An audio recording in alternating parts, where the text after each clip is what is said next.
Superdimensional Wizard Chapter 2943 to Chapter 2989. Who's that? Angor didn't know what the pink ball meant. You mean your partner hid his identity from you?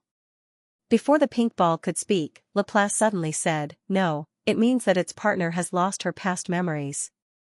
The pink ball was about to explain, but upon hearing Laplace's words, it quickly nodded. Yes, that's what I meant. Laplace saw Angor's puzzled look and explained, as I told you, the Tooth Fairy scholars in the ancient ruins spent a lot of time studying the Mirror Sea. They also learned a special ability after so many years. An item search method? Angor whispered. Laplace nodded. That's right. It's a method of searching. Using this ability not only greatly increased the chances of finding memory fragments in the empty Mirror Sea, but also greatly increased the chances of finding memory fragments. At the same time, the item could also be used to locate objects that were drifting into the empty Mirror Sea together with the memory fragments. This was also the reason why the Tooth Immortal ancient ruins possessed so many extraordinary items. Angor finally understood what Laplace meant when they talked about searching for objects. The pink ball bought the ore from Tooth Fairy, and Tooth Fairy's supply channel was basically the empty Mirror Sea. The empty Mirror Sea's most terrifying and most basic effect was to erase a person's memories. Previously, Adonis had thrown a few Noah clan seekers into the sea of empty mirrors, and they were turned into hollow people without memories within minutes. This showed how terrifying the sea of empty mirrors' ability to erase memories was. Even if it was a mirror creature that entered the empty Mirror Sea, it would not take long for all of its memories to vanish. Therefore, what Laplace meant was that the ancient Tooth Fairy had scooped up the ore from the empty Mirror Sea, and the memory of the human inside the ore had been erased by the empty Mirror Sea because of the ore floating in the empty Mirror Sea. The pink ball's partner was a human, but he didn't know who he was due to the loss of his memory. The pink ball looked for them because it wanted to see if they recognized their partners. Angor had a clear idea of what was going on. The pink ball's request sounded ridiculous. There were hundreds of millions of humans out there. How could a random member of the same race know who your partner was? It was like looking for a needle in a haystack. In fact, that was not the case. There were indeed a lot of humans, but there were not many supernatural beings among them. Those who were skilled in a particular skill were even rarer. Previously, the pink ball had clearly said that the mirror engraved with magic patterns sold in the Tooth Immortal ancient ruins was made by its partner. Angor looked at the runes and found that the person who did it was at least a rune warlock. This meant that the person was a wizard.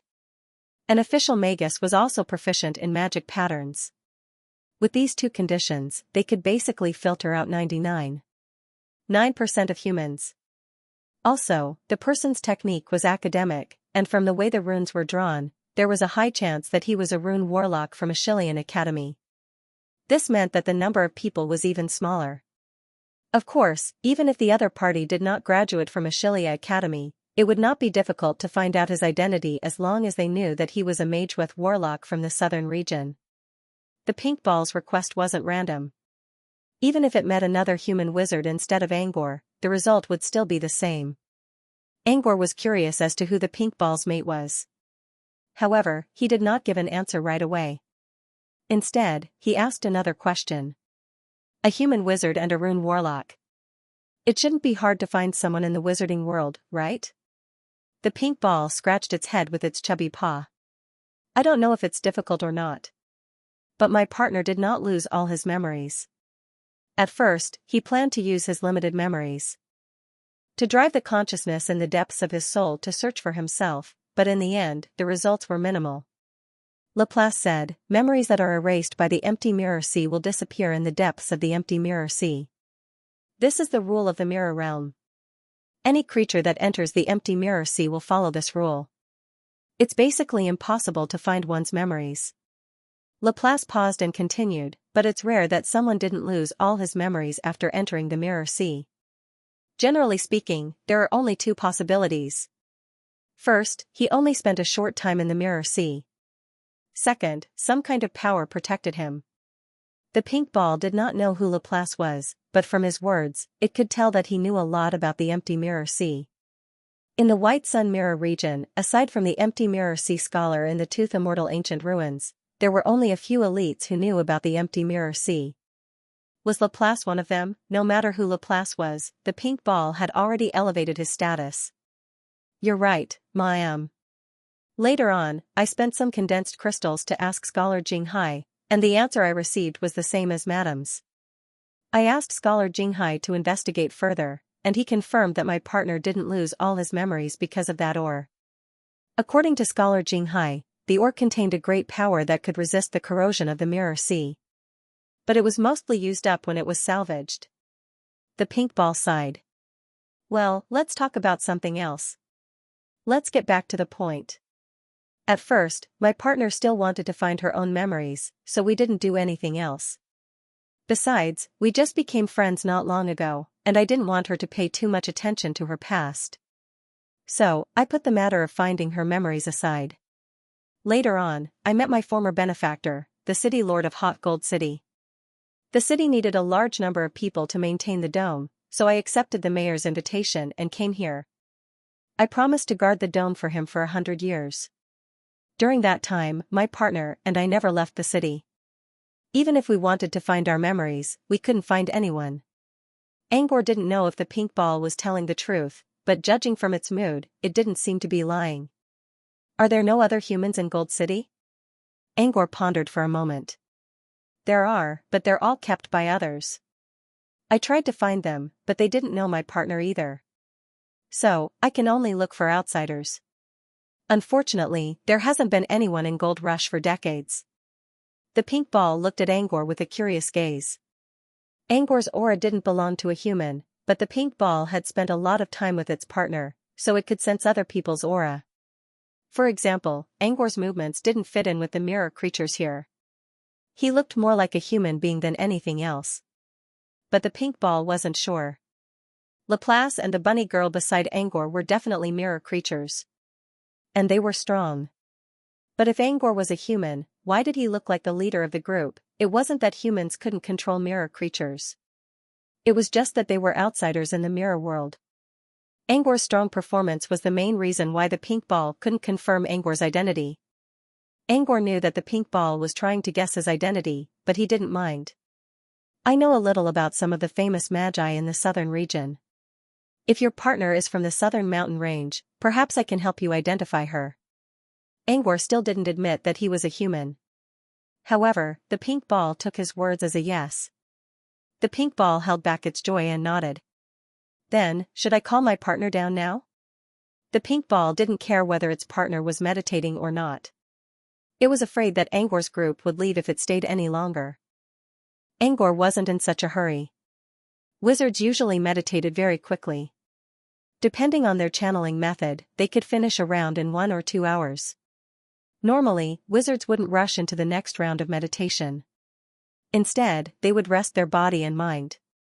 If they sensed a stranger's aura in their place, they would definitely show some concern. Angor's group had been here for a while, and the pink ball's partner would notice them soon. There was no need to rush them now.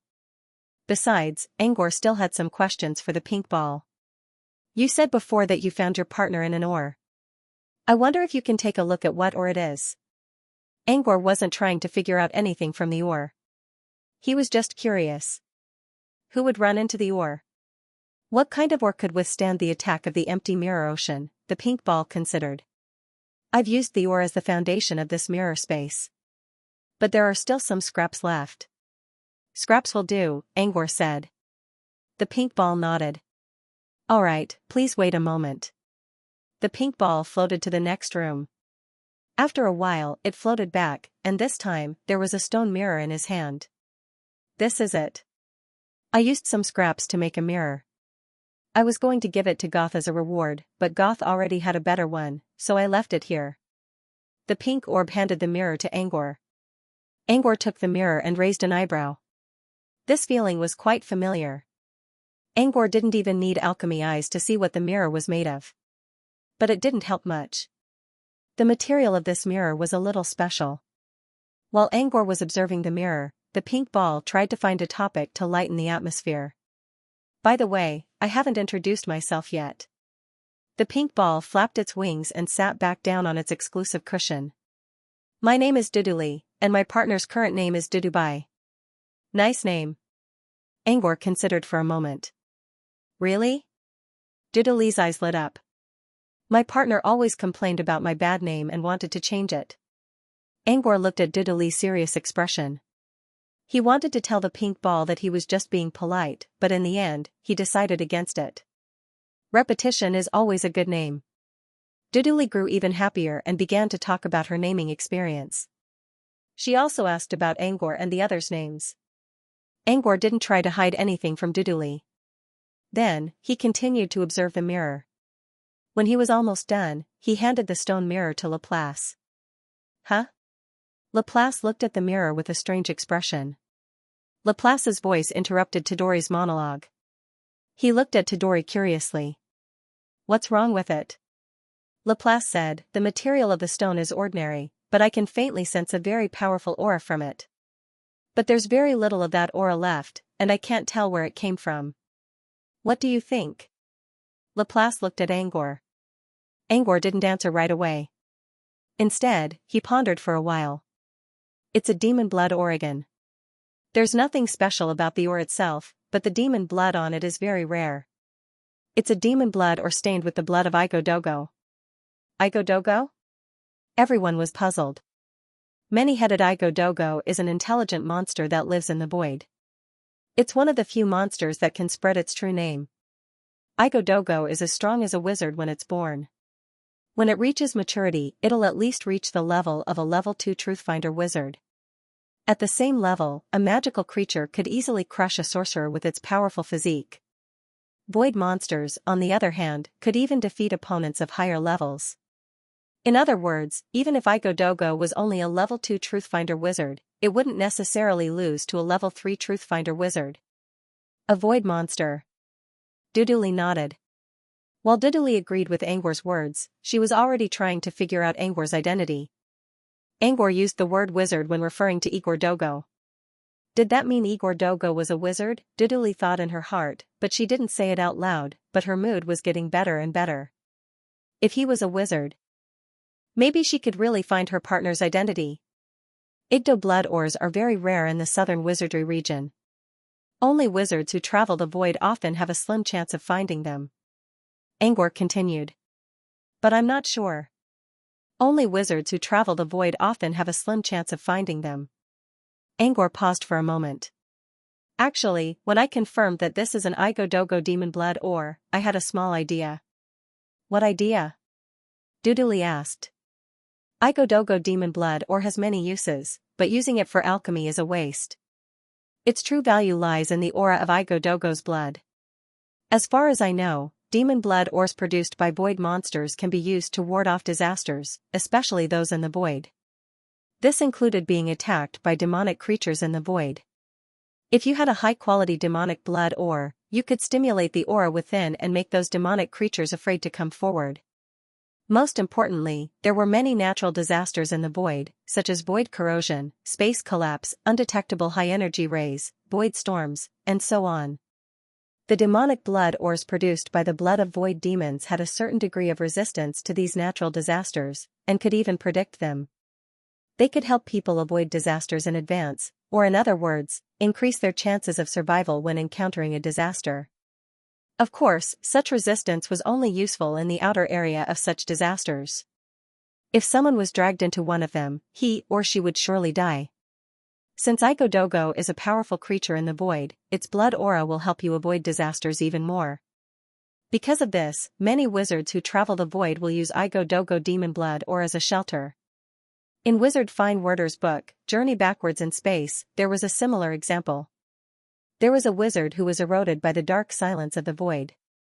In order to avoid being eroded, he turned into a mosquito and hid in the demon blood mine of Igodo. In the end, he managed to avoid the first wave of corrosion and escaped from the second wave. Everyone understood Angor's idea even though he didn't mention it. Duduli, you mean, my partner encountered a disaster when he was traveling the void, so he hid in the Igodo demonic blood mine? Angor nodded. It's possible. But I don't know why it ended up in the empty mirror sea. Angor glanced at Laplace. Laplace knew a lot about the empty mirror sea, so he might be able to provide an answer. Most objects from the outside world entering the empty mirror sea are coincidences, Laplace explained. But even if they're coincidences, there are still traces. As long as the mirror surfaces reflect each other, and there's an excessive amount of energy as a starting source, it's possible to open a passage to the empty mirror sea and enter it. Laplace said, and your guess actually fits some of the conditions. For example, if the ore is cut open, it'll form a smooth mirror surface. There are many things in the void that can form mirrors, so it's possible that the two objects reflect each other.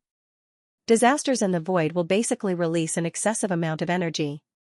With such an amount of energy, there is a certain probability that it will directly open up the empty mirror sea. Tucheli nodded. So I did see a lot of smooth surfaces when I bought the ore, but I didn't expect that it would be so easy to find them. It fits the first condition mentioned by law, Miss Laplace. All in all, Angor's guess was not baseless. It had some basis. As for whether it was true or not, Angor didn't know yet. However, with this guess, Duduli could go to an astrologer like Gleipnir and prove the accuracy of her guess through extra-theoretical means. Dudu was now looking at Angor with more gratitude. Angor and the others had already made a great discovery. Then, when they see their partners, will they gain even more? While Dudu was still waiting for the answer, they heard footsteps coming from the stairs. End of chapter. Following the footsteps, they all looked toward the stairwell.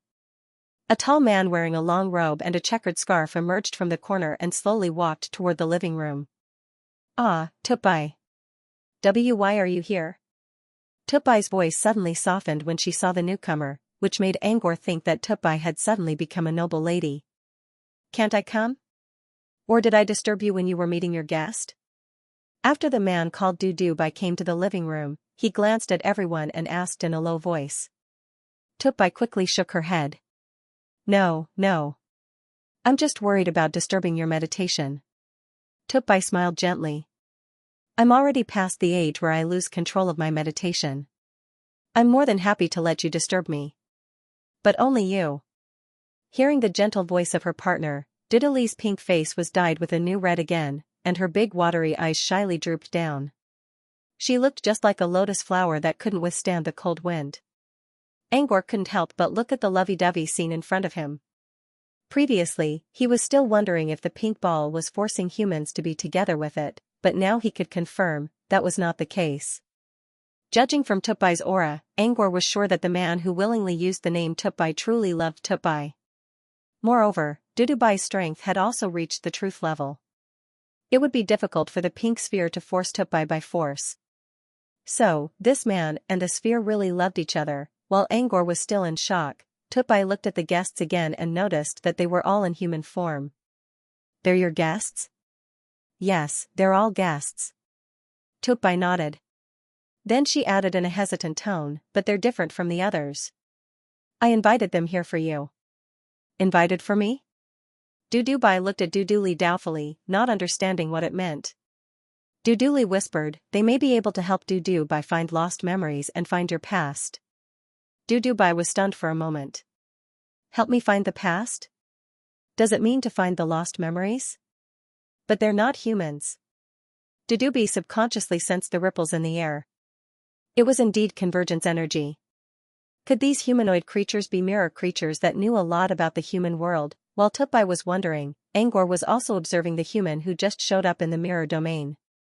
Tupai was a head taller than Angor. He had an elegant look, with long brown curly hair. There was an indentation on his right ear, which was caused by wearing a monocle for a long time. Rune warlocks would usually use magnifying devices when drawing tiny runes. To make it easier to use, they would make an accessory that could magnify the rune in front of their eyes, which was usually a monocle. He was also wearing a very typical academic robe. Coupled with the very feeling of a checkered scarf, it added a bit of elegance. At the very least, from the looks of it, he did indeed look like a Mageweth warlock from the academy. However, Angor couldn't find any human wizard who could match the man's face. Nice to meet you. You can call me Angor. I'm interested in runes. Want to talk? Angor stood up and bowed to Tupai by placing his hand on his chest. Instead of clenching his fist, he extended his thumb, index finger, and pinky finger, while curling his middle finger and ring finger. Oh, sure. Tupai bowed to Angor out of instinct. Tupai's movement was almost exactly the same as Angor's. The same gesture, the same finger gesture. The others did not notice it, but Angor frowned and showed an interested look. After sitting down, Dudu seemed to realize what the other party had said and said in surprise, you just said that you are interested in magic patterns? You mean, Magewef? Angor nodded modestly. A little. With that, Angor drew something on the table with his finger. There was no energy ripple. It was just an empty drawing. The others didn't know what was going on, but Tupai knew that Angor was drawing a rune horn that represented gravity and reverse. Toot Toot understood what Angor was trying to do. He was trying to prove that he knew how to draw runes. However, if he wanted to prove that he knew Magewefs, he could have drawn the most basic elemental Magewef. Why did he choose a slightly complicated Magewef? Reversal and gravity were not part of the basic Magewef horns. In fact, they wouldn't even appear in the advanced Magewef horns. Only those who had truly reached the level of a Magewef warlock would come into contact with the Magewef horns. Was Angor trying to prove that he was a rune master? If that was the case, then he was still a rather arrogant person. Tupai's thoughts kept changing. Angor also sensed it. But as Tupai calmed down, Angor was sure that Tupai's thoughts had gone astray. Datut responded perfectly, which meant that Datut's body still remembered the gesture. Datut's body still remembered the gesture. It was very likely that Tupai really did come from Xianxia Academy before he lost his memory. As for the gravity and reverse runes Angor drew later, he was trying to hint at Floating Mech City and Xianxia Academy. Floating Mech City was an inverted city. The front of the city was facing the outside world, including the auction house, the Sky Tower, and all major commercial streets. On the other hand, the city on the opposite side, which was the inverted city of gravity, was facing inward.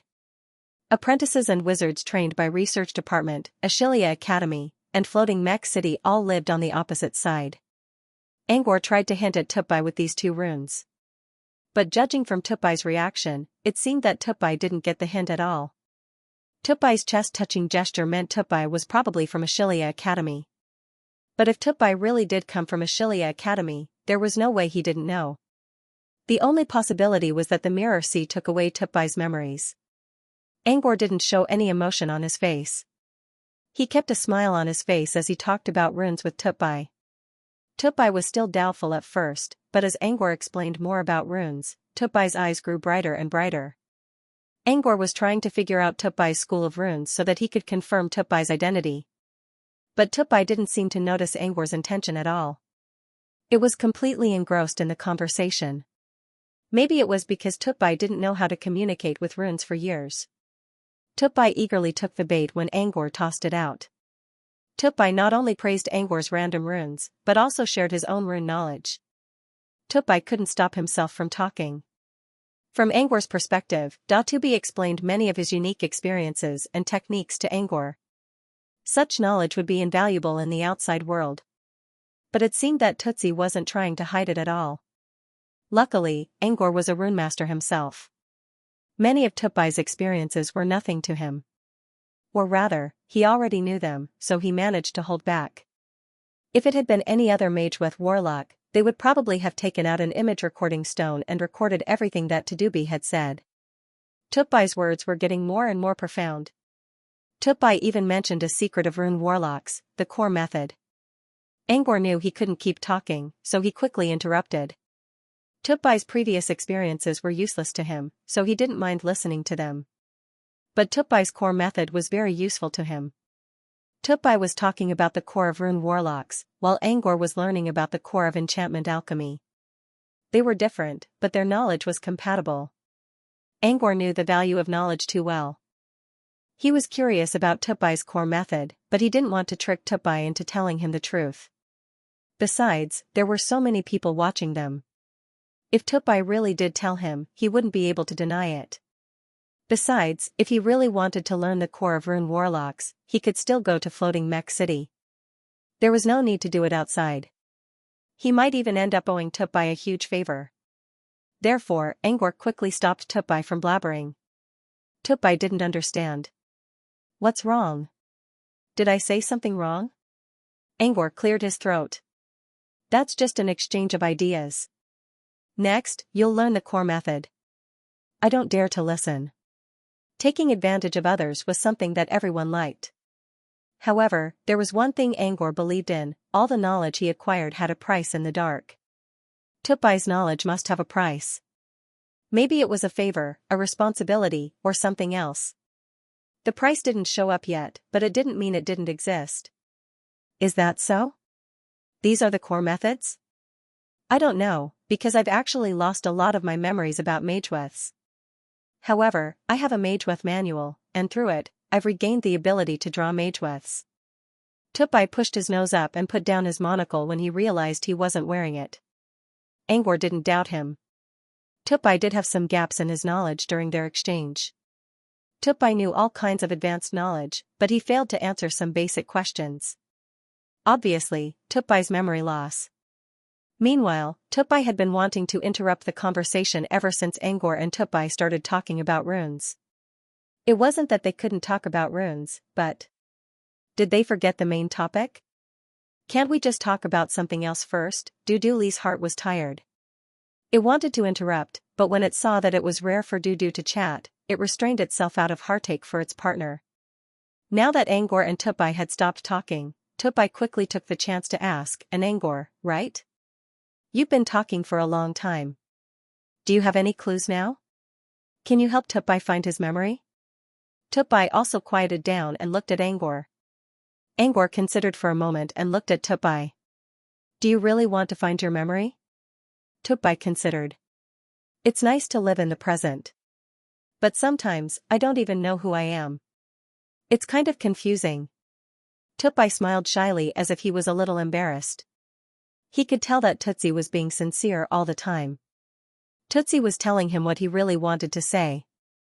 This is actually very different from the feeling that Dudu gives people compared to the outside. In Angor's mind, Tupai looked like an elegant scholar. In Angor's imagination, Tupai would speak in a dignified, kind, strict, tolerant, and dogmatic manner. But in reality, Tupai was more like a young man who spoke his mind. He was simple, sincere, and had the heart of a teenager. Perhaps this was the price of losing his memory. Angor actually liked Tupai's personality. A teenager's heart was like a burning bonfire. He didn't cherish it when he was young, and by the time he looked back, the bonfire had already gone out, leaving only embers behind. Every wizard who had regrets about their past would envy Tupai for being able to find his heart again. "If you find your memory, can you still live in the present?" Angor asked. Tupai scratched his head in confusion. "I don't know." Angor wanted to say something else, but Laplace cut him off. "He can't find his memory back. What he can retrieve are the descriptions and memories others have of him, but it is very difficult for him to retrieve his own memories. The erosion of the empty mirror ocean is irreversible." Angor felt a little relieved after hearing Laplace's explanation. He was thinking that if Tupai could find his memory back, Tupai would become as serious as his appearance suggested. But on second thought, he realized that wasn't right. Because Dudubai's personality had already been set, the memories that might have carried a deep personality had already disappeared. What he could find was only shallow recognition. Even if Tupai did find his memory back, it wouldn't necessarily affect Tupai. In fact, Tupai might look at his past like watching a movie or watching someone else's memory. He might feel like he was there, but he couldn't really empathize with them. Angor didn't know whether this was good or bad. If Tupai's past carried a heavy responsibility that he couldn't get rid of, he probably wouldn't do it again even if he remembered it. If Tupai's past was all alone, Angor wouldn't mind watching it like a movie. "Do you have any clues?" Tupai asked again. "There are clues. The rune sorcerer is enough for me to narrow down a few areas." "Only a few possibilities? No names?" Tupai was a little disappointed. "I do have some names in mind. But it'll take me 3 days to tell you all of them," Angor said. He paused for a moment. "But you can help me narrow it down a bit. For example, tell me Tupai's real age. When did Tupai show up in the mirror domain?" About 2 hours later, Angor bid farewell to Tupai and Tupai. "I still don't have any information." Maybe I'll have to go to the human world to find out more about Tutbai's past. Tutbai didn't feel sad at all. Compared to getting his memory back, Tutbai cared more about Angor. During the 2 hours, Tutbai and Angor talked a lot. Tutbai wasn't stupid, so it began to wonder about Angor's identity. Tutbai also learned from Tutbai that Tutbai might be a human like itself. Because of this, Tutsi didn't want to see Angor leave. There were humans in Gold City, but they were either servants or slaves of the Hollow Dwellers. Tutbai couldn't find anyone to talk to. It wasn't easy for a human to come, but he left in a hurry, which made Dudu feel very uncomfortable. Still, Tutbai didn't have any reason to stop Angor. Duduli thought about using force to force it to stay, but before it could take action, it was frightened by the huge aura that Laplace deliberately released, and its whole body withered. In the end, Goth became their guide again. This time, he was leading them out of the ranch. After leaving the dome, Goth did not return immediately. Instead, he took out a small chip from his pocket. "My master told me to bring this to you, sir." Goth handed the chip to Angor. "Who's your master?" Gosi replied, "Human master." Angor took the chip with a puzzled look. As soon as he touched it, the thin chip slowly melted and formed a bronze mirror on his palm. The back of the mirror was made of bronze, with a sun and a moon engraved on it. The front of the mirror was polished and covered with runes. The space inside the mirror is very stable. It's even better than the lady's makeup mirror you saw before. Laplace judged the stability of the space inside the mirror with a glance. Angor sighed in his mind. It didn't matter whether the mirror space was stable or not. What mattered was the runes on the mirror. The runes were plain and undisguised. They simply showed the core of the mirror to Angor. It wasn't just a mirror. It was the core method of a rune warlock. A rune warlock's legacy included the encyclopedia of runes and the core method. Now, Tutbai showed Angor the core method. It wasn't a complete inheritance, but it was still useful to Angor. He already had the encyclopedia of runes, which allowed him to know more runes than ordinary rune warlocks. Angor wanted to refuse, but before he could, Goth spoke first. "Whether you can help Master find his memories or not, he's still very grateful. This is a gift from Master. Also, Master brought this mirror with him when he came to the Sun Mirror domain. Maybe it can help you find out who he is. Also, if you look at the front of the mirror carefully, you can see some old blood stains on it. But they don't belong to Master. If you can find the source of the blood stains, you might be able to find out who he is." Since Goth had already explained everything, Angor had no idea what was going on. He thanked Goth and put away the blood-stained bronze mirror. Goth also sighed in relief when Angor accepted the mirror. Angor considered for a moment before he took out a monocle from his bracelet and handed it to Goth. "Give this to your human master. If I find his past, I'll use it to contact him." Goth looked at the monocle in a daze. He didn't sense any energy ripples from the monocle. Could this really help him? Angor didn't explain. He simply taught Goth how to use the monocle and left with Laplace. End of chapter. After bidding farewell to Goth, Angor and the others quickly left Gold City. It was only when they returned to the corridor of mirrors that Laplace asked, "What's wrong?" "Nothing." Angor shook his head. Laplace snorted and didn't respond. He looked at the bunny girl and asked, "You noticed it too, right?" The bunny girl hesitated for a moment before she spoke in a timid voice, I think he never stopped frowning after he got the mirror." Laplace looked at Angor and didn't say anything, but her eyes were clear as day. "What do you say now?" "That mirror is an alchemy item." Angor pondered for a moment. "I can see that. But I don't think it's a high-leveled item." Angor nodded. "It's not a high-leveled item, but its effect can't be measured by its level." "What do you mean?" Angor looked at the path ahead. "Let's walk and talk." He said so, but for the next few minutes, he did not say a word except to follow them. Laplace didn't urge him though. She didn't mind if Angor didn't want to talk. The bunny girl suddenly spoke up. "We're going to the town of cursed women." The bunny girl's voice trembled when she mentioned town of cursed girls, which interrupted his train of thought. He looked down in confusion.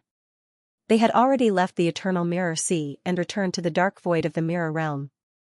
Apart from the occasional flickering of the mirror's surface, this place looked like a dead zone. In this boundless death region, there was a pitch-black dome that stood not far away. The dome looked similar to the one in Gold City. However, the darkness above the dome looked like flowing black mud, which sent chills down Angor's spine. What caught Angor's attention the most was a blood-red mirror he had never seen before under the dome. Even the pitch-black dome was unable to completely cover up the faint bloody light. "That's the town of cursed women," Laplace whispered. "I hate the town of cursed girls the most. Every time I pass by this place, I feel like I'm in a ghost town." The rabbit girl's lips trembled, and she looked at Laplace with dissatisfaction. We can take a detour." Laplace glanced at the bunny girl. "That's your problem. I don't want to waste my time." The bunny girl pouted and didn't say anything. Angor found it ridiculous to see Laplace's infant form being angry at his adult form. Suppressing the amusement in his heart, he asked curiously, "What's the town of resentful girls?" Laplace said, "A ghost town formed by a group of mirror ghosts from the mirror ghost town." "Ghost zone and mirror?" Angor was surprised. "There's such a place?" Laplace, yes. Almost every mirror domain had a mirror ghost domain, but the range of the ghost domain was different in different mirror domains. The white mirror doesn't have many living creatures, so the ghost zone wasn't too big. It's said that the ghost territory in the other gloom mirror domain radiates more than half of the gloom mirror domain. That's the main battlefield of the mirror ghosts. The ghost zone and mirror realm referred to the places where the mirror ghosts lived. Mirror Grudge was a mirror ghost. Angor had a mirror grudge, which created a mirror space, so it was also a ghost zone and mirror. There were always ghost stories about mirror ghosts in the wizarding world. If such stories were true, the mirror worlds they created would also be considered as ghost zones. The ghost zone and mirror realm was filled with murderous intent and all kinds of unreasonable laws. It was the second most dangerous place in the entire mirror realm, second only to the empty mirror sea. The town of cursed women was built by a female mirror grudge. She took in a large number of wandering mirror ghosts. When enough of them were gathered, she would send them to the ghost zone and mirror realm. A wandering mirror monster? You mean mirror ghosts can get lost in the mirror realm? Laplace shook his head. There's no such thing as getting lost in the mirror realm. You only know where you should be. Generally speaking, mirror ghosts should go to the ghost zone and mirror realm. However, the ghost zone and mirror realm is a little different from normal mirror realms. They look like they're fused together, but they're actually separated. Similar to, Laplace considered for a moment. If I remember correctly, there's a subsidiary world in the southern wizarding region that can be stacked on top of each other. You mean the outer and inner layers of Fairy World? Angor asked. I don't know if it's a fairy world or not. The wise man once said that the outer layer is where humans live, while the inner layer is where supernatural organizations and creatures live. They're in the same area, but there's a difference between the outer layer and the inner layer. This is the relationship between a normal mirror realm and a ghost zone and mirror realm. They overlap, but they don't merge. Only at very special times will a mirror realm open a passage to the ghost zone. The town of cursed women is used to find such special times and send wandering mirror ghosts to the ghost zone and mirror realm. Angor nodded. So, the town of cursed women also acts as a cleaner to get rid of ghosts in the mirror realm? Laplace gave Angor a strange look. No. Even if all mirror ghosts live in a normal mirror realm, they won't affect the mirror creatures here. It took Angor several seconds to realize that this was the mirror realm, not the mortal world. There were a lot of mortals in the real world, and the ghosts would only harm them. However, in the mirror realm, mirror ghosts would have to hide their tails between their legs. After all, there were too many supernatural creatures in the mirror realm. If mirror ghosts can live in a normal mirror realm, why does the town of cursed women want to bring them here? Laplace explained in a flat tone, most unnecessary actions have a hidden agenda behind them. But that has nothing to do with you or me. The ghost zone and mirror realm is special, but it won't cause any trouble. Although Laplace didn't mention whether she knew the truth or not, Angor could tell from her expression that she knew what the town of cursed women was trying to do. But she didn't care. Angor watched the town of cursed women disappear from his sight. He didn't ask any more questions. If there are mirror ghosts in the town of cursed women, does that mean it's okay for souls to appear in the mirror realm? The mirror realm is a major world. It's only natural that it can accommodate souls. Then I'll summon a soul here. That should be fine, right? I mean, in the mirror corridor.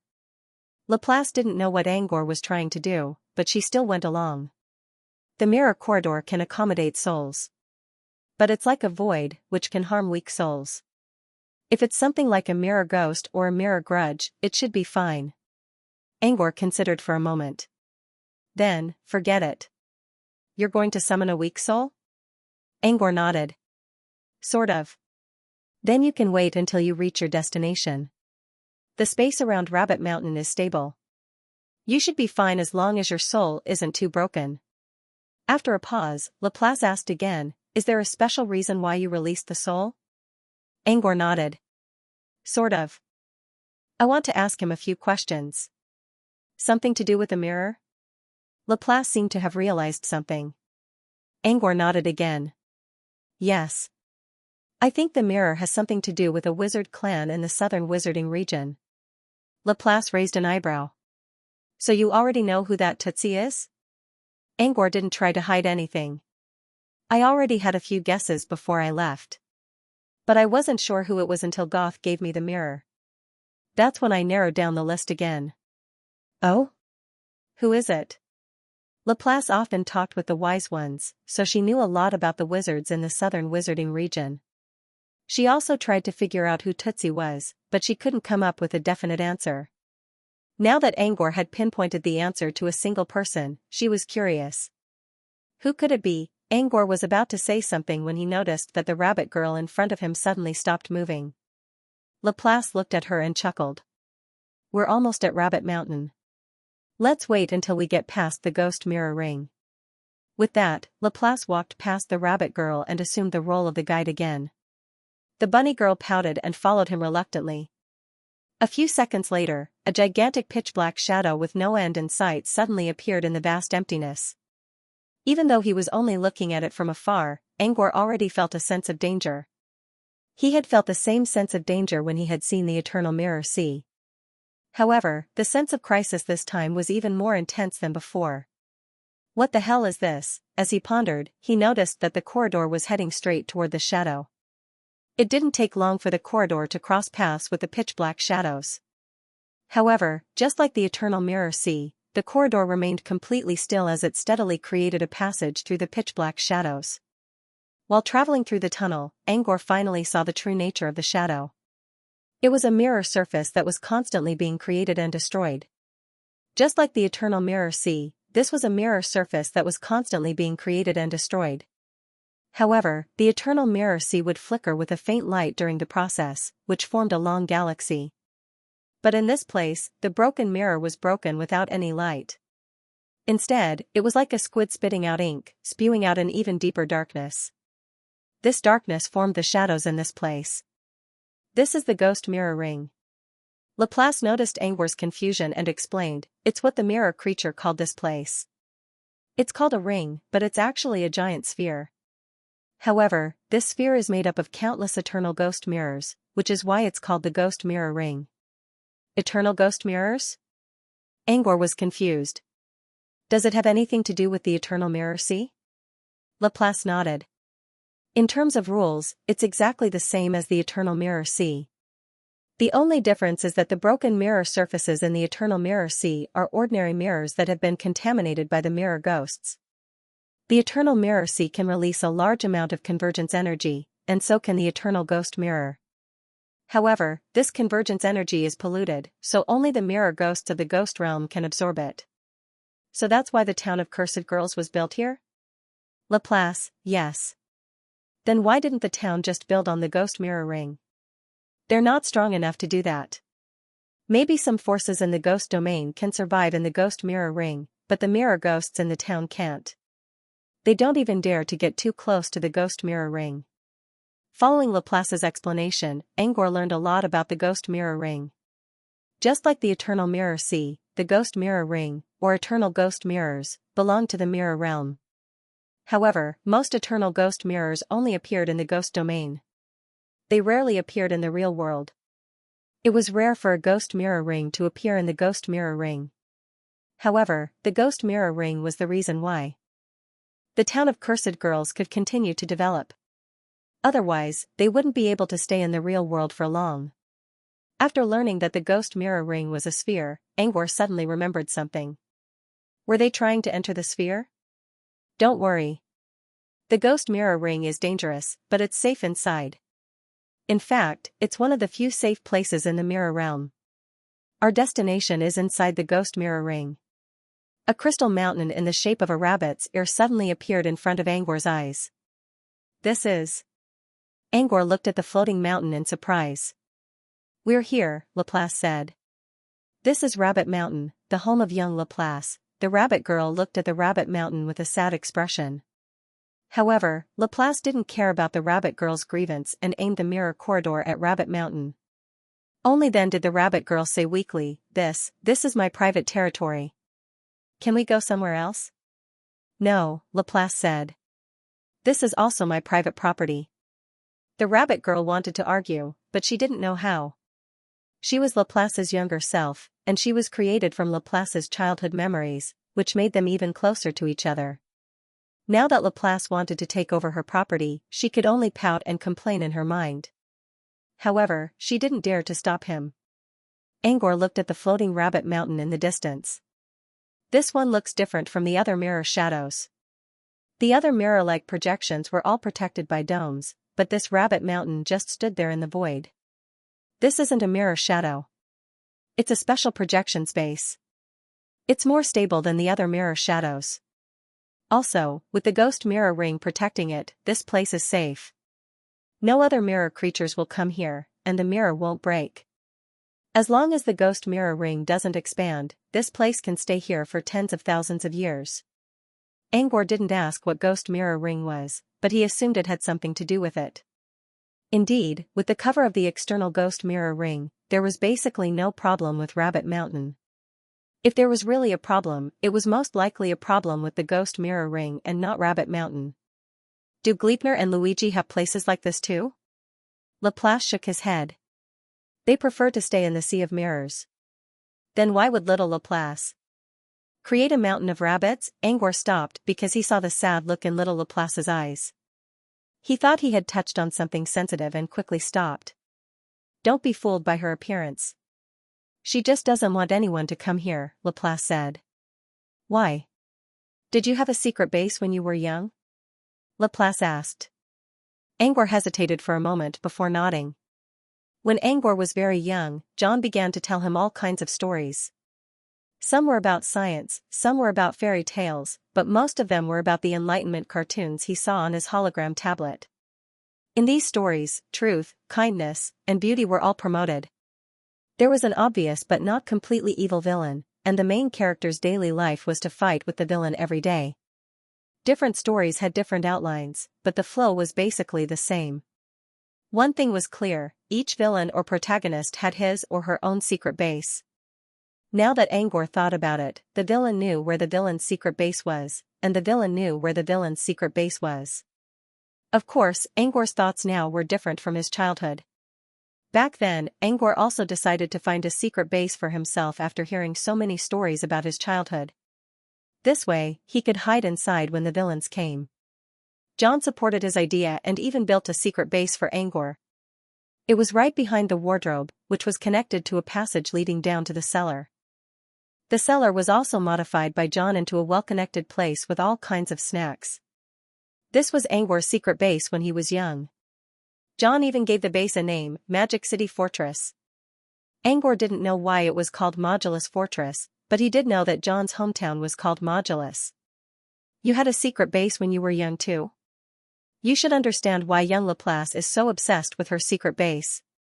Yes, Rabbit Mountain is her secret base. Because it was a secret base, the rabbit girl didn't want anyone to enter. This was also why she didn't want to come along. As for why Luigi and Gleipnir didn't have their own home, it was because they didn't need it. Rabbit Mountain wasn't really the rabbit girl's home. As a secret base, she rarely came here. However, if someone asked to come here, she would immediately claim that Rabbit Mountain was her home and wouldn't allow anyone to enter. But this time, since it was Laplace who asked, the rabbit girl couldn't refuse even if she wanted to. Soon, they reached the entrance of Rabbit Mountain. It was a sealed crystal door. Under Laplace's urging, the rabbit girl had no choice but to open it. "Let's go," Laplace said. "I want to see what kind of soul you have." Angor didn't move right away. Instead, he looked at the sobbing rabbit girl and asked, "Now that we're here, can you tell me why you're here?" End of chapter. Laplace was a little puzzled by Angor's sudden question. She would tell Angor once they entered Rabbit Mountain. There was no need to ask at the entrance. When Laplace turned around and saw Angor's hesitant expression, she immediately understood what was going on. Angor didn't ask this out of curiosity. He just wanted to protect the rabbit girl. He wanted to see if he could change his destination and not go to Rabbit Mountain. Laplace's guess was not wrong, and it was indeed the case. As far as Angor was concerned, Secret Base wasn't just a name. It was also a place where a child's dreams could be enlightened. It was the source of their dreams. Breaking into the children's secret base would not only leave a dark mark on their childhood, but it could also destroy the dreams they were building. Therefore, he did not want to intrude upon the rabbit girl's secret base. Especially when the rabbit girl was clearly resisting, he still insisted on doing it. Laplace gave Angor a thoughtful look. The rabbit girl was also looking at Angor. Both of them were thinking the same thing, but they were looking at Angor in different ways. Laplace seemed to understand something, while the rabbit girl was still confused. Laplace considered for a moment and said, "I'm here because it's safe, hidden, and stable." "What do you mean?" Laplace whispered, "You can enter the dream crystal from the wizarding world?"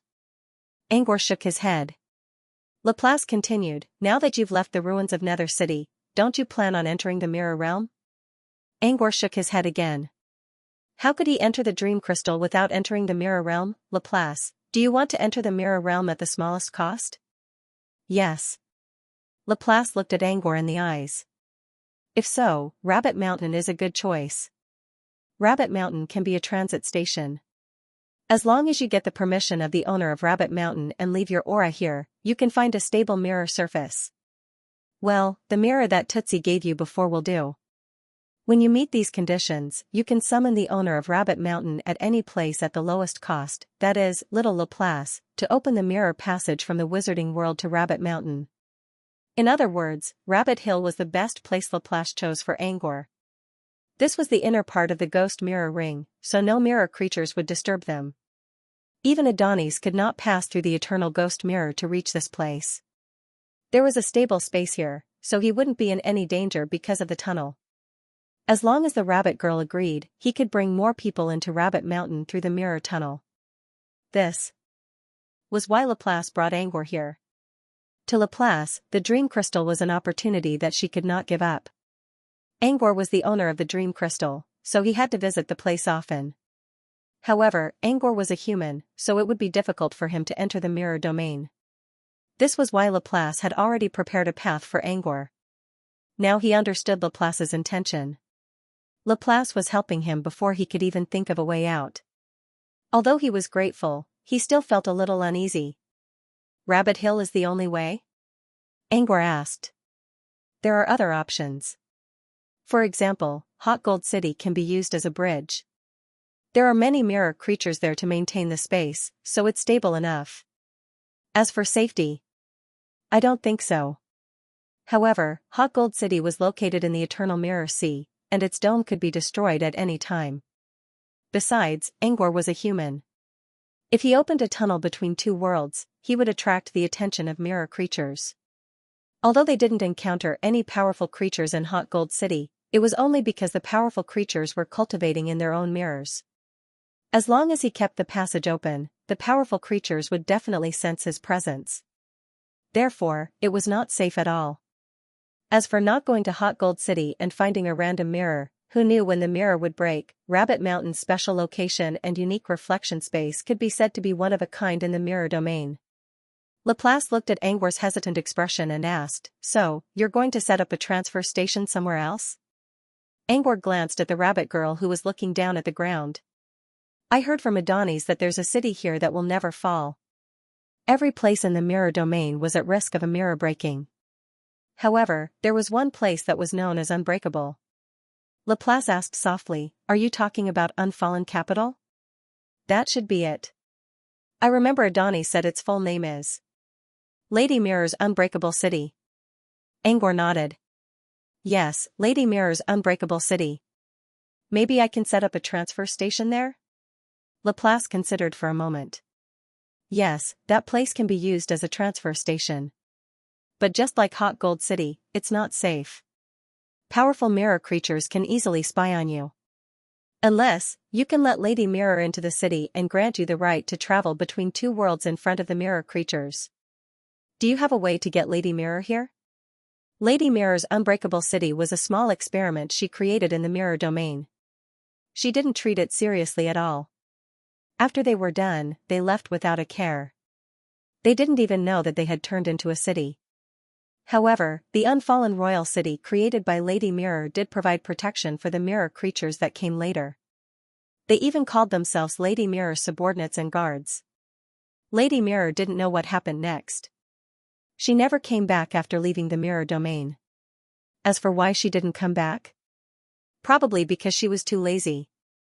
Or maybe she didn't care about the mirror domain at all.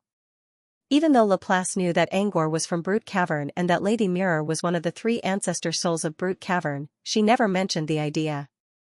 The so-called Lady Mirror's Unbreakable City might have the name Lady Mirror on the surface, but the mirror creatures inside it were all independent entities. If Angor wanted to use Lady Mirror's protection to connect the two worlds, no one would really care. Unless Lady Mirror came in person. "Can you ask Lady Mirror to come in person?" Laplace asked again. Angor rubbed his temples. "I can, but not now." Considering Angor's current status in Brute Cavern, Lady Mirror would definitely help him if Tree Spirit or Rain asked. Besides, even if they didn't ask, Mirror Lady wouldn't reject his request. Considering how close they were, Angor believed that Lady Mirror wouldn't refuse. However, Lady Mirror was still in hibernation, so it was impossible for her to come in person. Angor considered. "How about we find an empty mirror for now? I don't need to keep it up for too long." He didn't know when Lady Mirror would wake up, but she already knew that the next tea party was going to be held at Brute Cavern. Considering Lady Mirror's personality, she wouldn't miss the party. Angor decided to wait until Lady Mirror woke up and then talk about the transfer station. As Angor considered his options, the bunny girl finally lifted her head. She stared at Angor for a while and spoke in a soft but firm voice, "You don't have to go through all that trouble. Just build a transfer station at Rabbit Mountain, and I can give you half, no, a quarter of the base." Angor didn't expect the bunny girl to speak so suddenly. He wanted to refuse, but when he looked at the bunny girl, he froze. She was looking at him in the eyes. For the first time, the bunny girl didn't avoid his gaze. Instead, she looked at him with a serious expression. There was no confusion, no fear, and no reluctance. The bunny girl pouted when Angor didn't respond. "A quarter is already a lot. It's enough for you to build a ranch." The bunny girl suddenly thought of something and looked at Angor in shock. You want to build a palace?" Angor felt amused. So the rabbit girl's brain was really like a rabbit hole, deep and full of holes. Angor shook his head. "No, I'm not building a palace." "A quarter then." "A quarter is enough for you to build a ranch," the bunny girl said. Angor felt a little helpless. He didn't say anything about building a ranch. But looking at the bunny girl's serious expression, Angor suddenly recalled the time when he shared his secret base with Leon when he was a child. The secret base was a child's dream. It was the source of dreams. Destroying it or invading it would cast a shadow on one's childhood. But if the owner of the base voluntarily shared the secret of the base, it would be a different story. It was a kind of acknowledgement. Looking at the rabbit girl's expression that was no longer timid, the solemn look in her eyes, and the murmuring of schemes in her mouth, he smiled and didn't refuse again. "All right then. We'll build a transfer station at Rabbit Mountain. A quarter is enough. I don't want to build a ranch anyway. How about I build a rabbit park?" The bunny girl's eyes lit up. "A rabbit park? A rabbit park? What kind of rabbit park?" Angor rubbed his chin. Something like a rabbit theater, a rabbit Ferris wheel, a rabbit roller coaster, a rabbit merry-go-round, a rabbit cave haunted house, a rabbit drink shop. What else do you think? The bunny girl looked at Angor with a yearning look. She only responded with a confused awe when Angor asked her. Then, the rabbit girl thought anxiously. After a long while, she said, "Can I add a rabbit circus?" "Sure. But the circus needs performers. How about I make some alchemy puppets? Or maybe I can combine the circus's performance with a logging device and watch the performance to enter the dream crystal." Angor began to fantasize about the rabbit park. The bunny girl's eyes grew brighter and brighter. Her cheeks turned red from excitement. She even clenched her fists and shook them up and down while imagining the wonderful rabbit park. If Angor could really build a rabbit park, she would gladly give up half of it, let alone a quarter. However, the bunny girl managed to control her excitement. It was just a dream, a concept. She could only get excited when Angor actually tried it out. The bunny girl did not know if Angor would actually try it out.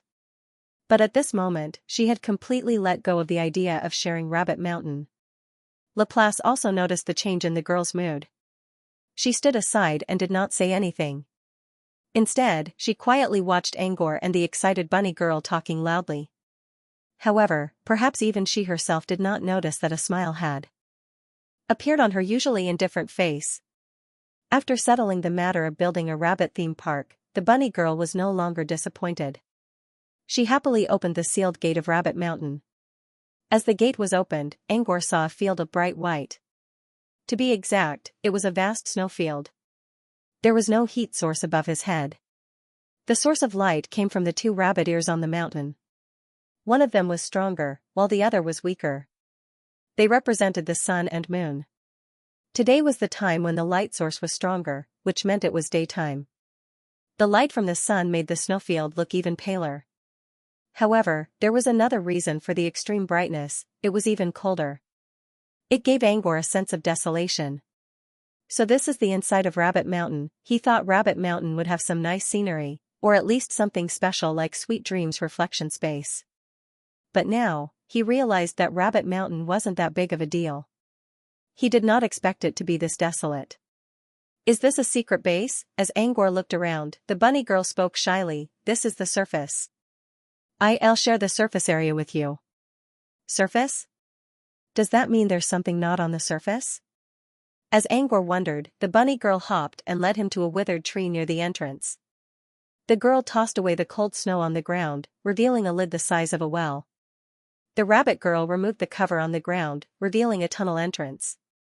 "This is my real secret base."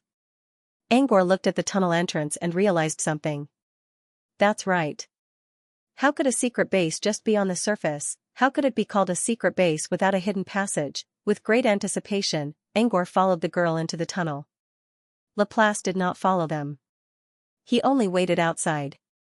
Half an hour later, Angor climbed out of the tunnel with an expressionless face. There was only one thing on his mind. What kind of secret base is this? He had to admit that there was a lot of space under the tunnel. There were at least 5 levels. This was why it took Angor half an hour to explore the whole place. However, the space was only used by 1% of the space. 1% was already an overestimation. The only thing that could be used was a small room, which contained the bunny girl's treasures, and other loot related to rabbits. The rest of the place was completely desolate. If he really wanted to use the word secret base to describe this place, it would not even compare to Angor's secret base when he was young, let alone other bases. Angor did not know what to say. He felt that he wasted half an hour. But when he thought about it, it was normal. This was not the only place in the mirror realm. Even the city of hot gold was desolate. It was already impressive that the bunny girl could collect so many loot in such a desolate place. With that in mind, Angor felt a little better about the secret base. Since he was already here, he would try to help the bunny girl modify the secret base. Of course, he could not do that now. He had to wait until the bunny girl's paradise was built and she trusted him enough. When they returned to the snowfield, Laplace looked at Angor, who was still in a daze, and smiled. But she quickly regained her calm expression. Laplace didn't ask about their experience in the underground cave. Instead, she began to teach Angor how to leave his aura here and how to enter Rabbit Mountain. Now that the bunny girl allowed Angor to use Rabbit Mountain as a transit station, Angor's aura would not be affected. He easily left his mark on the surface of Rabbit Mountain. A white vortex appeared where the mark was, which looked like a white hole. Can I go through this vortex and reach the real world? Angor felt that the white hole was somehow connected to him. It felt like a spiritual bond. As long as he thought about it, he would be able to sense its existence. And the closer he got, the stronger the presence of the white hole became. While asking, Angor approached the vortex and tried to sense the energy changes around him. However, what was strange was that there was clearly a white vortex here, but there was no change in energy, and even the stability of the space was not affected in the slightest. Was this the benefit of using Rabbit Mountain as a transit station? Before Angor could reach into the vortex to check, Laplace spoke in a flat tone, "You can't." Angor looked at Laplace in confusion. "You can't?" Laplace said, "To be precise, not yet. You only left your aura here.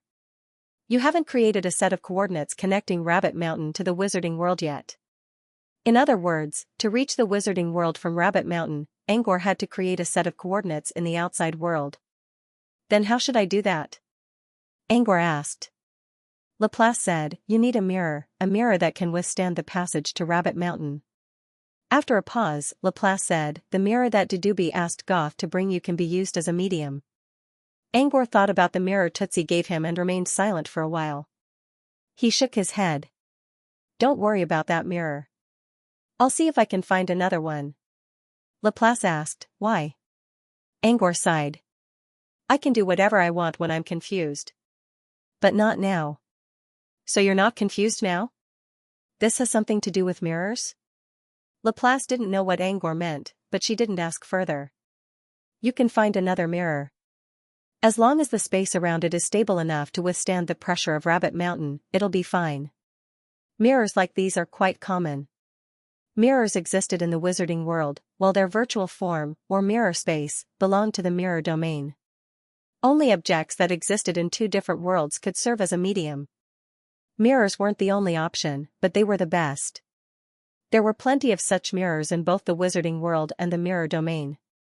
"How do you know if a mirror can handle the tunnel?" Angor asked curiously. Laplace said, "It's very difficult to answer this question in 1 or 2 sentences. Answer, Laplace, Laplace, Laplace, Laplace, Laplace. Answer, Laplace, Laplace, Laplace's." "And how?" Angor's is. But he also knew that nothing could be accomplished in one go, including the search for the truth. Laplace said, "Actually, the answer is not certain. However, I can tell you the 2 easiest ones for you to find.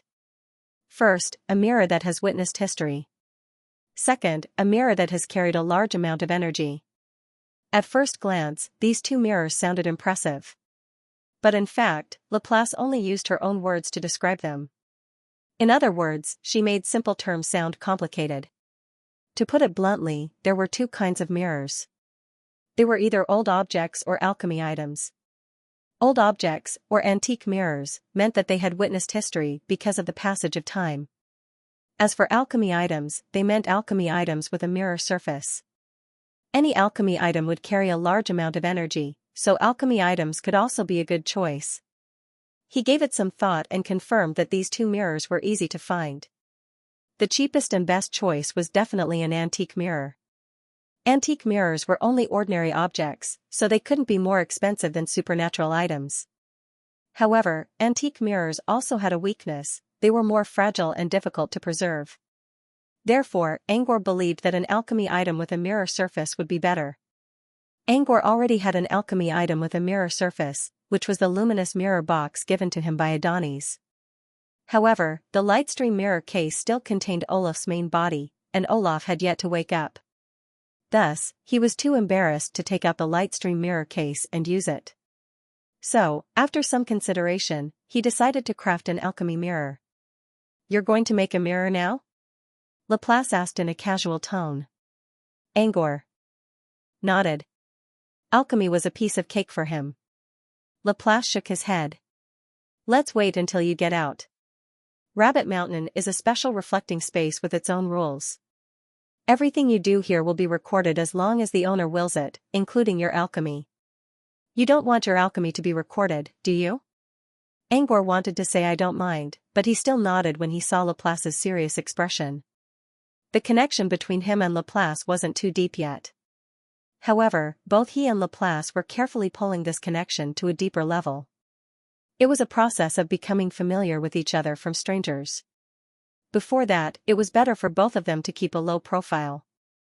In John's words, it was best not to talk to each other too much. Of course, this was only the current situation. They already had the dream crystal as their shackles, and in the future, they would be able to gradually let go of this aspect of their reservations.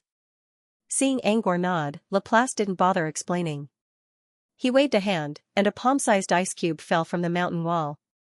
Laplace stored his aura inside the ice cube and tossed it to Angor. Once you're outside, place this on the mirror. I'll be able to sense your location and construct a passage to Rabbit Mountain for you.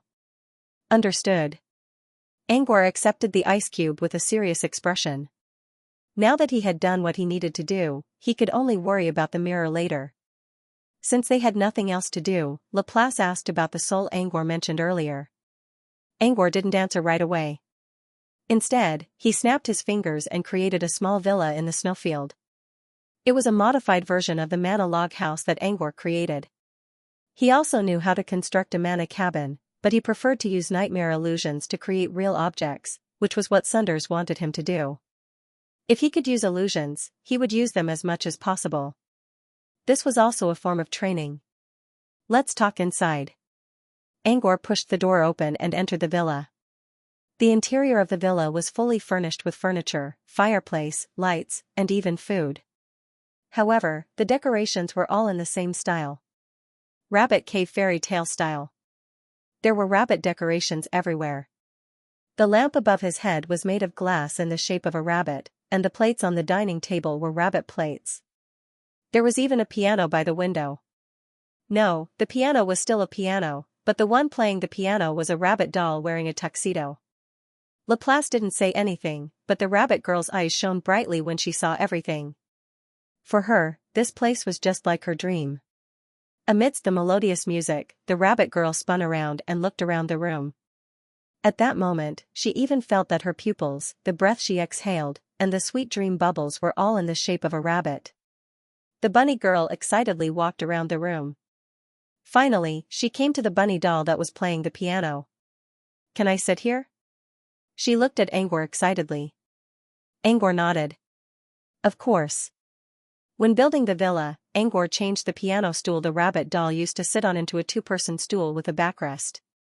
The rabbit girl happily sat down beside the rabbit doll and inched closer and closer. She looked like a child who just got a wonderful toy but couldn't believe what she just saw. The rabbit girl was indeed a child. She was worried that this was all a dream, so she was a little hesitant when dealing with the rabbit plushies around her, afraid that they would shatter like a mirror in the next second. While the rabbit girl was making friends with the rabbit doll, Angor took Laplace to a guest room nearby.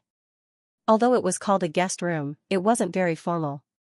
There wasn't even a large table. There was a soft carpet, a warm fireplace, a comfortable sofa, and a short tea table beside it.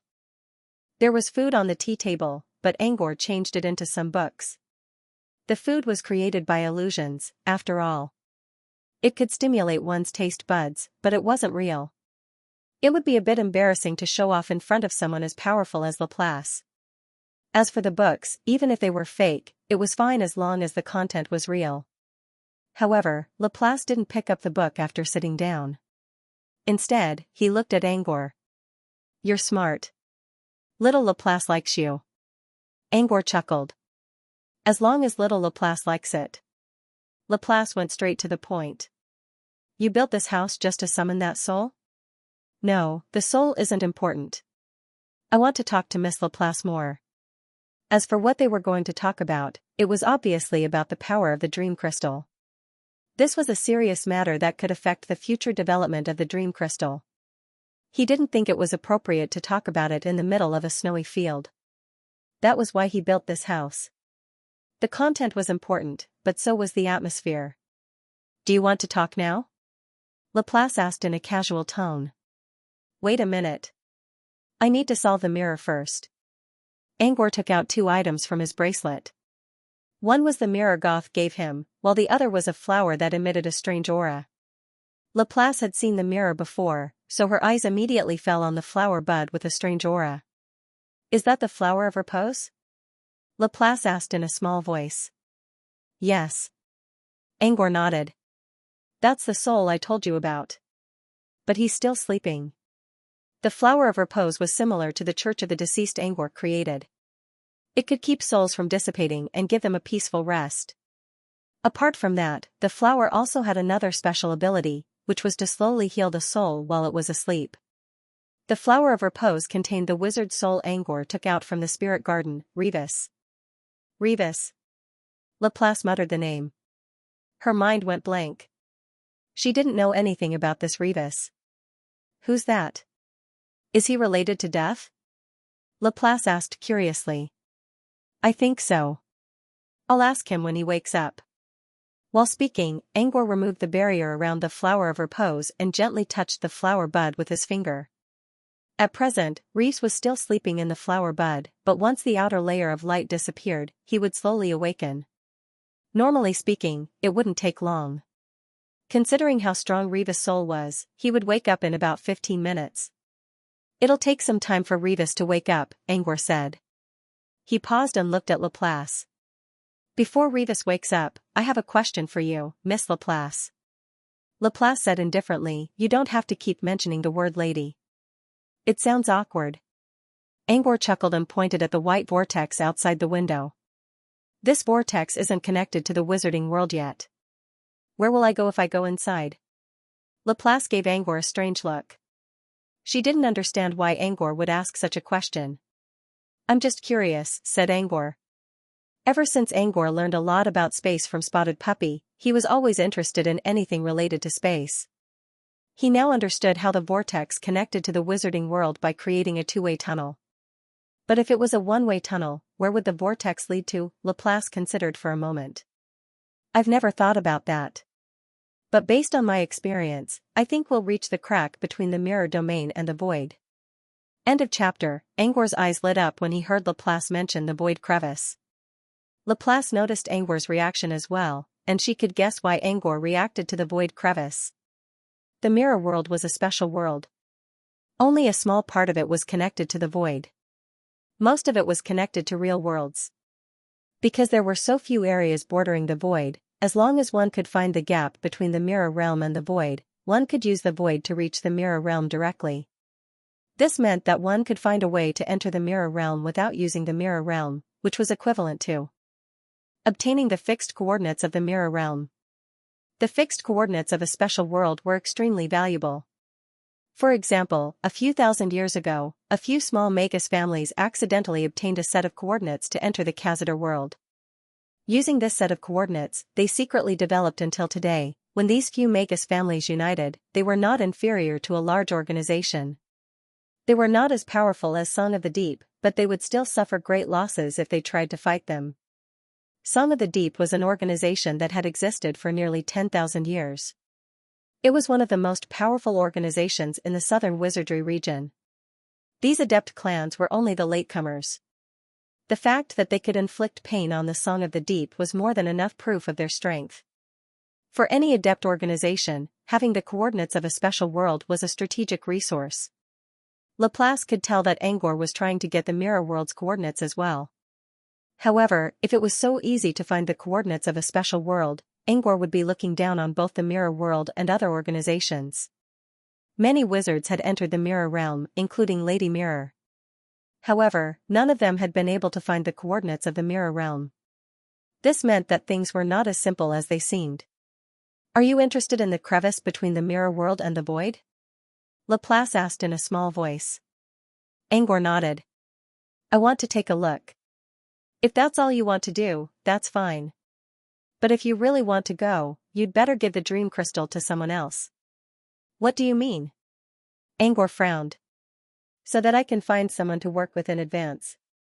He didn't understand what Laplace meant at first, but he soon realized that Laplace was cursing him in a roundabout way. He was already used to Laplace's disdainful look. Now that she was talking about him as if he was nothing, he could accept it. Is the gap between the mirror domain and space dangerous? Angor asked. Laplace snorted. Although she did not reply, her eyes showed the answer to the question. Where does the danger come from? Laplace, from an unknown source. Unknown? Angor muttered the word. What do you mean? Laplace said indifferently, since I said I don't know, it naturally means that I don't know either. However, I can give you a piece of information. Any living being that enters the crack between the mirror domain and the void, regardless of whether it's a mirror creature or an outsider, will disappear. Disappear. Angor felt a chill running down his spine. Yes, they have all disappeared without a trace. No one knows if they are alive or dead. Laplace paused for a moment, and then she told a story in a calm tone. About 2,000 years ago, a young mirror dragon of the 100-dragon divine kingdom was ambushed and killed on the road. The mirror dragon tried to open the mirror corridor to escape, but it made a mistake with the mirror corridor and unfortunately fell into a spatial rift. It would have been fine if it was an ordinary crack outside the mirror domain. However, it ended up in the outermost crack, the one between the mirror domain and the void. After that, no one heard anything about the young mirror dragon. For the mirror dragons who had difficulty reproducing, every young mirror dragon was a precious treasure. At that time, they didn't know where the baby dragon went. In order to find this baby dragon, they went to Gleipnir, hoping to find the baby dragon through astrology. Gleipnir agreed and went to 100 Dragon's divine kingdom to capture the young mirror dragon. Gleipnir used astrology 3 times. The first time, he asked about the young mirror dragon and confirmed that it entered the outermost crack. The second time, he asked about the young mirror dragon and confirmed that it was dead.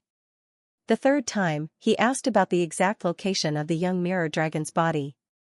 Laplace didn't tell him the result of the third time right away. Instead, she paused and looked at Angor. Can you guess the result of the third time? Angor shook his head. Laplace said indifferently, after the third astrology, Gleipnir suffered a backlash and his body collapsed. Angor's pupils shrank. Time collapse? Laplace nodded. The collapse of the body is irreversible. The 100-dragon divine kingdom used a secret technique to help, but they only managed to preserve Gleipnir's memories and spirituality, but the body still collapsed in the end. In other words, Gleipnir had already died once. The current Gleipnir was recreated by Laplace. Although her spirituality hadn't changed and she was still the same person, because Gleipnir had died once, her strength had become the weakest of the 3. Angor was completely shocked by this news. He had been thinking about what Laplace said. When Laplace asked Gleipnir to do astrology, Angor already considered the possibility that the astrology might fail or even cause a backlash. However, he didn't expect the backlash to be so terrible. Gleipnir died once because of the astrology, and the reason was simply to find the location of the young mirror dragon's body? Why? Angor didn't even blink when he heard the news. He felt his eyes getting dry. Laplace explained, there are 2 possibilities. First, she forced herself to find out something beyond the limit. Secondly, the results of the exploration involved an unspeakable existence. In other words, she was overstepping her authority. It was very likely that Gleipnir found a mystery object that was out of order, or an unknown mysterious area, or a creature stronger than legendary. Laplace didn't tell Angor which one he was referring to, but Angor already had an idea. Perhaps what Gleipnir saw in his astrology was a powerful creature that was beyond legendary. Angor was inclined to believe this because he recalled his own experience. He didn't go to the crack between the mirror domain and the void, but he did see the cracks in other special realms. For example, the dream realm. Both the dream wasteland and the dream crystal were located in the outer cracks of the dream realm. When the dream wasteland was first built, it was attacked by a powerful creature. According to the classification system of the wizarding world, the creature from the dream realm that was as big as a continent was definitely above legendary. If the dream crystal wasn't set up in both the dream realm and the mirror world, Angor believed that the cleaners who came to destroy the dream crystal would be at least legendary. Perhaps this was the truth. There were similar creatures in the outskirts of all special worlds, powerful to the point where they were unmatched. They were the extensions of the consciousness of the special realms. They were also the protectors and cleaners of those realms. If the dream realm had such creatures, the mirror world must have them as well. Besides, such creatures might not be limited to legends. There might be miracles as well. This was why the cracks between the special realms and the void were so dangerous. This was why the fixed coordinates of a special realm were so valuable that even a small wizard family could become a tycoon. Angor already had a guess, but he didn't tell Laplace about it. Guesses were just guesses. They were just guesses without solid proof. Besides, if his guess was right, he didn't want to talk too much about it even if he didn't know the name of such a being. If it was a miracle, then all he had to do was think about it and he could use all kinds of methods to find it. Guesses were just guesses. Angor didn't want to look into them until he was certain. Do you still want to go to the other side of the vortex? Laplace pointed at the white hole outside. I'll explore the unknown area later, Angor muttered. Laplace didn't mind Angor's decision. She didn't continue to tease Angor. Everything had its limits. Angor also wanted to ask about the White Sun Mirror domain. But before he could say anything, the flower of repose on the table slowly floated up. Under Angor's and Laplace's gazes, the flower bud slowly bloomed. Next, a figure jumped out of the bud. The figure was small at first, about the size of a palm. But as soon as it leaped out of the bud, it quickly grew to the size of a normal human being. The figure was still confused about his surroundings and didn't know where he was. When Angor regained his original appearance, the mysterious aura around him finally dissipated. As his vigilance was gone, his figure slowly became clearer. His soul was now visible outside his body. Laplace stared at the soul carefully. When she saw the soul's true appearance, she was surprised. It wasn't that she recognized the soul. It was just that the shape of the soul was very special. There was a big green mushroom on the soul's head. There were also small mushrooms around the soul's neck. Part of the soul's body was covered by the soul's robe, but Angor could still see the shape of the mushroom. Was this really a human soul? While Laplace was still hesitating, the bunny girl already hid behind her stuffed bunny and poked her head out. Is that a mushroom man? Angor chuckled and shook his head. It's not a mushroom man. He's a bit special. Let him explain himself. Levis had just woken up and didn't know what was going on, but he understood Angor's words. Every time he woke up, he would either meet Tree Spirit, Rain, or Mr. Poseidon. And each time, he had to tell them about what happened to him in the Flower Spirit Garden. He had gotten used to it. Levis didn't know who the girl was, but she was probably someone he couldn't afford to offend. With that in mind, Levis decided to start from the beginning. Don't go into details. Just tell me how you became a mushroom man and where you came from. What happened in the Flower Spirit Garden was related to the land of sinners, so Angor didn't need to hide it. Besides, Laplace was in the mirror realm, which didn't have any connection to the nightmare realm. There was no need for Laplace to get involved. Reeves nodded and immediately began to talk about his own matters. While speaking, Levis looked around and tried to figure out where he was. But as he spoke, Reeves suddenly paused. His gaze was fixed on a mirror placed next to the Flower of Rest. Both Angor and Laplace noticed Levis' strange behavior. Laplace recalled Angor saying that the soul might have something to do with the bronze mirror, and it seemed that Angor was right. Seeing Levis' expression, Angor already had an answer. That too, Toby was related to the Purcell family.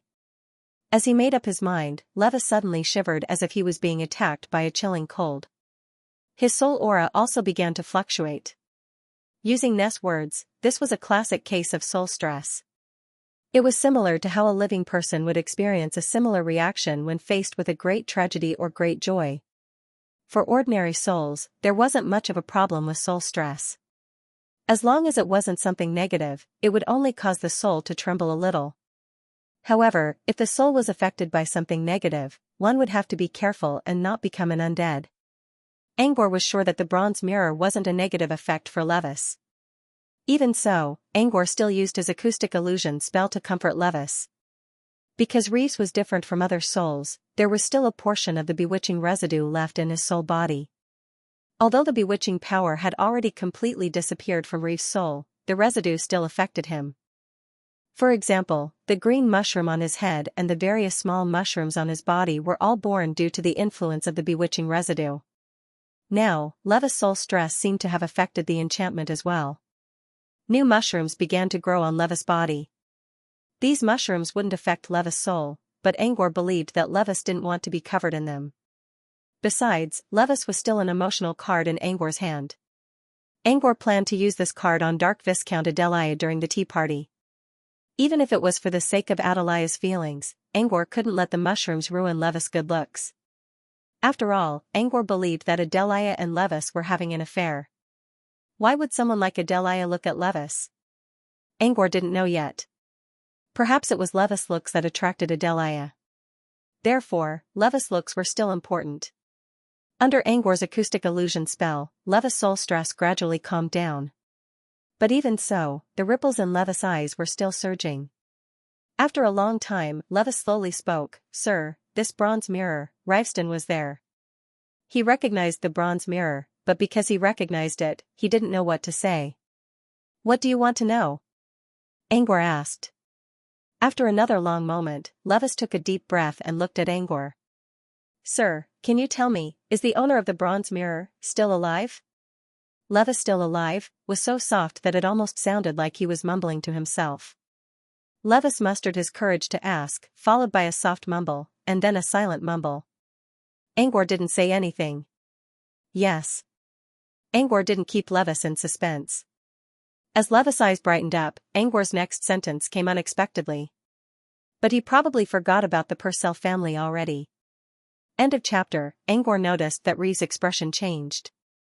Reeves was looking forward to hearing Angor's answer, but now he only looked confused. Reeves lowered his head. Angor did not know what he was thinking. Angor did not say anything either. He only looked at Reeves quietly. The sound of the piano played by the bunny doll echoed in the room. The childish music brought joy and excitement. But at this moment, only the bunny doll could enjoy this kind of joy. Everyone else remained silent. After some time, Reeves looked up at Angor with a hesitant expression. "Did he betray us?" "Betray? I don't think so." Angor shook his head and spoke softly, "Don't think too much. I didn't mean anything else. I meant it literally. He forgot a lot of things. He forgot about the Purcell family. In fact, he had even forgotten his real name. Yagulo. Yagulo, Mirror of Ebb. Yagulo, a wizard who found his own path and successfully stepped onto the path of truth. He was also the former future leader of the Purcell family, Reeves Sr., and an honorary professor at Xianxia Academy. Yes, not a student, but a professor. Yagulo had created many subjects in the Xianxia Academy, and as a spatial magic rune warlock, he was able to create a lot of space magic runes. He was also a space warlock who participated in the overall design and construction of Floating Mech City's runes. Even the most famous teleportation portal, Floating Mech City, was modified based on his runes. Nowadays, most supernatural cities in the southern wizardry region had similar teleportation portals. The runes of these portals, they were 100% the result of Yagulo's research. This showed Yagulo's talent in Space Warlock's field. His talent was terrifying. Antonio even told Angor that Yagulo was already listed as a reserve member of the research department by Mr. Muse. He would become an official member after that. Such a talented Mageweth warlock was naturally a genius of the generation. Because of Yagulo's existence, the Purcell family, which had been living in a remote corner of the continent, officially entered the eyes of various forces in the Fey continent. However, just as the Purcell clan was flourishing because of Yagulo, this era's favorite suddenly disappeared. Moreover, it disappeared without any warning. There was no message left behind, and he did not tell anyone where he had gone. It was as if he was a speck of dust on a historical scroll that was blown away by an unknown wind. Blown away. At that time, only the Purcell clan knew about Yagulo's disappearance. For the development of the clan, the Purcell clan didn't dare to announce Yagulo's disappearance. He could only seal off this matter and stall for time. They were looking forward to Yagulo's reappearance. However, the expectations of the Purcell clan fell through. Yagulo didn't come back. After all, Yagulo was a professor at Xianxia Academy. He was an existence that everyone paid attention to. Not appearing for 5 to 10 years could be said to be a closed-door cultivation. However, it would be strange if he didn't appear for decades or even half a year. In the end, the mystery of Yagulo's disappearance still attracted the attention of many people. The Purcell clan did not respond directly until Reeves became an official magus. Only then did the Purcell clan officially announce the matter of Yagulo. However, the Purcell clan still didn't use the word disappear. Instead, he said that Yagulo had left the southern region. This excuse was acceptable to the public. Because as long as one was a genius, almost all of them had thought of leaving this isolated land of the southern region to pursue the limits of the truth. Only some geniuses had thought of it in their hearts but hadn't done it yet, while some geniuses really did it. For example, Yuli Witch Marissa, Bloody Queen Mary, Twilight King Isabel, and so on. They were all genius magi that had left the southern region in recent years. Yagulo's spatial magic patterns had already reached the pinnacle in the southern region.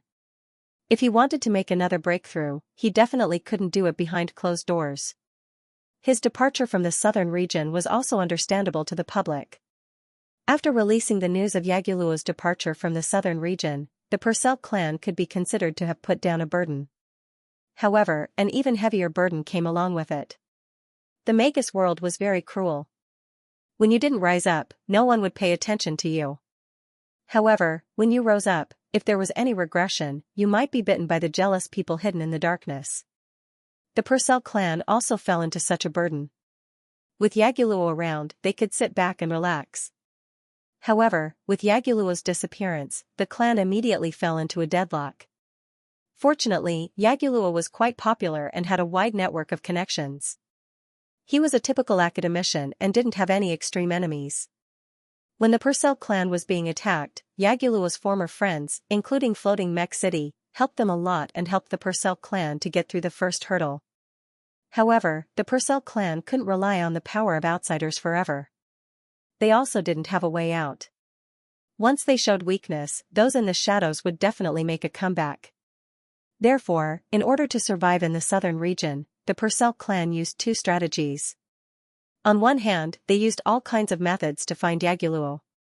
On the other hand, they let the geniuses in the clan work hard to become Truthfinder magi. Only when a Truthfinder magus appeared in the Purcell clan would those greedy people truly stop. As for the genius magus Levis, he naturally became the focus of the clan's training. However, after Yagulo's disappearance for 100 years, Levis, who was treated as the focus of the clan's training, still couldn't find his own path of truth. Levis didn't give up. As long as he smelled an opportunity, he would constantly strive for it. This wasn't only for himself, but also for the clan. Unfortunately, Levis' luck wasn't good. On his way to seek his destiny, he fell in Parmajai Highlands. In the spirit garden, Levis was possessed by Mystique and died due to exhaustion of energy. If Angor didn't save Levis, even his soul would have perished. However, because Angor saved Levis, Angor learned some secret information about the Purcell clan, including the mystery of Yagulo's disappearance, and the Tide Mirror. Tide Mirror wasn't just Yagulo's nickname. It was also an heirloom of the Purcell clan. However, this heirloom of the clan disappeared together with Yagulo. Angor learned about the Tide Mirror from Levis, and he also saw the illusion of the mirror. When he saw Gosi taking out the bronze mirror given to him by Toot, he immediately recognized the origin of this mirror. This bronze mirror was the Tide Mirror. Of course, Angor didn't dare to jump to conclusions. At least in terms of appearance, the bronze mirror and the Tide Mirror were almost identical. Even the insignia on the back of the bronze mirror was exactly the same. As soon as he saw the mirror, Angor immediately recalled the story of the Purcell family. Thus, he officially identified now. He had summoned Reeves just to confirm it once more. And this was the whole sequence of events. Judging from Reeves' reaction to the copper mirror, this copper mirror should be the ebbing tide mirror. In that case, there shouldn't be any mistake with Dudu being Yagulo, right? Moreover, the time when Dudubai entered the mirror domain also matched the time when Yagulo disappeared. It was exactly 100 years. Angor didn't hide anything from Reeves. He told Reeves about his current location and his encounter with Tutubi. To make sure, he even used an illusion spell to simulate Tutubi's appearance. Looking at Reeves' flickering eyes, as well as his complicated emotions, Angor was sure of it. Dudubi was Yaguluo. So, what do you think now? Or should I say, do you want to see him? He really can't get his memories back? Angor nodded. If it's just a normal memory loss, there are ways to get them back. But his memories have been destroyed by the Mirror Sea. They're no longer in his head, so there's no way to get them back. I see. Reeves nodded. Do you have an answer now? What are you going to do? Can you give me some time to think about it? Reeves was probably still in shock from the sudden information. His mind was still in a mess. Sure. Angor nodded. Angor snapped his fingers, and a thin layer of mist appeared around Reeves. This mist could temporarily block out all noises from the outside world and provide Reeves with an absolutely quiet environment to think. At the same time, the mist also calmed Reeves' mind and prevented him from experiencing any soul trauma again. It also allowed Reeves to calm down and think about what to do next. Reeves stood quietly in the mist and fell into a long silence. Is this a good thing or a bad thing for him? Laplace finally spoke. Angor didn't know how to answer. On the bright side, at least Yagulo was still alive. However, looking at it from a bad angle, Yagulo had completely lost his past memories. The memories that were swallowed by the empty mirror ocean were not only memories, but also the emotions contained in those memories. In other words, Yagulo no longer had any feelings for the Purcell family. This was why Yagulo gave Angor the Tide mirror so easily. Angor considered for a moment. Both good and bad. I'm not the person involved, so I can't tell you which one is more important. What about you? Do you think it's a good thing or a bad thing? Laplace spoke in a plain tone. If a human like you can't answer, how can I give you an answer? But even if he can't get his memories back, he can still cultivate his emotions. That's true. If Tootsie and Tootsie could cultivate love, it's not impossible for him to cultivate his emotions with his family. After all, without the burden of memories, there's still the fetters of bloodline. While Angor and Laplace chatted, Levis finally walked out of the illusion after staying silent for several minutes. When Reeves came out, he heard Angor talking about bloodline fetters. His hesitant expression slowly turned into one of determination. Angor looked at Levis. You have an answer? Levis nodded. Can I ask something of you, sir? Go ahead. As for whether Levis would agree or not, it depended on what Levis said. Levis gathered his courage and said, Can I ask Granny Itai to see him? Granny Itai. If Angor didn't meet Levis, he wouldn't know who she was. She was someone who wasn't very important, but was very special. She was only a level 3 apprentice who wasn't famous in the wizarding world. There was nothing special about her. However, she was special because Granny Itai was Yagulo's only living blood relative. She was Yagulo's elder sister. Before Levis' body died, he left behind a final message. If Angor could leave the spirit garden and have time, he hoped that Angor could help him pass the message to 2 people. One of them was Dark Viscount Adelia, while the other was Granny Itai of the Purcell family. Granny Itai wasn't very strong, but she had a high status in the Purcell family. Levis' request was unexpected, but it made sense. Levis was already dead. He was just a spirit, and Yagulo wouldn't care too much about him. Granny Itai was still alive, and she was Yagulo's closest blood relative. Using the bloodline connection, Levis might be able to re-establish Yagulo's ties to the family.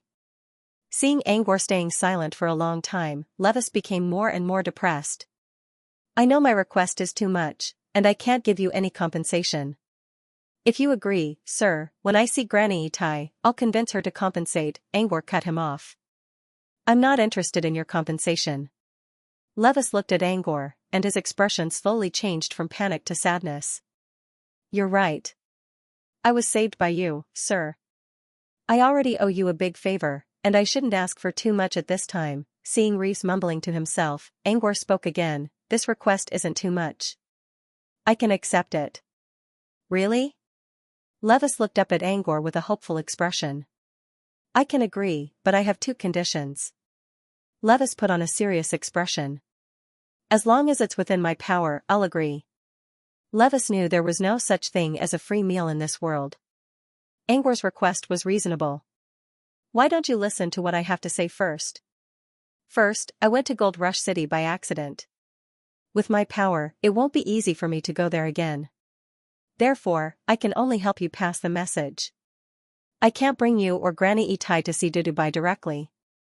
In other words, whether or not Tutubi could meet Reeves and Granny E depended on Tutubi's thoughts.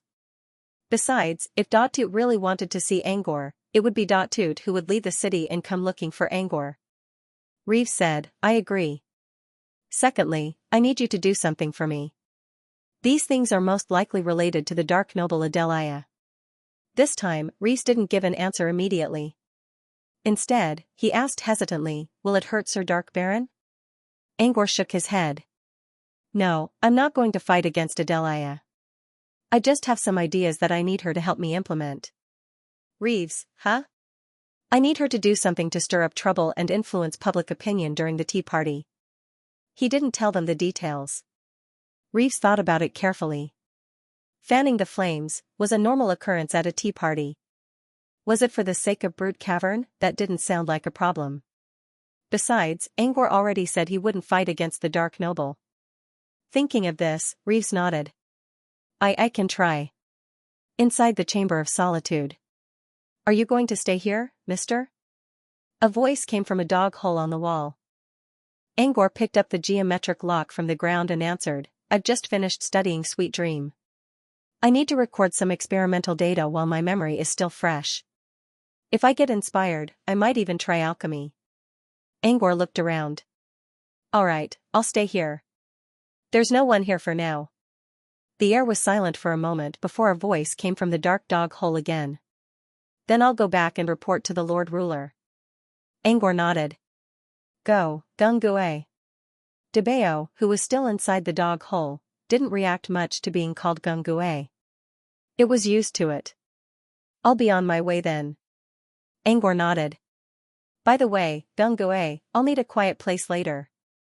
I might use the geometric lock to seal up the chamber.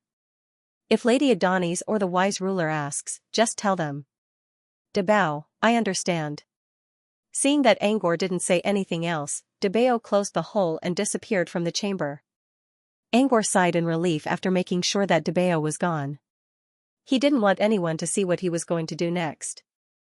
He was going to use the dream whelp to drag the entire chamber into the dream wasteland.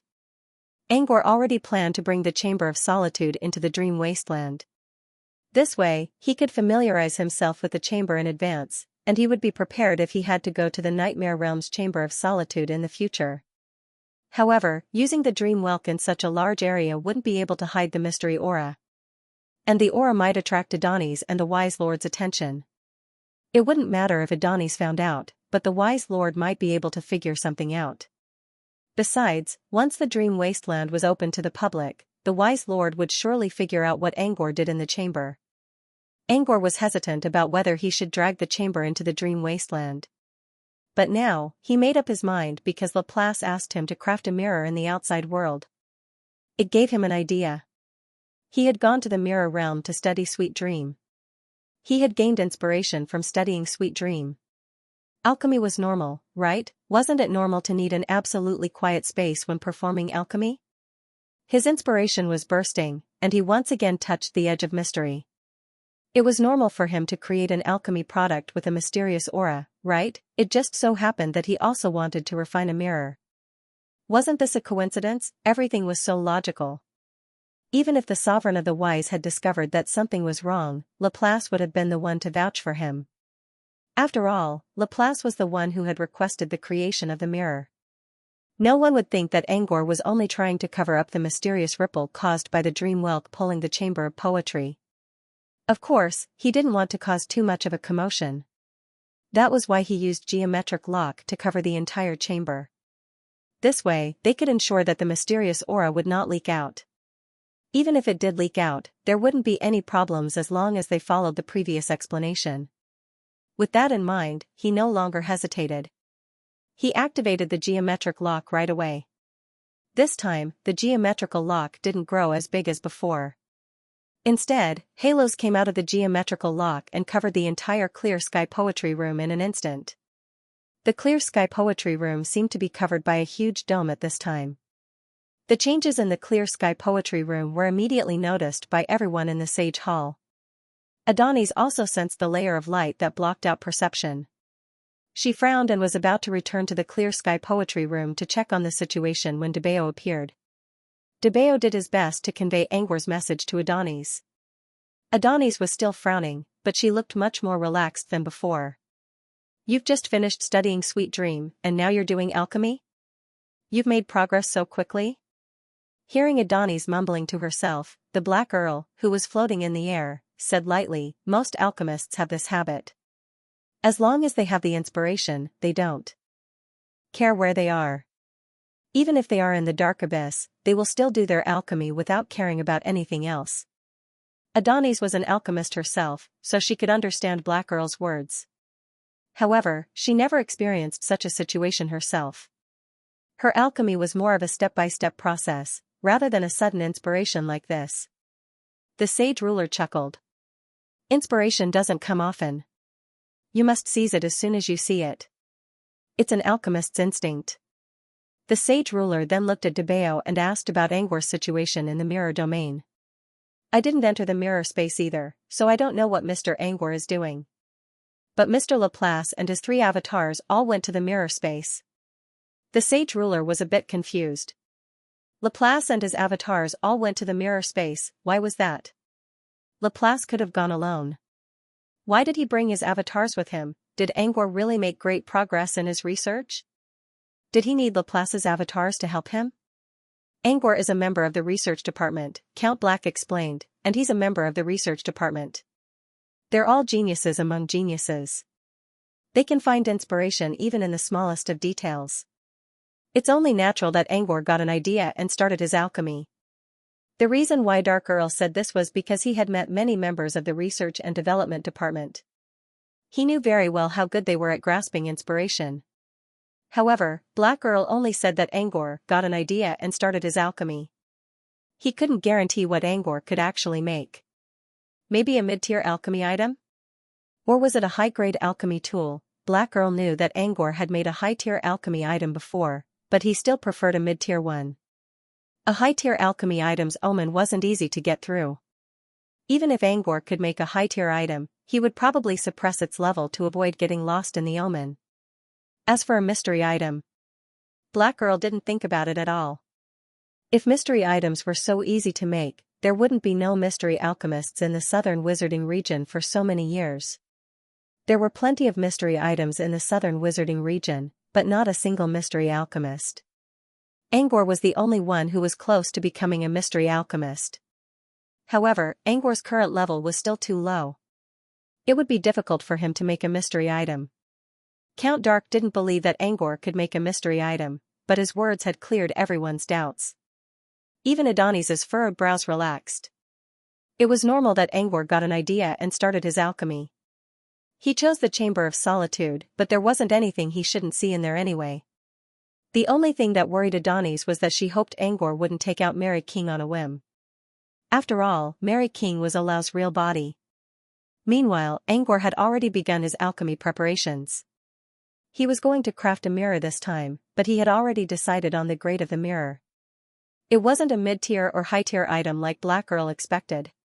It was a low-tier item. Black Earl was worried that Angwar would get lost in the omen, but Angwar was also worried about that. So he decided to make a low-tier item right from the start. Normally speaking, low-tier items wouldn't cause omens. Even if they did, they would only be simple ones. However, Angwar was already prepared for the omen. He wasn't just going to make a low-tier item. He was also going to use Mad Hatter's Coronation. Mad Hatter's Coronation would probably turn a low-tier item into a mid-tier one. In that case, it would be more difficult to trigger the omen. Still, Angwar could handle the omen of a mid-tier item. If the item he made turned into a high-tier item because of Mad Hatter's Coronation, he would have to be careful. However, Angwar was only thinking about White Hat's Coronation. White Hat's Coronation could improve the runes. If the runes were complete, they would improve the effect and leave a certain mystery aura behind. Of course, there was also a chance of Black Hat's coronation. The Black Hat's coronation could change the runes in a completely different way, which meant it would have a special effect. Feng said the probability of Black Hat's coronation was low. However, Angor had already seen it twice. The first time was when he was making a scroll in Sunlight Garden, which became the Sunlight Shrine because of Black Hat's coronation. The second time was when he was drawing an invisibility magic array in Princess Town, which led to the appearance of Rabbit Cha-Cha. If Black Hat's coronation really happened, Angor would look forward to it even more. After all, Black Hat's coronation didn't come from normal alchemy. One of them was making magic scrolls, while the other was drawing magic arrays. Black Hat's coronation wouldn't cause any omen. Angor really wanted to know what the omen would be like if Black Hat's coronation appeared this time. Angor knew that the omen would become more dangerous if Black Hat's coronation appeared. However, as an alchemist, he couldn't just avoid omens forever. In other words, Angor was taking a gamble this time. If he wanted to use Crazy Hat's coronation, he had to be prepared. If White Hat's coronation appeared, he would have to be careful when crafting a low-tier item. If Black Hat's coronation appeared, Angor wouldn't be afraid to face the unknown omen head-on. Angor's mind was in a dilemma, but his hands remained steady. He took out all the materials he needed this time. They were all low-tier materials, but they were all of good quality, which would help with the alchemy effect. The most important ones were Ancient Silk Platinum, Stone Heart of White Dense Stone, Kumba Silver, and Biguanide Methyl. There were about a dozen auxiliary materials, most of which were not used to craft the item. For example, melted flame flower and locust water were used to increase the temperature of the item quickly. After taking out the materials, he already had an idea of how to make the potion. He planned to craft a half mirror the size of an ordinary portrait. The whole thing was to be pieced together and embedded with runes. Ancient Silk Platinum would be the material for the frame, Stone Heart of White Dense Stone would be used to stabilize the space, Kumba Silver would be used as the mirror surface, and Biguanide Methyl would be used as the core effect. Biguanide Methyl's property was sturdy. Angor's biggest requirement for this half mirror was that it should be sturdy and would not break easily. Angor could add many other effects, but this time, he only wanted the sturdy effect at the core. The other effects would be replaced by runes. He already had an idea, and the mirror itself was a simple low-tier item. Angor worked quickly. About half an hour later, he finished all the parts of the mirror. Angor could have done it even faster. For example, he could make a large number of items at once. However, this was a serious alchemy task, so Angor still took every step seriously. He even spent some time carving the emblem that said "Made by Angor" on the mirror. Angor rarely added his own emblem when crafting low-tier items. But this time, he was going to use Mad Hatter's coronation. Whether it was a white hat or a black hat, the mystery aura would still be there. The mirror was for his own use, but the mystery aura on it could easily attract unwanted attention. To avoid unnecessary trouble later, Angor carved the emblem on it to show that he made it himself. When everything was done, Angor finally began to carve the runes. The process of carving the runes was quite complicated. To hide the mystery rune from the Mad Hatter's coronation, Angor had to carve a special concealment rune as well as a linked rune. If someone tried to remove the rune, the linked rune would destroy the hidden rune. The runes on the inside of the mirror were all intricate work. Besides, Angor had to maintain a steady supply of mana while carving the runes, which was also a challenge. Even if Angor had to carve the runes himself, it was still very tiring.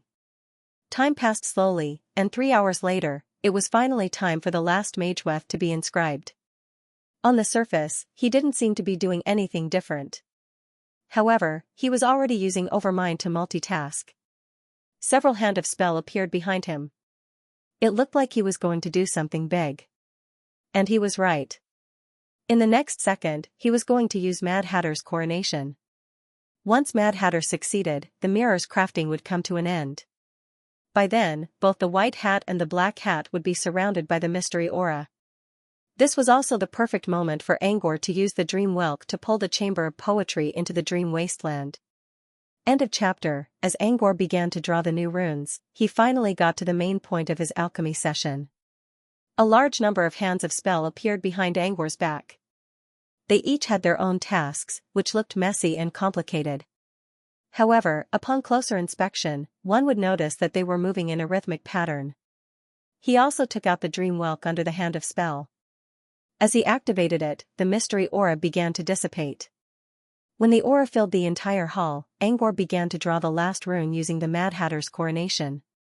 It looked like two simple operations, but in fact, he also had to control the runes, stabilize the energy output, and use multiple spells at the same time. It wasn't difficult for Angor.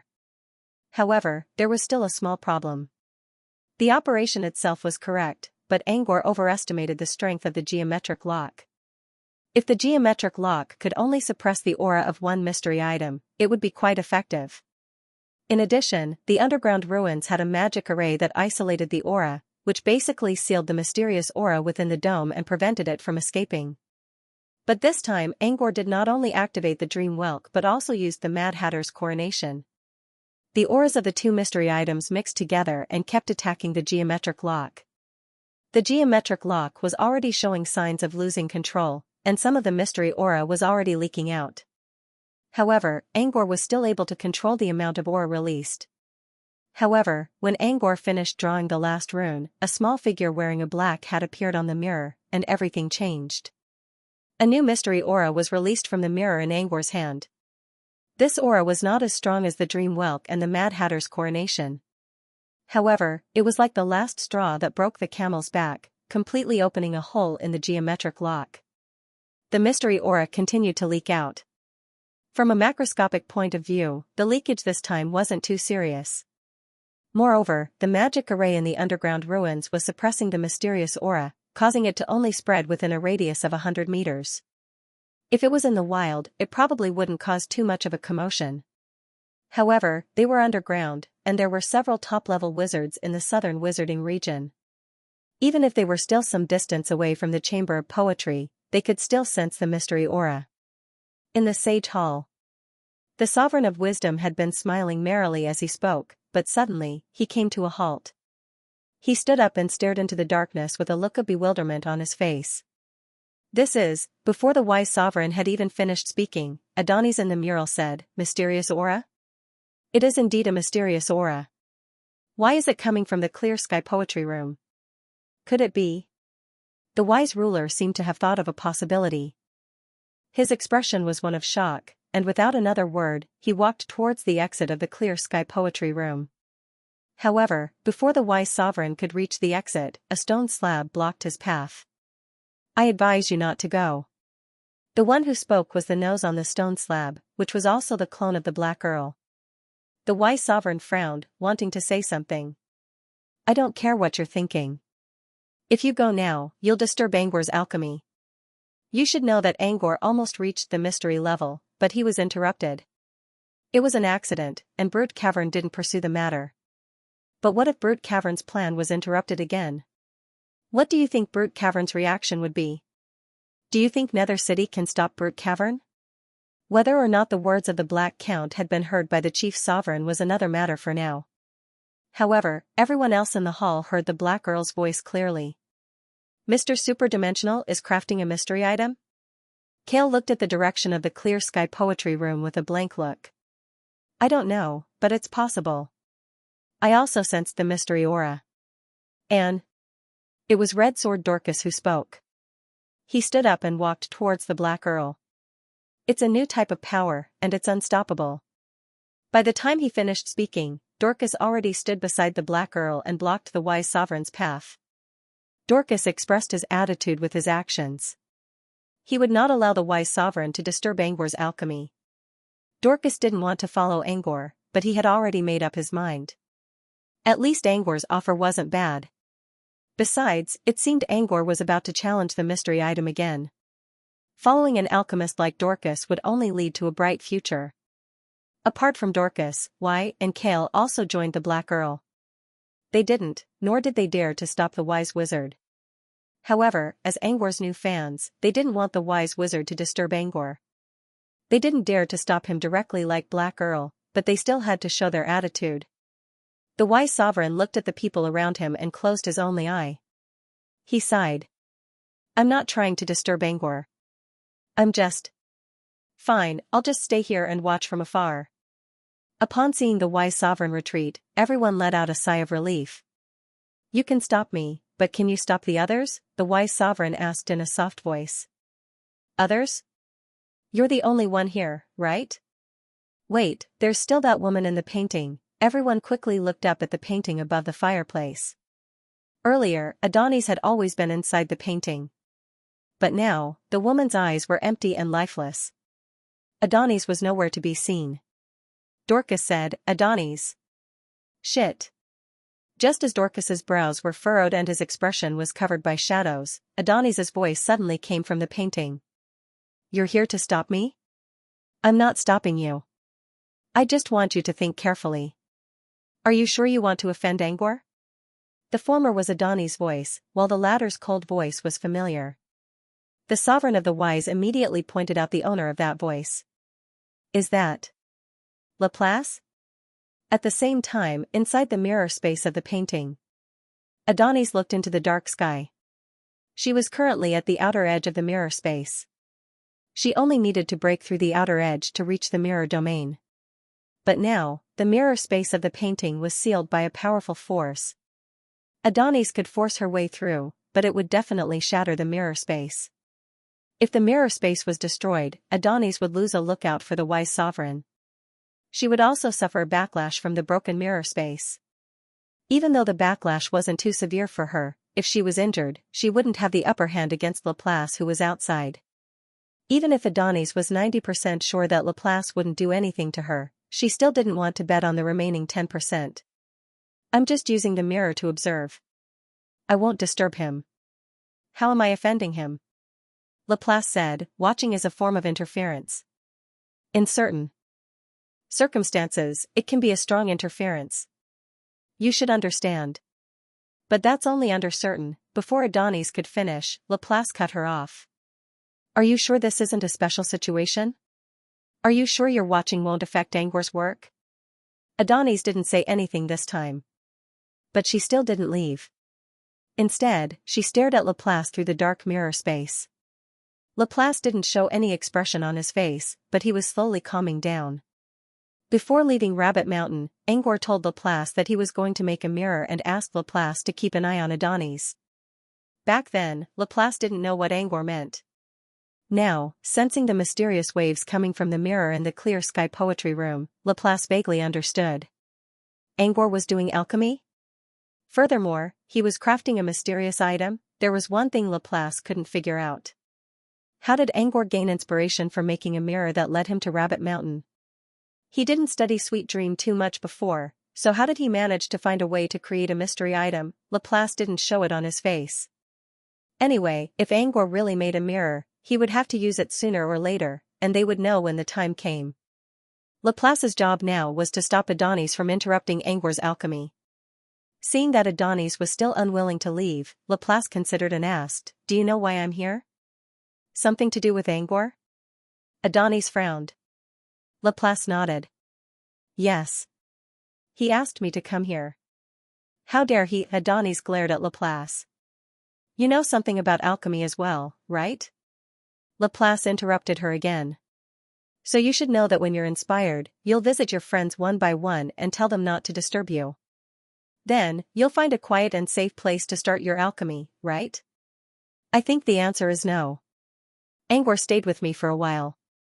I don't know why he suddenly had an idea, but I can understand why he wanted to put it into practice.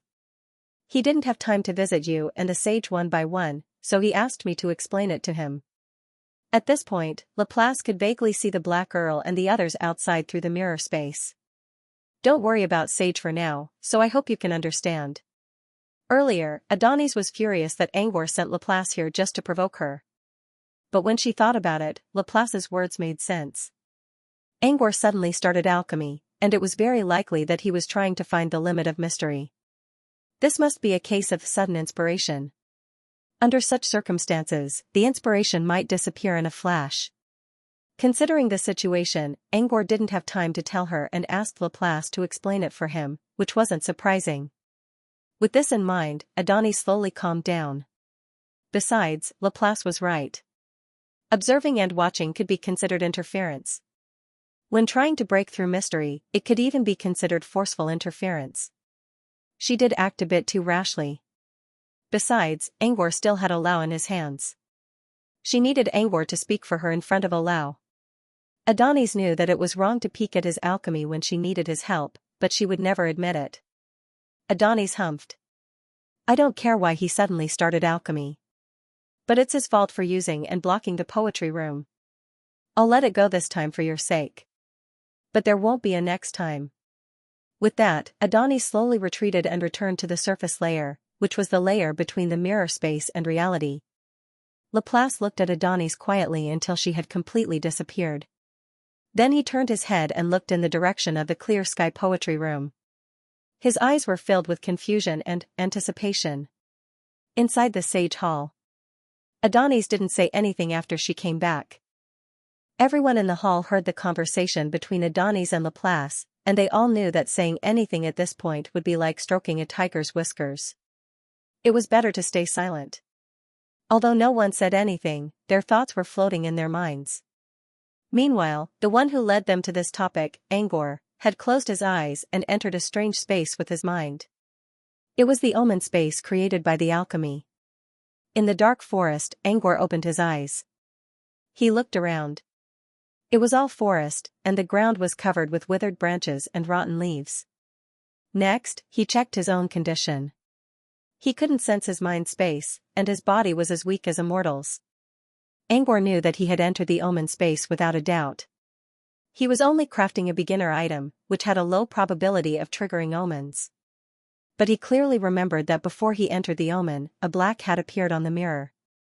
Black hat again. Angor sighed. He didn't know if this was good luck or bad luck. Feng and his friends always used Mad Hatter's coronation to show up as white hats. But when Angor got his hands on them, black hats popped up one after another as if they didn't cost any money. White hats, on the other hand, rarely appeared. Angor knew what the coronation of a black hat meant. Once the coronation was successful, the mirror he crafted would have a special effect. Of course, the mirror was only a beginner item for now. Once Angor left the omen space, he wouldn't be so sure. Generally speaking, the coronation of a black hat sounded great, and Feng kept praising him. But Angor was still worried. This was because the alchemy omen brought by the coronation of the black hat was different from anything he had experienced before. He still didn't know why he entered the omen. In the past, entering different omens was like entering different dungeons. There would always be some guidance. Even if there wasn't any guidance, there would at least be some obvious clues. But now, he was in a silent forest. He didn't see anything strange, nor was there any guidance. This time, he felt like a blind man searching for an elephant. Everything was dark. Since he couldn't see any hope, he stood up and walked toward a direction where there were fewer trees. Putting everything else aside, at the very least, he should explore this pitch-black forest with tall trees and broad-leaved trees. End of chapter. Angor was planning to walk in a random direction and see if he could find a way out of the forest. In other words, in this dark forest, could he find the guidance to leave the omen? However, he only took a few steps before he frowned. Although he could not sense the mind space, nor could he use energy, his spiritual sense as a magus did not disappear. He vaguely felt that there was something wrong with his surroundings, but he couldn't pinpoint what exactly was wrong at the moment. However, the pressure he felt on his forehead was telling him that the forest was not as simple as it looked. There was some unspeakable danger hiding here. Where is the danger coming from? Angor rubbed his forehead, trying to strengthen his senses. However, it didn't have any effect. Instead, it caused the surging spirit sense to slowly dissipate. Everything returned to silence, as if the danger was just an illusion. Angor knew that the pressure he felt on his forehead was not an illusion. There must be something wrong here. Since his senses were no longer working, he could only try to use his eyes to see what was around him and find the source of the danger. Was there a monster hiding in the shadows? Or was it a trap set up by a hunter? Or maybe, the forest itself was dangerous? For example, the trees around them actually had spiritual intelligence and could transform into evil towering treants. While Angor was thinking about this, he suddenly heard several shrill cries of crows. There were crows in the forest. He looked up and vaguely saw the darkness of the forest. Several black shadows flew past him, but they all disappeared in the blink of an eye. The shadows were about the same size as crows. And when they flew past, Angor could hear the sound of wings flapping. It was very likely that they were crows. The creatures disappeared in a second, but their cries did not stop. However, their shrill cries never stopped. It seemed the crows had been hovering around Angor all this time. So the danger came from the crows. In the wizarding world, crows were mostly used as eyes and ears. Besides, crows were always petty and vengeful. There were also wizards who reared crows and used their personalities as metaphors to warn people who approached them. Angor did not know if these crows were kept in the wild or not. Or maybe they were the eyes of a supernatural. But he was still inside the omen. There should not be any hidden meaning, right? Maybe the crows were not the source of the danger, but the creators of the atmosphere. After all, Angor could still hear the cries of the crows, which sounded like the voices of the dead. When he looked at the dark forest in front of him, he could not help but feel uneasy. The gloomy atmosphere here was clearly brought out by the crows hiding in the shadows. Angor calmed himself down and focused on the current situation. Staying in the same place was not a solution. Angor considered and decided to move in a different direction. Maybe the danger he sensed was because he was going in the wrong direction? As long as he could find the right direction, he could get rid of the danger. Angor changed the direction and took several steps. His spirit sense did not awaken again, which seemed to mean that he could indeed get rid of the danger by changing directions. But he didn't think it was that simple. His spirit sense did not warn him. Perhaps it was because it had already warned him before. Angor did not care. And more. When the total number of steps reached 30, Angor stopped. Because he finally found out that something was wrong. The trees around him. They seemed to have become thicker and bigger. Was there really something wrong with the trees? To prove his point, he chose to move forward. But this time he changed the reference coordinates. Several seconds later, Angor stopped again. At this moment, his expression was no longer as calm as before because he had discovered the truth. The trees did not change. It was him who changed. His body became smaller. The forest was like Gulliver's tunnel. Every time he took a step forward, his body would shrink. He didn't feel anything strange about it. It was as if his body was shrinking naturally. This was why Angor did not notice it at first. If his spirit did not warn him, Angor would not notice it until all the trees around him became giant. But there was a pattern to the shrinking. He would only shrink when he walked, and would not shrink when he stopped. Did it mean that stopping was the solution? Definitely not. Angor tried to stay still and analyze the situation. However, the more he stopped, the more he did not want to move. It was as if staying still became a safety island in his mind after he noticed the pattern of shrinking. He did not want to move. And this was definitely not a good thing. Unless he wanted to be trapped in this strange omen forever, he had to move and find a solution to this omen. Shrinking with every step. Is that what this omen is telling me? While thinking to himself, he took the initiative to do more tests around the area to find out more about the rules of shrinking the area. Angor looked like he was strolling around. In fact, he was testing different directions, different paths, and other factors. He even climbed a tree and ran as fast as he could. In the end, he got a bad result.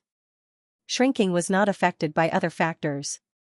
As long as he walked, no matter what posture he used, even if he crawled, he would shrink. Running would speed up the shrinking process. In other words, to find the solution, he had to shrink, and the shrinking would continue. In the end, he might become smaller than a speck of dust. No, he might not even have the chance to become a speck of dust before he was threatened by other dangers in the forest. For example, the crows. Angor heard the first caw of a crow. The group of crows hiding in the dark never left. They would caw from time to show their presence. Without a doubt, they were watching him from the shadows. After going through the series of tests, Angor's body had shrunk a lot, and he was half a head shorter than before. But at least he was still in the shape of an adult. He still had the upper hand against the crows hiding in the shadows of the forest. Compared to a hunter, Angor could barely be considered the hunter. However, if he kept shrinking until he was about the size of a crocock, the hunter and the prey would change positions. He would become the prey, and the crows would become the hunter. Angor believed that the crows would come out from the shadows and attack him. A forest that shrinks people, and a bunch of crows staring at us from the side. Angor mumbled. Was this the test of the omen? Angor knew that he could not figure out the real test for now. But his biggest problem right now was to solve the problem of shrinking himself and the crows hiding in the shadows. How should he solve this problem? Should he stop and think of a way to kill the crows first? No. The crows were not attacking yet, which meant they knew the pattern of shrinking in the forest.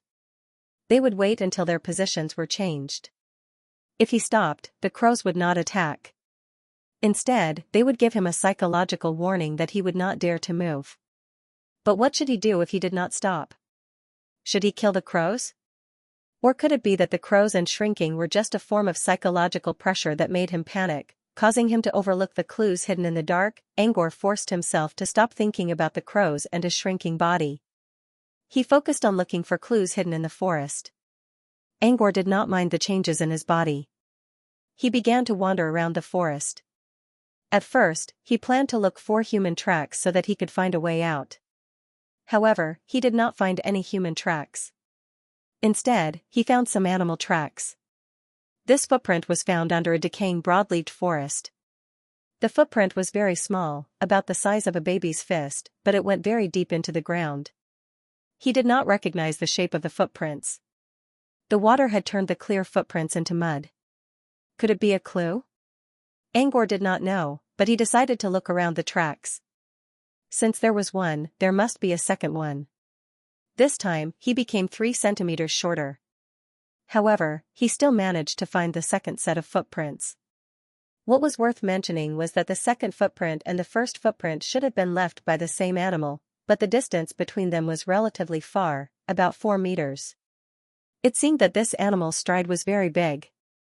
Also, the size of the tracks did not change, which meant there was a second creature in the forest that would not shrink when moving. The first one was the crow, and the second one was the owner of the tracks.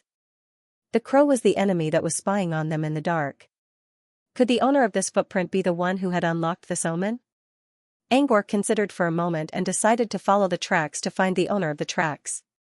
With this search, another 5 centimeters were gone. But this time, he found about 10 footprints, which confirmed that the owner of the footprints had not shrunk.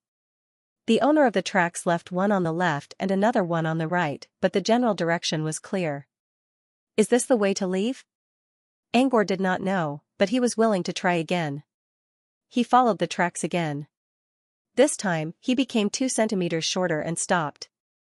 It was not because he found the owner of the tracks, nor did he plan to give up. It was because his dormant spirit suddenly woke up.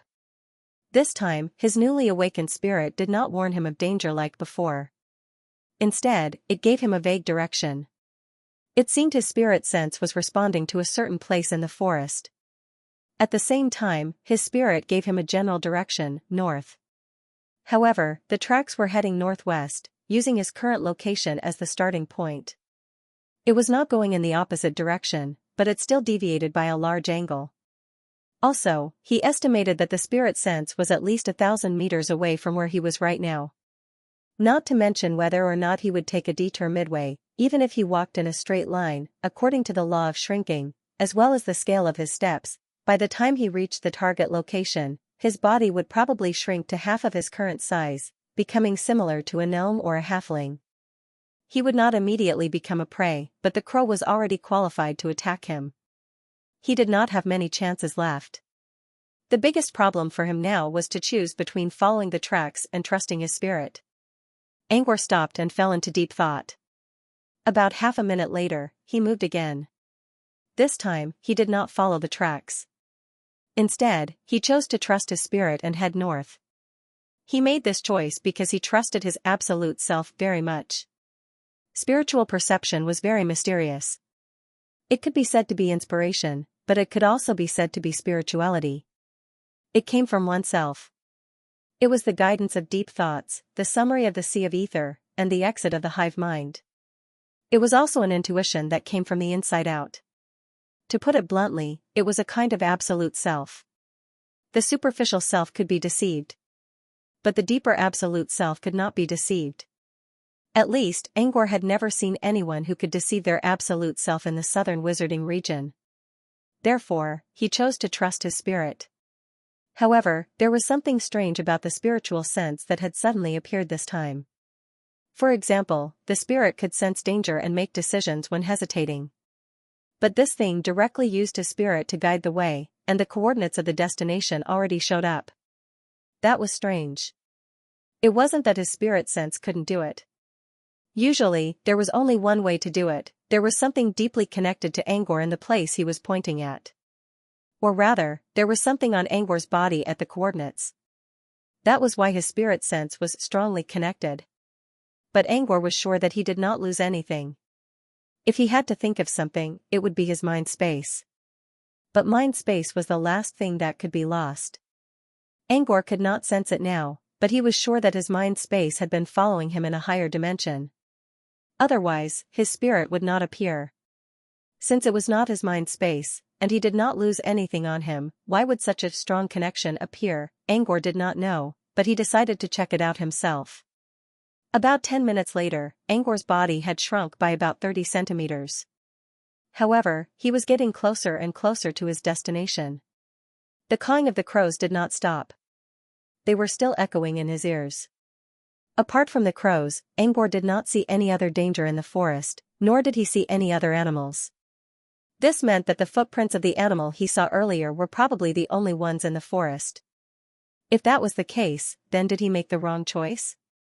Should he trust the footprints instead of his spirit sense? Angor felt a little lost.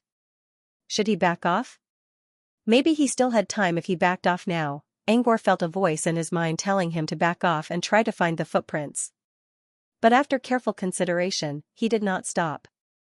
If he backed off now, he might be able to find the footprints quickly. But where did the footprints end? Could he reach the end of the footprints with his body size? It was hard to say. But if he chose to keep moving forward, at least he would have a fixed goal. Compared to searching aimlessly, moving forward with a goal would at least give him a result. After 5 minutes of running, Angor's height was about the same as when he was 7 or 8 years old. However, this did not mean he was getting younger. His body shape was still the same as when he was an adult. From afar, he looked more like a halfling or a slender dwarf instead of a child. As Angor's body grew smaller, the shrill caws around him became louder and louder. They sounded like mournful music before a funeral. The crows that Angor only heard their cries but did not see their forms also flew out. They seemed to understand that Angor was no longer a threat to them. They quietly stood on the branches and stared at Angor's figure in their yellowish eyes as if they were looking at a dead man. They only needed to wait for Angor's body to shrink further until he could no longer resist the crows. That would be his death.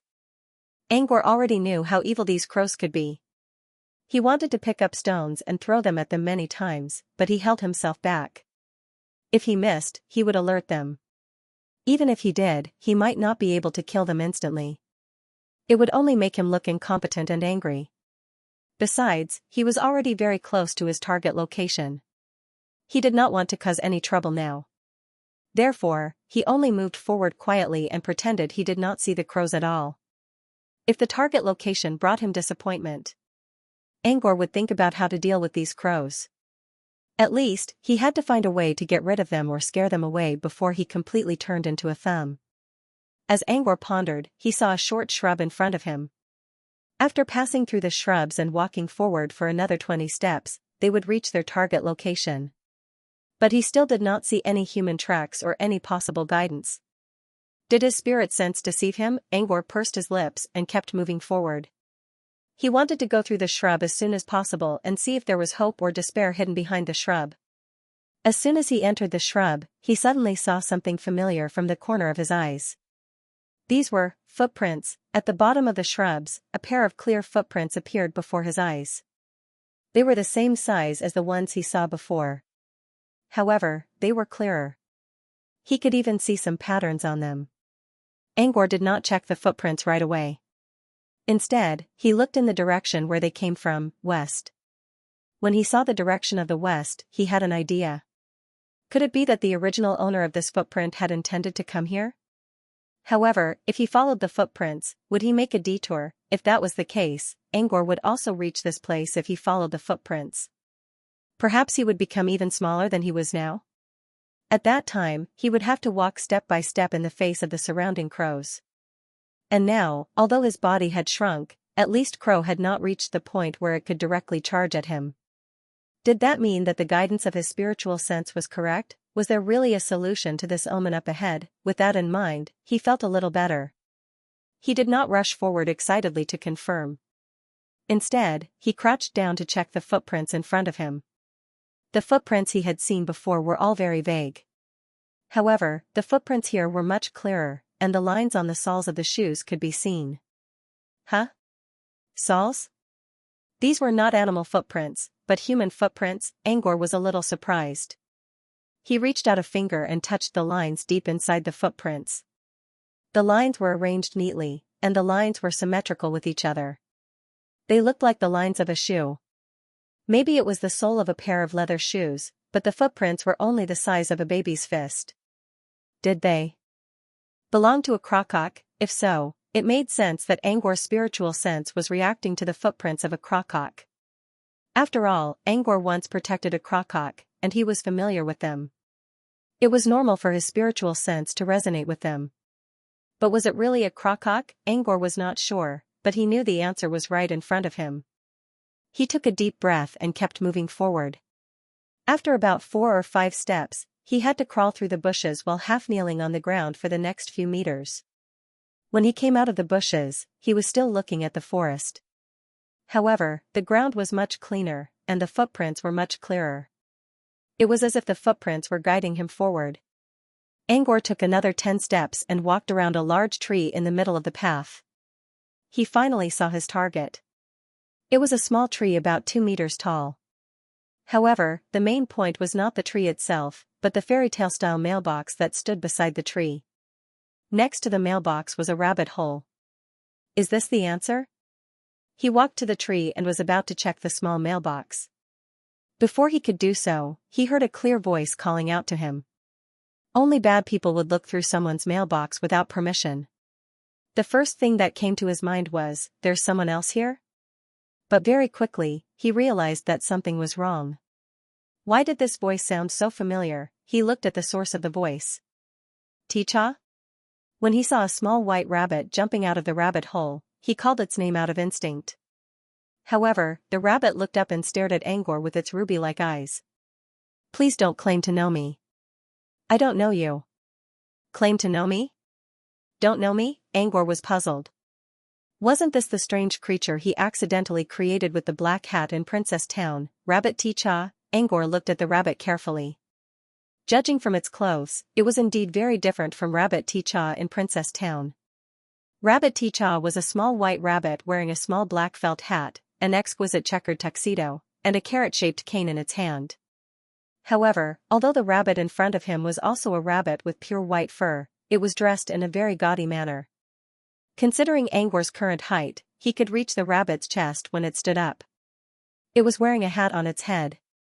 The hat was shaped like a teapot, and it was a colorful teapot. The handle, the mouth, and the lid of the teapot were all there. Its upper body was also a tuxedo, but it was also colorful. It looked like the colorful combination of a child's drawing.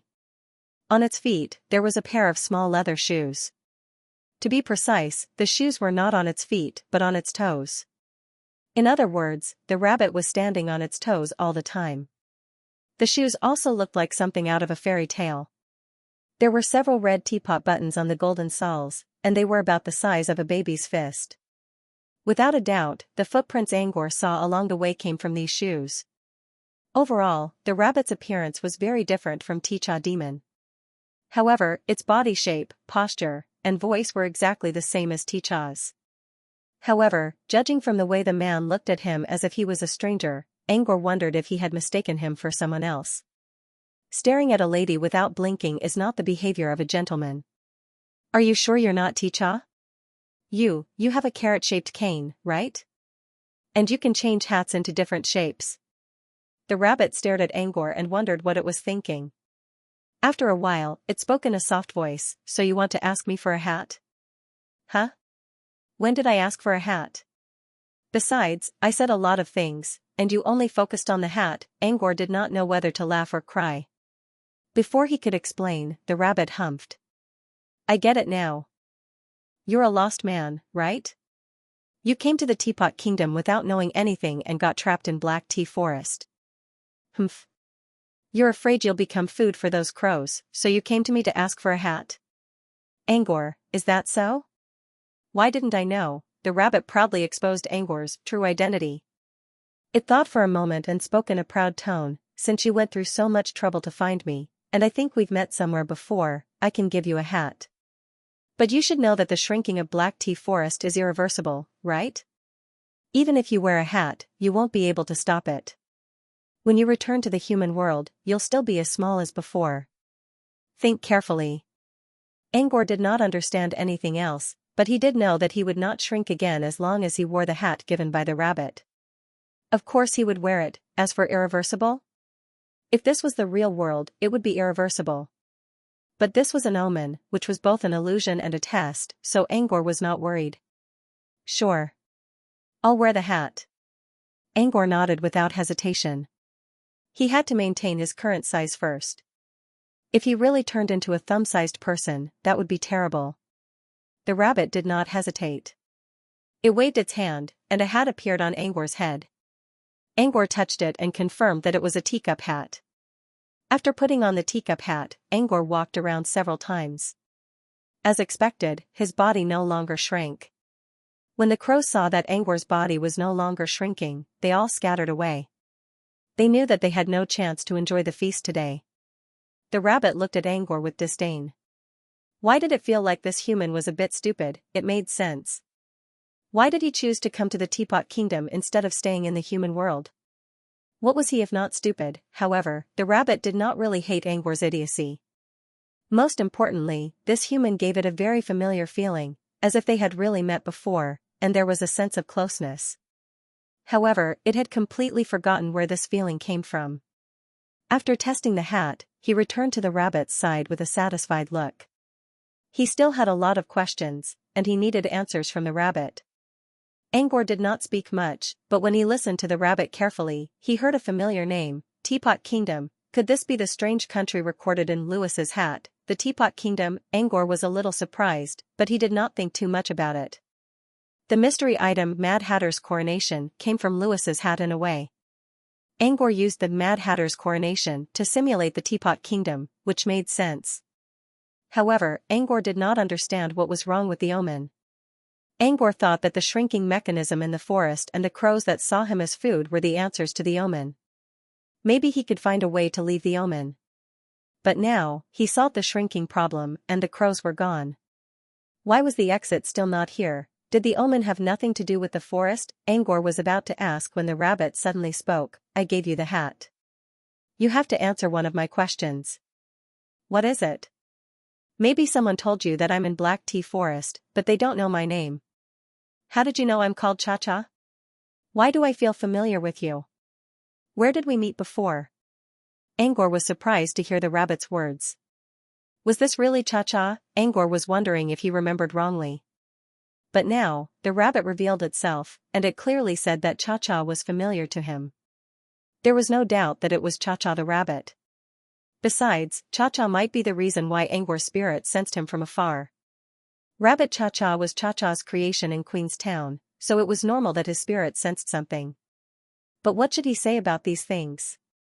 He could not say that Cha-Cha was a mysterious creature he created, and that Cha-Cha forgot about him because he was in the omen. Everything else was easy to explain, but the omen was difficult to explain. Seeing Angor's silence, Rabbit Cha-Cha seemed to realize something and humphed. "It's fine if you don't want to talk. I'll give you the hat. And don't check my mailbox again. There's nothing in there." With that, Rabbit Cha-Cha was about to jump into the rabbit hole. Angor quickly stopped it. "Wait, can I ask you something?" "Rabbit Cha-Cha, you're not answering me anything, yet you want me to answer you? Is that reasonable?" Angor sighed. "I want to answer you, but I don't know what to say." "What do you mean?" Angor considered and sat on the ground with his legs crossed. He picked up a dried branch and drew a pattern on the ground. It was a rabbit wearing a tuxedo and felt hat. It looked proud while waving a carrot cane in its hand. This is the cha-cha I know. It looks like you. But it's not in the teapot kingdom. It's in the human world. That's why I mistook you for someone else the first time I saw you. Angor considered for a while and decided to use the excuse of mistaking as an excuse for now. Rabbit Cha-Cha looked at the pattern on the soil and thought for a long time.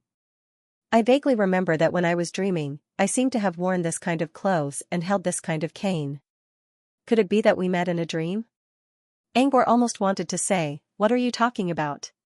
Talking in your sleep?" But before he could say anything, he saw Rabbit Cha-Cha's serious expression. It really felt that they had met in the dream. Maybe? Angor considered for a moment. Rabbit Cha-Cha tilted its head. I think you're hiding something from me. But, never mind. I saw you in the picture. Maybe we did meet in a dream. Besides, I can feel that you don't mean me harm. So, if you want to hide it, I won't ask. With that, Rabbit Cha-Cha followed Angor's example and sat on the ground. Since we've met in the dream, I can answer your question.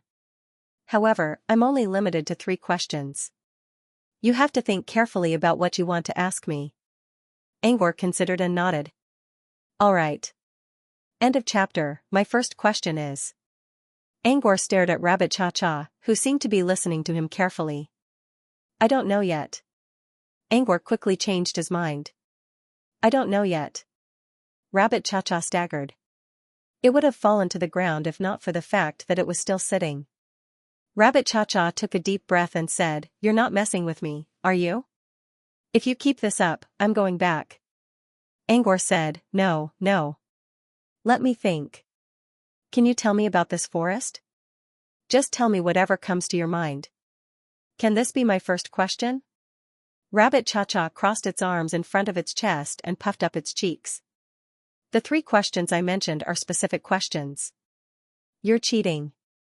Angor knew that he was exaggerating the problem, but he had to do it.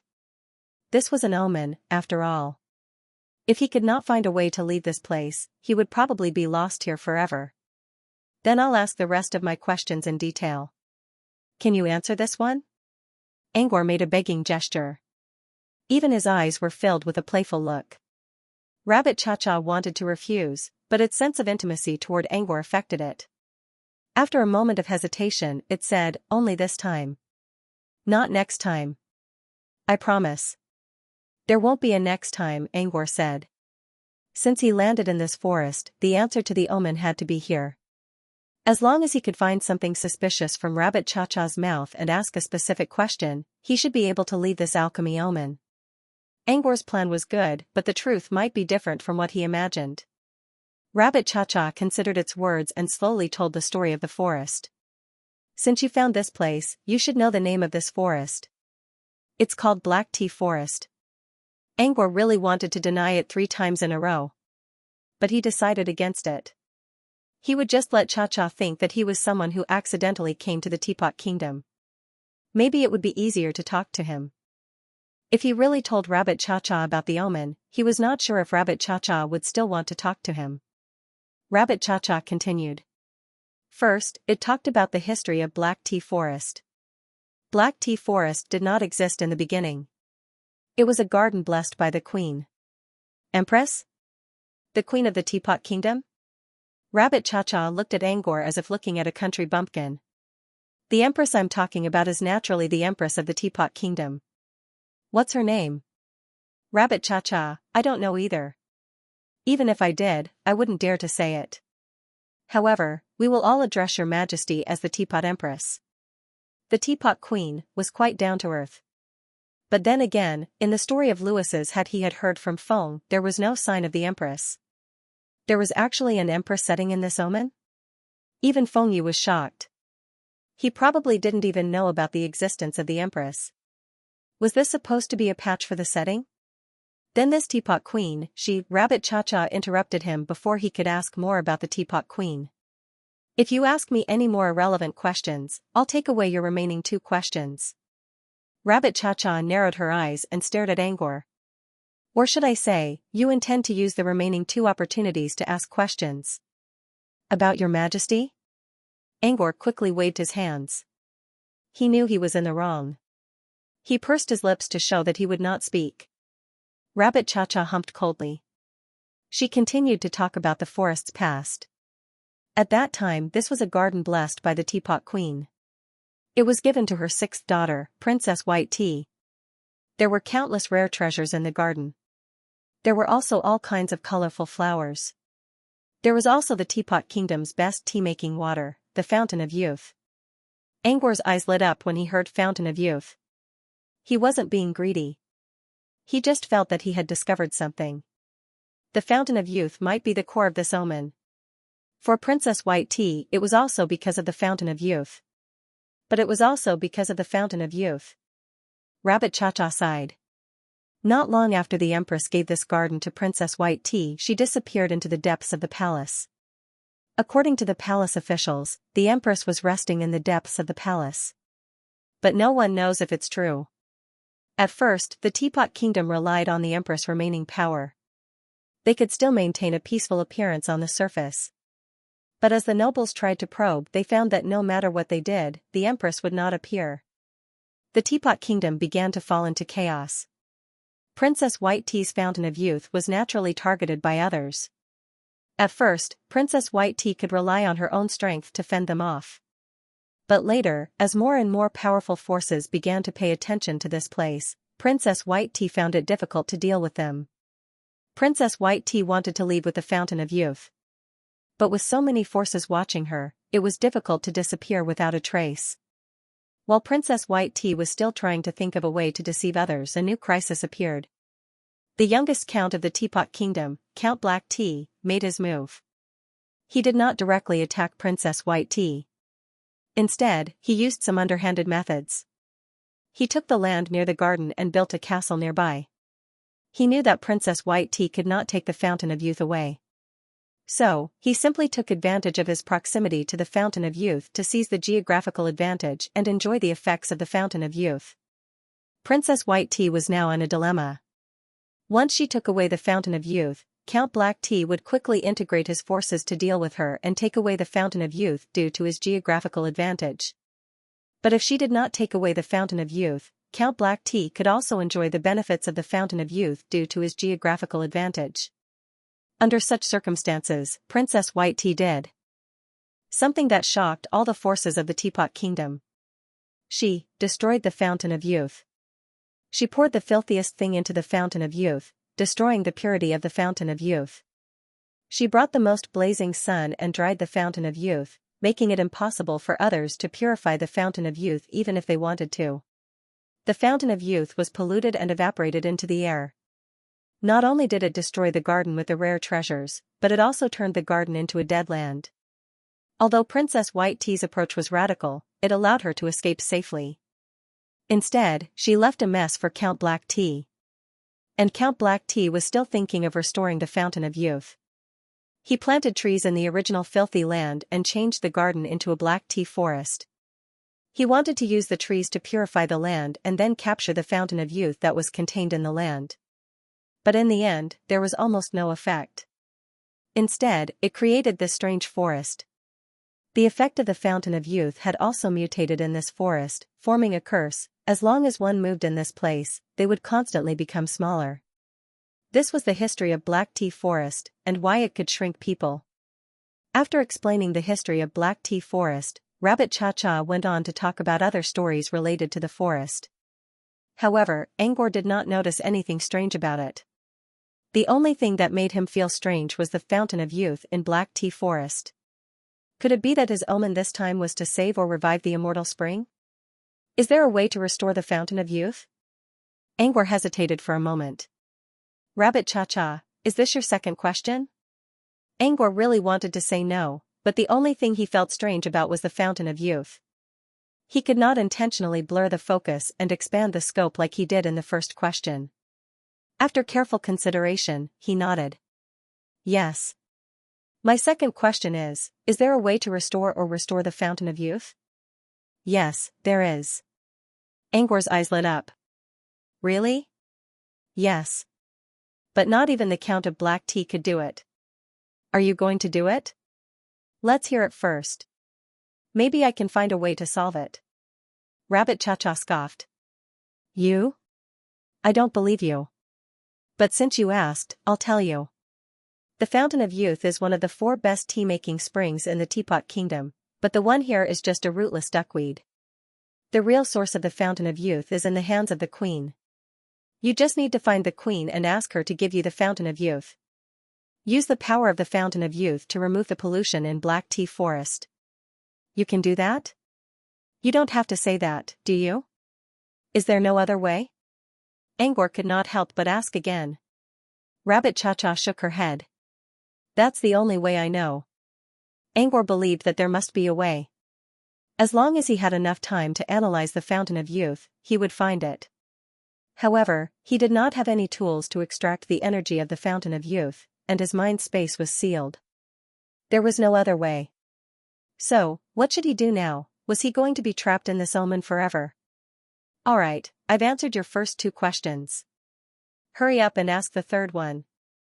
I'm going back to sleep after that, Rabbit Cha-Cha urged. Angor considered for a moment. Can you tell me anything strange recently?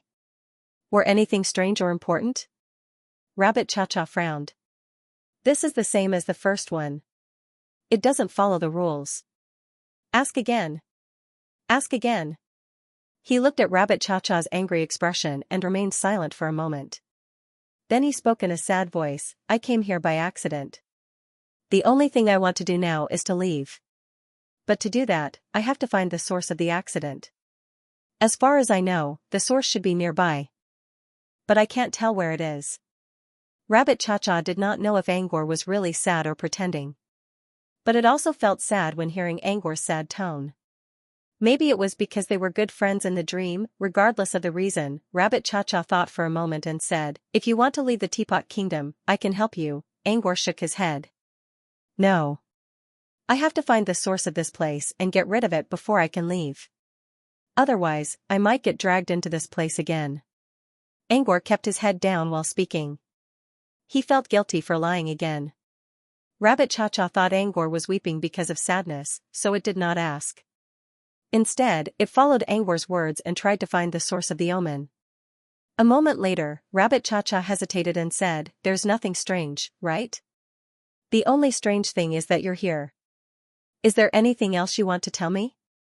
Why is this forest so boring? Rabbit Cha-Cha thought again and shook its head. I can't think of anything strange. Angor was getting a little anxious. He had yet to find the source of the omen. Think about it. Is there anything related to the black hat or the mirror? Black hat? Mirror? Rabbit Cha-Cha thought for a moment.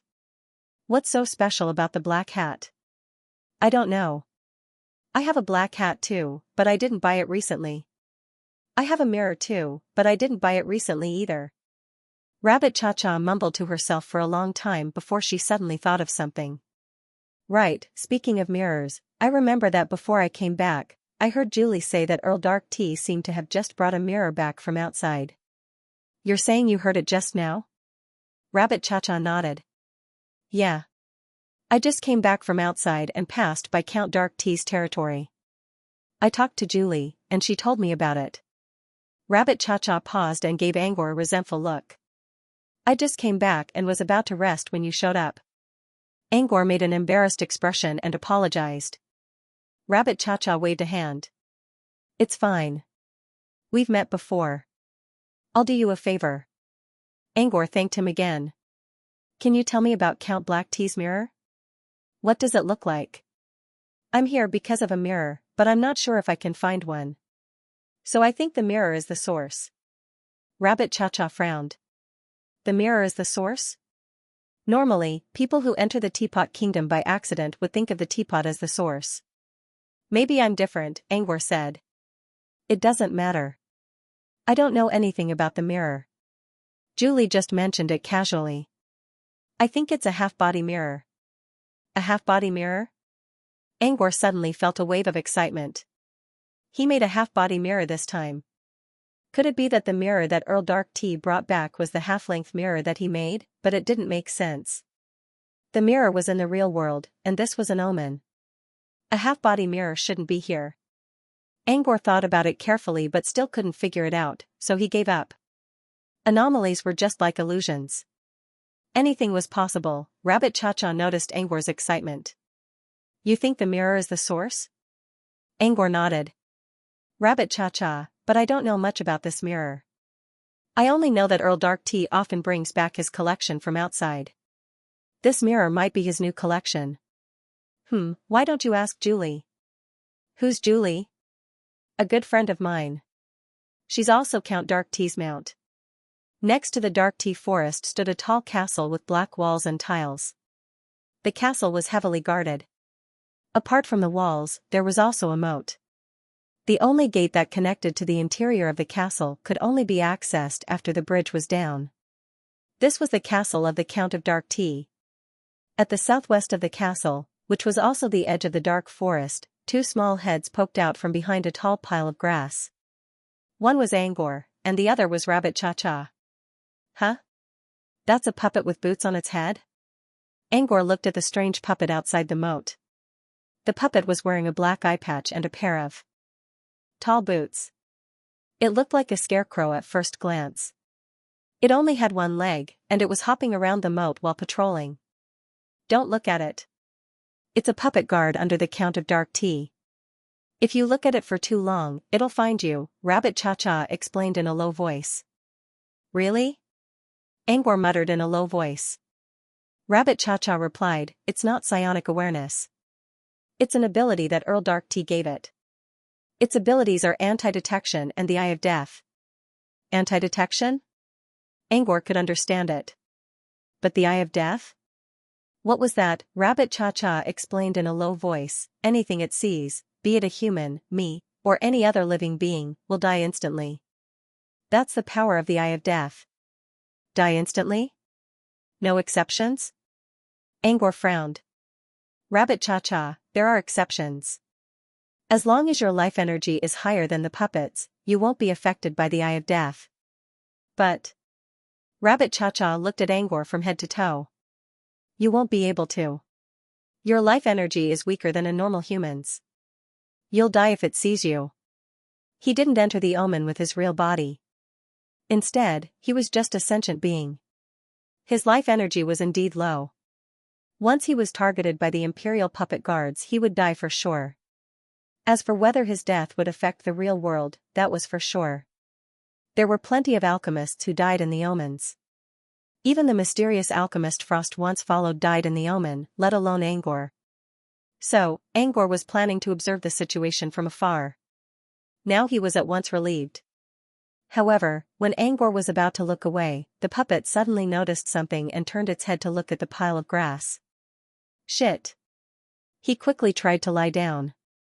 However, Rabbit Cha-Cha pulled him back. Don't lie down. You'll attract its attention if you lie down, Rabbit Cha-Cha said softly. But if we don't lie down, it'll see our hats. Angor looked worried. Angor was wearing a teacup hat, while Rabbit Cha-Cha was wearing a colorful teapot hat. As long as it was a human, they would have noticed that something was wrong. Rabbit Cha-Cha, it doesn't matter if they see your hat. There are teacups and teapots on the straw pile. Isn't that normal? Huh? He had no idea what Rabbit Cha-Cha was talking about. However, it still followed its words and stopped moving. The puppet soldier looked at the straw and then looked at the teacups and teapots on the straw pile. Without any expression on his face, he hopped and skipped to other places to patrol. He listened to the puppet guard's footsteps as it left. Angor could not believe it. Did it really not notice them? There are such colorful teapots on the straw pile. Are you blind? Seeing Angor's look of disbelief, Rabbit Cha-Cha tugged at Angor's sleeve. Rabbit Cha-Cha tugged at his collar. This isn't the human world. This is the Teapot Kingdom. Teapots and teacups can appear anywhere. It's normal. If you don't believe me, look at the moat. Angor looked at where Rabbit Cha-Cha was pointing. Two fish were floating on the surface of the moat. And they looked like two teapots. They're teapot piranhas. Don't underestimate them. Count Dark Tea raised them in the moat. They're very dangerous and fierce. Despite Rabbit Cha-Cha's explanation, Angor did not see how they were dangerous. Still, he decided to listen to Rabbit Cha-Cha. This country felt too absurd and unruly. Even the puppet imperial guards had an unreasonable ability like the eyes of death piercing. It was just like the Nightmare Realm. Wait, is this the Nightmare Realm? Angor shook his head. He shook his head and tried to clear his mind. Even if this was the Nightmare Realm, he was not Shava. He was just a mortal without any abilities. If he wanted to stay alive, it was better to follow Cha-Cha. He spent years trying to gain sympathy from Rabbit Cha-Cha. In the end, he even used several fairy tales to convince Rabbit Cha-Cha to come out of hiding. Since he had sacrificed so much, he had to follow Cha-Cha Demon. Yes, Angor and Rabbit Cha-Cha showed up at Earl Blacktea's castle because of Angor's pitiful act. When Angor learned that Count Dark Tea had a mirror, he had a feeling that the mirror might be the source of the omen. However, to find the mirror, he would have to enter Count Dark Tea's castle and take a great risk. Therefore, Angor set his eyes on Rabbit Cha-Cha. According to Rabbit Cha-Cha, it once sneaked into Count Dark Tea's storage to look for a beautiful hat. Angor did not know if Cha-Cha was bragging or telling the truth, but he decided to ask Cha-Cha to help him. He could tell that Cha-Cha had a good feeling about him, so he decided to throw away his pride and put on an act. However, this was not enough. When Cha-Cha asked for several bedtime stories, Angor racked his brain to come up with several fairy tales to make Cha-Cha happy. Only then did he manage to get Cha-Cha out of the castle. That was how Cha-Cha and Rabbit Cha-Cha came together. According to Cha-Cha, their first task was to sneak into Count Dark Tea's castle. With the tight security of Black Tea Castle, it wouldn't be easy to sneak in. At present, the safest way that Cha-Cha could think of was to seek the help of his friend, Julie. Julie was Count Dark Tea's mount. However, she was only one of the mounts. Earl Dark Tea had a total of 3 mounts, which corresponded to 3 horses. One was a pure white Pegasus, one was a black warhorse, and the last one was a brown-maned horse that didn't attract much attention. The brown-maned horse was Julie. According to Rabbit Cha-Cha, Count Dark Tea preferred Pegasus and warhorses. However, he usually used Julie's brown horse most of the time. Brown horses were more approachable to the people. In order to create a friendly image for the people in his territory, Count Dark Tea would always choose a brown horse that did not have any special features. Regardless of whether it was effective or not, Julie was very lucky. She stood out from the countless brown horses and became one of the Black Earl's 3 mounts. Furthermore, compared to the well-fed Pegasus and warhorse, the brown horse Julie had more freedom. She could freely graze outside the castle, and she could also enter the castle stables to rest. This freedom allowed Earl Black Tea to show his friendliness to the people, but it also gave them a chance to sneak into the Earl's castle. Let's walk around the outside of the castle later. If we meet Julie, I can sneak you into the castle today. But if Julie doesn't eat grass outside the castle today, we can only wait for the next opportunity, Rabbit Cha-Cha said softly. Angor nodded with a whatever you say, Demon King Cha-Cha look. Next, they began to move slowly in the grass to look for Julie. Is Julie trustworthy? Angor asked a question he had been wondering for a long time. Rabbit Cha-Cha said, don't worry, it used to be like me, a guide. It's friendly to humans. Guide? Rabbit Cha-Cha, it's to guide people who accidentally came to the Teapot Nation. This is an organization set up by the previous Empress's human husband. Those who can become receptionists are all moderates. At this point, Rabbit Cha-Cha sighed. However, with the birth of the new emperor, this organization was also abolished. We, the guides, were scattered all over the kingdom. By the way, Julie was able to stand out from the other brown horses because of her gentle personality. She was able to easily capture the hearts of the citizens of Earl Black Tea's territory. However, she was unable to capture the heart of Earl Black Tea. Angor recalled Fang's story, Lewis's hat. When Lewis came to Teapot Kingdom to save his wife, a guide helped him. Furthermore, in the description of the story, the guide was a rabbit named Cha-Cha. In order to help Lewis, Cha-Cha sacrificed its life. Luigi used Cha-Cha's fur to make a hat. The hat was the most important item in the story, Lewis's hat. It was also the origin of the crazy hat. Angor named the rabbit he created in Queenstown Cha-Cha because of this story. Angor considered for a moment. Since you're a guide, do you know someone called Louis? Rabbit Cha-Cha tried to recall and shook its head. No. Angor sighed in relief. That's good. That's good. Who's that? Rabbit Cha-Cha asked. Why did Angor mention the name? You don't need to know. Just, stay away from him. Rabbit Cha-Cha was confused. Just as it was about to continue asking, it caught a glimpse of brown from the corner of its eye. Found it. That's Julie. Angor was thinking about how to explain Louis to Cha-Cha, but Julie's appearance helped him save his breath. Angor followed Cha-Cha's direction. He saw a large horse with a brown mane, wagging its tail as it grazed on the lush grassland.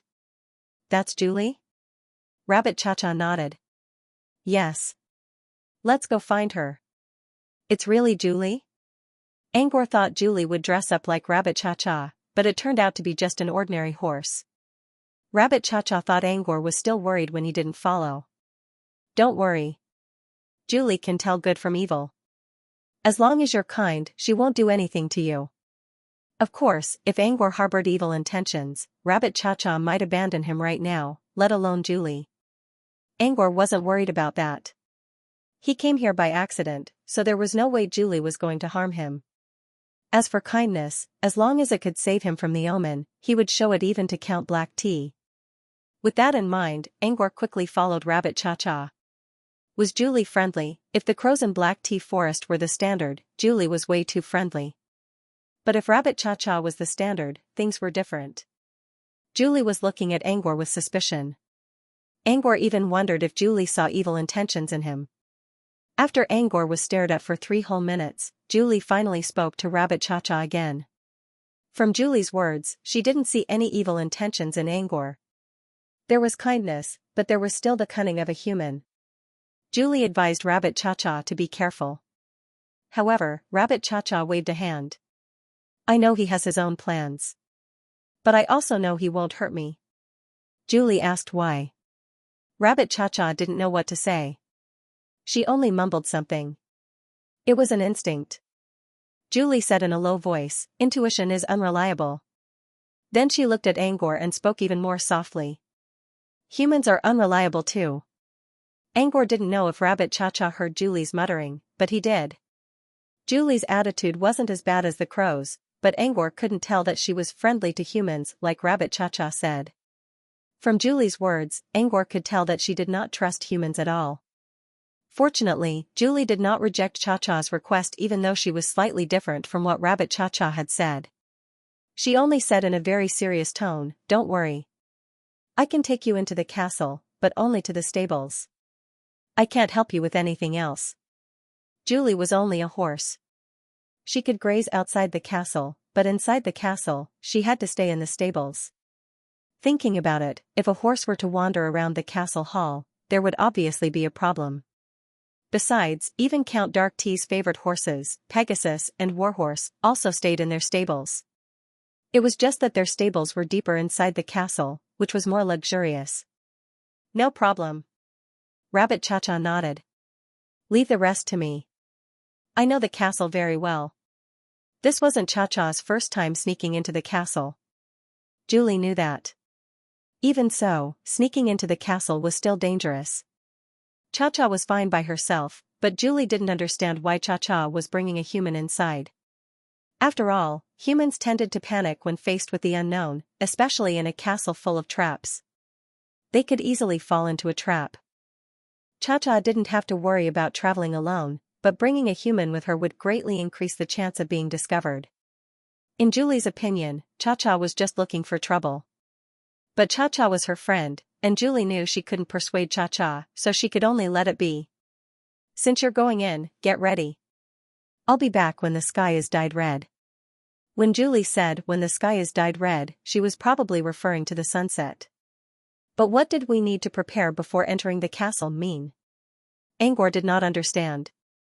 What did they need to prepare? Before he could ask, Rabbit Cha-Cha pulled his sleeve. Come with me. Rabbit Cha-Cha waved at Julie and led Angor back to the edge of Black Tea Forest. After making sure no one was around, Rabbit Cha-Cha spoke again, "This should be fine. Those crows aren't here." Why did she mention crows again? "What should we do now?" Angor asked in a low voice. "Prepare to enter the castle, of course," Rabbit Cha-Cha answered matter-of-factly. "How?" Angor asked. Rabbit Cha-Cha gave Angor an annoyed look. "You're getting smaller, and your brain is getting dumber too. We need to find a way to disguise ourselves, of course." At this point, Rabbit Cha-Cha pointed at Julie in the distance. "Look, Julie is only the size of an ordinary pony. If we want to follow Julie in, we'll have to disguise ourselves. Otherwise, we'll be doomed if we're discovered." Angor understood what Cha-Cha meant by disguise. But they were two living people. No matter how they disguised themselves, they would be discovered sooner or later. Angor thought Julie would bring some carriages or food stalls back to the castle, so they could hide somewhere. But now, Cha-Cha was saying that Julie was going to return to the castle just like that? There was no saddle on Julie. And no reins. There was no place for them to hide. No disguise would work. No. There was one way to disguise. Angor suddenly thought of something. "You mean, we should disguise ourselves as teapots and teacups?" He thought he got the right answer and was feeling proud of himself. But the next second, Rabbit Cha-Cha grumbled, "Have you ever seen a horse without a saddle? Did you see a teapot and teacups? I've never seen him before." "See? Don't treat the castle guards like idiots," Rabbit Cha-Cha said. Seeing Rabbit Cha-Cha scolding him with a righteous look, Angor's expression changed. It was normal for teapots and teacups to appear on a pile of straw. Why would they appear on a horse? Was it abnormal? He felt more and more confused about the Teapot Kingdom. It seemed to have self-consistent logic. In reality, it couldn't stand up to scrutiny. It was completely absurd. What are we going to disguise ourselves as? Angor did not argue with her. Rabbit Cha-Cha pointed at the forest in front of them. "Did you forget what the forest is for?" "Black tea forest," Angor hesitated for a moment.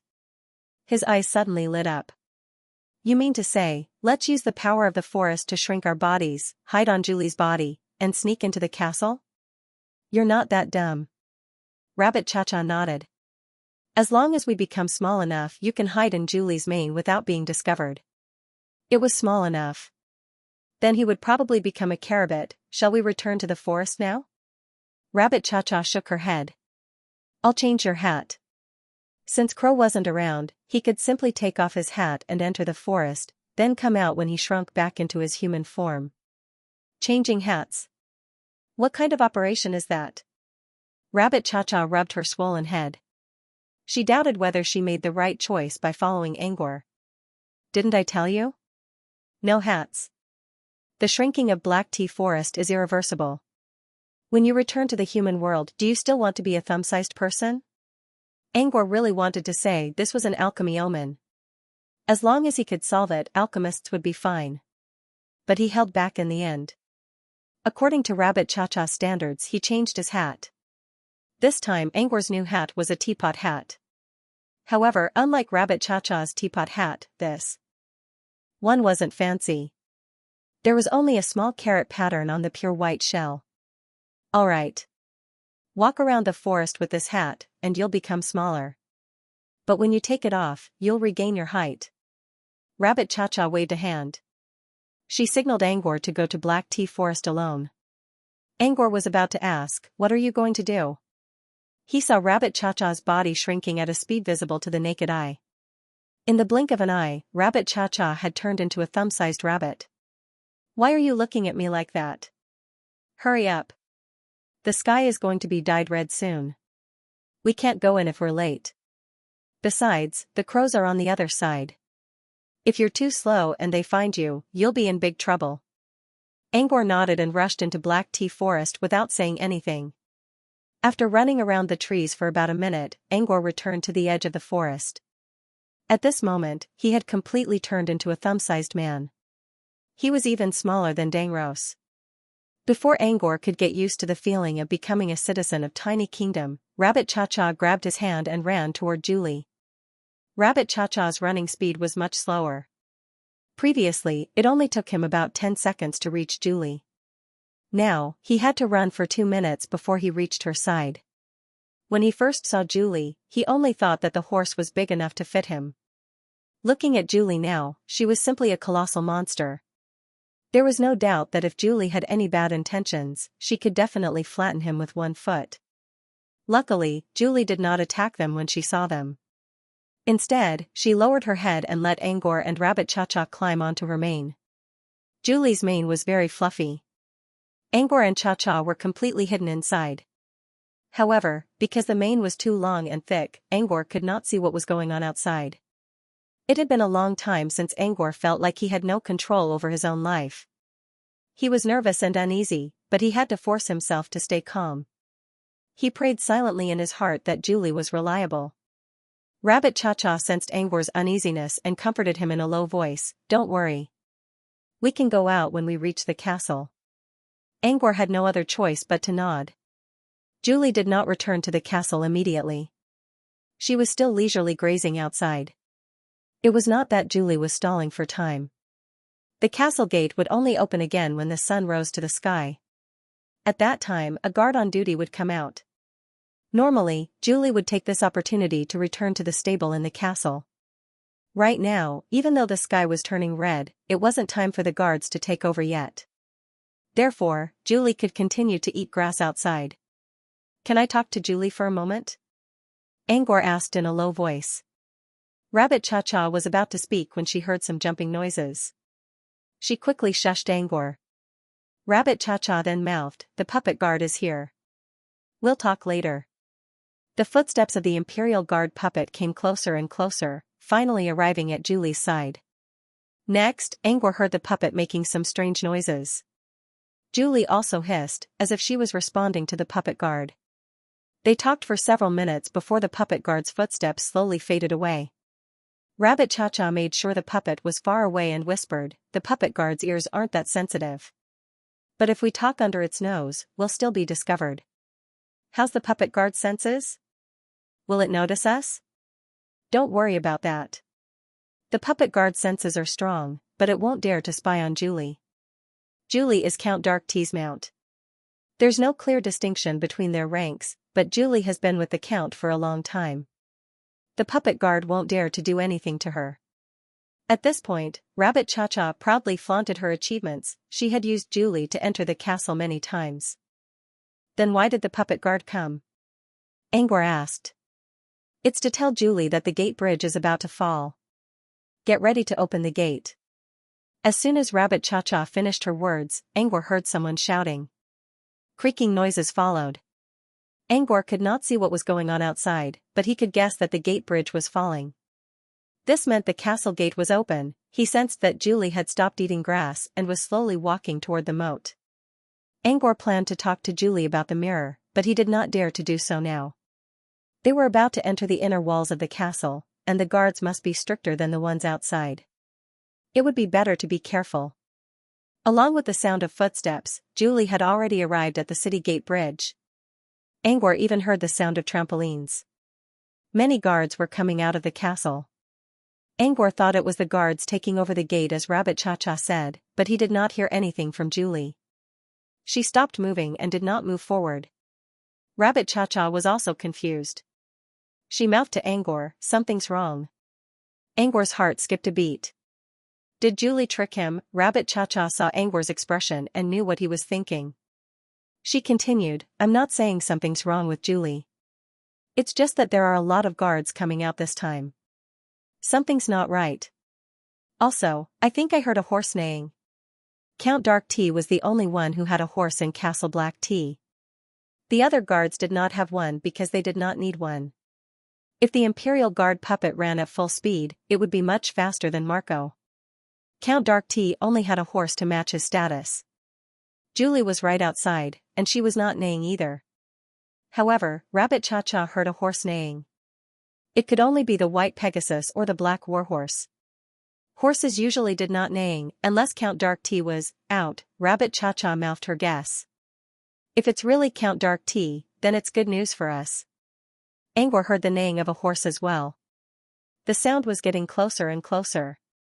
Cha-Cha quickly shushed Angor. It was now certain that Count Dark Tea was out. Otherwise, there would not be any horse neighing. Although the Earl of Dark Tea wouldn't care about Julie, Cha-Cha still kept quiet just in case. He didn't even use his lips to read the conversation.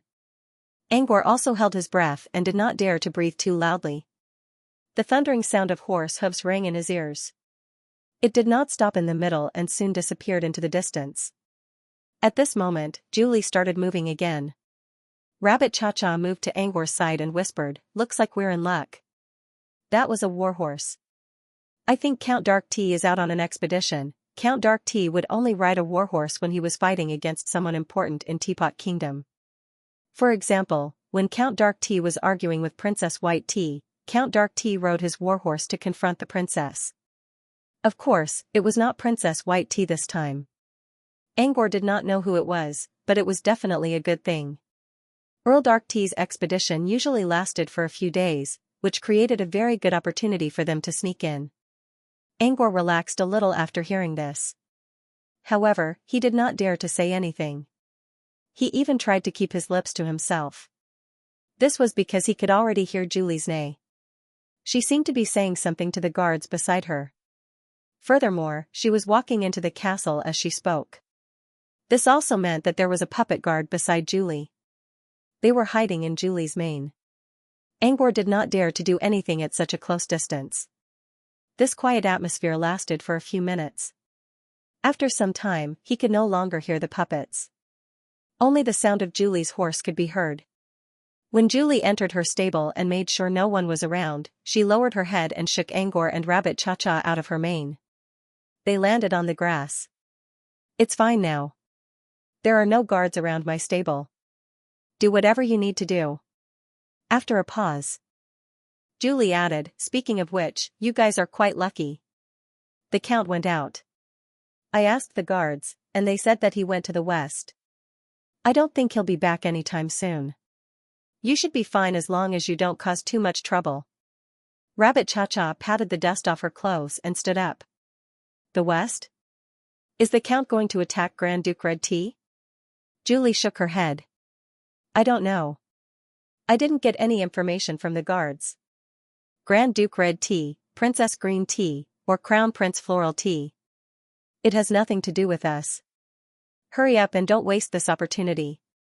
Rabbit Cha-Cha put on her teapot hat again. "Got it. Thanks again." Julie snorted. "Don't make a big mess. You're not letting me down."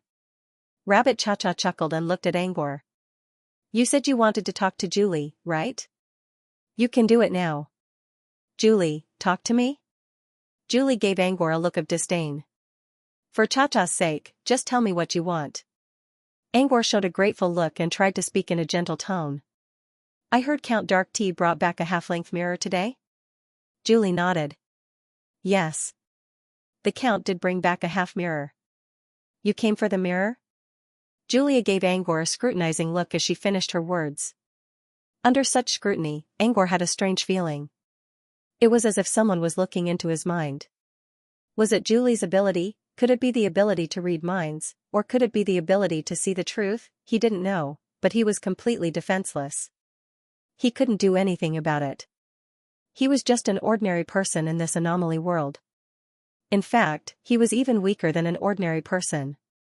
After all, he was only the size of a thumb. Even an ordinary person could crush him, not to mention a creature with supernatural powers. He could only accept everything, including being scrutinized. Angor calmed himself down and tried his best not to overthink. Then, he told Julie his reason for coming here. He did not hide anything. He did not need to. "You came to the Teapot Kingdom because of the half-mirror?" Julie was puzzled. Angor nodded. "Yes. At least, the last thing I saw before I came here was a half-mirror." "That's strange. People who accidentally came to the Teapot Kingdom usually came through a teapot. But this time, you came through a half-mirror?" As Julie spoke, she looked at Rabbit Cha-Cha, wanting to get confirmation from Cha-Cha. He did suddenly appear in Black Tea Forest. When he came to my house, he had shrunk to half his original size. At this point, Rabbit Cha-Cha looked at Julie. How did Earl Dark Tea get that half-length mirror? Julie said. The Earl picked it up at the edge of the black tea forest on his way back. Found it? Rabbit Cha-Cha was surprised. Julie nodded. I'm sure I picked it up. At that time, the Count was riding me back from Black Tea Town. When we were halfway back, the mirror appeared in front of us out of thin air. The Count thought it was strange, so he brought it back. Rabbit Cha-Cha rubbed its chin. So he's telling the truth. The mirror appeared out of nowhere, and so did Angor. They were not far from each other. More importantly, if Angor was a liar, he could not have told Julie about the mirror. Julie believed Angor a little now. However, she had seen how cunning humans could be. Do you have any other proof? I don't know what kind of evidence you're looking for. I don't know if finding the mirror will help me return to my own world. But I have to do this. There are people and things I can't give up in my own world. With that, he jumped down from the horse. Using his feet as a pen, he drew the shape of a half-mirror on the soft ground. The rough outline was like a large portrait painting, but the corners were very smooth. Together with the floating water patterns and cloud patterns woven with antique silk platinum, even if it was just a simple outline, one could still see its luxuriousness. This is the half-mirror that brought me here. Is this proof? Angor stared into Julie's eyes. The mirror was not only an answer to Julie's question, but also a gamble. Angor was confident that this was the mirror Count Black Tea encountered. According to Julie, Earl of Dark Tea only saw the half-body mirror today, and the mirror appeared out of nowhere just like him. Angor did not think it was a coincidence. Julie pondered for a moment before she nodded. Yes, this is the same half-body mirror you saw today, Sir Count. Angor's eyes glowed. All the pressure he felt was gone. He made the right bet. If this mirror appeared in the omen, it meant it was the core of the omen. In other words, if the omen was a dungeon, the mirror would be the key item of the dungeon. Can you tell me where the mirror is now? Angor tried to suppress his excitement. Julie said, I don't know. I can't enter the castle. However, I can provide you with 3 possible locations. First, the storage room. Second, the study. Third, the treasure vault. Of course, Count Black Tea might have placed the mirror in the hall or in the hallway. But I don't think he would put it outside so quickly since it's an unknown object. Personally, I think the first 2 are the best. The storage room was used for storing miscellaneous items. Even if there was something wrong with the mirror, it would not cause too much trouble. The study was also very likely to be where Count Black Tea was studying the mirror. As for the treasure vault, it was unlikely. Maybe Count Black Tea already found out about the mirror's properties and found it valuable, so he put it in the vault. Anyway, based on Julie's understanding of Earl Dark Tea, the half-length mirror was placed in these 3 places. He didn't get a definite answer, but he could narrow down his options. This was still useful for him. Shall we go to the castle now? Rabbit Cha-Cha asked. Angor did not refuse. He needed to find the mirror as soon as possible. Before Angor and Rabbit Cha-Cha left the stable, Julie spoke in a small voice. The mirror came from a strange place, so I don't think Count Black Tea will care too much if it suddenly disappears. But you better not make too much noise. Also, make sure you clean up your tracks. If Count Black Tea finds out that someone came to steal the mirror, the result will be very different. Angor nodded. That was a good idea. Go. Be careful. Angor thanked Julie and placed a hand on his chest before leaving the stable with Rabbit Cha-Cha. Rabbit Cha-Cha seemed to be very familiar with the castle. After leaving the stable, she quickly dragged Angor into the bushes and hid behind them. The castle was eerily quiet at night. There were only a few places in the castle with lights on. At first glance, it looked like a haunted castle. Is there no one in the castle? Angor asked in a small voice. Rabbit Cha-Cha, human? There won't be any in Count Black Tea's territory. Or rather, there aren't many places in the entire Teapot Kingdom that can accommodate humans. I'm not talking about humans. I mean, there are no servants in the castle, right? Why is it so quiet? Rabbit Cha-Cha lowered her voice. There are. Just like those puppet guards, the servants here are also puppets. But don't underestimate them. They're just shells that hold their true forms. What are their true forms? Angor asked curiously. Rabbit Cha-Cha, I don't know either. But Julie told me that she saw Count Black Tea unsealing some puppets. There were snakes and trolls among them. Anyway, we can't mess with them. Remember, whenever we hear the puppets' footsteps, we must move away. We can't expose ourselves to them. Angor nodded. They had Julie to protect them, so Marionette could not sense Julie's body. But now, they had to rely on themselves. What do they use to sense things? Angor asked. Smell? Sight? Hearing? Or do they use something like spirit power to sense their surroundings? For his own safety, Angor had to learn more about the puppets. Rabbit Cha-Cha, you actually know about spiritual power? How can mortals know about it? You're not a mortal? Angor shrugged at Rabbit Cha-Cha's doubtful look. If I'm not a commoner, why would I end up here? I just read about it in a book. Rabbit Cha-Cha thought about it and agreed. Angor was just an ordinary human in her eyes. As for the book Angor mentioned, Rabbit Cha-Cha did not ask too much about it. The human world was too far away from the Teapot Kingdom. Different wooden puppets have different perceptive abilities. The puppet guards have the strongest senses. They mainly rely on sight, hearing, and spirit power. Their sense of smell is weaker. As for the other puppets in the castle, only one or two of them can compare with the puppet guards. Rabbit Cha-Cha explained the puppets in the castle to Angor based on what she knew. Generally speaking, the puppets had different senses. But in any case, they were better than humans. They had to be extra careful when dealing with these puppets.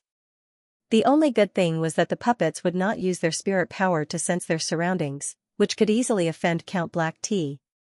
However, if they gave themselves away and the puppets noticed something wrong, the puppets who had fully activated their spirit power would become their natural enemies.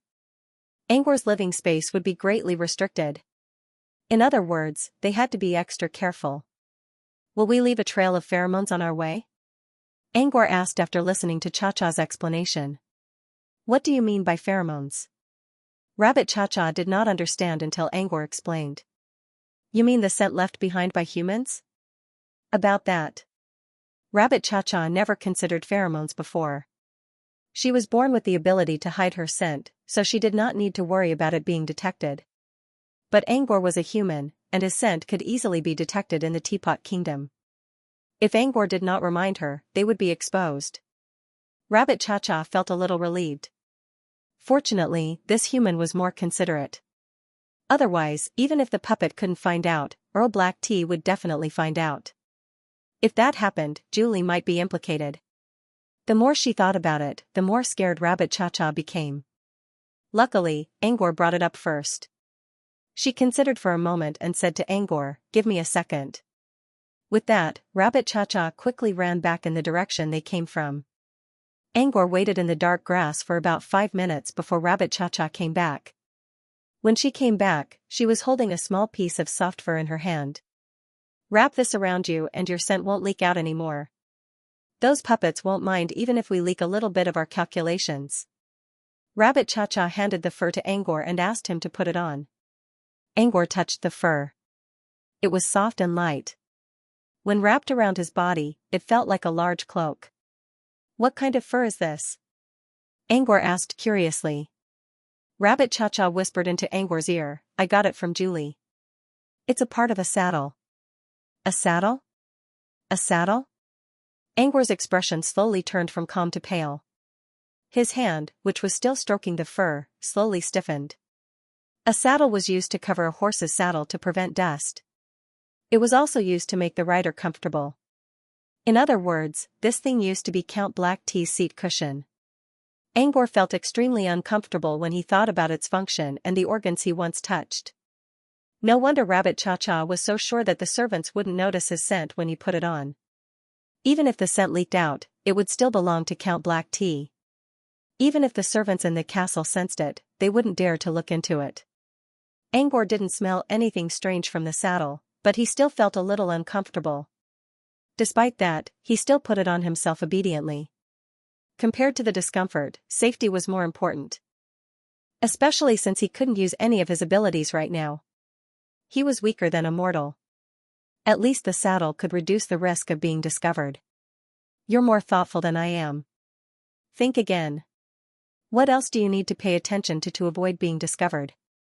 Rabbit Cha-Cha admitted that Angor was more thoughtful than the rabbit. Angor spoke in a blank tone: footprints, sounds, hanging marks, climbing marks. Angor listed them one by one while Rabbit Cha-Cha considered each one. Several minutes later, Angor changed his outfit, which included new shoes, a soft rubber band, and a smoking pipe that could suppress his breath and sound. Angor was armed to the teeth now. After making sure everything was correct, Rabbit Cha-Cha pointed at the castle. Let's go. For some reason, Angor felt that Rabbit Cha-Cha was even more excited than him when it came to exploring the castle.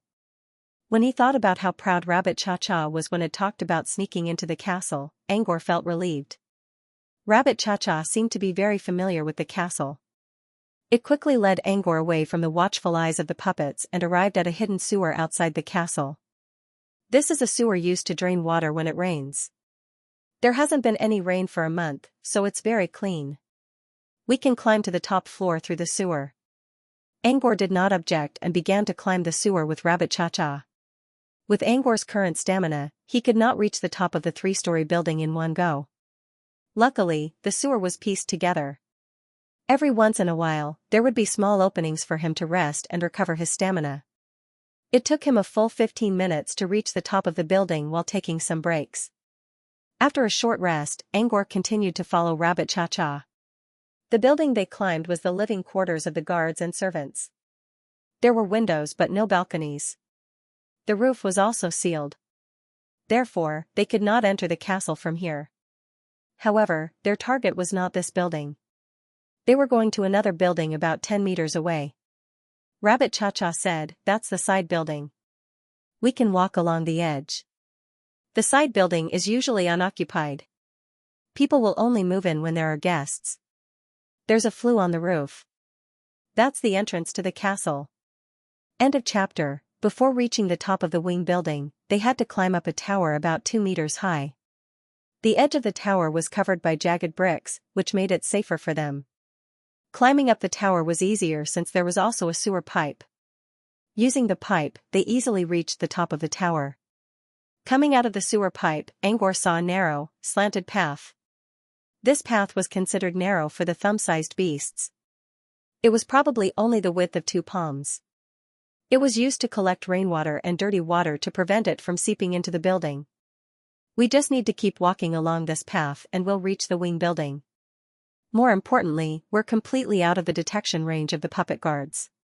They won't think we can pass through here. Rabbit Cha-Cha bragged about how she found the path. Angor chimed in from time to time. However, just as Rabbit Cha-Cha was getting excited, they heard footsteps approaching them. Rabbit Cha-Cha quickly covered her mouth and looked around carefully, trying to find the source of the sound. Across from Rabbit Cha-Cha, Angor was also crouching under the jagged brick and using the shadow to hide his body. A moment later, the footsteps slowly disappeared. Angor reached out a hand and pointed down. According to his judgment, the voice just now seemed to have come from below. After making sure the footsteps were gone, Rabbit Cha-Cha came to Angor and whispered, "There should be puppet guards on the 3rd floor." As it spoke, Rabbit Cha-Cha quietly poked its head out from the indentation of the jagged brick and looked down. 2 seconds later, Rabbit Cha-Cha retracted her head. "Yes, it's from the 3rd floor. They didn't close the windows, so they were loud." "They didn't close the windows?" Rabbit Cha-Cha nodded. "Most of the windows in the castle aren't closed. Count Dark Tea has a habit of rearing crows. When the crows are hungry, they will return to the castle. They leave the windows open so that they can come back. However, generally speaking, those crows would settle their food problems in the Black Tea Forest. I rarely see them back." Angor considered. "Since most of the windows are open, we can go inside through the windows?" When Rabbit Cha-Cha heard that, she said unhappily, "I can do it, but are you sure you can do it? Rabbit Cha-Cha, do you want to climb the wall with your bare hands? Even the windows on the 1st floor are 2 meters high. Can you climb up? Also, at night, the wind is very strong here. If you're not careful, you might be blown away." At this point, Rabbit Cha-Cha pointed at the jagged bricks on both sides of the sewer. Otherwise, do you think I would have brought you here? This place is sealed on both sides. Even if there's a strong wind, there's no need to worry about being blown out. So Rabbit Cha-Cha kept asking him to climb the pipe because she knew he was weak. However, was it really as Rabbit Cha-Cha had said, that there was no way to enter through the window? Was there not a pipe that happened to be right next to the window? Angor also stood up and carefully peeked down from the window.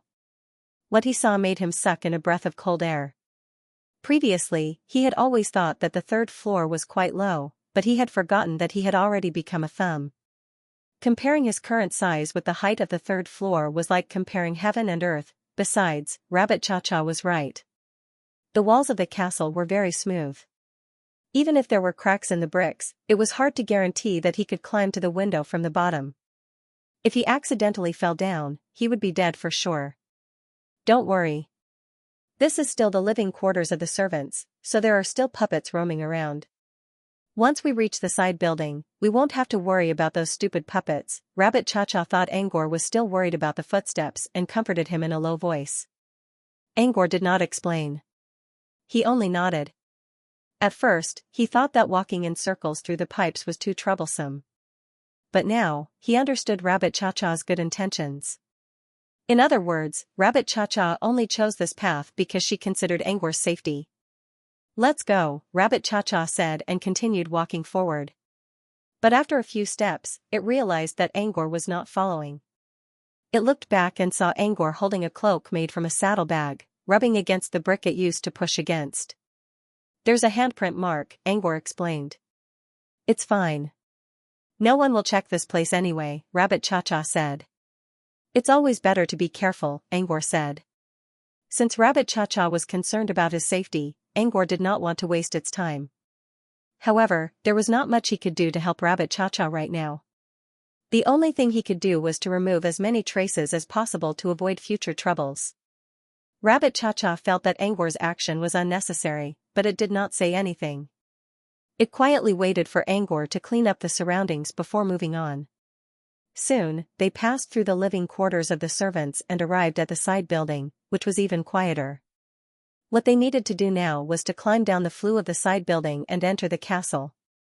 The flue of the side building was about half a meter above the ground, and there was nothing to hold on to. In other words, they had to climb with their bare hands.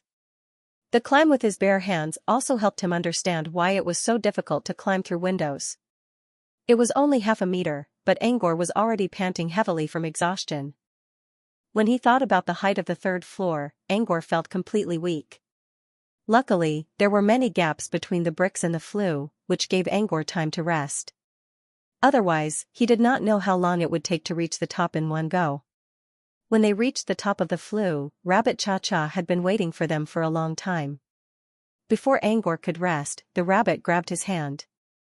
Angor was still puzzled when a cold wind blew past. Angor immediately felt his body becoming weightless. Both his feet were lifted off the ground. Luckily, Rabbit Cha-Cha was still holding him. Otherwise, he would be dead. When the wind stopped, Rabbit Cha-Cha released his hand. Now you know how dangerous it is to climb a wall with your bare hands. You climbed from the leeward position, so it was fine. Think about it. If you were following the wind, or if the wind came from your side, what would happen? Angor did not know what would happen. He did not even dare to imagine it. Rabbit Cha-Cha looked at the dark sky. There will be more wind later. Don't waste time outside. Let's get inside the castle. With that, Rabbit Cha-Cha took off its hat and shook it. The teapot had expanded with the wind and became twice its original size. The inside was filled with air. Hold on tight. With that, Rabbit Cha-Cha used the teapot hat as a parachute and jumped into the flue. Angor quickly grabbed one side of the teapot hat. Angor felt weightless for a moment. Then, he slowly floated down. About 10 seconds later, they finally landed on the ground. It took several seconds for Angor's uncontrollable heartbeat to calm down. Angor stood up and began to look around. They were inside a pile of firewood. It should be an unlit stove. Lucky.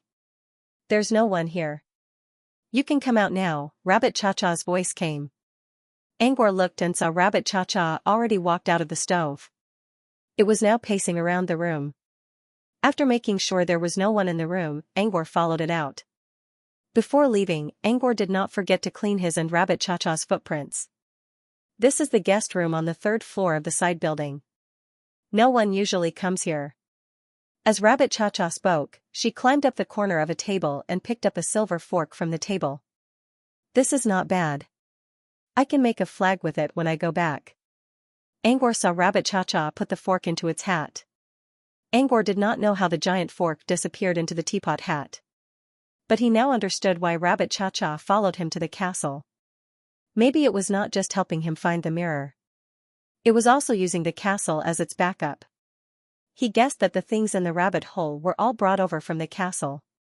If there's anything you like, you can take it too. No one will come here anyway. Even if they do, they won't know what's missing, Rabbit Cha-Cha said. This is the best place in the side building. Angor shook his head. No. I can't take it away even if I take it. Rabbit Cha-Cha looked at Angor from head to toe and nodded. I see. You don't have a place to store things. Speaking of which, if you find the mirror, how are you going to take it away? I don't know. Plus, I don't have to take it away. Angor assumed that the key to the omen was to find the mirror, not to take it away. Thinking about it, it was easy to understand. Where could he take the mirror? This was an omen, after all. If he took the mirror outside, it would be no different from leaving it here. Still, this was only Angor's guess. He would have to see the mirror to know whether it was true or not. That's true. You entered the Teapot Nation because of the mirror. Perhaps you can leave the Teapot Nation as long as you find the mirror. Rabbit Cha-Cha said, besides, if you really can't fit it, I can help you fit the mirror. My rabbit hole needs a mirror anyway. Thanks. After staying in the room for a while, Rabbit Cha-Cha led Angor out of the door. From the 3rd floor to the 1st floor, they did not see a single person. Even the puppet servants were nowhere to be found. However, as soon as they left the building, they heard the sound of hopping. But they only heard the sound, and did not see the person. It must be coming from the next building. Even so, they knew that leaving from the side building was equivalent to leaving the safe zone. They would have to be careful with every step they took. Next, we'll go to the main building. The storeroom, study, and treasury are all in or near the main building. Rabbit Cha-Cha decided on their next destination and began to lead Angor through challenges. From the building to the main building, there was a straight corridor about 20 meters long. It was worth mentioning that the corridor was surrounded by walls, while the inside of the corridor was a small open area. The area was designed as a pond. Angor could see the piranha teapot fish in the pond, just like the one in the moat. If they walked along the corridor, they could easily run into the puppet servants.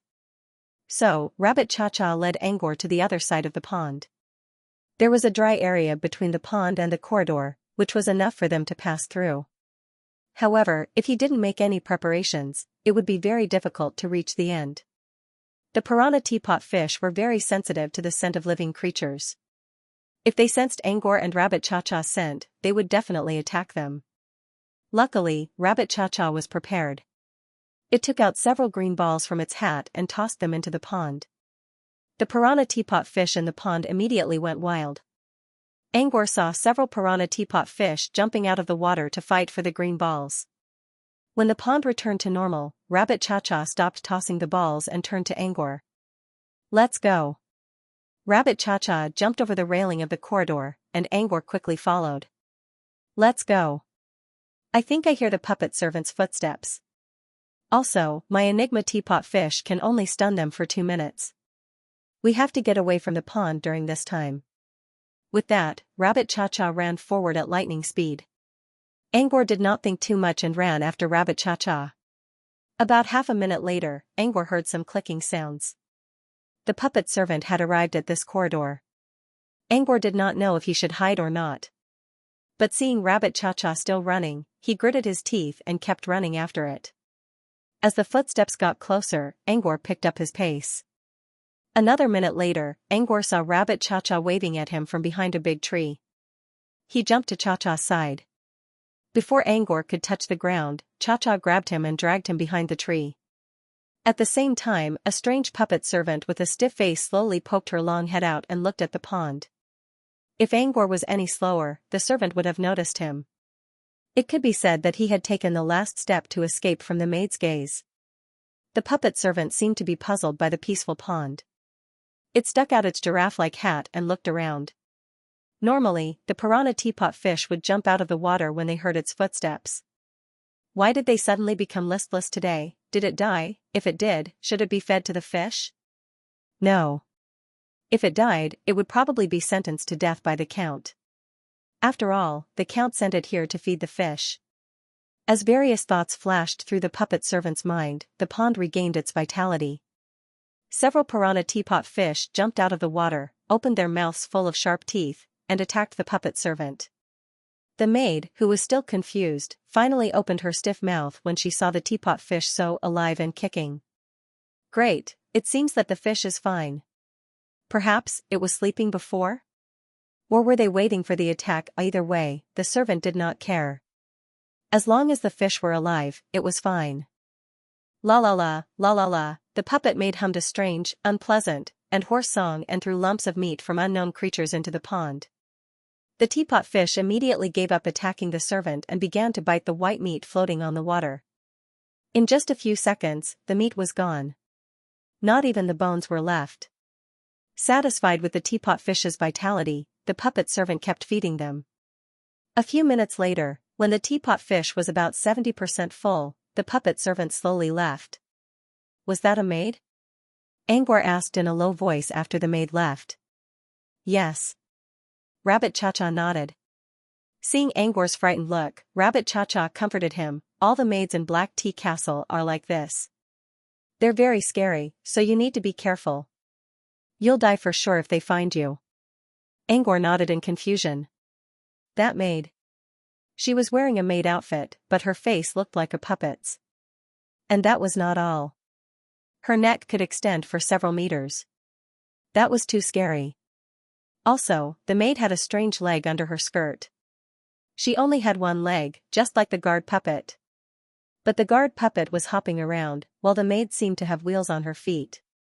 It was as if she was drifting on the ground. If the entire castle was filled with these terrifying servants, wouldn't the difficulty of this omen be a little too high? What kind of mirror did he refine for it to produce such a difficult omen? End of chapter. Angor and Rabbit Cha-Cha were standing between a tree and a wall. Behind the wall was a corridor about 10 meters long, which led to the main hall of the castle. The three places Julie suggested, including the storage room, the study, and the treasury, were all near the main building. Where do you want to go first? Rabbit Cha-Cha asked Angor after making sure no one was around. The storage room? The study or the treasury? Angor had no idea, so he threw the question back to Rabbit Cha-Cha. What do you suggest? My suggestion? Rabbit Cha-Cha stroked his beard and said in a low voice, I suggest that you explore the treasure vault last. It's in the basement, where the security is the tightest. If you want to sneak in, you'll have to take a long detour and sneak in through the ventilation pipes. The storage room or the study? It's up to you. Which one do you want to go first? At this point, Rabbit Cha-Cha raised her head and looked toward the main building. This was an open-air pond in the castle, which allowed them to see the castle buildings nearby. The closest one was the main building. The only one upstairs with a light on is Earl Black Tea's study, Rabbit Cha-Cha whispered. Angor followed the bird's direction. The color scheme of the main building was still pitch black. It was tall and quaint, appearing both grand and tranquil in the night. The first floor of the main building was connected to the main hall, so Angor could not see anything. The second, third, and fourth floors of the main building all had windows. The fifth floor had a protruding balcony. The windows on the fourth floor were open, and Angor could see a faint red light inside. It was the only room in the main building with a light on.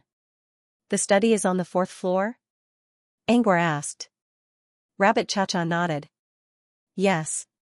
If we want to go to the study, we'll have to take the stairs to the left of the main hall. We'll go all the way to the fourth floor. Stairs? Will it be dangerous? They did not know how long it would take them to climb the stairs with their current height. If they ran into servants along the way, they would not be able to outrun them. Rabbit Cha-Cha patted Angor's shoulder and comforted him.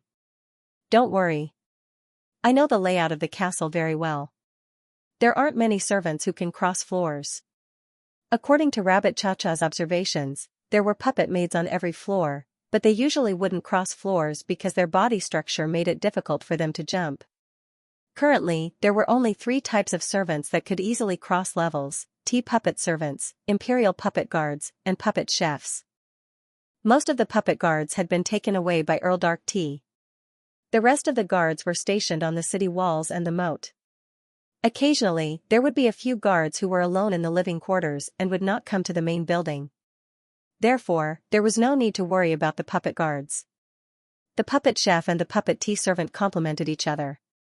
The chef's kitchen was on the right side of the main hall. Generally speaking, without Earl Dark Tea's order, the chef would not go upstairs and would only stay in the kitchen. As for the dishes prepared by the chef, they would be handed over to the puppet tea servant, who would then serve the Count of Dark Tea. Because of this, a tea servant and a chef were mutually beneficial. The cook didn't cook, and the tea servant didn't come upstairs. Now that Earl Dark Tea had left and wouldn't be back anytime soon, the chef and the tea servant didn't need to worry too much. In conclusion, as long as they carefully avoided the patrolling maids on every floor, they would be able to take the stairs. After Rabbit Cha-Cha finished talking about the study, she moved on to the storeroom. The storeroom was the closest to them. It was right behind the kitchen on the right side of the main hall. However, to get to the storeroom, they had to go through the main hall and the kitchen. There would definitely be puppet maids in the main hall, and a chef and a tea servant in the kitchen. It was close, but it was still dangerous. After introducing the 3 main locations, Rabbit Cha-Cha asked again, "Have you made up your mind? Are we sure we'll run into servants whether we go to the study or the storeroom?" Rabbit Cha-Cha nodded. "Yes. But you don't need to be too afraid of him. That servant girl was nearby, right? She didn't notice anything in the end. As long as they hid well in the blind spots of the servants, they could avoid them. However, that was only if the servants didn't notice them. Once the servants noticed something was wrong and became alert, it would be very difficult to hide from them by blocking their vision. In other words, no matter where they chose to go, they had to hide perfectly. Otherwise, they would have a lot of trouble later. Angor considered for a moment. "Let's go to the storeroom first." Rabbit Cha-Cha chuckled. "That's what I was thinking. We have to go through the main hall and the kitchen to get to the storeroom, but they have a lot of decorations and are the easiest places to hide. You can use this chance to learn how to hide so that the servants won't notice you." Rabbit Cha-Cha began to boast about her experience again. There were a lot of things that confused him. For example, Rabbit Cha-Cha said it once hid behind a servant girl. When the servant girl turned around, Rabbit Cha-Cha also turned around and successfully blocked her vision. It sounded more like a mime or a comedy. Angor doubted its authenticity. He doubted the experience, but he knew one thing from it. As long as the servants didn't notice, their vision would be very limited. The difficulty of sneaking in was probably the same as a third-rate thief. However, if the servants noticed something was wrong, the difficulty of sneaking in would skyrocket. Even a great thief would not be able to escape. So, in conclusion, he had to be extra careful.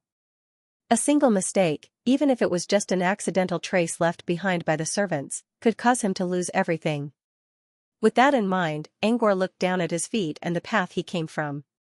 He sighed in relief when he made sure he didn't leave any footprints behind. "Let's go to the main hall first." With that, Rabbit Cha-Cha began to climb the tree.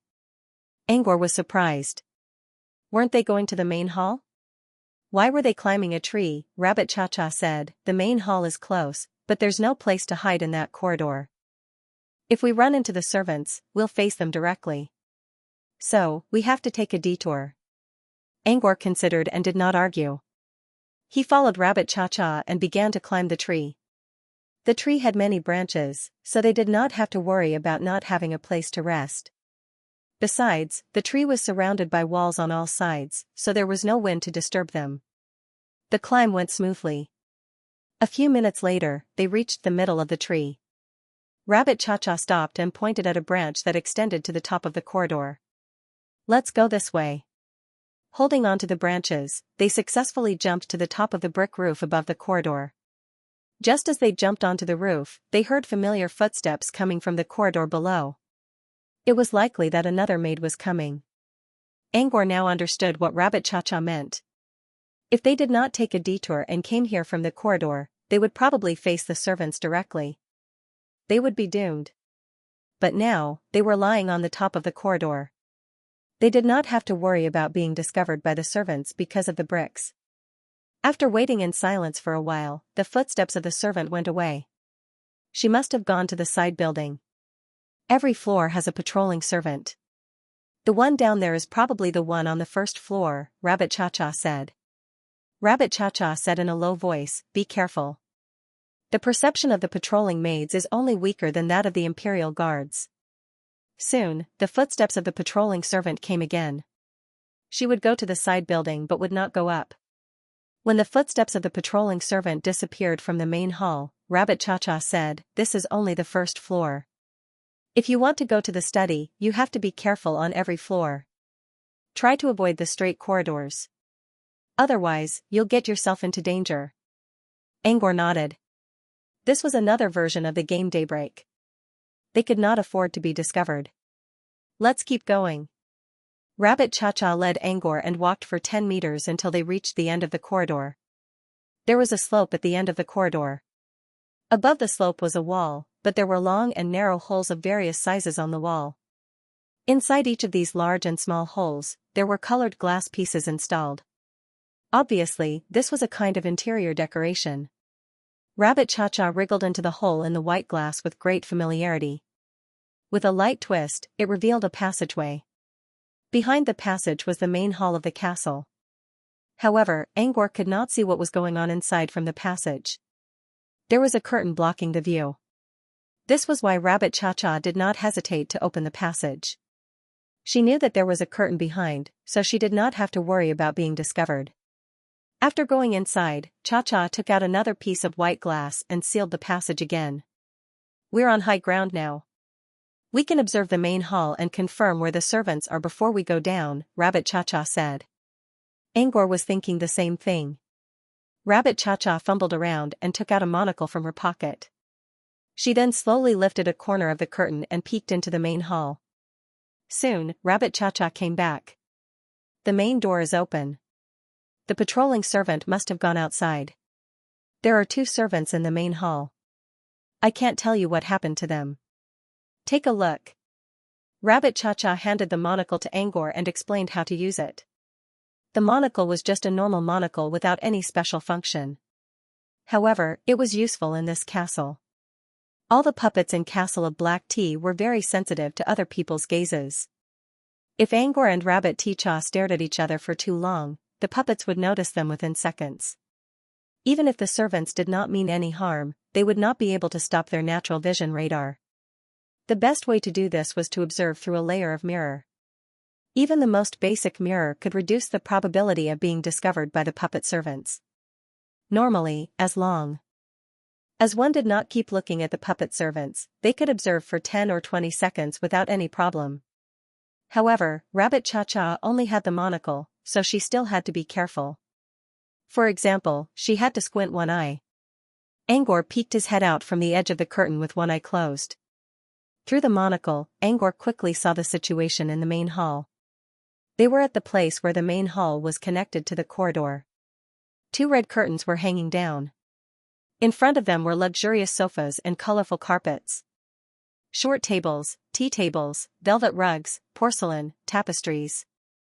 The main hall was luxurious, but it was also vulgar. The only interesting thing about the hall was that there were pictures of teapots everywhere.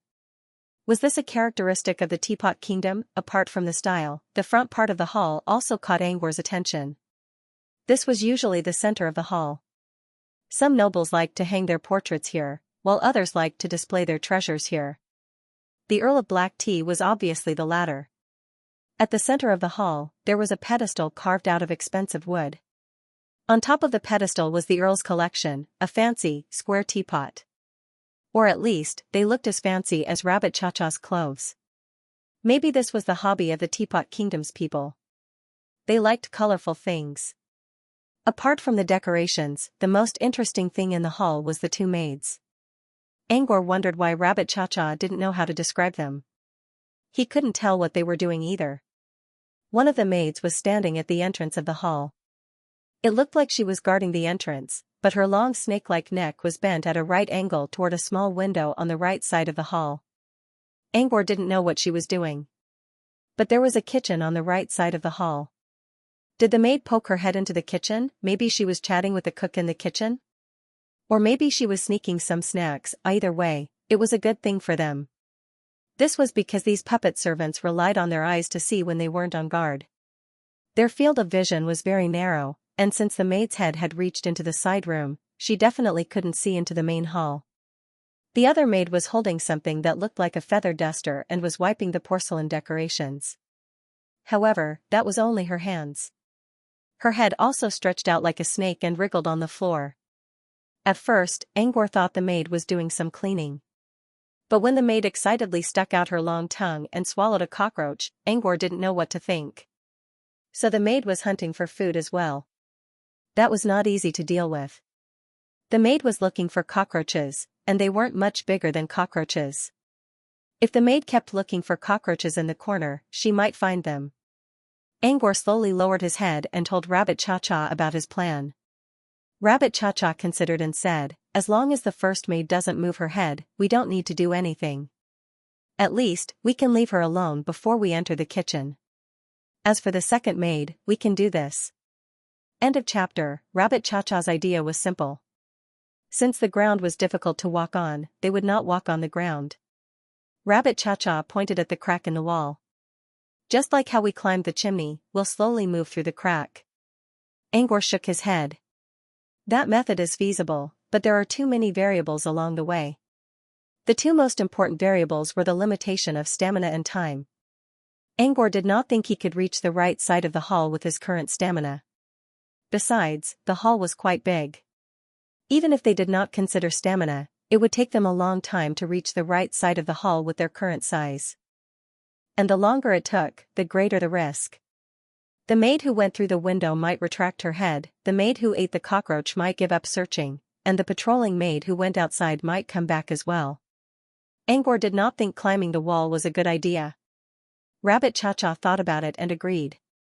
The two maids were not statues. They could not keep moving like this forever. If they dragged it out, they would easily attract their attention. "What do you have in mind?" Rabbit Cha-Cha asked. Angor did not answer right away. Instead, he fell into deep thought. There were many ways. Even if he directly landed on the ground and sneaked his way over, the two maids might not notice him. However, the success rate was only 50/50.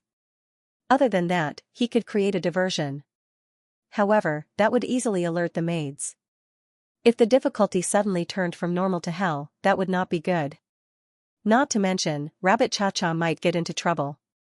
Therefore, what he needed to do now was to find a relatively safer method. As Angor pondered, the light in the hall suddenly flickered. The lights flickered before, but he didn't pay much attention to it. The door of the main hall was open, and there was a gust of wind outside, which made the decorations around the chandelier sway. It was a normal phenomenon. But this time Angor looked at the chandelier hanging on the ceiling. "I think I have an idea," Angor whispered. "What idea?" Rabbit Cha-Cha asked. Angor pointed at the ceiling, and Rabbit Cha-Cha followed his line of sight. He was pointing at a shiny, golden ribbon. On the ceiling of the main hall, there would occasionally be shiny golden ribbons falling down.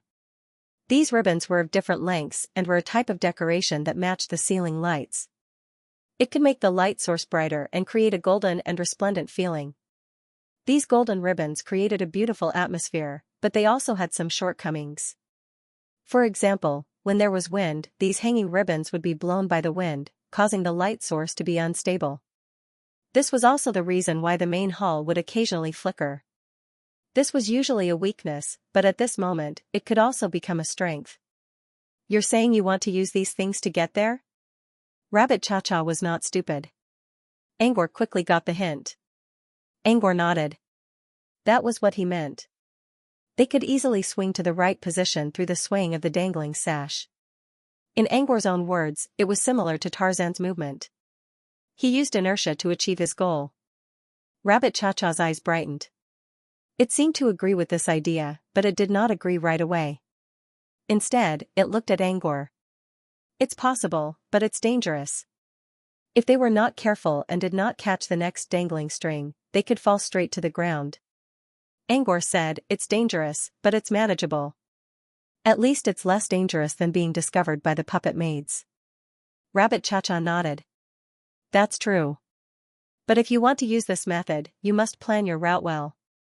These shiny ribbons were used to reflect light. If the ribbons that were too close to the chandelier swayed too much, the light in the main hall would be greatly affected and attract the maid's attention. However, if they planned their route well, they could avoid the crucial ribbons and only choose from the edges. Even if the lights in the main hall flickered, it would not flicker too much. Also, they had to choose a time when there was wind. When the wind helped them, even if the lights in the main hall flickered, they would not attract the maid's attention. Wind was dangerous for him right now, but he could still travel with it if he used it properly. Of course, Angor said. After deciding on the method, Angor and Rabbit Cha-Cha began to plan their starting point and their route. They already found the starting point. On one side of the curtain, there was something like a rubber band supporting the ceiling. When they reached the end of the rubber band, there was a place similar to a bungee jumping platform. There was a dangling string there, which was very close to them. It would not attract too much attention since it was at the edge. After finding the starting point, the route was easy to plan. As long as they did not swing toward the center, there were still plenty of dangling strings at the edge, enough for them to choose. As for the landing point, it was inside the curtain in front of the door on the right. When everything was ready, Angor and Rabbit Cha-Cha arrived at the starting point. Now, they only had one task left. Wait for the wind to come. Another gust of night wind blew in from the door that was not closed, bringing with it a whistling sound. As the night wind came, the lights in the main hall flickered again. The two maids were already used to it. They did not even look up. At most, they only complained in their minds. It's not a good habit for maids to leave the door open. Those who needed to talk to the chef, continue talking. Those who needed to catch cockroaches to fill their stomachs, continue catching cockroaches. Everything was the same as before. Even if the lights flickered louder than before, it did not matter. They just had to wait for the wind to stop. The two maids didn't notice that the sash above their heads was swinging even more than before. They also didn't notice that there were two small figures swinging rapidly from left to right with the help of the sash's inertia. Angor's plan worked. At least, half of it was working. Rabbit Cha-Cha successfully reached the curtain. It went inside and slid down the curtain to the table nearby. From behind the vase, it kept waving its paws at Angor. Angor only had one last step left. However, he could not walk on it anymore. He still had stamina, but he underestimated the smoothness of the dangling string. It looked like a piece of cloth hanging down from the ceiling, but there was a special shiny surface on it that made it very smooth. When Angor grabbed the dangling string, he felt as if he was holding a glass rod. At first, Angor could still hold on. However, he kept changing the dangling string, and each time he changed the string, his grip kept slipping down. By now, he had reached the end of the dangling string. It was very difficult for him to borrow any more strength. He was still 3 meters away from the curtain. An adult might be able to jump over it, but he was only a thumb man. Even if he took off his hat and turned into a halfling, he would not be able to jump over 3 meters. Moreover, if he fell, he would be injured even if he did not die. The blood that flowed out would definitely attract the maid's attention. However, if he did not fall, the wind would stop soon. If the wind stopped later, the lights would still flicker, which would attract the maid's attention. In other words, Angor was in a difficult situation. Rabbit Cha-Cha also sensed Angor's effort. It looked anxious and conflicted. It actually had a way to save Angor. However, if it used this method, its energy would dissipate, and the maids would notice. If that happened, it would be very difficult for them to sneak in. They could only run. Also, running away might affect Julie. Rabbit Cha-Cha was also in a dilemma. Before Rabbit Cha-Cha could decide what to do, it saw Angor had already thrown away the dangling string. Was he going to grab the next dangling string? No, it was not high enough. While Rabbit Cha-Cha was still trying to figure out what was going on, Angor quickly untied the saddle on his body. The loose saddle was immediately filled with air and rose up like a balloon. Angor held on tightly to the sides of the saddle and used it as wings to glide toward Rabbit Cha-Cha's direction. It was only a few seconds, but for Angor, it was a matter of life and death. He was afraid that he would lose his grip due to exhaustion. He was also afraid that the wind would blow him away. He was even more afraid that the two maids would notice something wrong. Fortunately, his worst fears did not come true. He glided smoothly and landed on the curtain. The soft curtain cushioned his fall and prevented him from getting hurt. About 10 seconds later, Angor slid down from the curtain and reached Rabbit Cha-Cha's side. Rabbit Cha-Cha patted her chest with a look of relief. She heaved a deep sigh of relief and said, "You scared me just now. I almost thought you were going to fall. Is this your backup plan?" "It's pretty cool." Of course, it was not Angor's backup plan. It was just his survival instinct in the face of danger. However, there was no need to tell Rabbit Cha-Cha about it, so he only smiled at the question and did not say anything. Rabbit Cha-Cha thought that Angor had agreed and patted Angor's shoulder. "Not bad. Your method gave me a lot of inspiration. Maybe I can use the same method to sneak into the castle next time." Flying over the moat. Just thinking about it is exciting. Seeing Rabbit Cha-Cha's serious expression, Angor quickly dissuaded it. "It's fine to land in a small area. But if you fly over the moat, you'll be discovered. Also, you need the right time and place. If you want to fly over the moat, you'll need at least a storm. How dare you fly around in the middle of a storm? Who knows where you'll get blown away." "Rabbit Cha-Cha, I understand. But I don't need the right time. I can think of a way to trick some birds to cooperate with my plan. Of course, it's just an idea. If I really want to enter the castle, I still need Julie's help." Angor nodded after making sure Rabbit Cha-Cha was not going to act rashly. However, Rabbit Cha-Cha's plan was quite risky. Even if Rabbit Cha-Cha had forgotten about Angor, its nature was still very similar to Cha-Cha Demon. As Angor sighed, Rabbit Cha-Cha grabbed Angor's hand. "Let's go. I estimated the time. If we don't move now, it'll be difficult for us to explore the storage room when the patrolling maid comes." "What do you mean?" Rabbit Cha-Cha whispered into Angor's ear. The patrolling maid already checked the side building and left the main hall. "We're pretty sure that she'll come to the storage room next. I think she'll bring some supplies to the storage room. She'll also tidy up the storage room and stay there for a long time. If we don't go to the storage room before she comes, we'll have to wait for her to leave. Who knows how long we'll have to wait. Also, if we can leave before she arrives, we won't have to worry about running into patrolling maids on the first floor." Angor nodded. Basically, they would have to wait for the patrolling maid to arrive. Then he would have to hurry up. They moved to the edge of the table and slid down the curtain to the ground. Then they quietly moved to the door of the room on the right. Rabbit Cha-Cha shushed Angor and peeked behind the door with its monocle. "There's no one behind the door. We can go in first and hide under the table," Rabbit Cha-Cha whispered. Angor nodded in understanding. With Rabbit Cha-Cha leading the way, Angor carefully followed behind it and entered the kitchen. Once inside, they felt like they had stepped into another world. A second ago, they could still smell the scent of incense and candles in the main hall. But as soon as they entered the kitchen, an indescribable rotten smell filled their nostrils. Amidst the rotten smell, there was also the faint aroma of tea. The extreme contrast gave Angor a strange feeling. "Be careful. Try not to smell the food. Only the Earl of Dark Tea can digest it. There's a lot of poisonous substances in it. You might get poisoned if you keep smelling it." Rabbit Cha-Cha saw Angor sniffing the air and quickly moved closer to him to warn him. Angor felt dizzy as well. He thought the strange smell was the cause of his dizziness. He did not expect the smell to be poisonous as well. "The best way is to cover your nose with the saddle cloth I took from Julie. It has the scent of the Earl of Dark Tea on it. It can block the smell of the food." Also, you won't be discovered by the chef. Chefs have a great sense of smell. Rabbit Cha-Cha gave a serious suggestion. Angor was a little reluctant, but he already wore the saddle as a mask, so he did not mind.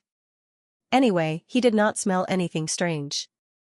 As long as he did not think about the original purpose of the saddle, it was just a normal cloth. Angor used the saddle cloth to cover his nose and mouth. As expected, the smell in the air was greatly reduced. He could still pick up a faint smell, but the effect was almost negligible. After taking care of the smell problem, Rabbit Cha-Cha and Angor moved to the bottom of a cabinet where the spare materials were stored. They both hid in the shadows. There was a table leg in front of them, so they did not need to worry about being discovered. Also, there was also a shadow to hide their heads from here. It was a good vantage point. Rabbit Cha-Cha and Angor did the same thing again. This time, they had a general idea of what was going on in the kitchen. End of chapter. There was a large sink in the middle of the kitchen, which had an outlet that looked like a chimney. Next to the sink was a table where the chef prepared the ingredients. The table was connected to an unknown black hole outside, from which several washed, wrinkled pigs were coming out. The chef was standing in front of the portal, holding a big chopper in his greasy hand. Every swing of the chopper landed accurately on the pig's head. The pig's head fell into the black mud on the ground and slowly melted away. It was as if the black mud was a swamp that could sink anything. Although the puppet chef's hands didn't stop moving, its head was looking to the other side. Judging from the direction, he was talking to the maid who stuck her head into the main hall. There were many cabinets in the kitchen, but they were all covered in grease and blood stains. Angor could not believe what he was seeing. First of all, there was a kitchen right next to the main hall. This design alone was strange enough. What was even stranger was that there was only a curtain between the two rooms, yet it felt like he was looking at two completely different scenes. The main hall was a little gaudy, but it could at least be considered grand in the eyes of someone who did not know how to cook. The kitchen next to the main hall, however, was even dirtier than a dirty gutter. What was the Earl of Dark Tea thinking when he saw such different styles of houses next to each other? Ridiculous, contradictory, and strange. Was this what the Earl of Dark Tea was thinking? Or was this the norm in the Teapot Kingdom? While Angor was complaining about the kitchen, Rabbit Cha-Cha whispered to him, "We're lucky. The servant is sleeping, and the chef is distracted. We can sneak into the storage room." Servant? Angor was surprised. He only saw the chef, not the servant. In the air, Rabbit Cha-Cha whispered. This time, Angor almost stuck his head out of the shadow and saw two teapots floating in the air. They floated above the water tank, one up and one down. It looked like they were breathing, moving in a regular pattern. That's how the servant looks when sleeping. Now, they look like teapots, but when they wake up, they'll look like puppets whose heads are teapots. Rabbit Cha-Cha signaled Angor to move quickly. Angor understood that this was not the time to chat. He followed Rabbit Cha-Cha and tiptoed under the cabinet like a thief. When they moved, they had to walk in the shadows. Once there was any movement in the outside world, they would immediately stop moving and carefully hide in the shadows. Just like that, it took them about 3 minutes to successfully move from under the leftmost cabinet to the door of the outer hall of the storage room. The whole process was basically smooth, except for a small interlude. One of the pig heads that the chef had cut didn't fall into the black sludge when it fell to the ground. Instead, it fell under the sink. Coincidentally, the pig's head was facing Angor and Rabbit Cha-Cha. The pig head was still alive. Its eyes were still blinking, and Angor could see his and Cha-Cha's reflections in those dark eyes. Angor's heart skipped a beat. When Angor thought they were discovered, the chef, who was still chatting with the maid outside, kicked the pig's head into the black mud without looking back. Slowly, the mud engulfed the pig's head. When the pig's head disappeared, Angor's anxious heart finally calmed down. It didn't seem to notice them yet. But the pig head clearly saw him and Cha-Cha. Would it cause any trouble? Angor was anxious, but he couldn't ask Cha-Cha about it now. He could only keep his head down and follow Cha-Cha. When they reached the outer hall of the storage room and made sure there was no one around, Angor finally asked his question. "You mean that pig head?" Rabbit Cha-Cha paused and spoke in a soft voice, "Don't worry. They're all human animals. Even if they see us, they won't. Rabbit Cha-Cha's eyes dimmed a little as she spoke. Human animals? Angor didn't really understand Rabbit Cha-Cha's explanation. That was a pig. Why would it be called a human animal? Rabbit Cha-Cha remained silent for a moment before she explained, because they're all created using animal creation. Animal creation. Following Rabbit Cha-Cha's explanation, Angor gradually understood what animal creation was.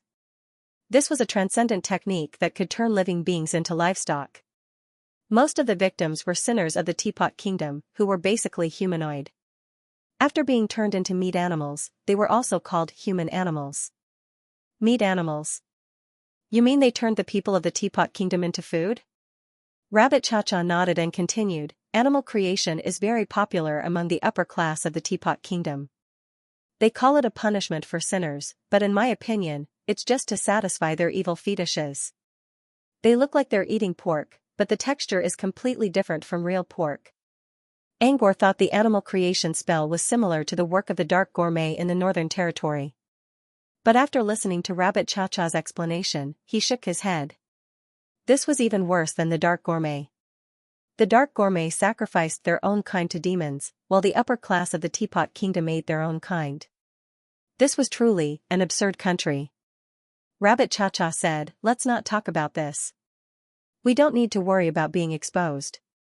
That human animal is already taken care of. The mud on the ground? Rabbit Cha-Cha nodded. Those are carnivorous fungi. They're poisonous. Rabbit Cha-Cha paused and walked to the front. The outer hall of the storeroom is filled with miscellaneous items. The more valuable ones are in the inner hall. If Count Dark Tea placed the mirror in the storeroom, he must have put it in the inner hall. We'll have to climb the wall if we want to get inside. We need to hurry. While Rabbit Cha-Cha was talking about their next goal, Angor felt that something was wrong. Looking at Rabbit Cha-Cha's back, Angor recalled the sadness in Rabbit Cha-Cha's eyes when talking about human animals. Rabbit Cha-Cha didn't want to talk about it and even changed the topic. Was that the reason? Angor didn't know what Rabbit Cha-Cha was thinking. However, at this moment, he felt that although this world was absurd, every living thing here was very real. As if they really existed. Alchemy Omen. How does it work? Angor mumbled to himself. His eyes were filled with confusion and confusion. In the end, he sighed deeply and stopped thinking about it. Rabbit Cha-Cha was right. They didn't find the mirror in the outer hall of the storeroom. The place was filled with miscellaneous items. There were replacement teapots, dirty blankets, and all kinds of non-edible daily necessities. But most of them were dirty and old. The outer hall. Some will be cleaned, while others will be destroyed.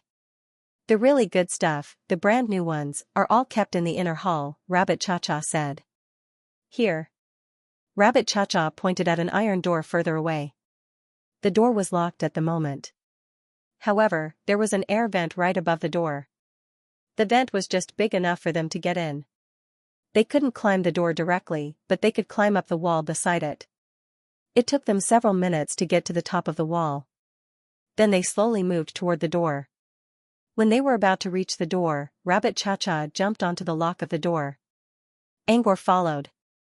It would have been difficult for Angor to jump like this before. But with the wings of the saddle, it was much easier.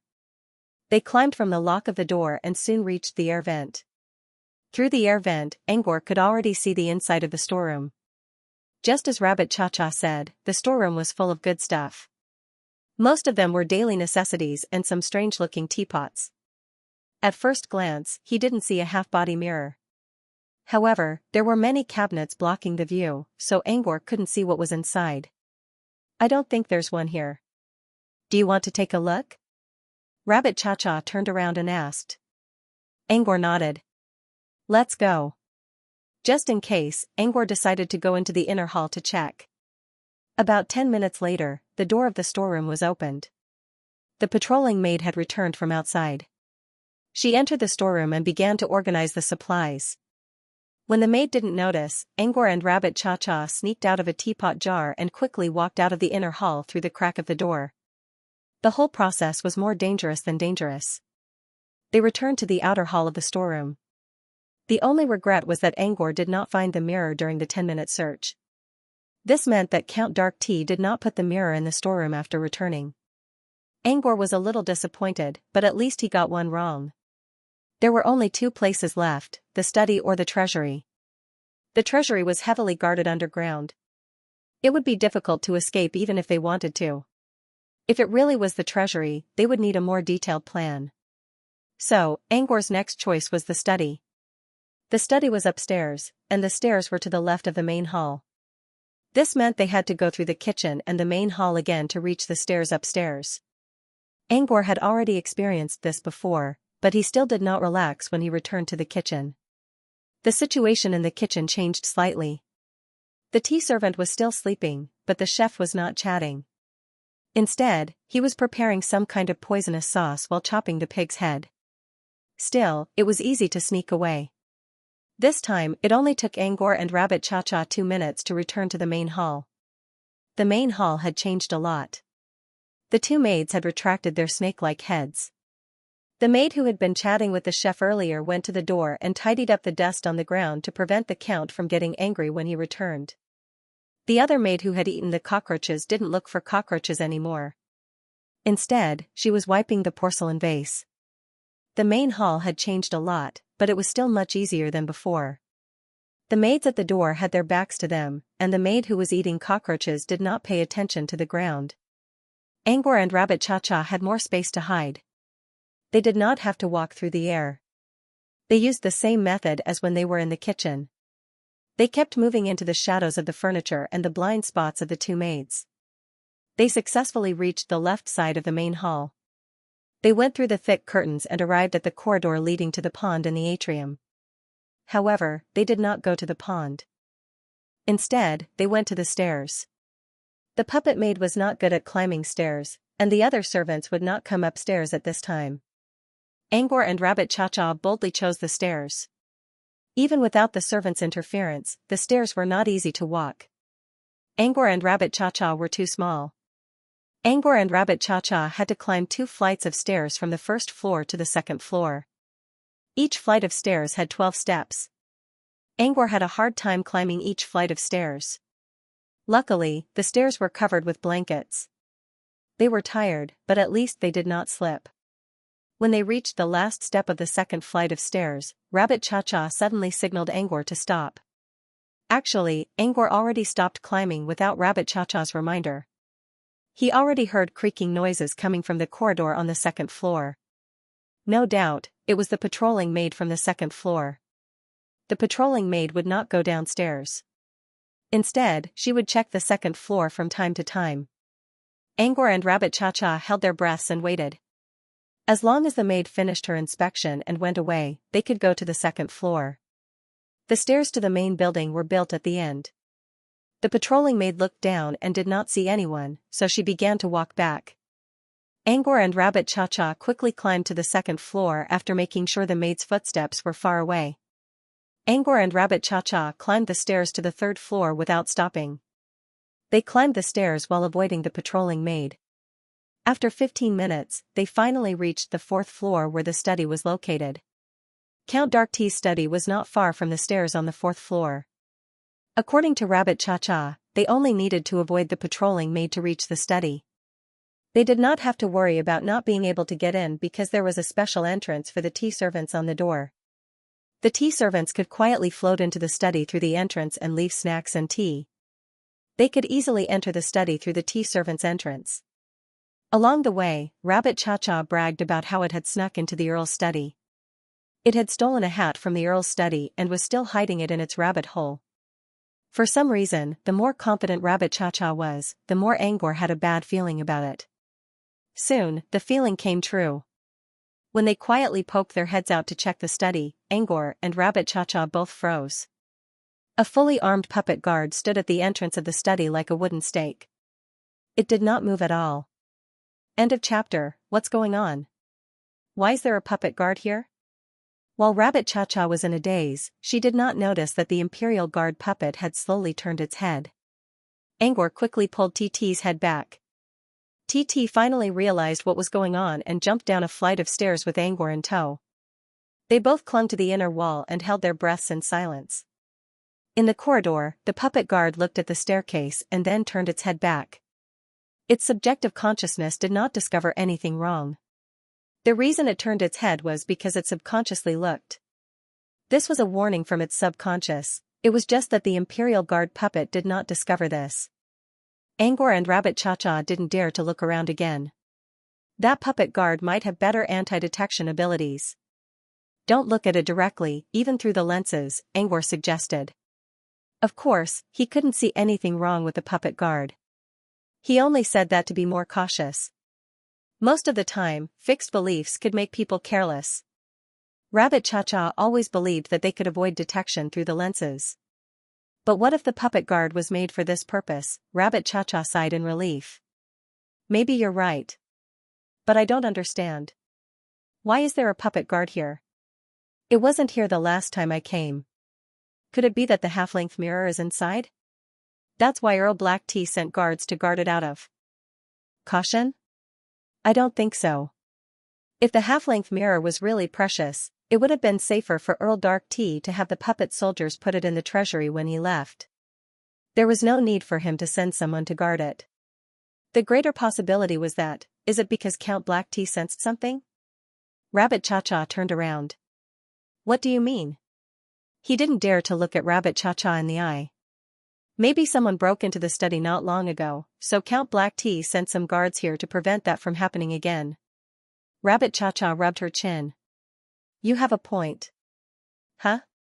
Wait, you're not talking about me, are you? Are you calling me a thief? Rabbit Cha-Cha's eyes widened and her cheeks puffed up in anger. Angor quickly tried to calm her down. That's not what I meant. It's just a guess. Rabbit Cha-Cha narrowed her eyes and looked away. Fine. You have a point. Rabbit Cha-Cha's tone turned gloomy. Maybe it's because I borrowed a hat from the study, which alerted Count Black Tea and sent guards here. Angor was speechless. Well, borrowed. How could a cute rabbit steal a hat? What do we do now? Rabbit Cha-Cha lamented, the Imperial Guard puppet won't move around randomly. Since it's been placed at the door of the study, it won't move for a while. If it doesn't move, we won't be able to go over. Sigh, now it's a little difficult. Angor also fell into deep thought. Just as Rabbit Cha-Cha had said, the current situation was difficult. If the puppet guards did not leave, they would not be able to sneak in. After a moment of silence, Rabbit Cha-Cha's eyes lit up. I have an idea. Angor looked at Rabbit Cha-Cha and waited for its explanation. I'll distract it. You sneak into the study, Rabbit Cha-Cha said excitedly. Rabbit Cha-Cha excitedly explained her plan. In summary, it could be summed up in one word: create a diversion. You'll be found out if you do that. Rabbit Cha-Cha shook her head. I'm good at mimicking sounds. When the patrolling maid is far away, I'll go to the window and pretend to be a hungry crow. Then I'll let out a low cry. The Imperial puppet guards will definitely come to check. When that time comes, you can rush into the study. The entrance is under the door, so you won't need to crawl in. Our plan will work. Don't worry about me. I have a way to turn invisible. The guard won't find me. Rabbit Cha-Cha sounded confident. Angor believed that her invisibility was her trump card. She might be able to fool the guard. The plan was quite feasible. However, Angor still shook his head. No. Even if the guard doesn't find you, they'll still get suspicious. As long as the puppets didn't notice anything unusual, it would be easy to sneak into Castle Black Tea. But if the puppets became suspicious and all of them became alert, Castle Black Tea's sneak mode would go off the charts. Even if Angor could reach the study safely, or if he was lucky enough to find the half-length mirror in the study and leave the omen safely, he still wouldn't feel safe. Rabbit Cha-Cha might not be able to escape under the watchful eyes of the puppet guards. Before this, Angor thought that the omen was just a dream. But after this trip, Angor felt that the omen was too real. So real that, it might just be a corner of a distant world. Even if it wasn't real, there might be a way to affect reality. For example, Augustine's casual praise of the poet bathed in moonlight affected the end of Angor's trip to the underground sewer. If something really happened to Rabbit Cha-Cha here, it might affect the real rabbit. Angor had been very careful along the way. He even used his saddle as a cloth to wipe away their traces. He didn't want Rabbit Cha-Cha to get into danger. Besides, Rabbit Cha-Cha helped him a lot along the way. As a reward, Angor didn't want to see Rabbit Cha-Cha in danger. It's fine if they get suspicious. You just need to get into the study. Rabbit Cha-Cha didn't seem to care. Angor shook his head. He didn't tell Rabbit Cha-Cha what he was thinking. Instead, he said in a plain voice, if the puppets already get suspicious here, then we can't go to the treasury. Therefore, it's best that we don't do anything to attract their attention. Creating a diversion will definitely make them suspicious. Do you have any ideas? Rabbit Cha-Cha asked.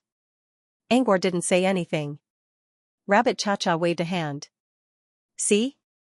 You don't have any ideas. Just do as I say. As for the treasury, we can come again next time. Next time? Now that the Count was gone, it was already difficult enough.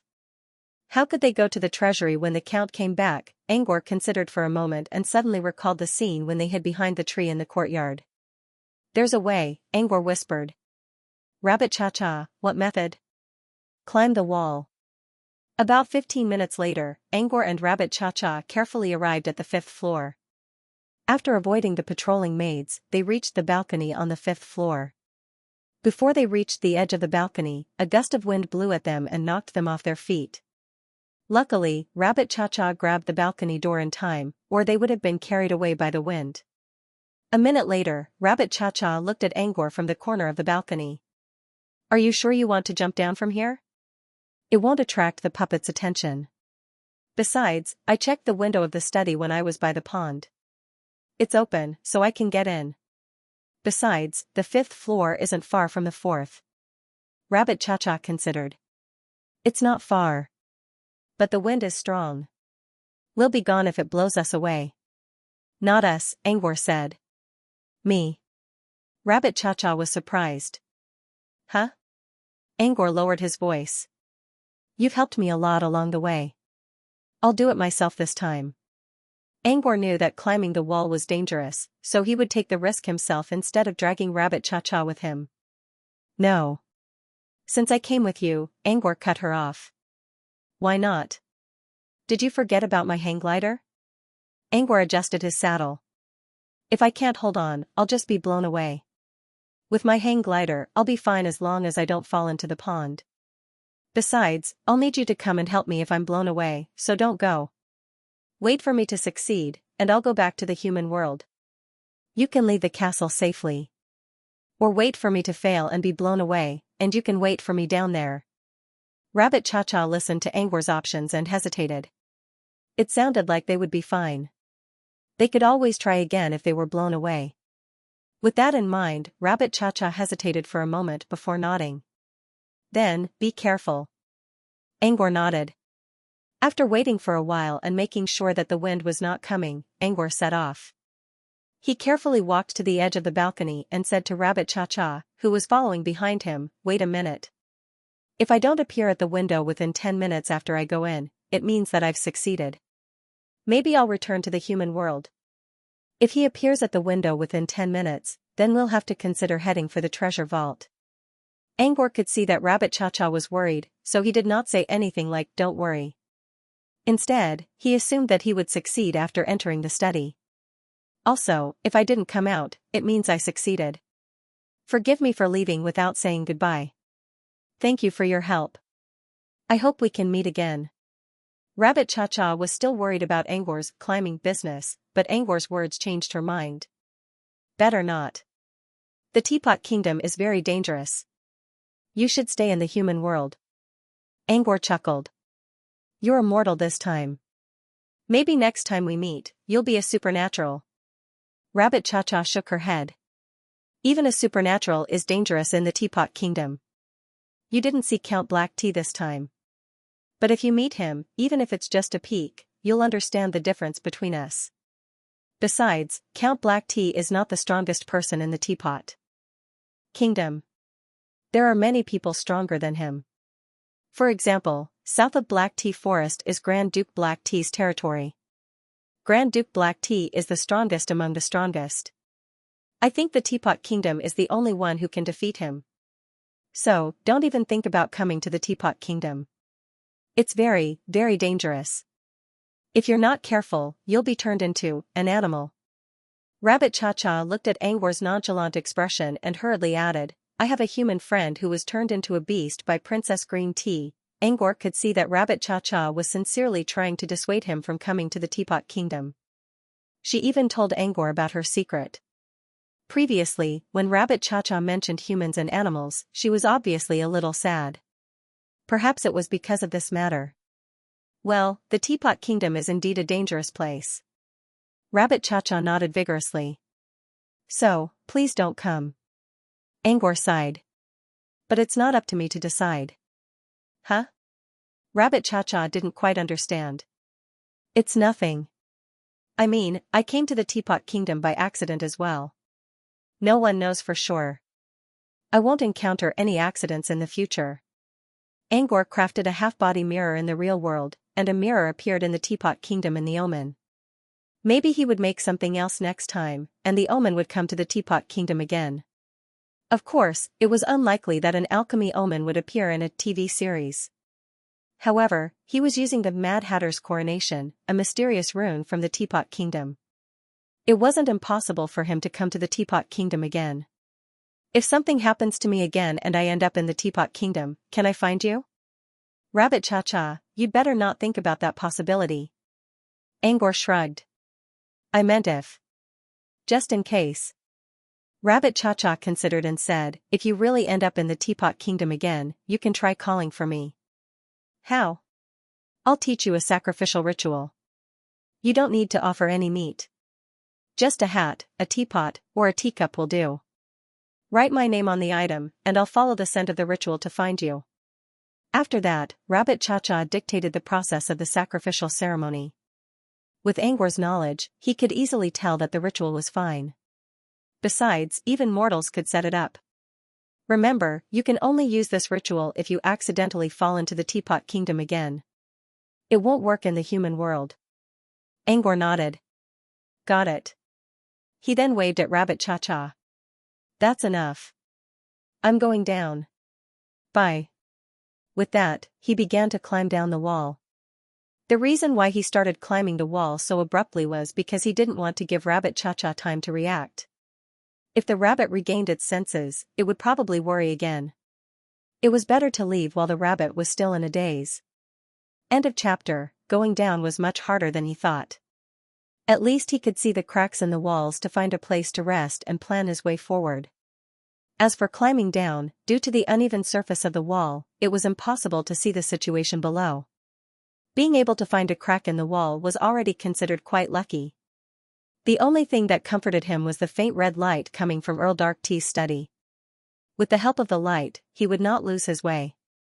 At first, Angor went down smoothly. But as time went by, his stamina began to deplete. What worried him more was that he could hear the leaves rustling in the courtyard. It seemed that wind was coming. When his stamina was running low and his grip was getting weaker, a gust of wind would be a disaster for him. At first, Angor was still hoping for a chance. But when his spirit sense, which had been dormant for a long time, suddenly woke up and gave him a crazy warning, he knew the wind was coming. And this time, it would not be a gentle wind. Angor put on a serious look and began to think of a plan. But before he could come up with a strategy, a new unforeseen event occurred. Suddenly, the air around him became moist. A drop of rain fell down from the sky. A new mark was left on the black brick that was slightly dusty. It's raining? Angor looked up at the sky. Dark clouds covered the sky, so he could not see anything. The only thing he saw was Rabbit Cha-Cha poking its head out of the window and calling him anxiously. Angor could not hear what Cha-Cha was saying, but he could guess that Cha-Cha was telling him to give up and think of something else. But, he could already feel the red light coming from below, which meant he was very close to the study. Angor did not want to give up now. After a moment of silence, he calmed down and gave Cha-Cha a relaxed smile. Under Cha-Cha's gaze, Angor waved his saddle and pointed at the study and the pond in the courtyard. He was telling Cha-Cha that he had his own decision. If he could not reach the study, he would find a way to use the wind to fly to the courtyard. Angor's relaxed look calmed Rabbit Cha-Cha down a little. It did not say anything else. Instead, it climbed onto the wall and kept looking at Angor. Angor lowered his head and put on a serious look again. Sensing the warning coming from his spirit, Angor pondered for a moment and made a decision. He did not climb down anymore. Instead, he quickly climbed horizontally. Going down required him to pay attention to the cracks in the wall, which made it difficult to move quickly. Horizontal climbing, however, was much easier. The cracks in the wall were all in a straight line and easy to see. Of course, he was not going to give up. He was going to take a gamble. There were only two choices for him. Either give up or keep going. He did not want to give up, but he also knew it would be difficult to continue. So, he made a bold choice: continue with the goal of giving up. He had to consider both options. When one was sure that one could safely give up, one would attempt to continue. To put it bluntly, he wanted to ride on the wind to travel. He planned to try to glide into the study. If he didn't succeed, he could at least glide and land safely. He needed to climb horizontally because the wind was blowing from left to right. Before, he was on the right side of the red light. If he swung his saddle and tried to glide, he would definitely fly further to the right. He could not glide into the study. So, he had to climb to the left side of the red light. Angor used all his strength to climb horizontally. He was already on the left side of the red light, but he did not stop. He knew that the further he climbed, the more time he had to adjust his position in the air. 1 minute later, Angor stopped. He wanted to keep climbing, but the rain was getting heavier and the wind was getting stronger. More importantly, he did not have any strength left. Despite his exhaustion, Angor still looked up at the balcony. As expected, he saw Rabbit Cha-Cha still on the balcony. He tried his best to suppress his panting and smiled at Rabbit Cha-Cha. Then, he curled his lips at Rabbit Cha-Cha and signaled it to hide inside the house. The wind was getting stronger. Rabbit Cha-Cha could easily be blown off the balcony. Under Angor's determined gaze, Rabbit Cha-Cha finally nodded and retracted its head. Seeing that Rabbit Cha-Cha did not poke its head out again, Angor lowered his head and gasped for air. Before he could catch his breath, a gust of wind blew over. This was the sign of a storm. It was the wind Angor was waiting for. If it was a strong wind, even if Angor could glide, he would be blown away in an instant without any time to adjust. Therefore, what he had to wait for was the gentle wind before the rapid wind arrived. Without hesitation, Angor leaped. While Angor was leaping, Rabbit Cha-Cha poked its head out from the balcony again without him noticing. Cha-Cha peeked inside and saw Angor's leap of faith. It was so shocked by this scene that it covered its mouth. With his current size, such a jump was no different from jumping off a cliff. Wasn't he afraid of losing his life if he wasn't careful? Under Rabbit Cha-Cha's worried gaze, Angor kept adjusting his direction in the air. It was easy to glide, and it was also easy to glide with the help of the wind. However, without the help of professional tools, it was very difficult to adjust the flying direction while gliding with the help of the wind. A normal person would not be able to control the direction with such a simple bag. Fortunately, Angor was not a normal person. When Angor was still an apprentice, he learned a lot of tricks in order to climb the sky tower. The core of these tricks was called cantrip tricks. Cantrip tricks were not just a single cantrip. They were a collection of level 1 and level 0 cantrips. Techniques such as grease, spike, feather fall, smoke, haste, sudden light, and so on were all tricks. As long as they were combined properly, these little magic tricks could play a great role. For example, sudden light could blind someone's eyes, grease could make someone lose their balance, and smoke could light up fuel. These tricks were simple but effective. Among the cantrips, there was a little trick called featherfall. It could lighten one's body and make it easier to control one's body when falling from a high place.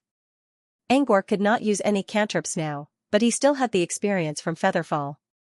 Using a bag to glide was similar to featherfall. The bag was filled with air and formed an airbag. Inside the airbag, Angor's body became lighter as if he was under the effect of featherfall. After that, Angor began to control his body with the help of featherfall, trying his best to adjust his balance and direction. Thanks to his spirit sense, he was able to stay calm. Every time he made a slight adjustment, he was able to bring the sword to the red window. Several seconds later, Angor's glider rushed into the Count's study under Rabbit Cha-Cha's gaze. Seeing this, Rabbit Cha-Cha heaved a sigh of relief. It does look very simple. No wonder he's been acting so confident, Rabbit Cha-Cha muttered, turning to look into the distance. Dark wind was howling, and rain was coming. Rabbit Cha-Cha shivered and quickly returned to the main building, then quickly ran downstairs. They agreed that if Angor showed up in the study within 10 minutes, it would mean that there was no half-body mirror in the study. They still had to figure out a way to get into the treasury. Therefore, Rabbit Cha-Cha had to return to the first floor and keep an eye on Angor in the atrium. Of course, if Angor did not show up in 10 minutes, it would mean that he had returned to the human world. This was a good thing. While Rabbit Cha-Cha was running down the stairs, Angor had already rushed into the Count's study. When he arrived at the study, the first thing he saw was a heart that was emitting a dim red light and beating continuously. It was placed on the desk and covered by a golden birdcage. Presumably, this was the reason why the study room was emitting red light. Whose heart is this? Why is it glowing? Why is it still beating? These questions popped up in Angor's mind as soon as he saw the heart. The questions in his mind kept pushing him closer to his heart so that he could learn more about it. When he was about to fly to the desk using his glider, he saw another red light flashing in the corner of his eyes. He looked at the source of the light. Angor was surprised. On the other side of the study, he saw a mirror that reflected the red light from the table. It looked like an experiment table. It was a half-body mirror. It looked like a portrait, and its frame was made of antique platinum, which was considered a cheap material in the wizarding world. But right now, it was glowing with a faint yet mysterious light. Together with the Kumba silver mirror, which was surrounded by flowing light, the entire mirror was filled with a mysterious beauty. Angor couldn't look away as soon as he saw the mirror. He could say with certainty that this mirror was the mirror that he had refined. But he didn't know why it was here. What he did know was that this mirror was the core of the omen. He even had a vague feeling that the moment he touched the mirror, the alchemy anomaly would be over. This was a vague feeling, as well as a hint given to him by his spiritual sense. In other words, this feeling was correct. After going through the strange black tea forest and a careful hiding, Angor finally saw the light at the end of the omen. Luckily, he found the half-body mirror in the study without having to think about the treasure vault. However, he was now faced with a choice. Should he control the saddle to fly to the heart in the golden birdcage, or to the half-body mirror? Angor preferred to fly to the birdcage. He was more curious about the heart than the excitement of finding the half-body mirror. Because of this, he turned around and flew to the mirror without hesitation. Sunders once told Angor that he should explore and be curious about the unknown when he was confident, strong enough, or had a way out. But if he didn't find anything, he should control his curiosity. Otherwise, curiosity would not only kill the cat, but also people. Angor was in such a situation. He wasn't sure if he could study the heart, nor did he have the power to control it. As for a way out, he couldn't control his body freely. Even the half-body mirror was not an option. Besides, Angor's intuition told him that the beating heart might be hiding something. Once he touched it, he might expose himself. He didn't mind exposing himself, but he didn't want to get Cha-Cha into trouble. He was being careful all this time so that he wouldn't get Cha-Cha into trouble. So, he decided to give up. He flew to the half-body mirror. When he was about 1 meter away from the mirror, before he even touched it, a bright light flashed. Both Angor and the mirror disappeared into thin air. Following the disappearance of the half-body mirror, the tall and thin figure in a faraway catacomb seemed to have noticed something. At the same time, an eye suddenly opened on the beating heart. His pitch-black eyes scanned his surroundings quietly and finally fixed on the spot where the half-body mirror had disappeared. No energy. No footprints. No foreign information. The mirror disappeared? Appearing and disappearing? Is this some kind of rule? A calm voice echoed in the study. If Rabbit Cha-Cha was here, it would recognize the voice as coming from the Count of Black Tea. Angor opened his eyes. He looked around and realized that he was no longer in the study room. Instead, he was back in the familiar wizarding world. He glanced at the half-body mirror floating in the air and looked away. He began to analyze his body, mind space, and memories. The hat that Rabbit Cha-Cha had lent him had disappeared, and his body had returned to normal. The shrinking curse from the black tea forest did not affect him, and the mana whirlpool in his mind space was operating normally. His memories were not blocked. Angor finally confirmed that he was free from the omen. I wonder if Ticha made it out. Angor mumbled to himself and shook his head. This was only an alchemy omen. It shouldn't affect Cha-Cha. Moreover, just like the last time when he refined the key to the Clear Sky Poetry Room, he encountered Augustine from tens of thousands of years ago. Perhaps the omen this time was just a microcosm in time. With that in mind, he sighed in relief. However, the omen this time did give him a new idea about alchemy omens. Perhaps he should make some more alchemy creations. Some normal ones, while the others were made by the Mad Hatter, so that he could compare them with the omens he saw before. But now was not the time to do that. Angor put the idea aside for now and decided to check the half-body mirror. First. Without a doubt, this half-body mirror must have some special effects under the influence of the Mad Hat. Angor hoped that the effect would not affect his responsibility as the mirror tunnel. Otherwise, he would have to start all over again. Angor looked up at the half-body mirror. However, when he looked at the half-body mirror seriously, he was stunned. This half-body mirror was currently reflecting a red light. Moreover, this red light that was constantly filled with a mysterious aura illuminated the entire secret meeting room. Wait. According to Geometry Lock, the red light was not only covering the secret meeting room, but also the entire room. Angor's heart skipped a beat.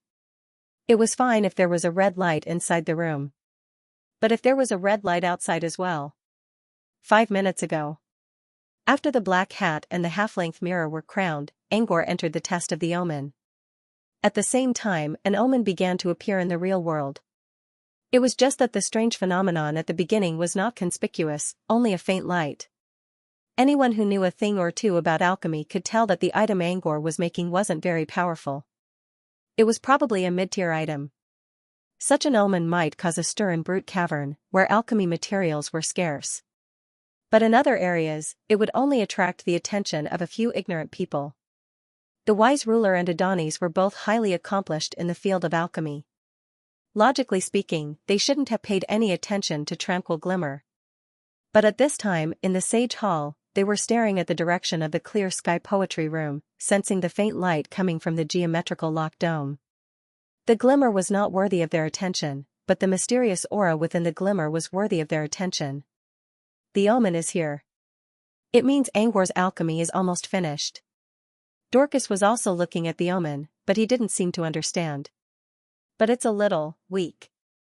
Even the wise man and Adonis were puzzled by the omen's omen. Sure, they were attracted by the mysterious aura, but alchemy omens couldn't be faked. It was a low-tier omen, so why was it giving off such a mysterious aura? Can you tell what he is crafting? Adonis' gaze shot out of the painting, looking towards the wise sovereign. Are you giving me a hard time, Your Majesty? The wise man chuckled. Adonis humped but didn't say anything. The wise man pondered for a moment and shook his head.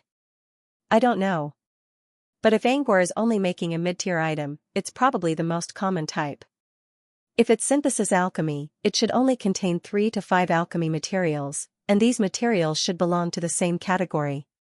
If it's enchantment alchemy, it should only contain a few basic magewefts. There might not even be a mana array. The Sovereign of Wisdom's reply was basically a straightforward one. Everyone present could understand it.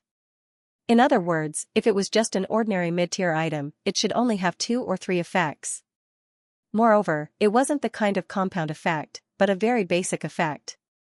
It was just like the effect of the sharpness magewef, sharpness. This was the basic effect.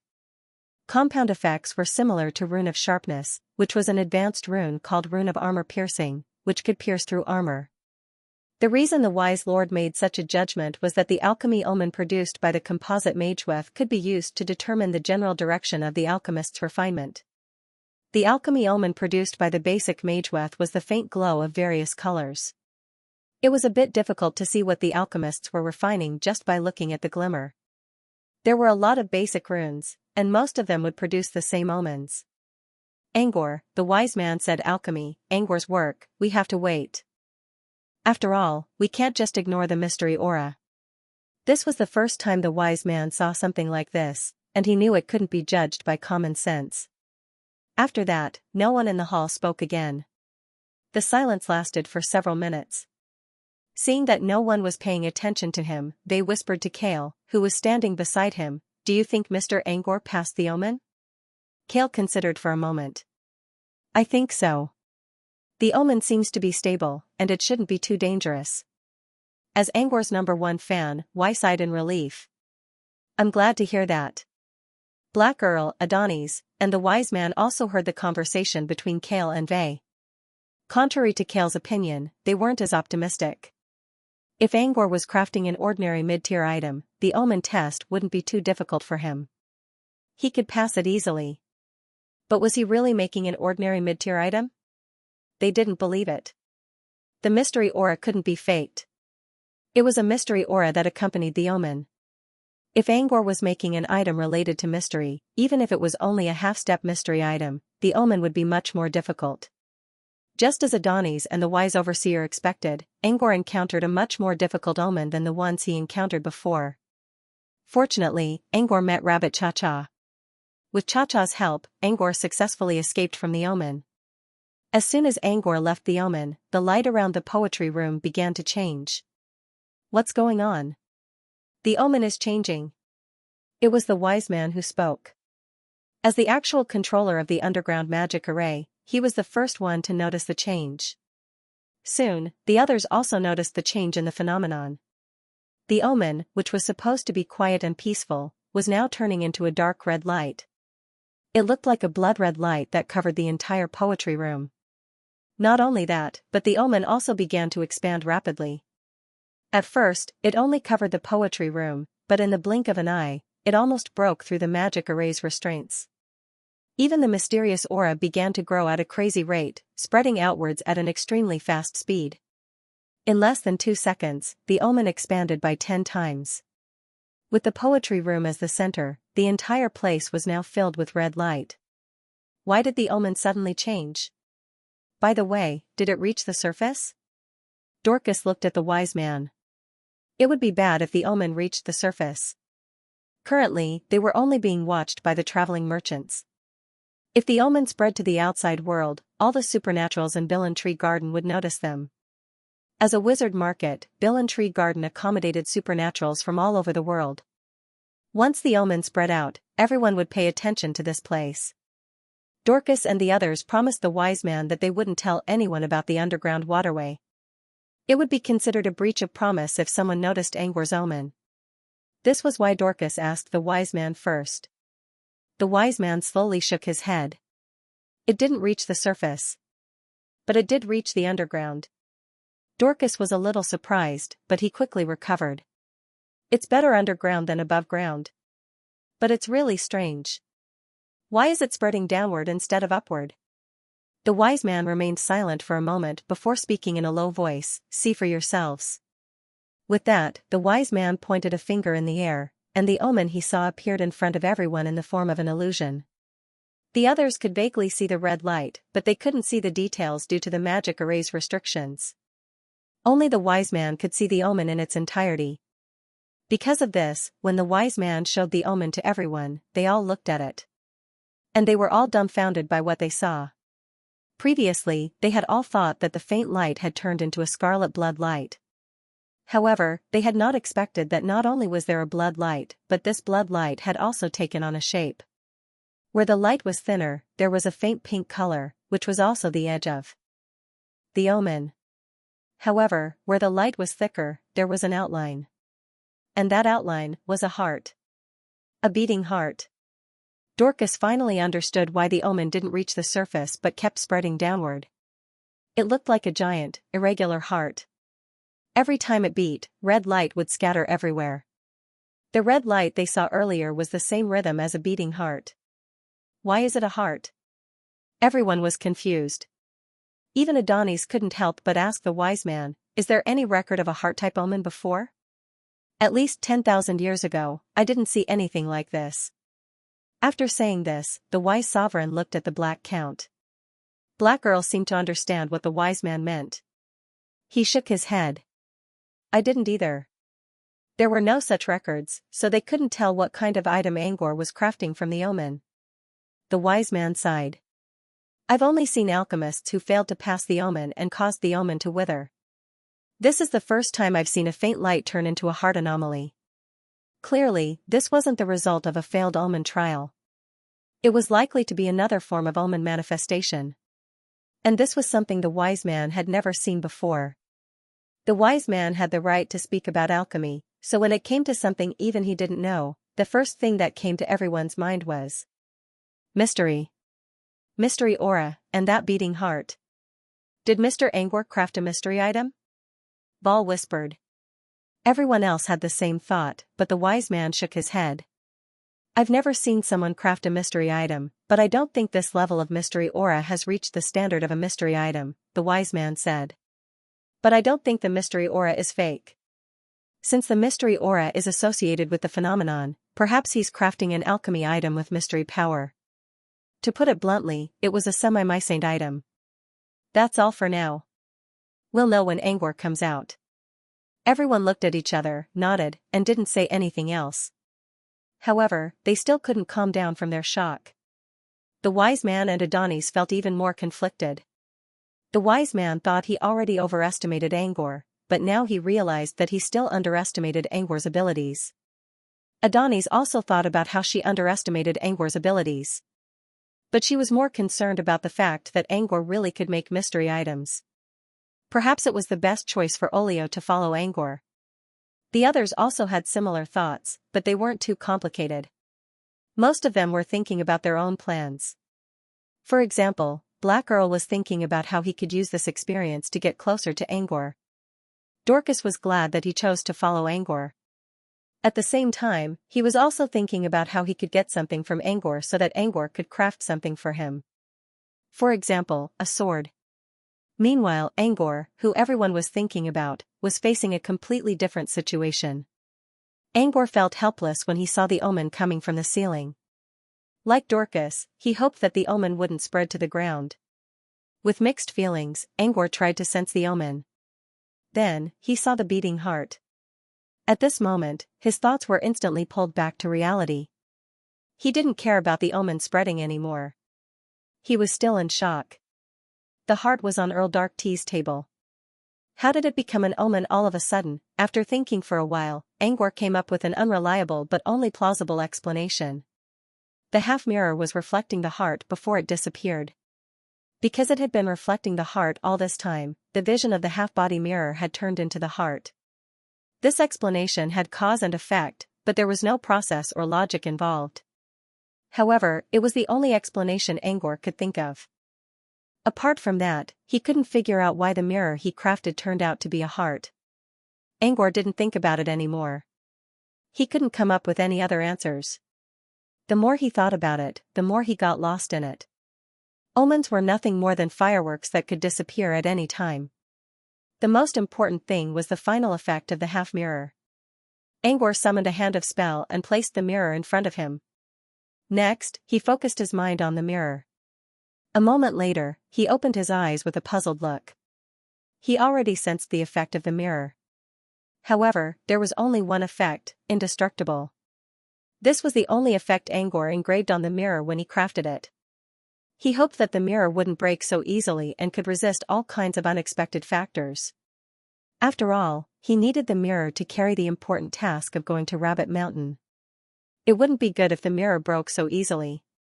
Angor wasn't surprised when he saw the indestructible effect. He was more concerned about something else.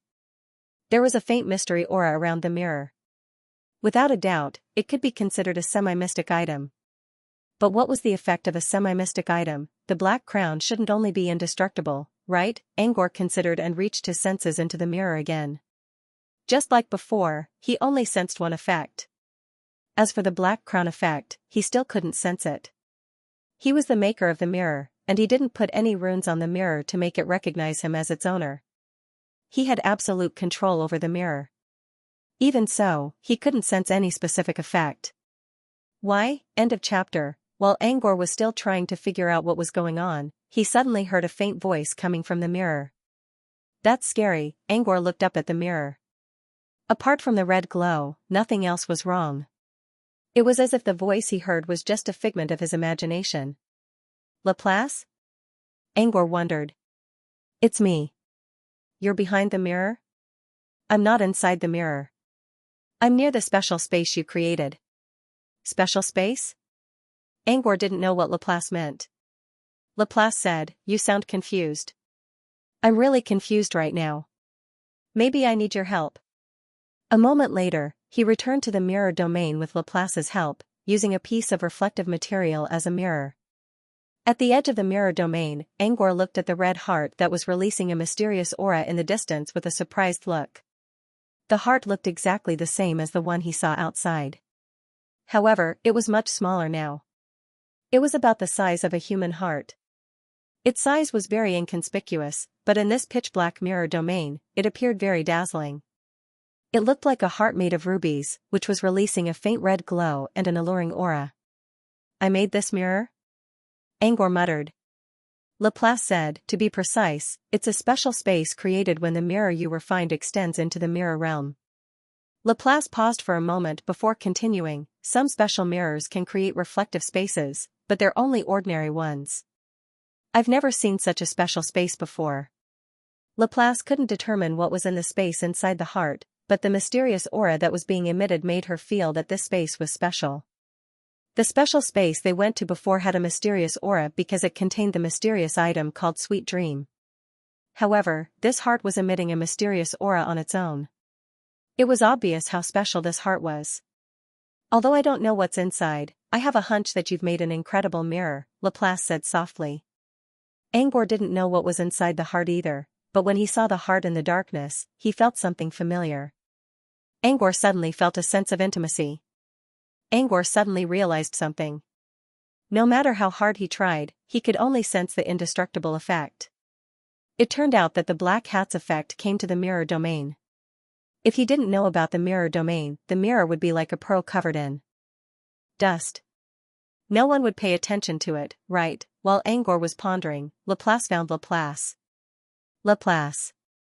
Sensing the mysterious aura, Xianxia could not help but ask, You managed to forge a mystery artifact? Angor shook his head. Nope. It's just an ordinary alchemy item with a bit of mystery aura. Ordinary? Laplace frowned. I don't think so. Angor didn't answer. Instead, he asked Laplace again, Are you sure there's a special space hidden in the heart? Laplace nodded. Of course. Are you going inside? Angor nodded. Laplace thought for a moment and said, Although the mirror is refined, this special space was born in the mirror realm and absorbed the laws of the mirror realm. What's inside? No one knows. I don't sense any danger. Or should I say, this heart gives me a sense of familiarity. Hearing Angor's words, Laplace didn't try to stop him. You don't mind inviting me inside, do you? Of course not. Angor chuckled. Angor could tell that Laplace was interested in the heart. However, she only asked because she was worried about Angor's safety. After all, for Laplace, this special space could be explored at any time. But if Angor died, all the benefits they could offer would be gone. Since they had made up their minds, they didn't hesitate. They headed straight for the heart. When they arrived at the heart, as soon as the red light covered him, Angor immediately received a message from it. Something's wrong with this red light, Laplace said. Before Laplace could figure out what was wrong, Angor said. Turn small, Angor spoke first. The red light can shrink people. This was a necessary process for entering the heart. If one wanted to return to their normal size, you just need to stay away from the red light. Laplace asked, How did you know? It told me, Angor said.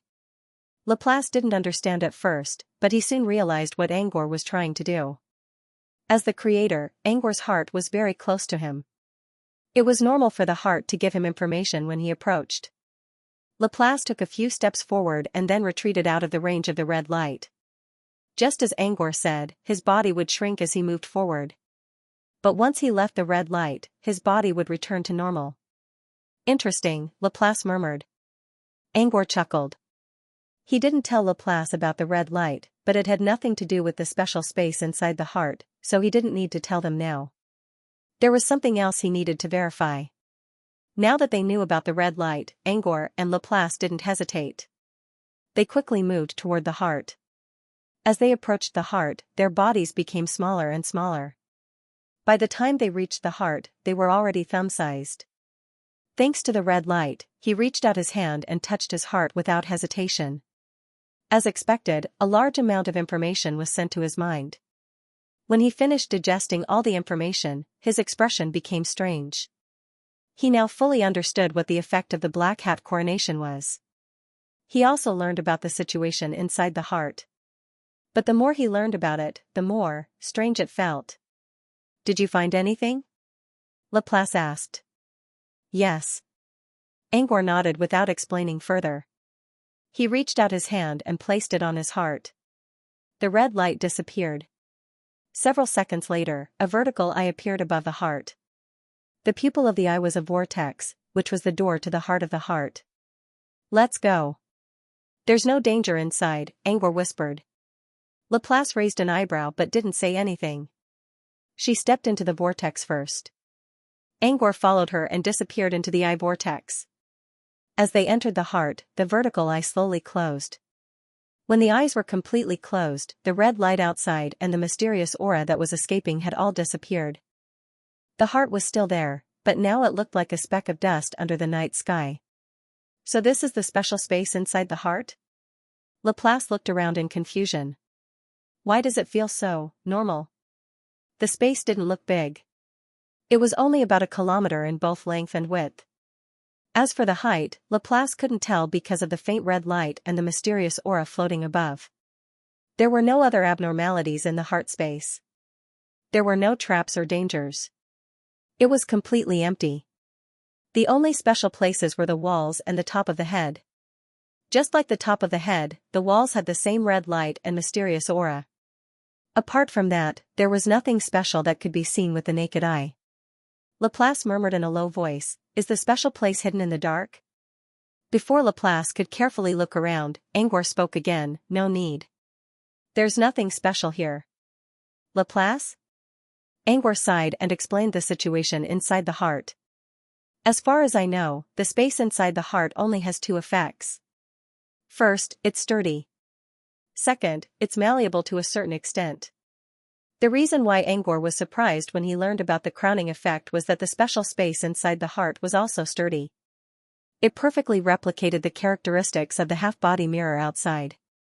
As for how sturdy it was, he couldn't tell. However, all the mystery aura was attached to the walls of the heart, which meant the space was strengthened by mystery power. Maybe it really could become indestructible. The second effect, malleable, meant that Angor could expand the space inside the heart as long as he wanted. However, as the space grew bigger, the sturdiness would also decrease. Right now, the space inside the heart was at its most sturdy state. If it expanded to several dozen kilometers in both length and width, it would become much less sturdy. That's all. Angor quickly explained the situation inside the heart. He was worried about the unknown dangers inside the heart. But now, all he could think about was, that's it. Angor was a little disappointed by the crowning effect. He had originally thought that there might be some special effects, but from the looks of it, there weren't any. It seemed that the crowning effect of the black hat didn't always have a qualitative change. While he was thinking, Laplace narrowed his eyes and whispered, "The special effect is sturdy?" "How sturdy?" "I don't know." "Laplace, can you test it?" Angor considered. "Sure." Angor opened the door of the heart again and asked Laplace to come out. Soon, Angor and Laplace arrived outside the heart. It took them about 10 seconds to leave the area covered by the red light. Under Laplace's puzzled gaze, Angor walked into the red light again. This time, Angor didn't shrink inside the red light. Instead, he approached the light in his normal size and grabbed the heart. As soon as the heart was in his hand, the mysterious aura and the red glow around it all disappeared. Angor walked to Laplace with the heart in his hand. You're keeping the energy inside? Laplace looked at the heart in Angor's hand. Sort of. I have the highest authority over the heart right now. I can make the red light shrink, or I can stop it from doing its job and keep all the energy inside the heart. Angor explained. Earlier, when they entered the heart space, Angor also concealed the red light and mystery aura to prevent other creatures from noticing them. They were at the edge of the mirror domain, and there was a small chance that mirror creatures would show up, but it was better to be safe than sorry. Laplace's eyes lit up. That's a good idea. Laplace didn't really praise Angor. She was actually quite satisfied with the result. One had to know that any other reflective space or special space was basically a colossal object. Even if it looked like a feather of auspicious light, there was no way to change its enormous nature.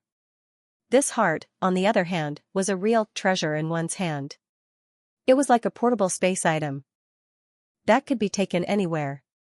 It was much more convenient than other special dimensions. How do you want to test it? Laplace, Eternal Mirror C. You're saying we should put it on the Eternal Mirror C like we did with Hot Gold City and 100 Dragon Divine Kingdom? Laplace nodded. Yes. But the Eternal Mirror C is very strong, so we can test it later. Let's go to a normal mirror destruction colony first. The mirror realm was filled with mirror spaces of birth and death. When these spaces of birth and death were gathered together, they would form the mirror destruction gathering place that Laplace had mentioned. In fact, the Eternal Mirror Sea was also a colony of mirror destruction. However, it was called Eternal Mirror Sea because it contained so many mirror dimensions. Personally, I think your heart space should be strong enough to withstand the Eternal Mirror Sea. But let's test it step by step first. If the heart space's firmness could really withstand the Eternal Mirror Ocean and remain eternally unbroken, then that would be very shocking. At the very least, it would become a priceless treasure in the mirror domain. Just like Balua Royal City, it attracted the attention of countless mirror creatures. While explaining, Laplace opened the mirror corridor and prepared to take Angor to the mirror destruction colony to test the heart step by step. However, Angor didn't follow right away. Will the mirror surface in the real world be affected if I take the heart away from here? Laplace said, no.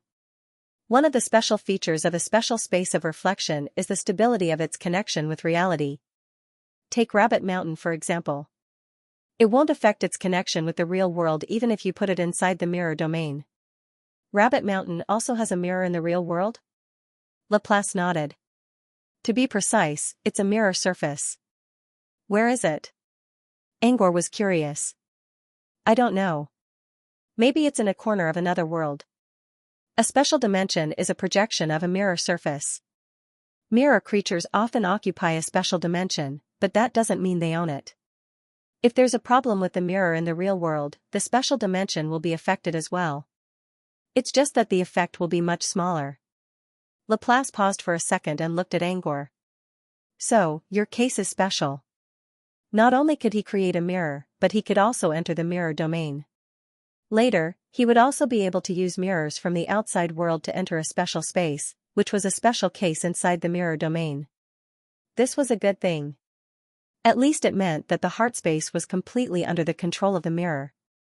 Unlike other special dimensions, there was a risk of being affected by the mirror surface in the real world. While they were chatting, Laplace suddenly stopped. There's a small colony of mirror annihilation nearby. We can test it there first. End of chapter. Even without Laplace's reminder, Angor already saw the flickering lights in the distance.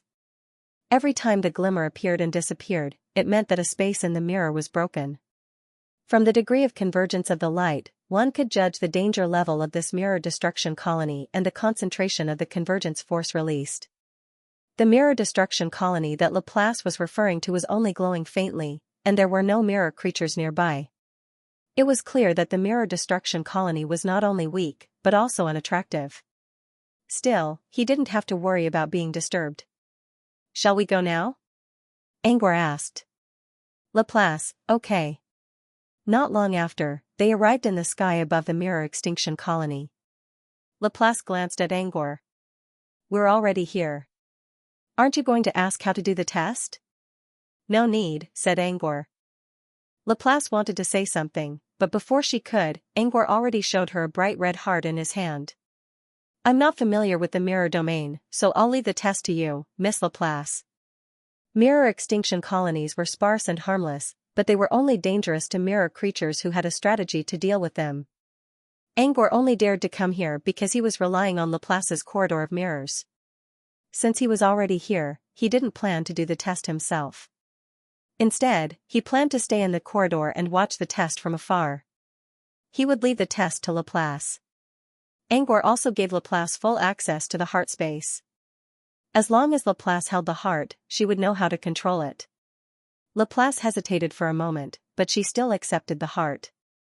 Along with the heart were all kinds of information about how to unlock it. You're really going to leave it to me? Laplace looked up at Angor and asked, Are you sure? Of course. I wouldn't have brought you to the dream crystal if I didn't trust you, Miss Laplace. Moreover, we can be considered friends. At the very least, we are collaborators. Since we're working together, we should trust each other.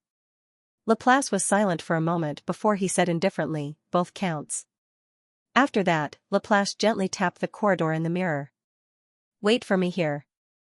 The test won't take long. Laplace disappeared into the corridor. When she reappeared, she was already inside the flickering light of the mirror.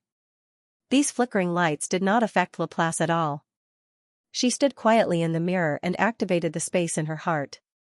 Soon, her figure disappeared from the mirror destruction colony and entered the heart space. Angor couldn't see Laplace, but he knew that Laplace was doing something inside Angor's heart. While waiting for Laplace to do the test, Angor fell into deep thought. He gave Laplace access to the heart space not only for the sake of testing, but also to let Laplace do whatever she wanted. The reason was simple. His heart only appeared in the mirror domain, and he couldn't stay there forever. Therefore, there had to be a guardian for the heart space in the mirror realm. Laplace was the perfect candidate. In fact, there was another candidate, Olau. However, Olau hadn't woken up yet, and Angor didn't know much about Olau yet. At least when it came to trust, he preferred to trust Laplace, who had been working with him for a long time. As for the future, Angor didn't want to think about it. He had the mirror itself, and he had the highest access to it. If he wanted to, he could give it to someone else. Speaking of which, Angor was a little disappointed with the result. Even if the heart space could withstand the eternal mirror sea, it was only useful in the mirror domain. It wouldn't be of much help in the real world. Therefore, Angor didn't really care about the control of the heart space. While he was thinking, Laplace had already left the heart space and returned to the corridor. Should we keep looking for the colony? Aren't you going to ask me about the test result? I don't need to ask. I can see it with my eyes. He wasn't lying. He had been thinking a lot, but he did pay some attention to his heart. From the beginning of the test to the end, there wasn't a single crack on the heart, nor was there any disharmony in the energy flow. Without a doubt, the result was good. At the very least, the heart could withstand the mirror sea without any problem. Laplace nodded. You're right. Let's go to the next stop then. But there are two choices, and you need to make the decision. Angor looked at Laplace in confusion. The man wasn't familiar with the mirror domain. Why should he make the decision? Didn't we agree that you'd be the one to decide? Laplace noticed Angor's confusion and explained, My original plan was to find a colony with a different density to test the stability of the heart space. But after this test, I came up with a different idea. Oh?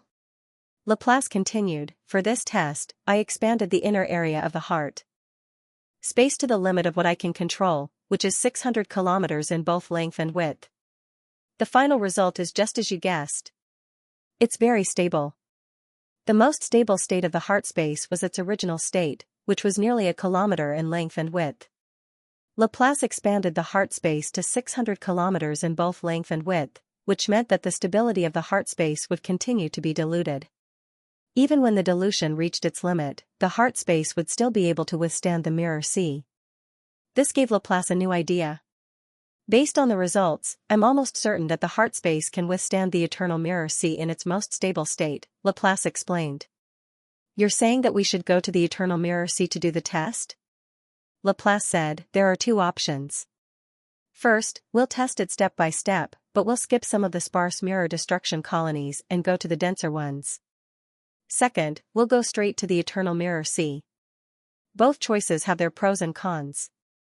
If we do it step by step, we'll be able to better record the strength of the heart space, which will reduce the risk of accidents. But the downside is that the denser the mirror sea, the more mirror creatures there will be, which may expose the heart space. The other choice is obvious. The eternal mirror sea is huge, and all the mirror creatures inside have to rely on special domes. As long as we can find a place with fewer people, the risk of exposure will be lower. Plus, the test will go faster. But the downside is obvious. I'm sure the heart space can withstand the eternal mirror sea in its most stable state, but it's only a guess. I don't have any data to support it. So, you make the choice. Angor considered. Then let's go to the eternal mirror sea. You're not worried that I'll make a mistake? I believe you, Master. Besides, even the eternal mirror sea can't withstand the mirror sea. It doesn't matter if the heart space breaks. Laplace was a little speechless at Angor's bold words. You made it, because I'm the one who made it, I can do it again. Maybe the next time will be better. Laplace wanted to say, this is a work that is close to the level of a mystery object. How can you belittle it like this? But on second thought, Angor did have the right to say that as the creator of the potion. Fine, I'll do as you say. Laplace led Angor to the nearest eternal mirror sea. On their way, Laplace looked back at Angor. You don't seem to care much about the heart space. Angor remained silent for a moment. No, I'm just a little disappointed. Disappointed? Why? Angor shook his head without saying anything. You don't like the process, or the result? Laplace asked. I can't help you with the former. But if it's the latter, you don't need to worry. A special space is very valuable. Also, I tested it just now, and it has a very high capacity for physical objects. This means that you can even use it as a storage space. Angor didn't think so. He couldn't enter the mirror area on his own, so he couldn't use it as a storage space. He suddenly remembered that he couldn't enter the mirror area on his own, but he could use nightmare illusions to reach his hand into the mirror. Was the mirror area a special space? If so, maybe he could use it as a storage space, maybe he could try the half-body mirror again when he returned to the real world. Laplace continued, if it's sturdy enough and can be used in the eternal mirror sea, you can use it as a way to attract mirror creatures to your side. Take Neon City for example. There are many people who call themselves Lady Mirror there. You can use it to recruit them. Angor waved a hand. I'd rather use the dream crystal to attract the creatures instead of using my heart space. Besides, it's still too early to talk about it. He paused and suddenly thought of another question. Wait, I have a question. If the mirror tunnel I made connects to this special space, can I use the same mirror to reach Rabbit Mountain? Laplace shook his head. No, you can't. You need to prepare a new mirror, one that's sturdier. You don't have to make it so luxurious. Angor was speechless.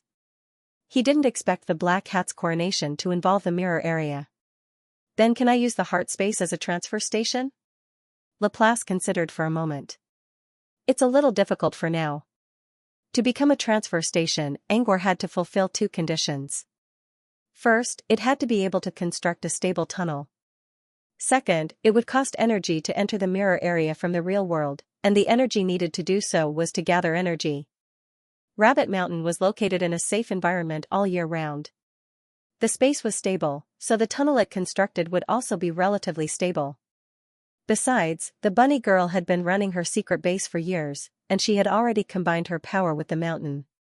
Therefore, as long as Angor could get the girl's permission, Rabbit Mountain would recognize him, and the energy he used to enter the mirror area would be compensated by Rabbit Mountain. Therefore, Rabbit Mountain was perfect for these two conditions. However, the heart space was different. For the heart space, the first condition was barely achievable. Angor only needed to place the heart space in a stable environment. However, the heart space was small and portable. To build a tunnel without moving around all year round was a bit of a waste. The second condition, however, was impossible because Angor was the current owner of the heart space. Angor came from the real world, and he didn't understand the nature of special spaces. He couldn't control the heart space to compensate for his energy. Of course, he could find a new owner for the heart space, but it would take him a long time to reach the same level as the Bunny Girl and Rabbit Mountain. Besides, unlike Rabbit Mountain, the heart space contained a large amount of mystery energy. Only mystery creatures could make the heart space accept a new owner. In short, it was difficult for Angor to use the heart space as a transfer station to enter the dream crystal. Laplace said, unless you have a way to enter the mirror domain on your own, it will be very difficult to make the heart space a transit station. Here we are. About 5 minutes later, they arrived at the Eternal Mirror Sea, which was closest to them. This wasn't the Eternal Mirror Sea they had passed through before. There were more domes above it than the Eternal Mirror Sea where Hot Gold City was located. This meant that the strength of the Eternal Mirror Sea was actually lower than that of the Hot Gold City. However, it was not much lower. It was enough to test the firmness of the heart space. Same. Wait for me in the hallway, Laplace said. Angor nodded. This place was much scarier than the Mirror Destruction Colony. Looking down from the hallway, Angor could already sense the countless light dots. However, the Eternal Mirror Sea wasn't strong enough for Laplace. She only covered herself with a thin layer of light before she was sucked into the Eternal Mirror Sea. This time Angor couldn't even see Laplace's figure. This was because Laplace had directly sunk into the mirror ocean. Angor couldn't see if the heart space could hold up, so he had to wait in the hallway. 10 minutes later, Laplace still didn't come back. Since Laplace didn't come back, Angor was sure that the heart space could withstand the Eternal Mirror Sea in its strongest state. Otherwise, Laplace would have come back a long time ago. He assumed that Laplace was trying to expand the space inside his heart to see how much space his heart could expand under the influence of the Eternal Mirror Ocean. End of chapter. Half an hour later, Angor finally saw Laplace slowly rising from the bottom of the Eternal Mirror Sea. You. Laplace returned to the corridor and gave Angor a strange look. How did you do it? Laplace noticed Angor's puzzled look and waved a hand. Nothing. Just pretend I didn't ask. Angor was even more confused now. Laplace considered and explained, I'm just surprised by the result. Soon, Laplace told Angor the result of the test. Overall, the result was excellent. Or rather, it was better than expected. In the beginning, Laplace was still very conservative. She began to test the firmness of the heart space from the most stable state. Just as she had guessed, the heart space in the most stable state was completely unaffected by the Eternal Mirror Sea. Next, she began to expand the heart space. However, no matter how much she tried, the heart space remained stable. In the end, Laplace became bolder and bolder. She even expanded the heart space to the limit of what she could control, which was about 600 kilometers in both length and width. Even so, the heart space did not change at all. It was as if the heart space had never been expanded at all. At this point, Laplace was very shocked. What was even more shocking was that Laplace was still able to continuously place objects into his body in this extreme state. The space inside the mirror had a high tolerance for energy, but it had a very low tolerance for material objects. Most of the time, the mirror space could withstand energy torrents, but it could not handle objects that were too dense. This was the rule of the mirror realm. The heart space, at its limit, could not only resist the Eternal Mirror Ocean, but could also continuously store material objects from the material world. This was very terrifying. This meant that the heart space had reached its limit. There was more to it than that. There was another important point. The heart space did not prohibit the influx of polymeric energy. In other words, as long as the heart space was placed in the Eternal Mirror Sea, it could keep absorbing energy. Polymeric energy was the key to improving the strength of mirror creatures. Laplace once said that if she could use the heart space in the Eternal Mirror Sea, she might be able to recruit a large number of mirror creatures. Back then, Laplace had only said it casually, but now she was sure. If Angor really wanted to use the heart space as bait, he would definitely be able to gather quite a number of mirror creatures for his own use. As long as the heart space was located in the Eternal Mirror Sea, it could easily become another Unfallen City. In fact, it could even surpass Unfallen City. Perhaps the size of Bulual Royal City was larger than the heart space, but Bulual Royal City was not as transparent as the heart space in terms of the penetration of aggregated energy. In other words, the mirror creatures could train in the city. It would be less efficient to train there than in the heart space. Besides, the heart space could be bigger than Unfallen City. Now, Laplace space could expand to 600 kilometers in both dimensions, which meant that he could control the space. If Laplace's control space, the heart space could even expand the heart space. Unfallen City's Unfallen City.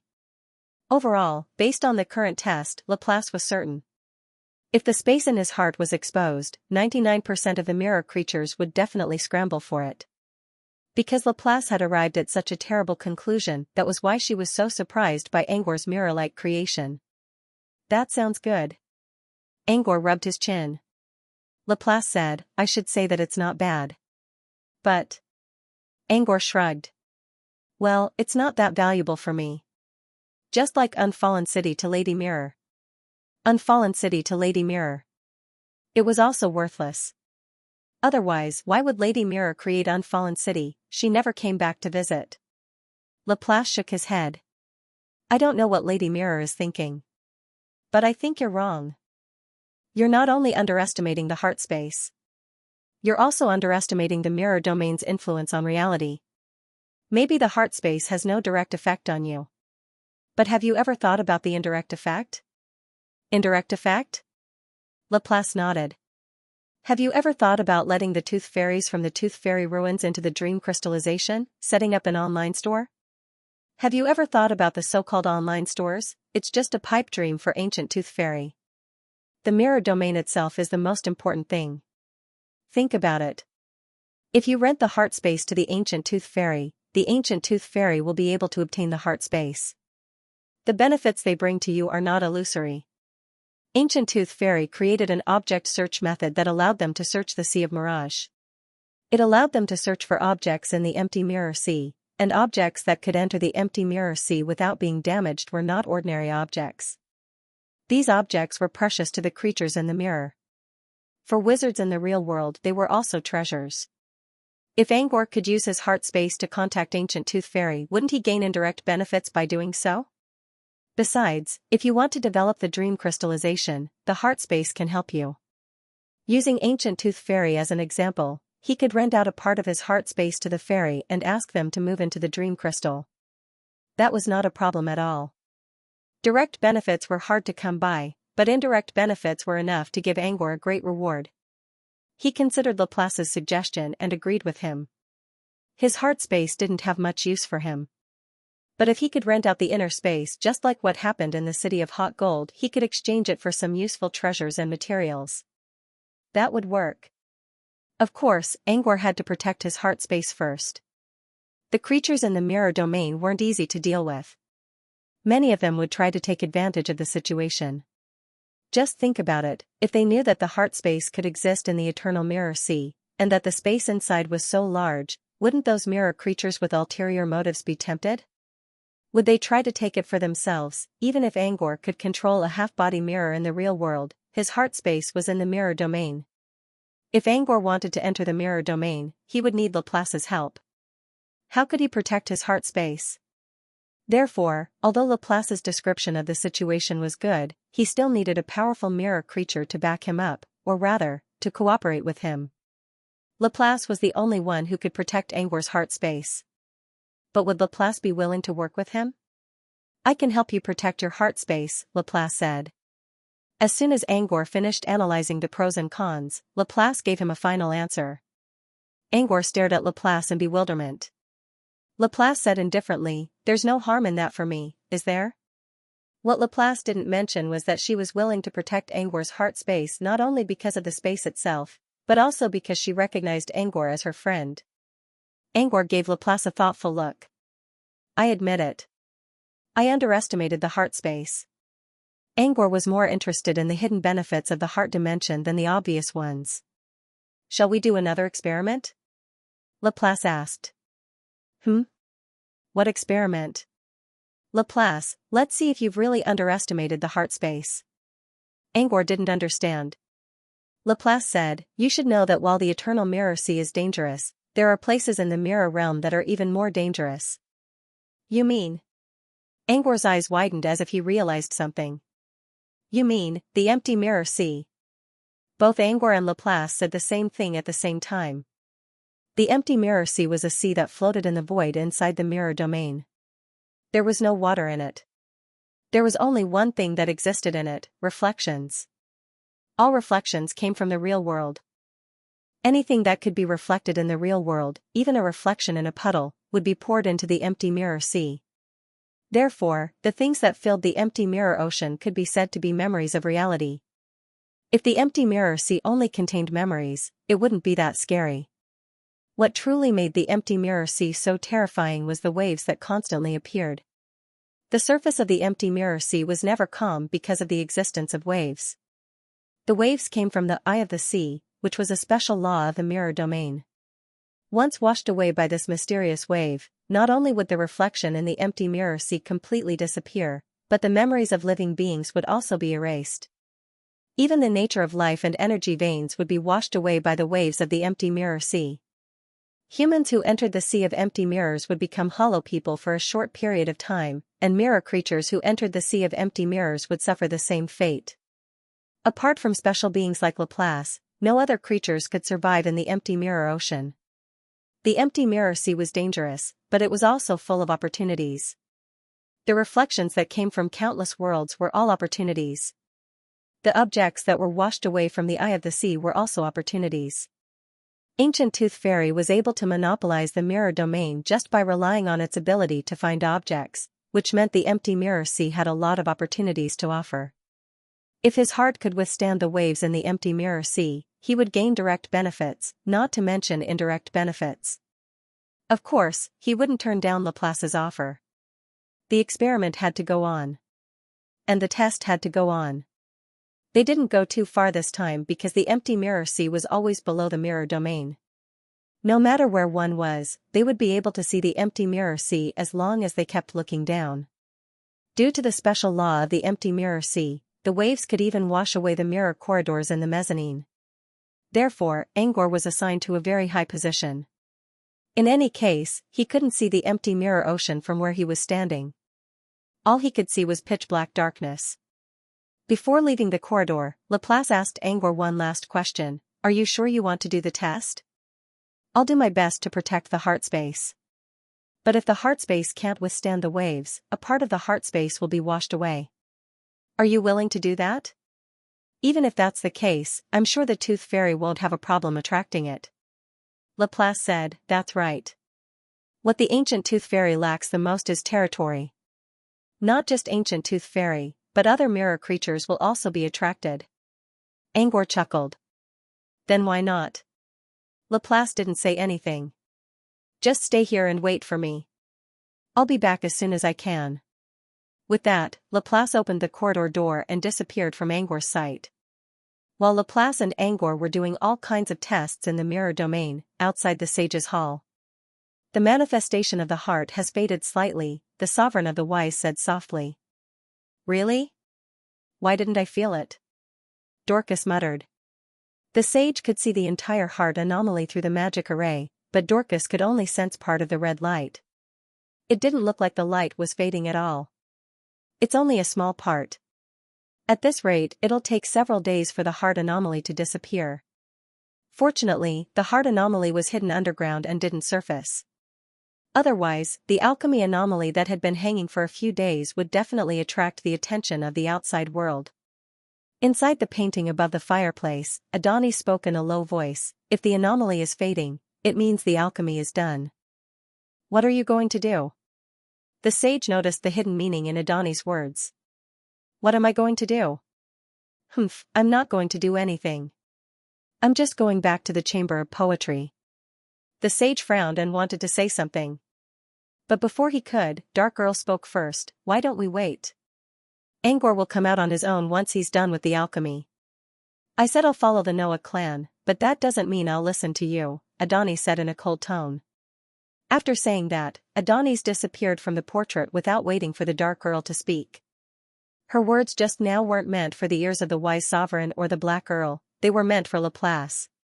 Laplace didn't respond, which meant he must have left already. Since that was the case, how could Adonis sit still in the oil painting? With a flash, she entered the mirror world. She quickly entered the mirror and returned to the Chamber of Poetry. She's gone. Should we go to the Chamber of Poetry as well? Y suggested. You can go alone if you want to offend Angor, Dorcas grumbled. But Adonis. Y hesitated. Don't mind her. She can do whatever she wants. We just need to mind our own business. Everyone didn't like Adonis' attitude, but they all knew that she wouldn't do anything to Angor even if she went to the Chamber of Poetry. After all, Olio was still in Angor's hands. End of chapter. White Sun Mirror Region, Mirror Corridor. Angor didn't have to wait for long this time. In less than 5 minutes, Laplace showed up in the corridor. The heart space can't withstand the waves? Angor looked at Laplace. He couldn't tell anything from Laplace's expression, but the fact that Laplace came back so quickly meant that the test was over quickly. Based on the previous situation, the fact that the test ended so quickly meant that the results of the test were not ideal. Angor was prepared for his heart space to fail in resisting the waves. But to his surprise, Laplace shook her head. No. It's much better than I thought. Laplace repeated the word too much twice in a row, which was enough to show his satisfaction with the test result.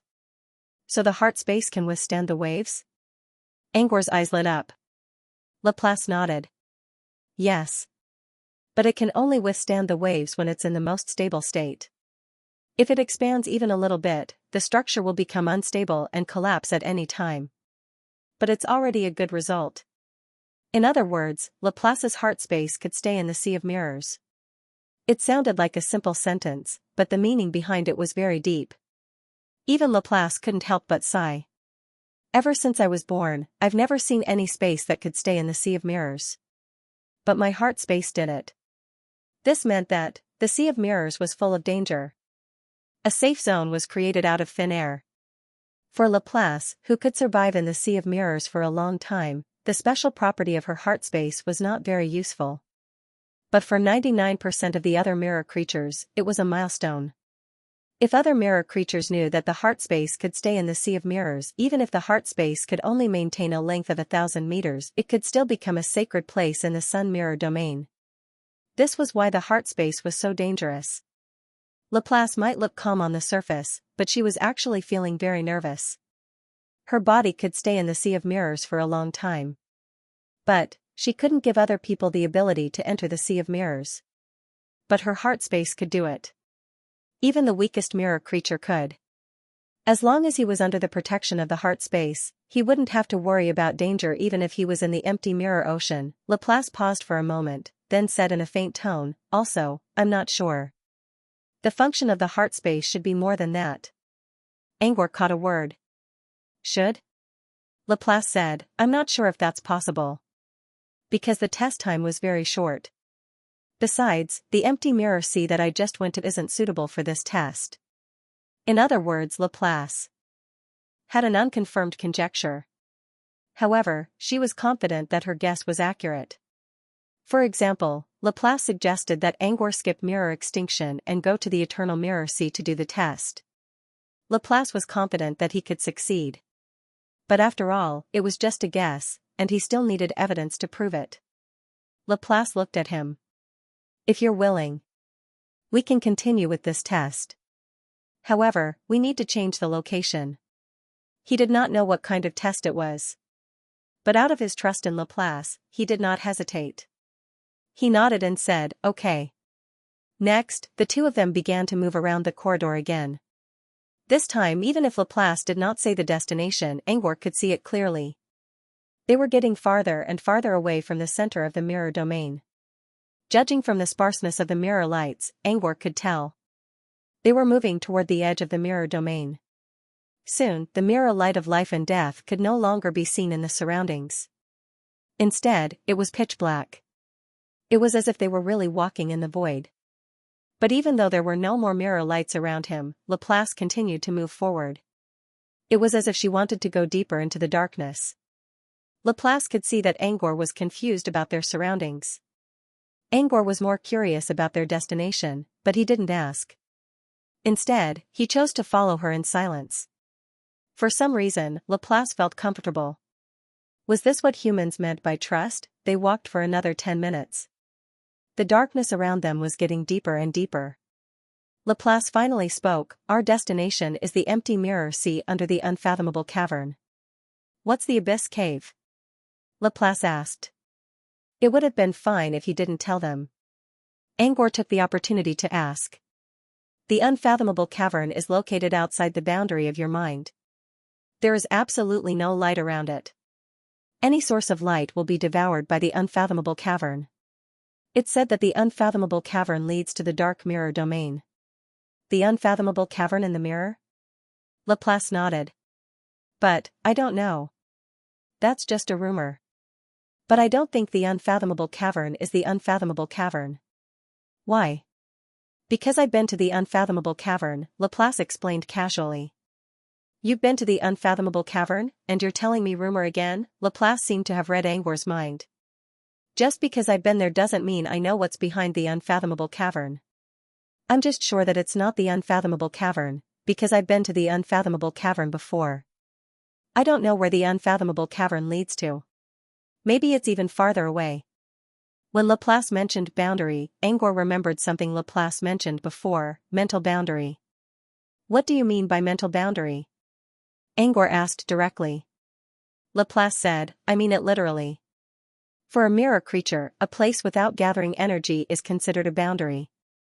But that's just a mental boundary. No one knows where the real boundary of the mirror domain is." In other words, Angor thought he was at the edge of the mirror domain, but that was not the case. Although it could be said that the place where the mirror light was not born and extinguished could be called the edge, that was only a psychological boundary. It was not a real boundary. The mirror domain was enormous. It was immeasurable. Boundary was a term used to describe a creature's imagination. Generally speaking, mirror creatures won't go beyond their mental boundaries. That's because there's nothing but darkness outside the boundary. There's no gathering energy.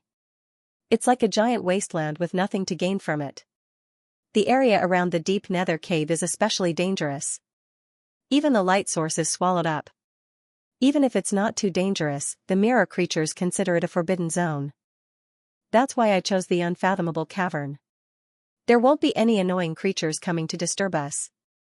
"By annoying creatures, you mean ancient tooth fairy," Laplace said in a flat tone. "My test requires a place where ancient tooth fairy won't show up. The mirror sea near the unfathomable cavern won't allow ancient tooth fairy to come here." "Ancient tooth fairy was involved in the test?" Before Angor could ask for more details, Laplace whispered, "We're here. The unfathomable cavern is just ahead." Angor looked down and saw nothing but darkness. He had no idea where the unfathomable cavern was. However, Angor noticed that the corridor ahead was completely dark. There was a faint light in the corridor of mirrors, but not far ahead, all the light had disappeared. Even the faint light in the corridor was swallowed up by the darkness. "Is that the unfathomable cavern?" Angor pointed at the dark area at the end of the corridor.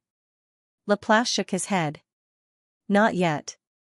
The unfathomable cavern is further ahead. It'll take us several minutes to get there. But we don't need to go too deep. The tooth fairy won't come here anyway." With that, Laplace slowly opened the door and prepared to go down to the mirror sea. Before he left, Laplace suddenly thought of something and looked back at Angor. "Do you want to come with me? The mirror sea won't affect you as long as you stay inside your heart." "Me, too?" Angor frowned. Actually, Laplace wanted to take back her words as soon as she said it. It was too abrupt. If Angor agreed, he would be putting his life in Laplace's hands. Did they really build such a strong wall of trust between them? Laplace believed that the wall of trust would be built after they spent more time together in the future. But right now, they were only at the initial stage of mutual trust. Asking for something like this might cause a rift between them. But since she had already said it, Laplace couldn't take it back. She considered her words carefully and said, "I just think that if you watch the test yourself, it might be more convincing than if I tell you about it. But it's still up to you whether you want to go or not." Of course, Angor had considered the same thing as Laplace. Angor didn't go to the previous experiments because he was too lazy. But this time, the Mirror Sea was an extremely dangerous place. If he went there, he would be putting himself in danger. Therefore, Angor did consider a lot about Laplace's question. "Are you sure I'll be fine in my heart?" Angor considered for a moment before asking, "Are you sure?" Laplace said with certainty, "I guarantee in the name of Laplace that there won't be any problems." With that, a faint contract power spread out from Laplace's body. Laplace used her real name to make the contract. It was a one-sided contract, so Angor didn't need to agree to it. The contract wasn't very binding. It was more of an indication of Laplace's attitude and a way to soothe her sudden question. Angor considered for a moment and nodded. "All right, let's go." Angor agreed not only because of Laplace's attitude, but also because of something else. He had the highest access to the heart space. In other words, he wouldn't be harmed in the heart space. As for whether or not Laplace had lied to him, and whether or not the waves of the empty mirror ocean could actually affect the heart space, Laplace had lied to him. There was one thing he was sure of, no. Using ultra-perception, Angor could clearly sense Laplace's emotions. He could tell whether Laplace was telling the truth or not. Of course, Laplace could also sense Angor's emotions. But even if he did, Laplace couldn't do anything about it. He couldn't fake his emotions. Therefore, Angor could easily tell if Laplace was telling the truth or not.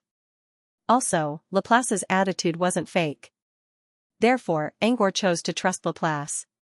He believed that with this trust, their trust would gradually increase in the future. This was a good thing. Of course, if something went wrong, Angor still had a backup plan. He didn't have the ability to flip a table, but the Nightmare Realm did. With that confirmed, Angor entered his heart space ahead of everyone else. Once inside, he slowly approached the heart wall and reached out a hand to touch it. Next, he sensed a mysterious aura. The red heart wall began to melt at a speed visible to the naked eye. However, it only looked like it was melting. To be more precise, the heart wall was becoming transparent. The heart wall was still there, and its firmness didn't change. However, Angor could see the outside world through the wall. He could clearly see Laplace and the heart descending at an extremely fast speed. 2 minutes later, he saw the empty Mirror Sea, which was glowing faintly. Angor didn't know how to describe the Mirror Sea. It wasn't a sea since it didn't contain any liquid. But it did have the characteristics of a sea, endless waves. If he had to describe it, the Mirror Sea was more like a mirror screen with countless reflections on it. Different reflections appeared on each of the light screens.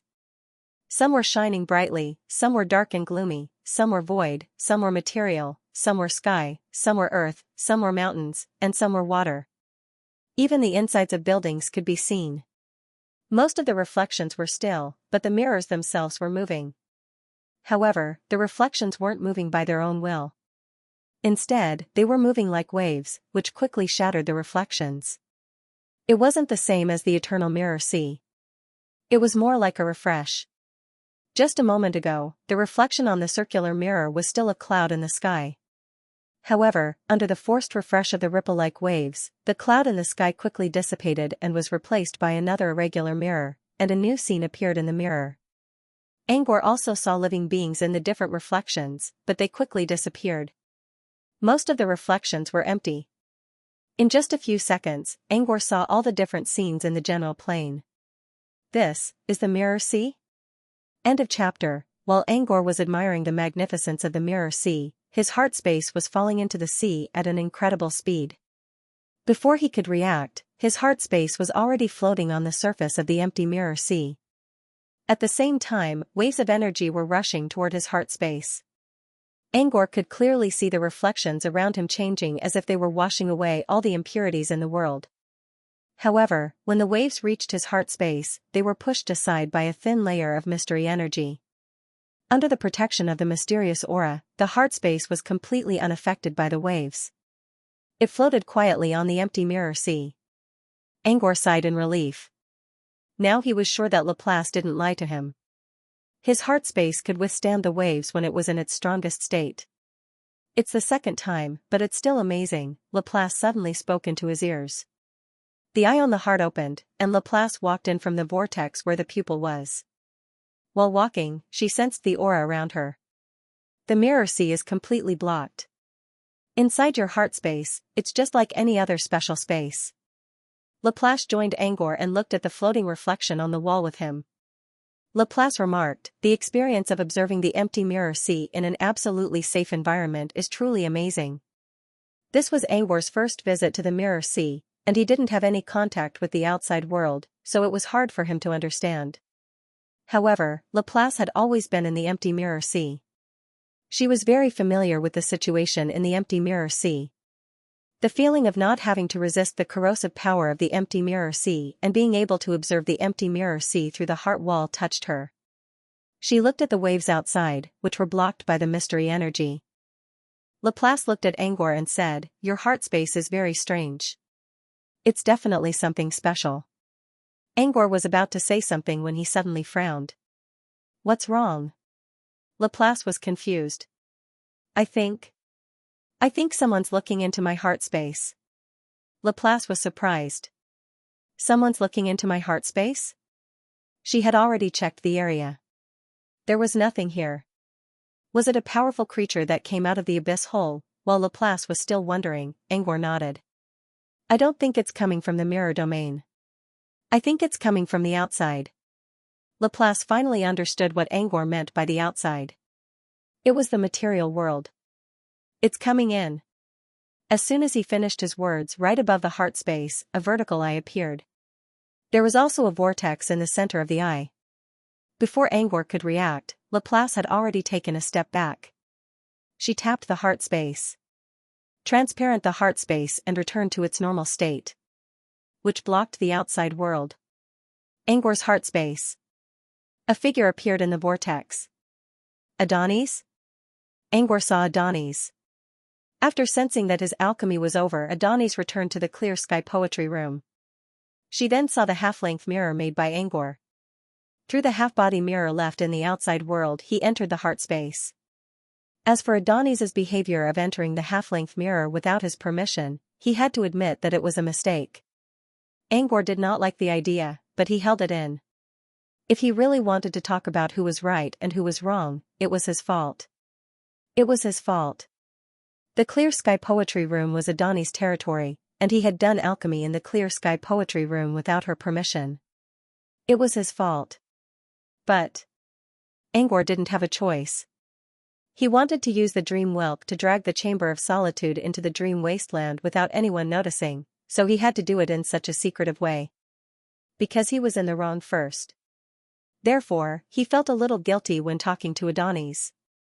But guilty was guilty. But that didn't stop him from maintaining a calm expression. "Why are you here?" Angor didn't know what to say. He couldn't just keep silent after calling her name. So, he cleared his throat and asked Adonis what she wanted. He could guess why Adonis came. She was probably curious about the half-length mirror, but Angor was not sure why she came. So he decided to check it out. Of course. If Adonis really said that, Angor would give her a "how dare you touch my mirror without my permission" look. But things didn't go as Angor expected. Adonis humped and gave Angor a questioning look. "What did you do?" "Huh?" Angor was surprised. He pointed at himself. "Me?" Adonis narrowed her eyes as if she was trying to see through Angor's mind. Angor didn't know what Adonis was asking, but he could feel anger, doubt, and even hatred in her mind. On the other hand, Laplace also noticed that something was wrong. She didn't have beyond her senses like Angor, but she did have eyes. She could see the dangerous look in Adonis' eyes. Adonis seemed to be dissatisfied with him. Maybe she even hated him. Why, didn't Angor say that the matter in the Chamber of Solitude was settled, and he made up with Adonis? What do you mean? Angor was confused. Adonis humphed. You don't know what I mean? Angor glanced at Laplace to see if the man had any answers to his question. But this action of his caused Adonis to misunderstand. She said indifferently, "What's wrong? You think Laplace can save you?" Angor rubbed his swollen temples and gave Adonis a helpless look. "What are you talking about?" Don't talk in riddles, and don't ask questions in return. Just tell me what I did wrong. Angor knew that many prophets liked to set themselves up as the Riddler, but he didn't expect Adonis to do the same thing. Adonis stared at Angor for a long time. Give me Olao. Olao isn't awake yet. Adonis said, I told you to hand him over to me. Angor remained silent. He looked at Adonis and thought about what she did after she came in. You don't think I did something to Olao, do you? Adonis said, you know it yourself. He finally understood what Adonis was trying to do. This guy must have thought that he had refined Olao's main body. And she was right. In Adonis' eyes, Angor's alchemy skills were only rumors. She didn't see it with her own eyes, so she couldn't say for sure. However, she knew that a mystery item was not easy to make. Even if it was a half-mystical item, it was not something that anyone could forge. Since Angor made a half-step mystery item, Adonis began to suspect that Angor used Olao's body, which was an extremely special material such as Marikin. That was why Adonis had come to the Clear Sky Poetry Room so quickly. When she arrived at the secret meeting room in the Clear Sky Poetry Room, the first thing she saw was the half-body mirror floating in the air. A mirror. And it was emitting a faint mystery aura. Adonis' heart skipped a beat when she saw the mirror. She was certain that Angor refined Olao's Marikin body before it woke up. How else could Angor make a half-step mystery item? Why was the refined item a mirror? Thinking of this, Adonis was furious. Augustine granted Angor the right to use Marikin, but in Adonis' eyes, even if Olao couldn't rival the Mirror of Truth or Adegu in the future, it should at least be a mystery item. Now that Angor made a half-step mystery item, Adonis couldn't help but feel angry. This was tantamount to destroying Olao's future. Adonis didn't see Marikin on the outside of the mirror, but who knew if Angor had hidden Marikin inside the mirror? Therefore, Adonis began to search for Angor in anger. Finally, she went through the mirror and arrived at Angor's heart space. That was why they were having this conversation. Angor didn't bother to argue with Adonis when she asked him to give Olao to her for the third time. He simply took out the luminous mirror case and tossed it to Adonis. Instead of arguing with Adonis, who was easily driven to extremes by anger, Angor decided to show her the evidence. After Adonis took the luminous mirror case, she immediately opened the lid and looked inside. Then, she froze. He was in a daze for a few minutes. What's going on? Laplace asked Angor using voice transmission. What happened to her? Angor sighed and told Laplace what happened. However, he didn't mention Marikin. He only said that Olao's body was made from a special material that had the potential to create a mystery item. Laplace understood what was going on after hearing Angor's explanation. However, she still didn't understand why Adonis didn't move at all. Laplace didn't understand, but Angor did. He could clearly sense the change in Adonis's emotions. From confusion, to surprise, to regret, to shame. Adonis was currently experiencing something similar to shame. This was probably the first time Adonis encountered something like this. She didn't know how to deal with it. Angor cleared his throat and said, Laplace and I are trying to get used to the special space inside the mirror. Do you want to join us? Or, I have something to do. Excuse me. Adonis didn't hesitate. Adonis was very confused now. She had never thought that all the inner drama she had just had was all made up by her own imagination. Angor didn't use Olao's body. He didn't even open the luminous mirror case. In other words, she had been putting on a one-man show and misunderstood Angor. Angor really created a quasi-mythic item by himself. Adonis didn't even have time to think about Angor's alchemy skills. She just wanted to find a place where Angor couldn't see her. When Angor offered her a way out, she chose to leave without hesitation. Normally, Adonis would try to get involved in the research of the heart space. But now, she only felt ashamed when she looked at the glowing red space in front of her. Adonis turned around, wanting to walk to the heart wall and leave the heart space. However, Angor didn't dare to let Adonis leave. She didn't know what was outside, but they did. It was the sea of mirrors. If Adonis went out, she might die. But Angor couldn't send Adonis back the way she came, so he had to give Laplace a meaningful glance. Laplace knew what Angor meant. He tapped the eye above Angor's heart and opened it again. That's the exit, Angor quickly said. Adonis turned back to look at the vertical eye. Without thinking much, she turned around and prepared to leave. Before leaving, she didn't forget to return the luminous mirror case to Angor. Adonis was in a hurry to leave, but she didn't lose her mind. After learning about Angor's alchemy skills, she finally understood why Augustine chose Angor as his apprentice. If Angor could create this half-mirror, it meant that he had already reached the level of a mystery. In this case, it wasn't impossible for Angor to create a real mystery item with Mary's help. In the end, Adonis gave the box back to Angor. She didn't touch Alao's body either. Angor heard Adonis apologizing in a low voice when she walked past him. After apologizing, Adonis' figure suddenly disappeared. She's gone back. She used the heart tunnel and the mirror to return to the material world, Laplace said in a plain tone. After saying that, Laplace thought for a moment and said, I think she probably won't be coming back anytime soon. Adonis had always been an arrogant woman, but this time, she lowered her head and apologized for the first time. From what Laplace knew about Adonis, she wouldn't want to see Angor again anytime soon. After Adonis left, Angor turned the heart wall transparent again. The outside world remained the same. There were all kinds of reflections, waves, and ripples. Laplace spoke again, let's get back to business. We'll continue with the test of the heart space. However, before the test, I can show you an interesting discovery. Something interesting? Under Angor's curious gaze, Laplace lightly stomped the ground. Invisible ripples spread out from the ground. Not long after, the ground slowly turned transparent, just like the walls of the heart around it. As the ground became transparent, Angor could see what was below. What he saw next made him feel a little surprised. Now that the ground was transparent, they could clearly see what was happening below. However, what they saw was not the reflection of the empty mirror sea, but the reflection on the surface of the empty mirror sea. However, unlike the reflections in other places, the reflections that were caged by the heart space were protected by the mysterious power outside, so they were not destroyed by the waves. Instead, they existed all the time. In other words, as long as the heart space did not move, they could always see what was happening in front of them. The reflection here was something from the real world that was reflected in the mirror. Or rather, it was the mark of time on the surface of the mirror.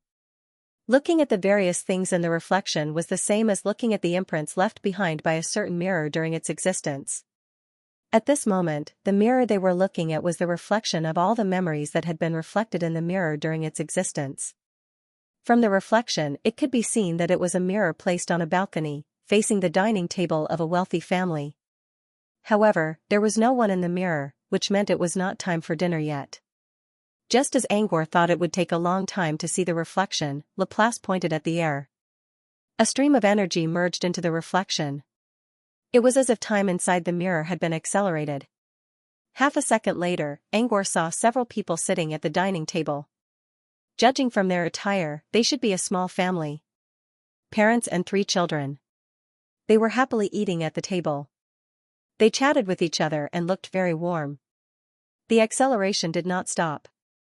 The reflections were also changing rapidly. The only thing that did not change was the mirror, which was still faithfully recording the daily life of this family. Angor saw the middle-aged man and woman aging. He also saw their children growing up. They got married and had children. A small family with only a few people now grew into a big family. The children and grandchildren all lived in different places, but there would always be a few days every year when they came to this mirror to reunite with their parents. Time had passed, but the warmth was still there. One day, when the parents no longer showed up at the table, the children and grandchildren would still show up at the table. But slowly, they stopped coming as well. The happy family became cold. It began to become cold and cheerless, and the furniture began to accumulate a thick layer of dust. After an unknown amount of time, a young man who looked somewhat similar to his parents walked into the room. His brows were furrowed as if he was disgusted by the dust and cobwebs in the room. Finally, the young man shook his head. He left the house. He never came back. There was more and more dust on the mirror. The world in the reflection became more and more blurred. Until one day the house collapsed, and a large number of stones fell down. The mirror on the balcony was also shaken off. He fell out of the house. On the streets, a large number of warhorses galloped. The passers-by screamed. He was running away. He had no idea what they were talking about. But he could see that. Perhaps, war was coming. In the end, a panicked man stepped on the mirror and broke it. As the mirror shattered, the reflection also slowly disappeared. Everything became chaotic. What do you think? Laplace looked at Angor. It's like watching a silent drama.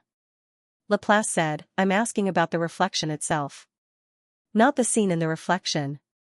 The reflection itself. Angor rubbed his chin and considered. Unaffected by the waves. You can see the complete memory of a certain point in time. Interesting. And valuable. Angor understood what Laplace meant. It was indeed an interesting discovery. At least, it was valuable for him. And the future was promising. This time, they saw the life of a nobody in the mirror. They might not see anything special. But what if they saw a reflection that could reflect supernatural things next time? Wouldn't that mean they could see the life of a supernatural creature through the mirror? Maybe they could even find useful knowledge from the creature's life. That would be a great deal. However, Angor had to find a way to find similar reflections and make them speed up, slow down, or pause. If he couldn't find similar reflections, or he couldn't quickly locate the knowledge, it would be useless. With that in mind, Angor asked his question. Laplace said, Gleipnir can help you solve the two problems you mentioned. Gleipnir's astrology skill could predict where there were similar reflections. Since Gleipnir was Laplace's avatar in the past, of course, Gleipnir could also speed up the process of the reflections. He paused. I can ask Gleipnir to help you once or twice. But if you want her to help you all the time, I'll tell her. You'll have to find a way to talk to her yourself. Angor considered and nodded. Okay. Getting knowledge from the reflections in the empty mirror sea wasn't a priority. He didn't know what kind of knowledge he could get. Compared to gaining knowledge, he should focus on digesting the knowledge he already had. He wasn't in a hurry. After this small matter, Angor was about to ask Laplace what the test was. Before he could ask anything, he saw a reflection on the ground from the corner of his eyes. Ever since the life of an ordinary family ended, the reflections in the empty mirror sea didn't show any new changes. They remained chaotic, which was completely different from the other reflections in the empty mirror sea. When the reflections in other places were destroyed, new ones would immediately appear. 1 second, there were mountains and rivers, and the next second, there were shadows in a cave. This wasn't unusual. But why? Won't the reflections here be refreshed? Angor asked Laplace curiously. Laplace nodded. The other reflections are constantly refreshed because of the waves. But the mystery aura outside the heart stopped the waves, so they won't be refreshed. Waves were a great threat in the empty mirror sea, but they weren't meant to destroy. When they were destroyed, they would also give new life to the surface of the mirror sea. This was why the reflections in the empty mirror sea kept changing. A place without waves would be safer, but it would also be quieter. So this is a price? Angor muttered. You can say so. Compared to the benefits, this is nothing, Laplace said. The heart space could be moved. If the reflections in the empty mirror sea couldn't be refreshed, the heart space could be moved to other places. Therefore, although it was a price, it wasn't too risky. You're right. Angor looked at Laplace again. So, the main theme of the mirror area is destruction and rebirth? Both the eternal mirror sea and the empty mirror sea were in between destruction and rebirth. Laplace shook his head. I can't answer that. I don't know. But I think it's not. Just like the mental boundary I mentioned before, you also have this mental boundary. The mirror realm you see is even less than 1/10,000th of the mirror realm an ordinary mirror creature sees. Your so-called fixed tone is only what you think it is. To put it bluntly, Laplace wasn't only ignorant, but he also liked to overthink. Angor felt a little embarrassed after hearing this. He couldn't even define the wizarding world he lived in. Now he was talking about a special world that spanned across countless planes. He was getting a little carried away. While Angor was still wondering, Laplace suddenly spoke up. let's stop talking about other things for now. It's time for the test. Time for the test? Angor looked at Laplace in confusion. Laplace said, haven't you always been curious about what the test I'm talking about is? Just look over there. Angor looked at the direction Laplace was pointing at. At first, he didn't see anything special. He only saw the disappearing reflections and layers of waves. Only when the waves reached him did he notice that something was different this time. At the top of the surging waves, there was something that was rippling. Angor couldn't see what it was, but he knew that it was being carried into the heart space by the waves. Is that a real object? Laplace nodded. Yes. Occasionally, real objects would rush into the empty mirror sea. Some came from the eye of the sea, while some came from outside the mirror by chance. For example, stone was a real object that Laplace obtained from the empty mirror sea. Objects that could survive in the empty mirror sea for a long time were all valuable. This was why the ancient tooth fairy spent so much effort to invent object search to buy goods from the empty mirror sea. Apart from objects, there were also life forms that came into the empty mirror sea. That human from Hot Gold City, who called himself Tutubi, entered the mirror domain from the empty mirror sea. The object that was rushing into Angor's heart space with the waves wasn't a living thing. If it was a living being, then it would be too small. He carefully observed until the bird was about to reach his heart. Finally, he was sure that the bird was right. It was a lid. A round, golden lid covered with rubies and sapphires. The top of the lid was protruding, and there was a broken golden chain hanging from it. It didn't look like anything good, but the glowing rubies and sapphires were probably energy gems. So, we're going to capture something? Angor looked at Laplace as if he understood something.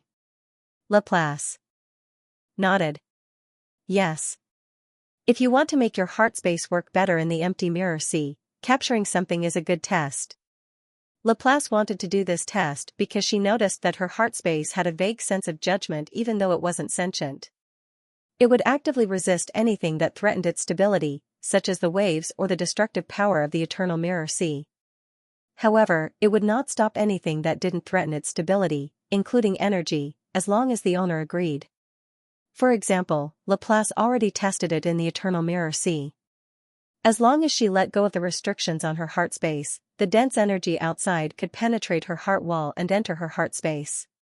Such a resilient heart space that could resist the waves of the empty mirror sea gave Laplace a new idea for testing. If she let go of the restrictions, would the objects in the empty mirror sea be able to enter her heart wall? The ancient tooth fairy would occasionally appear in the empty mirror sea in other places, and the fairy liked to buy goods from the empty mirror sea. This was why Laplace came to the empty mirror sea outside her heart's boundary and waited for something to show up. Their luck was pretty good. In this place where there were almost no mirror creatures, a real object soon floated out of thin air. It looked like a useless cover, but since it was their first test, they didn't care what it was. What mattered was whether the heart wall could be opened so that it could stop the waves but not the real object. If it worked, the value of the heart space would increase by a lot. Of course, this was only for Angor. Angor knew what Laplace was trying to do, so he removed the barrier around his mind and waited patiently for the gem lid to come along with the tide. Soon, the waves reached the heart space. Just like before, all the waves were separated by a mysterious aura when they approached the heart space. They couldn't get any closer. However, the gemstone cover that came with the wave was left outside the protection formed by the mysterious aura. However, it stopped outside the protection. There was no way for the gemstone cover to enter the heart space. In fact, Angor's mystery aura was the only reason why the gemstone cover was not washed away. But he could not send it directly into his heart space. So only energy can pass through the heart wall. Objects can't go through it. Laplace sighed. After a sigh, Laplace extended his hand and slowly passed through the wall of his heart. Under the pressure of the waves, the cover was slowly pulled into the heart space. Although the gem lid still entered the heart space, it was because Laplace was not afraid of the waves and dared to reach out to the outside world. Angor wouldn't have been able to do it. Originally, he thought that the heart space could automatically pull in objects. Even if no one was controlling it, it could be used as a fishing net. He could leave it in the empty mirror sea and harvest the fruits later. But since he couldn't pull objects into the heart space, the test was a failure. After all, Laplace couldn't stay in the heart space forever. It's a failure, but it's good enough. At least your heart space can be considered a sacred place for mirror creatures, Laplace said as he handed the cover to Angor. I'm not going to treat my heart like a sacred place, he muttered and looked at the gemstone lid. End of chapter. As soon as he touched the lid, he sensed the presence of elements. After careful observation, he confirmed that the elements came from the rubies and sapphires on the lid. The rubies and sapphires were emitting elements related to fire and water respectively. However, they were not pure elements. Therefore, Angor could tell that the rubies and sapphires were man-made elemental gems. However, Angor couldn't tell what materials were used to craft the gems even with his alchemy eye. Similarly, he couldn't tell what materials were used to make the lid either. The main reason was the lack of information. Although he couldn't determine the material of the ruby and sapphire, by sensing the elements and the nature of the residual energy in the metal cap, he could tell that the grade of these materials wasn't too high. They weren't rare materials, and they could be replaced with cheap ones in the wizarding world. Therefore, the materials used to make the lid didn't come from the wizarding world. Angor didn't know which world they came from, but Laplace might know. Angor asked his question. Laplace considered for a moment. I can't tell which world they came from. But the arrangement of the rubies and sapphires looks familiar. Laplace considered for a moment. He still couldn't remember where he saw something like this. You're interested in the lid? Laplace asked. I'm just curious about which world they came from. I'm interested in otherworldly materials, Angor said. In other words, Angor just wanted to broaden his horizons. The materials might not be useful to him for now, but they might be useful in the future. As an alchemist, Angor often came up with strange ideas. These ingenious ideas might require the use of materials from the other world. It was important to broaden one's horizons. Laplace knew what Angor was thinking. Well, if you're interested, I'll tell you. You can ask the ancient tooth fairy to help you find something that matches the gem cap. Perhaps when it becomes complete. When it's complete, I'll be able to remember where it came from. The ancient tooth fairy's searching method relied on connections. It could find the item. Now.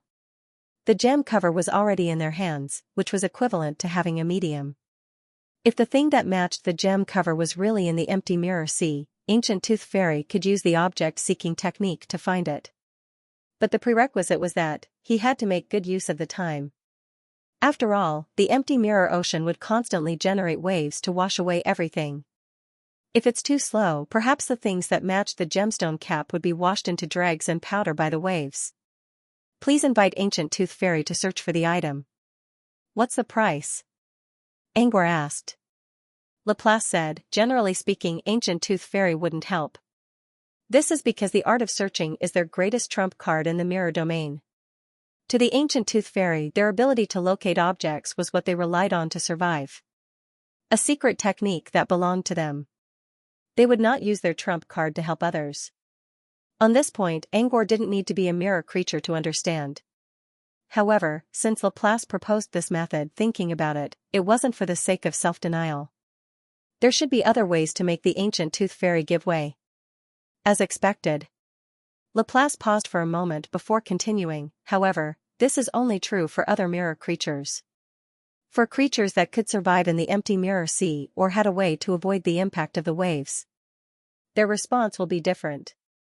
The ancient tooth fairy's searching technique could only be used near the empty mirror sea. It did not dare to approach the empty mirror sea at all. They could obtain items from the empty mirror sea, but to put it bluntly, it was just a trick to remotely obtain the items in the empty mirror sea. If the ancient tooth fairies were to face the mighty power of the empty mirror sea, they would be no different from other mirror creatures. They would still sink and get lost in the waves. Therefore, the empty mirror sea was still very dangerous for the ancient tooth fairy. However, no matter how dangerous it was, they would not give up on searching. Under such circumstances, the ancient tooth fairy naturally hoped to befriend creatures that could survive in the empty mirror sea. Not to mention other benefits, if they accidentally fell into the empty mirror sea while using their searching technique, they would not be able to save themselves. They would have to seek help from powerful beings who could survive in the empty mirror sea.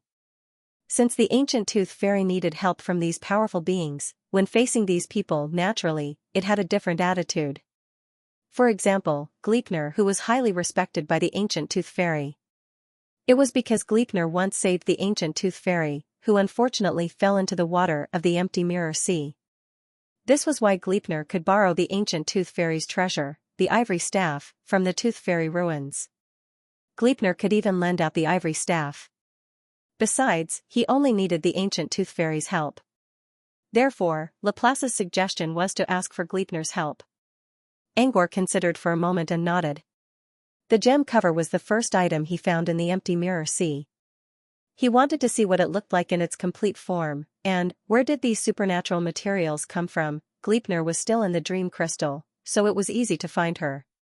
After locating Gleipnir's location, Angor returned to the dream crystal with Laplace. Before he could even see Gleipnir, he sensed a shadow pouncing at him. The shadow did not pose any threat to Angor. He simply swung his arm and threw the shadow several meters away. Meow meow meow. The shadow began to meow as soon as it landed on the ground. When it saw Angor tossed it aside, it became agitated. Then it began to meow loudly. It sounded like it was being wronged. Yes, this black shadow was a black cat. And it looked like a little kitten that had yet to grow up. Angor looked at the cat's direction and saw the ivory staff in its hand. It was Gleipnir, who was wearing a silver scale armor. Gleipnir slowly approached. Under the black cat's trembling gaze, Gleipnir calmly said, "Shut up and wait at the side." The cat quickly lowered its head and did not dare to move or make a sound. "Is that the black tiger?" "No, black cat?" Laplace asked. Gleipnir nodded. Angor looked at the cat that was as stiff as a statue and asked curiously, "What were you doing? And what was that cat meowing again?" Gleipnir glanced at the cat. "Nothing. I used it as bait, but it didn't do its job well, and its domestication degree didn't improve." Since Gleipnir got the cat from Sunlight Circus, he had been staying in the dream crystal to deal with the remaining cleaners while improving the cat's domestication degree.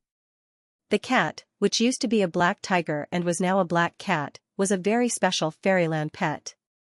Other fairyland items would show up in Angor's mind when he obtained them.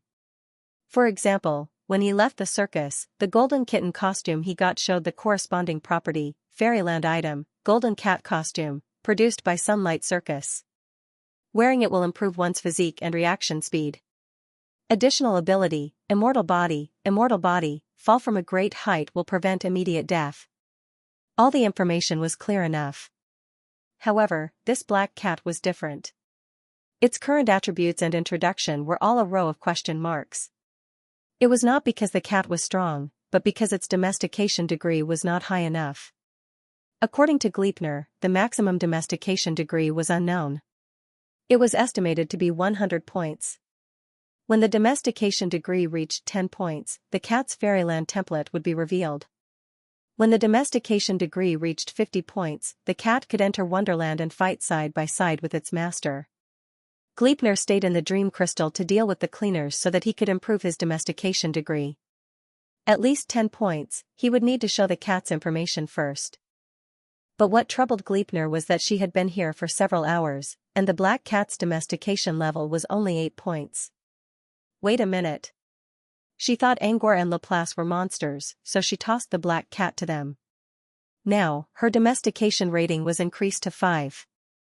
"So you can't reach 10 points?" Angor asked. Gleipnir nodded. He glanced at the black cat and grumbled, "It's sad? I'm the one who's sad. It was easy to tame when we were on the track. Why is it so rebellious now?" Angor was speechless. Using a newborn black cat as bait, and throwing it directly at the cleaners' faces like bowling balls, it would be strange if it could improve the domestication of the cat. Angor thought Gleipnir was the most normal cat among all Laplace's pets. Why did he feel that he was wrong? Angor considered for a moment. "How about you try something else?" "Something else?" Angor nodded. "For example, love taming." "Love taming?" Gleipnir frowned. She knew what Angor meant. But in her eyes, the cat was not a kitten. It was a black tiger ready to fight. Even if the cat was successfully tamed, it would still be useless. Gleipnir nodded and changed the topic. Speaking of which, since you're here, you must have something to tell me, right? Angor knew that Gleipnir was trying to change the topic, but he did not say anything. The black cat already belonged to Gleipnir, so it was up to Gleipnir to tame it. Angor nodded and told Gleipnir about his request. Gleipnir's eyes widened. She did not expect Angor to create a heart space that could withstand the waves of the Sea of Mirrors in just a few hours. This was simply inconceivable to Gleipnir. Gleipnir wanted to ask about the heart space right away, but she decided against it. I thought you wanted me to go to Charlie's palace as soon as possible. I didn't expect it to be this. Gleipnir nodded. I agree. Also, I need to return the ivory staff to Scholar Mirrorcy in Tooth Immortal ruins. I'll find an ancient Tooth Immortal while I'm there. Angor's eyes lit up. He thanked Gleipnir and quickly told Gleipnir their coordinates. But Gleipnir waved a hand. No need. I'll get the coordinates from Laplace when I log off. Gleipnir paused and looked at Angor. If possible, I hope you can share the information about the heart space as well. Gleipnir did not need to say this right now. She could just go back to the real world and share all the information with Laplace. She only mentioned it out of respect for Angor. Angor nodded. Sure. Each of Laplace's incarnations had their own unique characteristics. But they were still incarnations. If Laplace knew about the heart space, his incarnations would know about it too. Besides, Angor planned to ask Gleipnir to stay in the heart space and use astrology to locate certain objects. There was no need to hide this information from Gleipnir. Angor considered and added, you can share the information with other incarnations as well. Laplace gave Angor a thoughtful look. I'll share the information with young Laplace later. Young Laplace was the rabbit girl. She had been staying in Rabbit Mountain all this time and did not enter the dream crystal. Angor was surprised that Laplace did not share the information about the heart space with her. Not just young Laplace. Luigi can tell me too.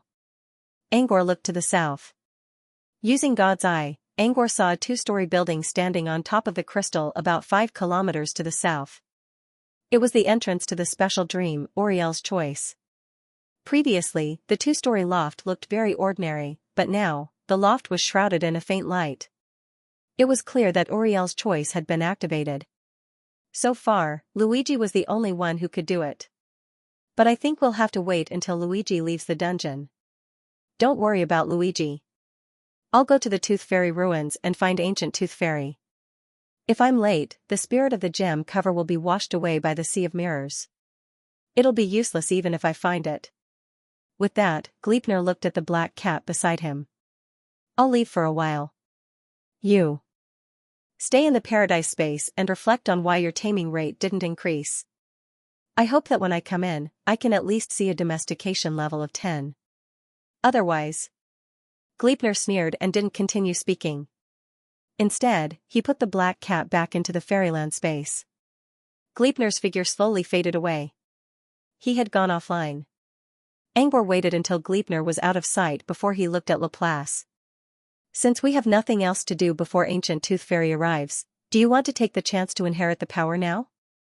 Back at Rabbit Hill, Angor already talked to Laplace about the authority, and he understood Laplace's request. However, Angor needed to craft a mirror to support the passage through Rabbit Hill, so he didn't come to the Dream Crystal with Laplace right away. Now that he had some free time, Angor decided to ask Laplace about it. Laplace looked to the south and shook his head. Not now. Let's wait for a while. You're waiting for Luigi? Angor could guess what Laplace was thinking from her expression. Laplace nodded. Let's wait until Luigi comes out. I don't know much about the power of authority, but if it can become the fundamental law of the Dream Crystal, it might affect other authorities as well. Luigi was still in the dungeon created by the authority of Wonderland, and Laplace was worried that she might affect Luigi when she inherited the power. Angor was going to say that they wouldn't affect each other, but he decided against it. That was just a conclusion he made based on his experience in the Dream Wasteland. But the Dream Wasteland was different from the Dream Wasteland. The Dream Wasteland didn't have a dungeon like Wonderland. Angor couldn't predict the future, so he couldn't say for sure, Laplace's apprehension was likely to come to pass. You're right. Let's wait for Luigi to come out. Angor considered. We have nothing else to do anyway. Do you want to check Luigi's dungeon? Laplace considered for a moment. She didn't refuse.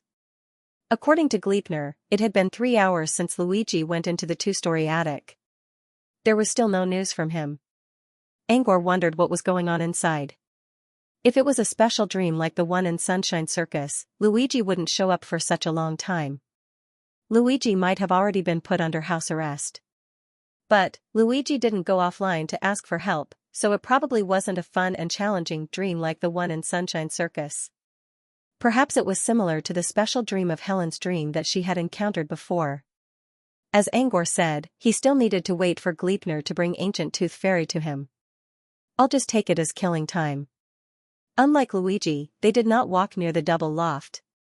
Although the 2-story loft was only about 10 miles away from them, they could change their entry location by going offline and going online.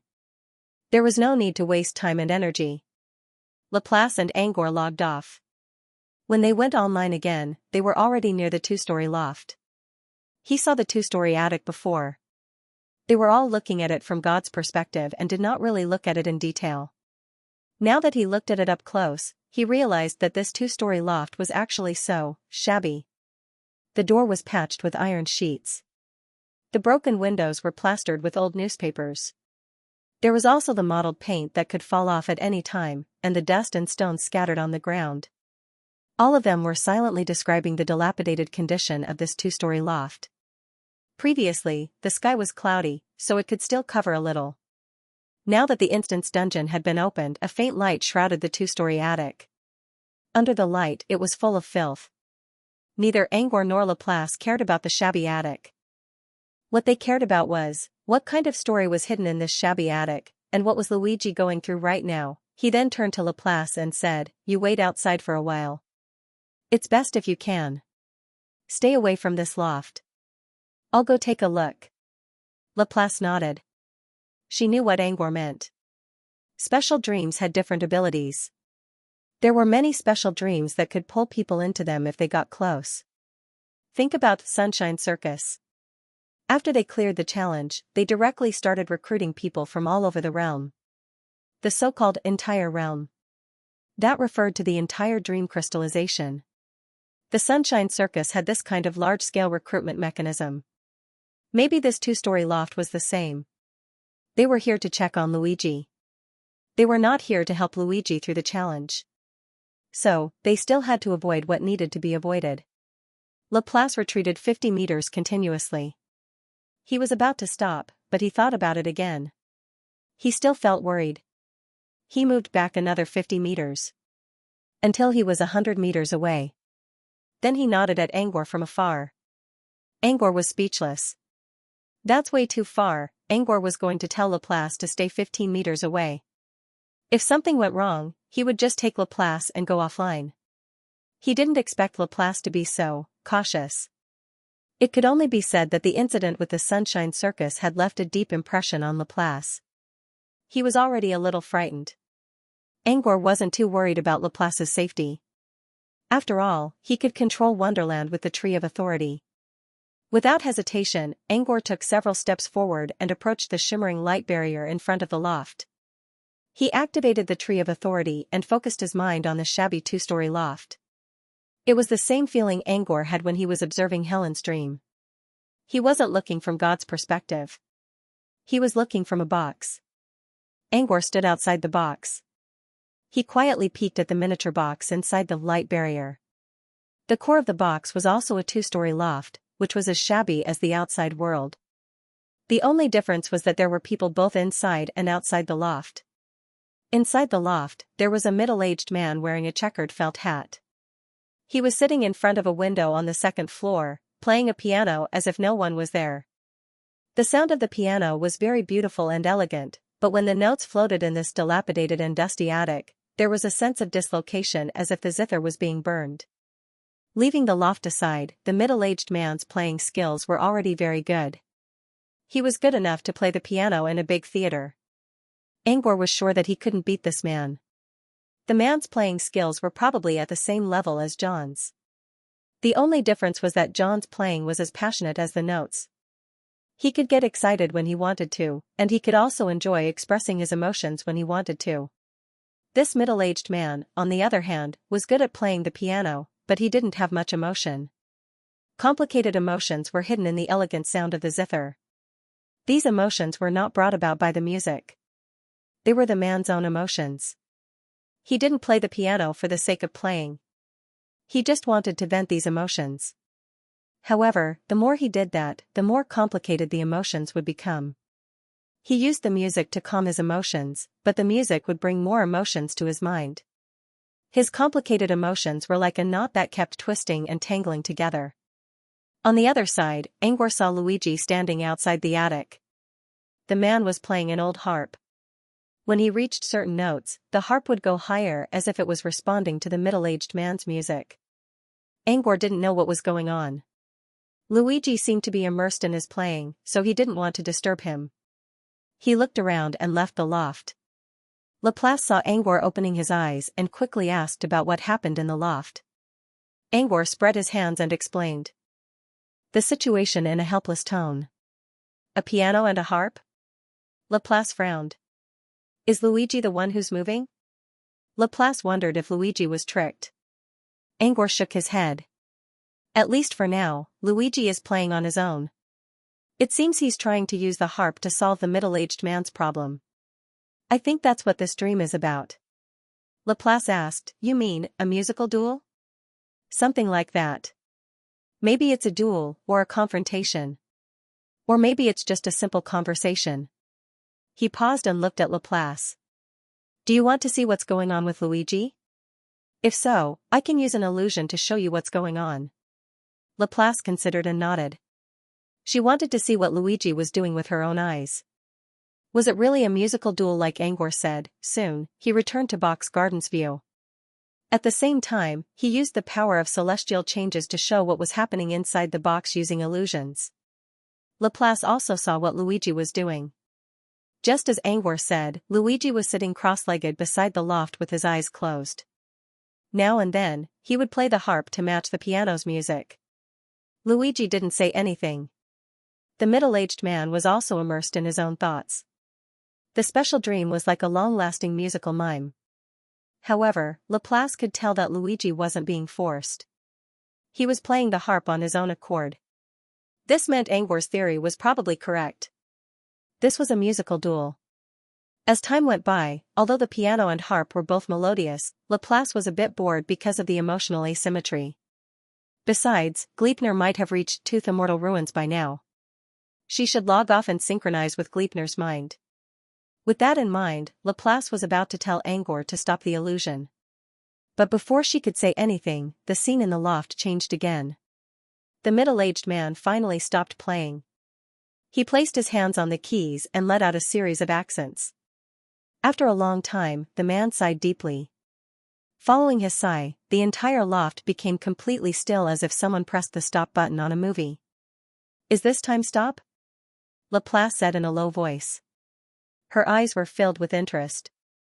She had originally wanted to go offline, but at this moment, she had temporarily extinguished that thought. I don't know. But even if it's time stop, only the loft is still. Luigi can still move. Laplace looked at Luigi's direction in the illusion. As expected, Luigi's body, as well as Luigi's, was filled with vibrant colors. Laplace said, Luigi has stopped playing. Now, we should be able to ask him about this special dream. Actually, Angor already contacted Luigi without Laplace's reminder. Luigi was surprised to hear Angor's voice, but he quickly calmed down. You're asking me what I'm doing? Luigi scratched his head. I don't know. I'm just following the instructions given by the Fairyland. Fairyland? What instructions? Luigi didn't hide anything and told Laplace everything that happened after he entered the dungeon. Auriel's Choice was a type of dungeon they had never seen before. It didn't require killing, deciphering, or challenging. It was more like a special type of dungeon. This kind of specialization was only targeted at people who knew music and art. Luigi never entered the loft after entering Auriel's Choice. He tried to touch the loft several times, but each time, he was bounced back. It was as if the loft was in a completely different dimension from the one he was in. Since he couldn't enter the loft, Luigi decided to walk around and see if he could find any other clues. Next, he saw a tattered wooden box leaning against the door. Just as he was about to open the wooden box to take a look, he received the first Wonderland notification. It asked Luigi to choose a musical instrument. Without hesitation, Luigi chose the harp. Thus, a harp appeared in the tattered wooden box. As soon as Luigi touched the instrument, another notification popped up.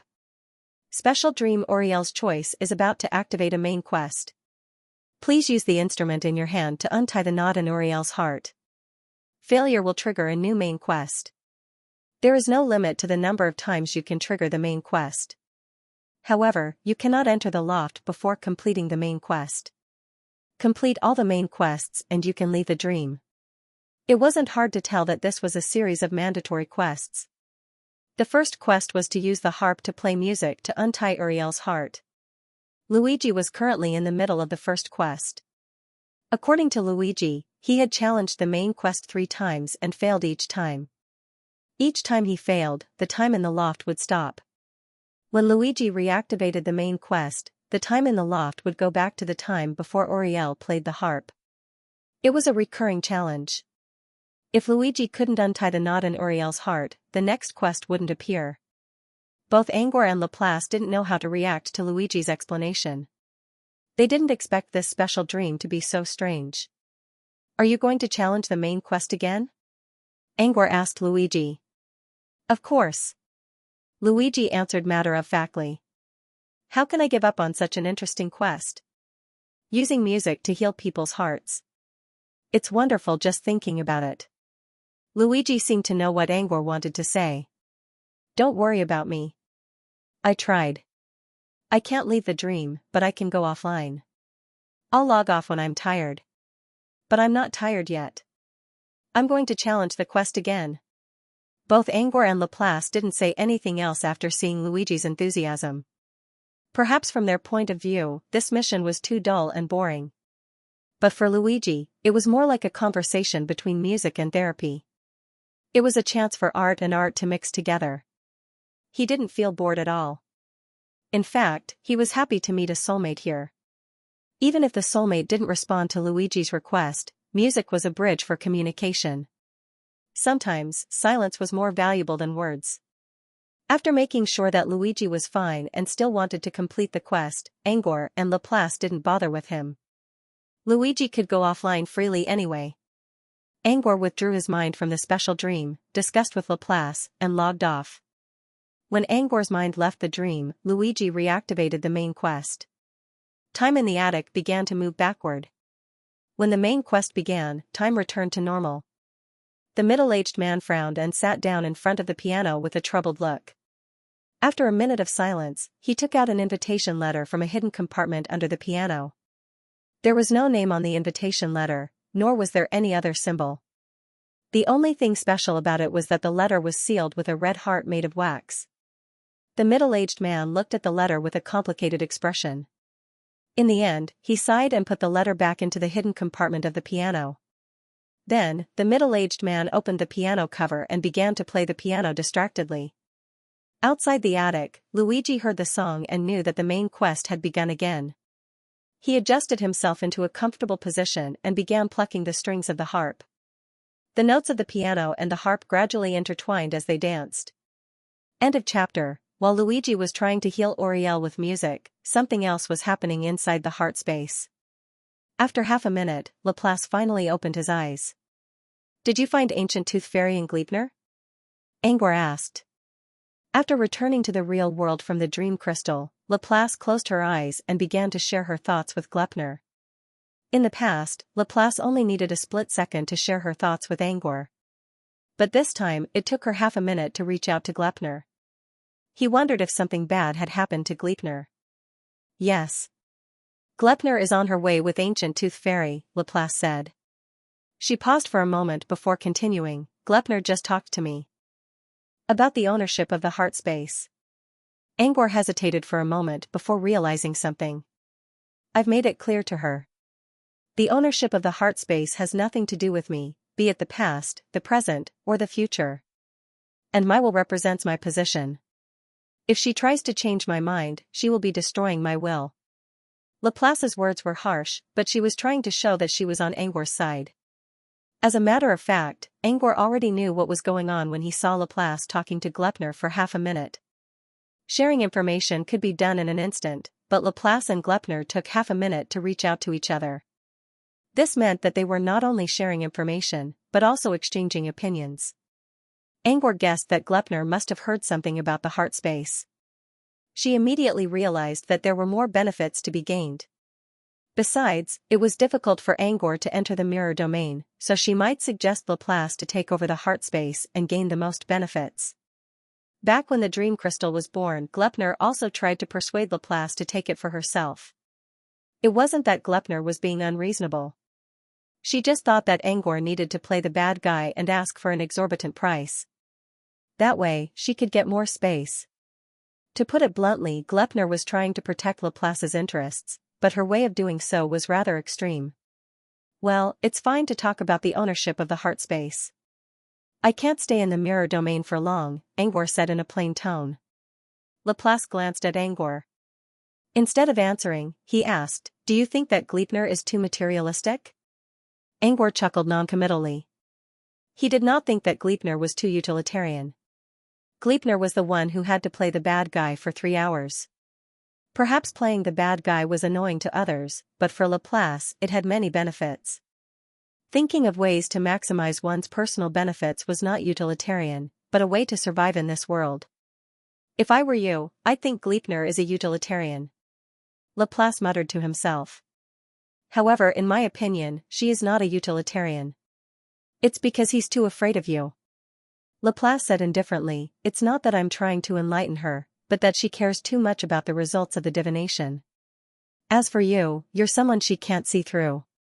Even in the heart's reflection, you are also a piece of fog." Laplace glanced at Angor's bloody knight shield on Angor's shoulder. "The reason you gave last time." She never believed it.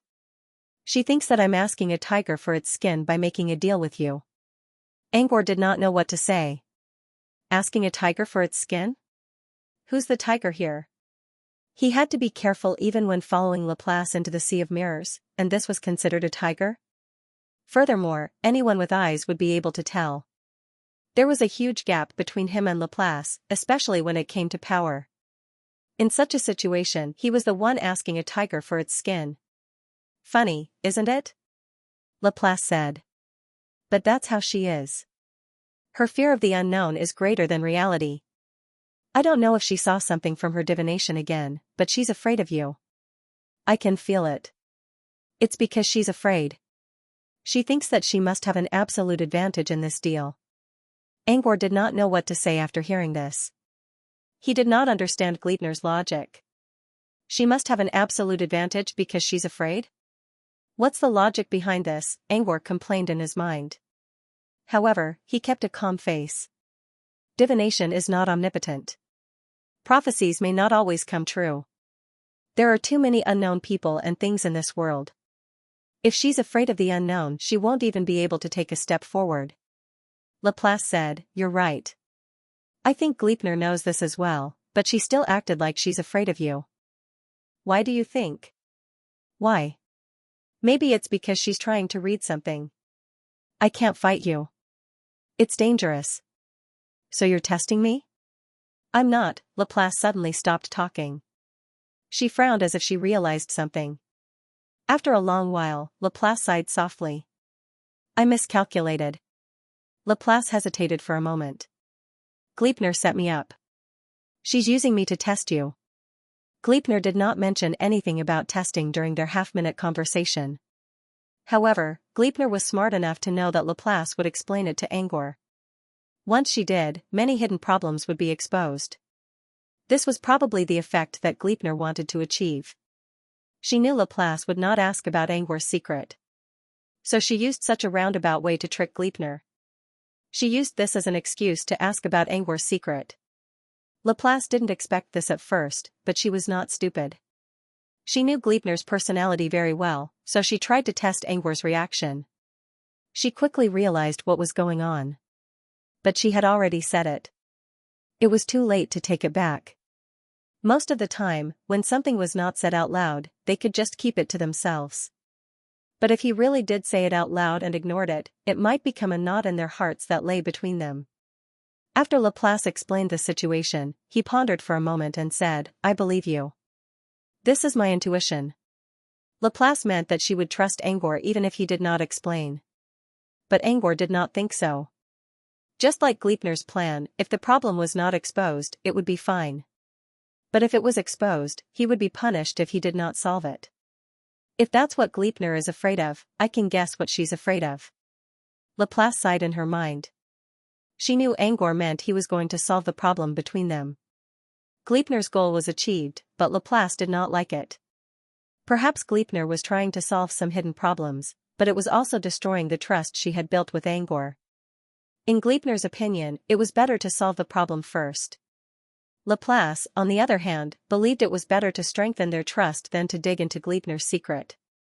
It was hard to say who was right and who was wrong, but Laplace did not want to use this method to solve the problem. Although he was dissatisfied, Laplace did not show it.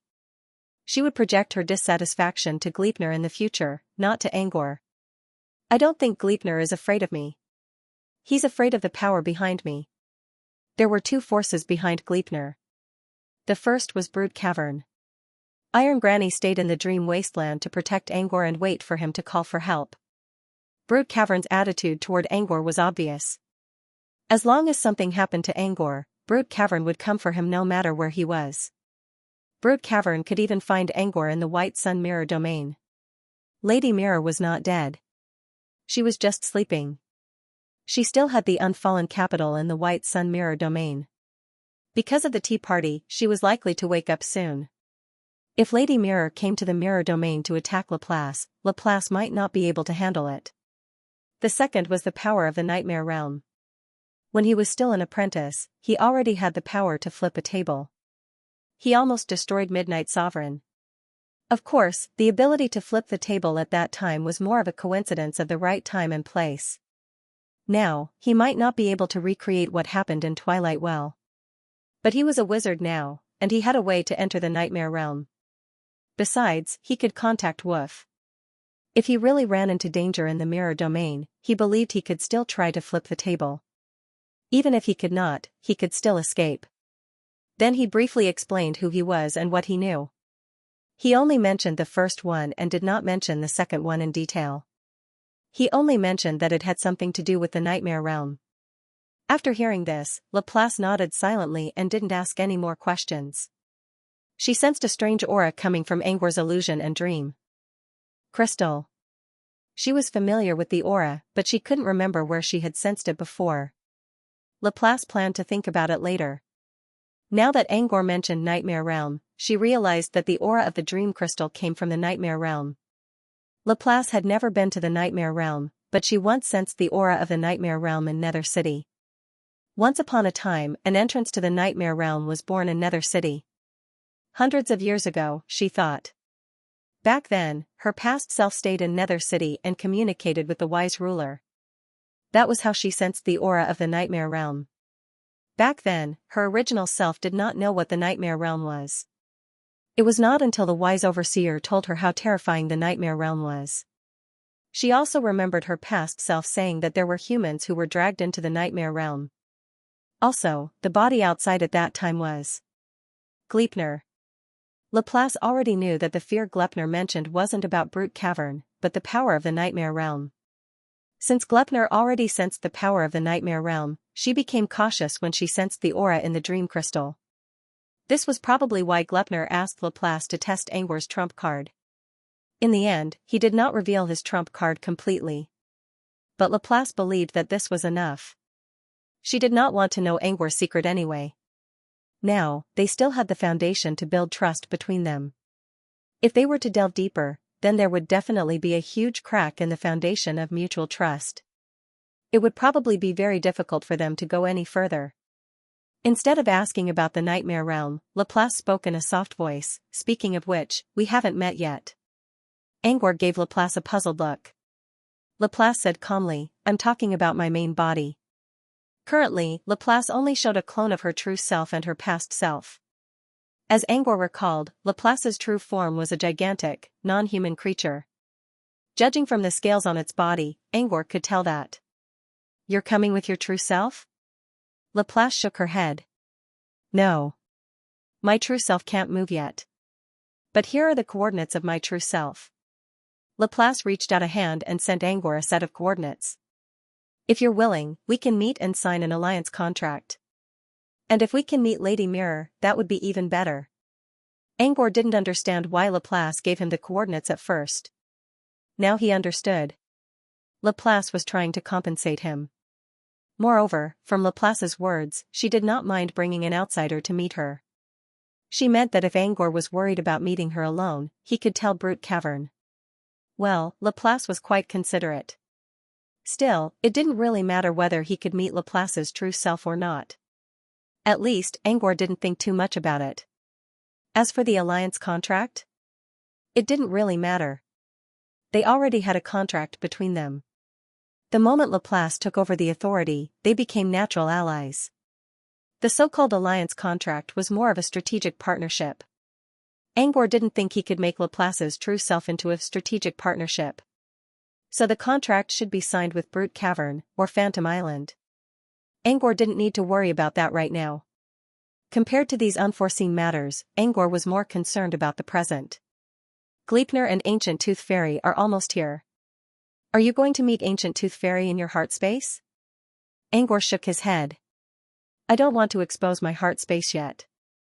Angor did think about using his heart space to recruit Ancient Tooth Fairy, but he didn't know the limits of the space yet. Nor did he test the half-body mirror in the outside world.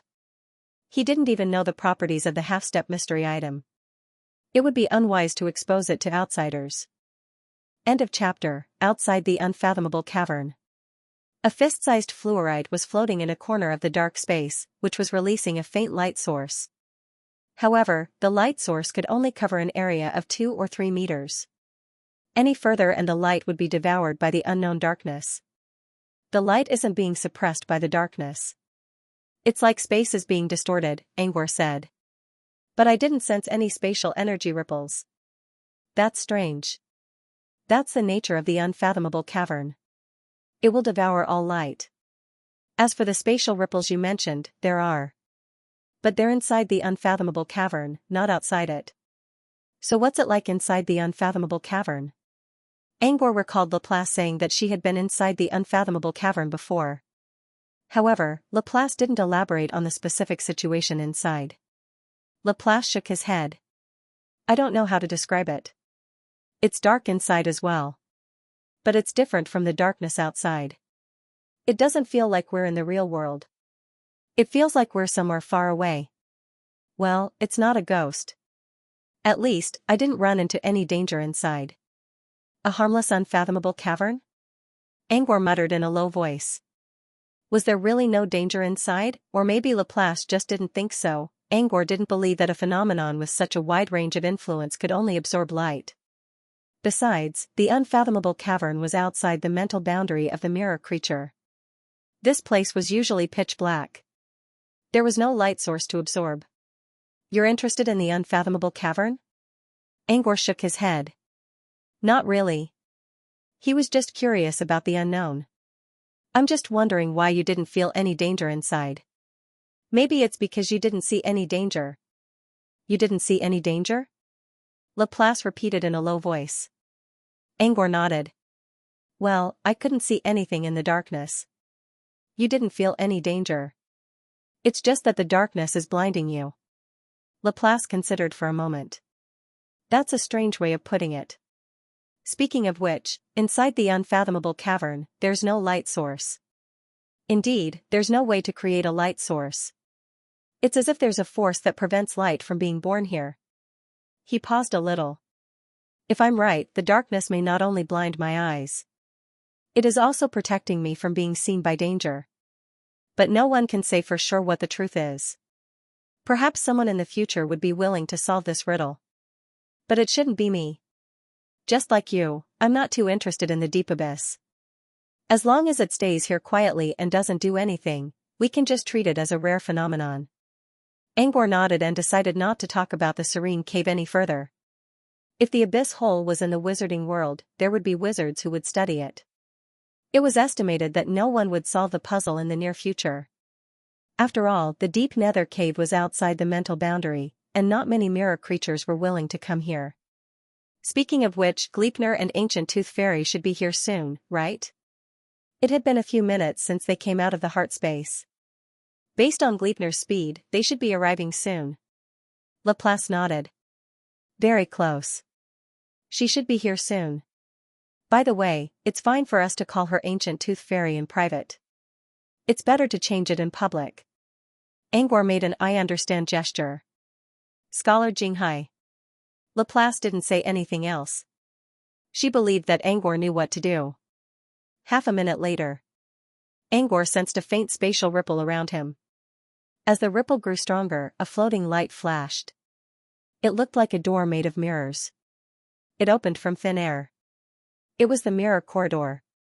Inside the corridor, Angor saw Gleipnir, who was leaning on a walking stick, and an Ancient Tooth Fairy, who was about the size of a newborn baby. I'm sorry. I'm a bit late, Gleipnir said slowly. Then she looked at Angor. He said again, I'm really sorry. Angor glanced at Gleipnir and understood why she apologized twice. But, Angor didn't say anything. He only nodded. He just nodded and looked at the Ancient Tooth Fairy. He was an old man with a face full of wrinkles.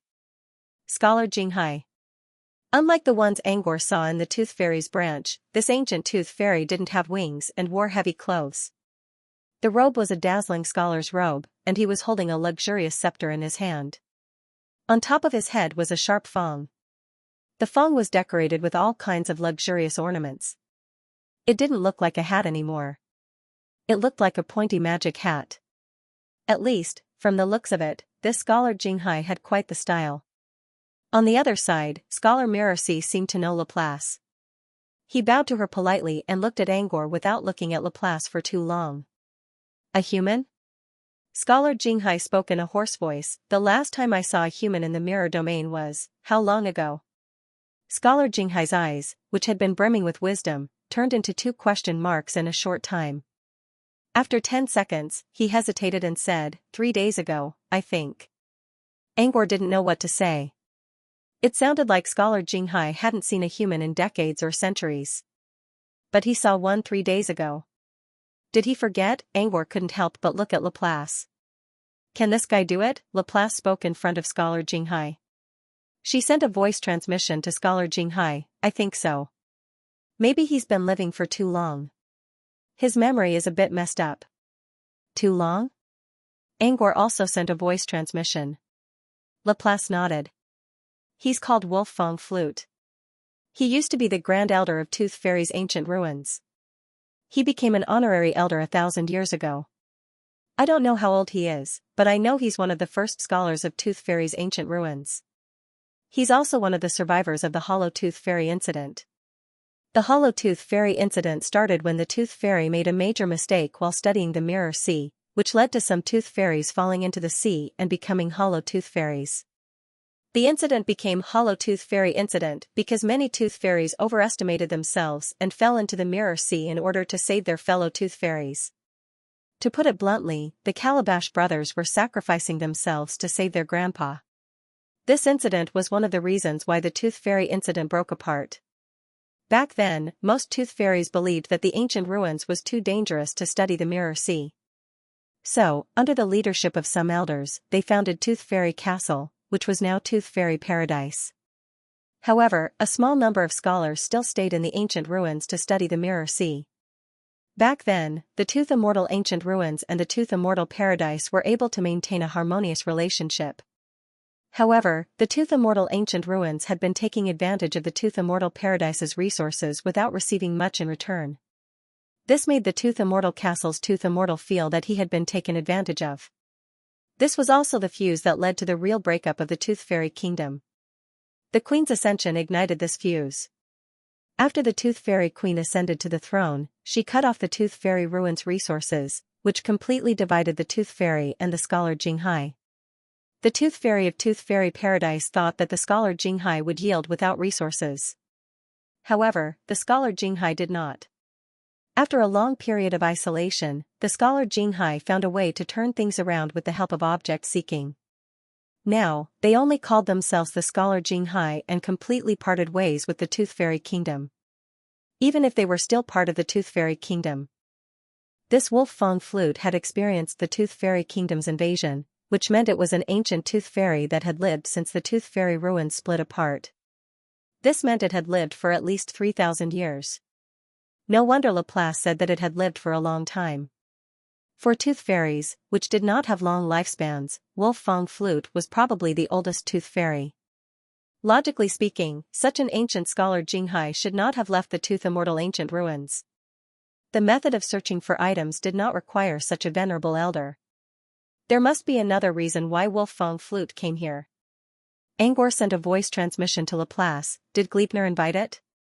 Laplace considered for a moment. Yes. She didn't tell me it was wolf Fong flute. Angor understood.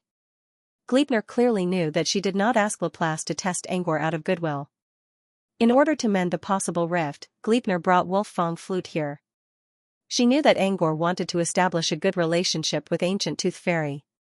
Wolf Fong flute was one of the most important honorary elders in Tooth Fairy's ancient ruin. His words would definitely influence the ancient ruin. Gleipnir had a good plan. He had used both strategies at the same time. But could Gleipnir really mend the rift? Angor never felt that there was a rift between him and Laplace. As for Gleipnir, that was a different story. You saw a human 3 days ago? Angor rubbed his chin. So there are quite a lot of humans in the Sun Mirror domain. Wolf Fong flute chuckled. Not really. One of my juniors counted the number of humans we know. I think it's, again, Angor's wise eyes were filled with question marks. Several seconds later, Wolf Fong flute cleared his throat. A group of people, I think. Angor did not know what to say. Was this a joke, or was it serious? Angor looked at Wolf Fong flute carefully and confirmed that the old man was serious. Seriously, forgetting. Maybe Wolf Fong flute saw Angor's speechless expression and guessed something. My memory used to be great. But after I fell into the sea of mirrors, my memory got worse. Gleipnir spoke in a plain tone. The sea of mirrors only erases memories. Even if you become a hollow tooth fairy, you'll only lose your memories.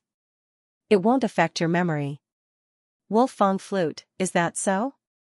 Why don't I remember anything? Wolf Fong flute scratched his fangs with an innocent look. Let's get back to business. Angor pinched his eyebrows and did not know what to say. Yes. Let's get back to business first. We can't delay our search. I remember Gleipnir told me you were looking for another red tumbler, right? I brought a blue one with the same design. We can use the search. Gleipnir coughed and interrupted Wolf Fong flute. I'm not talking about roly-poly. I'm talking about the sapphire and ruby lid. Wolf Fong flute stared at Gleipnir in shock. Did I remember wrong? Angor looked at Laplace and used voice transmission to ask again, can you trust him? Angor really doubted whether Wolf Fong flute could actually find something. Looking at Wolf Fong's forgetful face, Angor wondered if Wolf Fong flute could find something. Even if he could, Wolf Fong flute would probably forget what he was looking for halfway. Earlier, Laplace used should be to answer. But this time, she hesitated. Let's give it a try. Angor sighed and handed the gem cap to Wolf Fong flute. Wolf Fong flute took the cap and looked at it for a moment before he stretched his back. When Angor thought Wolf Fong flute was about to move, the old man looked at him and said, I almost forgot to introduce myself. I'm Dragon Fong Zither. Angor also introduced himself with a confused look. But his mind was filled with doubts. Wasn't this guy called Wolf Fong flute? Dragon Fong Zither is your daughter, and your Wolf Fong flute, Gleipnir spoke in a soft voice. Wolf Fong flute was stunned for a moment, as if he had thought of something. Right. My name is Wolf Fong flute. My daughter is called Dragon Fong Zither. Speaking of my daughter, she is a good child. I remember. Before Wolf Fong flute could go back to his memories, Angor cut him off. Let's search first. We'll talk about the rest later. Wolf Fong flute, that works too. Oh, right. What are we looking for? Angor was speechless. Gleipnir took Wolf Fong flute away, while Angor and Laplace stayed behind. After a moment of silence, Laplace spoke up again. If we don't find it, Angor waved a hand. It doesn't matter. I already knew it. Laplace sounded a little apologetic. I didn't think Gleipnir would bring Wolf Fong flute here. Angor already thought about it, so he didn't mind it too much. He even had the mood to tease Laplace. So, Lady Laplace, you still think Gleipnir and you are the same person? This time, Laplace did not answer as decisively as before. Instead, he hesitated for a moment before saying, she is me, but she is also not me. Angor put on a you finally admitted it expression. Time incarnations represent different versions of themselves, Laplace explained. Angor already knew this. This was how the mirror creature knew about their time incarnations. Laplace said, however, I've made some changes. She's my time incarnation, and also, another possibility for me. End of chapter. What kind of person would I have become if I had walked down such a path? I don't know. No one else has tried it. But I want to give it a try. This is my body from the past. She's me, and she's not me. She's my other possibility. After Laplace finished speaking, he fell silent. Angor didn't ask. He knew Laplace wasn't just talking about her body. She was also talking about her secret. The fact that she was willing to tell Angor about it meant that she trusted Angor. Laplace didn't tell Angor too much about the secret of time travel, but Angor could still make some guesses based on what Laplace had told him. Laplace's body was special. The time bodies of the other mirror creatures represented their selves at different times. Each time body contained the mirror creature's summary of past experiences. Such bodies were fixed right after they were created. They couldn't cultivate on their own. Their growth depended on the body itself. But Laplace's body was different. She chose a different path. Through some unknown means, Laplace removed the restrictions on her body so that they could cultivate on their own. This meant that when Laplace's body walked on a different path, her future path would become unknown. Even Laplace didn't know where she would end up. But no matter what her future path was, Laplace's body still represented her. This is also the truth of what Laplace calls my other possibility. Here was an inappropriate example. Once upon a time, Laplace had two paths in front of her. One to the left, and the other to the right. Laplace chose the path on the left. The path on the right should have gradually disappeared, however, Laplace condensed his body for an hour. He turned around and walked on the right path. Me at a different point in time. She made a completely different choice. Angor thought Laplace was a little bit like a time thief. Speaking of which, Laplace's body should be related to time already. Could it be that Laplace's body was related to time? If Laplace was really a supernatural creature with the power of time, even if she didn't become a legend yet, she would still be as powerful as a legendary creature. Laplace, who had been silent all this time, suddenly spoke up. Found it. Huh? Angor didn't know what she meant. Laplace said, Gleipnir has already fished up the item that matches the gemstone lid. Laplace let out a sigh of relief. She saw Wolf Fong Flute's performance earlier. She was doubtful. Will it work or not? The truth was Tooth Fairy was old. The blade was not old. Wolf Fong Flute moved at an unimaginable speed in the sea of mirrors below. He found the necessary items for the gemstone cover. They're on their way back, Laplace's voice. After a pause, Laplace said, I've seen the item that goes with the gemstone lid from Gleipnir. It's a very strange-looking teapot. Teapot. Angor's reaction. Laplace gave Angor a puzzled look. What? You seem to care about the teapot a lot. Angor considered for a moment and nodded. Not long ago. I experienced the strange signs when I was making the mirror. In the world of that omen. There were teapots everywhere. Teapot world? There's such a world? Laplace muttered to herself. She couldn't remember seeing such a world. The sea of mirrors didn't show such a world either. Angor sighed. Maybe it's just an alchemy omen. It doesn't exist in reality. Laplace didn't know much about alchemy omens. She couldn't comment on it. Angor chuckled bitterly. Anyway, I just saw the teapot. That's why I thought of that world. Laplace looked at Angor's bitter expression. Then you don't have to worry about the teapot coming from an alchemy omen. Although its design is very special, I have seen a similar teapot before. Laplace already felt something familiar when she saw the gemstone cover, but she couldn't remember where. But now, she saw the complete picture of the teapot through Gleipnir's eyes. The memories hidden in the deepest part of Gleipnir's mind. Slowly, they came to her mind. This teapot came from a world full of strange things. Strange things? An alchemy item? Angor was confused. Laplace shook her head. No. Not an alchemy item. The strange things I'm talking about are the abilities of the people in that world. At first, Angor thought that people were humans from the four corners of the wizarding world. He gradually understood that what Laplace meant by humans was that they were similar to humans in appearance. In the general plane, there were quite a lot of people who looked like humans, or even exactly the same. However, they only looked the same on the outside. Inside, they were different. Such humans were called humanoids in the wizarding world. In the eyes of some fundamentalists, it was unforgivable to refer to humanoids as human beings in general. There were quite a lot of such fundamentalists in the southern wizarding region. But Angor didn't really care. I don't know the name of that world. But I do know that the people there can use all kinds of strange energy. Some of them can turn such energy into physical objects, which often have strange functions. In some of the memories I saw, some of them can even affect the laws, and the laws they affect aren't ordinary ones. They're more like those strange powers in the dream crystal. For example, I once saw a little girl creating a card box under the guidance of her teacher. Later, when she grew stronger, cards would appear in the box. These cards have strange abilities, such as summoning all kinds of elemental creatures, controlling space, changing the weather, and even entering the mirror world. Laplace's description sounded familiar, but he couldn't remember where he had seen it before. Similar abilities could be found in many other worlds. So, this teapot is a magical item? Is it controlled by someone? Laplace hesitated and shook his head. I don't know. But the style of this teapot is unique to a certain country in that world. At least, it's common in that world.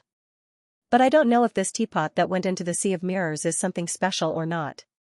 Laplace paused and continued, but from Gleipnir's perspective, I noticed that there is something special about this teapot. Angor wanted to ask about it, but he remembered that Gleipnir was already on his way here, so he held back his curiosity. Once he got his hands on the teapot, he would know what Laplace meant by special.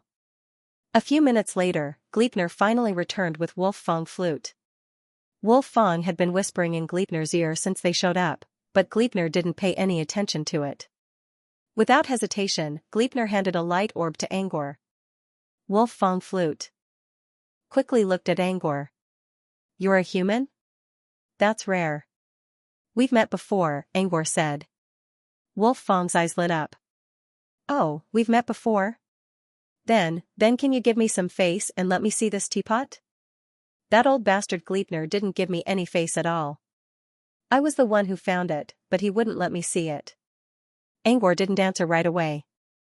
Instead, he looked at the light orb in his hand. A teapot? Why did it turn into a light orb? Gleipnir noticed Angor's confusion, so he explained in a low voice. Wolf Fong flute forgot that he was here to help. He thought it was just a normal job, so he sealed it with his power. But the seal is very weak. Release the energy inside and it'll automatically undo itself. Angor also noticed that the outer shell of the light orb was very weak. The energy inside seems to be fading on its own. Angor didn't try to break the seal, but the energy inside the light orb was shrinking. Strangely enough, there was no energy leaking from the outside. It was as if all the energy inside was absorbed by something inside. Gleipnir frowned. Well, it's the teapot's doing. Open the orb and you'll see. The teapot's doing? A teapot can absorb energy from outside. Angor considered for a moment and poked the seal on the outside of the light orb. Some of the energy inside the orb flowed out as light spots. The light spots slowly dissipated, revealing a strange-looking teapot in Angor's hand. It wasn't a teapot in the style of the southern wizarding region. The lid was connected to the handle by a chain. The body of the teapot was made of the same metal as the lid. Tiny gemstones of different colors were inlaid on the surface. The mouth of the teapot was thin and long, with a slight curve. It looked like the oil lamp in Aladdin's lamp, a fairy tale told by John when Angkor was a kid. Such a teapot was rarely seen in the southern wizarding region. The mouth was too narrow, so the teapot was too small. It was a unique design, but that was all Angkor could say for sure.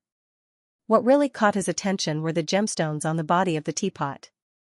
They were small, but they were all imbued with elemental energy. The tiny gemstones formed a rune-like pattern on the surface of the teapot. However, Angkor was sure that the pattern wasn't a rune. It was too simple and crude. It wasn't a rune, but the pattern made of elemental gemstones formed an energy circuit. Angkor was more interested in the energy circuit. It was his first time seeing such a simple energy circuit, but he quickly realized that the function of the circuit was to gather and convert energy. It could absorb energy from the outside world and convert it into a new type of energy. The conversion rate wasn't high, but the new energy looked familiar to Angkor. It wasn't mana or energy gathering. It was something similar to spirit power. It's like the rough development of spirit power, Angkor muttered to himself. It is, Glepner said, but that's not important for now. You've only seen the outside. Why don't you open the lid and see what's inside? It might give you a surprise, or a scare. Young man, if you want to buy this teapot, you can come to Tooth Immortal's ruins. Now, let me see it first. Be a good boy. Angkor ignored the old man's words and removed the lid of the teapot. As the lid of the teapot was opened, a series of repeated chants came out from the teapot. Pikala. Isaluka. Yaniga, Pikala. Isaluka. Yaniga. There was a voice inside, repeating the same sentence over and over again. Angkor looked inside the teapot and narrowed his eyes. There was someone inside. The story of Aladdin's magic lamp popped up in Angkor's mind the moment he saw the figure inside the teapot. It was the same lamp, and there was a person inside the lamp.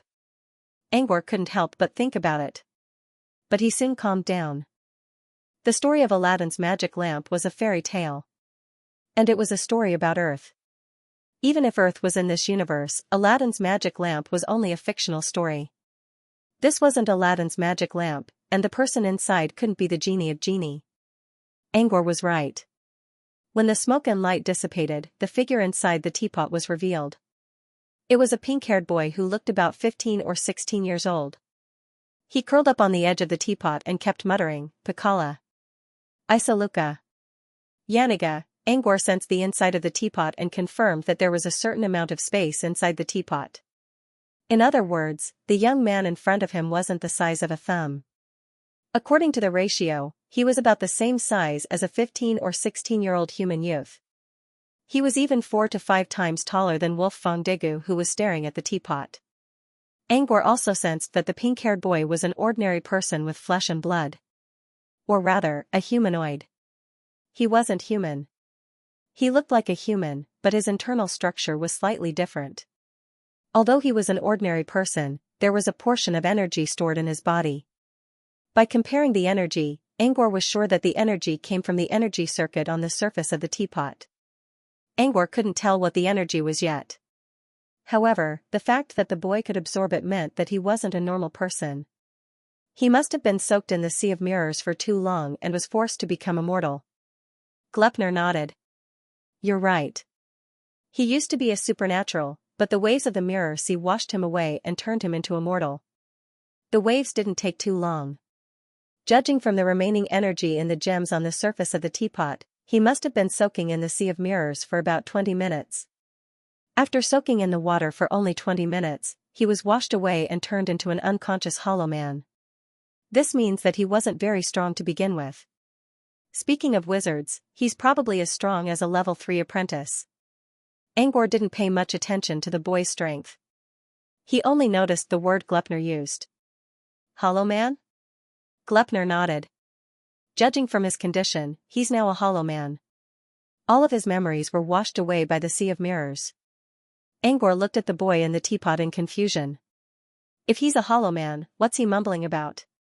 Garrison officer, I might be able to give you some information about what he said, Gleipnir said at this moment. Perhaps she was trying to mend the gap between her and Angor, so she did not beat around the bush and told him everything she knew. When we first found him, he was also mumbling the same thing. However, at that time, he wasn't mumbling the same words as now. His original chant was, Pikalabuto Yeshing. Isalukati Crow Feather. Yanagaban Luka Kajemin. According to Gleipnir, this was what the pink-haired youth had said when she met him. However, before Gleipnir could take the teapot away, another wave washed over the empty mirror sea. With the invasion of the wave, the pink-haired youth's words began to shrink. After a series of waves, the pink-haired youth could only say, Pakala. Isaluka. Yannicka. Therefore, Gleipnir speculated that the pink-haired young man had discovered that something was wrong after entering the empty mirror sea. His memories were constantly being lost. As the waves continued to wash away, the speed of the loss became faster and faster. After the pink-haired boy confirmed that there was no way to prevent his memories from disappearing, he began to consciously attempt to recite his most important memories. Through repeated recitation, it formed a kind of irritating memory. And with this kind of stimulated memory, it formed the key to open the dusty memory. The pink-haired young man's reaction was very timely and his method was very smart. However, because he did not understand the information, he made a wrong judgment. The pink-haired boy thought that the memories he had lost had been blocked. The memories themselves were still in his mind, just hidden in a corner. Therefore, he chose to use this method to set up a key to unlock the subconscious memory. If he really did lose his memory, he could use this to regain his lost memories. However, the fanboy misjudged one thing. The empty mirror sea's scouring of memories didn't mean that the memories would be buried in the depths of one's mind. Instead, it directly used an unreasonable and unruly method to forcefully pull the memories out of one's mind. They would be washed away by the waves and eventually disappear completely. In other words, the memories in the pink-haired youth's mind had completely disappeared. No matter what method was used, even if someone who knew him told him about his experience growing up, he would not have any impression of it. After all, the empty mirror sea was a manifestation of the mirror realm's laws. If the laws erased one's memories, one could only passively accept it. Unless the pink-haired youth was able to grab hold of the memories the moment they rushed out of his body and stuff them back into his consciousness. Only then would he be able to prevent the memories from dissipating. However, the pink-haired youth clearly could not do such a thing. Furthermore, his memories had already been taken away by the waves. Based on the time that had passed, it was likely that his memories had completely disappeared. This also meant that the pink-haired youth would never be able to regain his memories. Pikalabuto's art voice. Esalukadi's crow feather. Yanagaban Luka Kajemin. Angor repeated the young man's words and shook his head. It seemed to be some kind of foreign language, but Angor had no idea what it meant. Unless there was a large number of words and sounds to compare, he could only use language analysis to analyze. But now, there was only one sentence, and it was difficult to figure out what the young man was talking about. Still, Angor's inability did not mean that others could not do it. Besides, Angor had only spent a few years in the supernatural world. It was impossible for him to be omniscient and omnipotent. However, he had Brute Cavern as his backer. It was not difficult for him to analyze these languages. He just had to go back and ask someone who studied foreign languages. Besides, even if no one in Brute Cavern knew about it, he was still a member of the research department. He could always post quests in the questing hall of Floating Mech City. There would always be someone willing to do it. However, this was a matter for another time. Right now, Angor had to think about what to do with the teapot and the young man inside. While Angor was thinking, Wolf Fong was still trying to persuade him. Give it to me. If you want to buy it, you can come to Tooth Immortal Ruins. Now, let me have a look.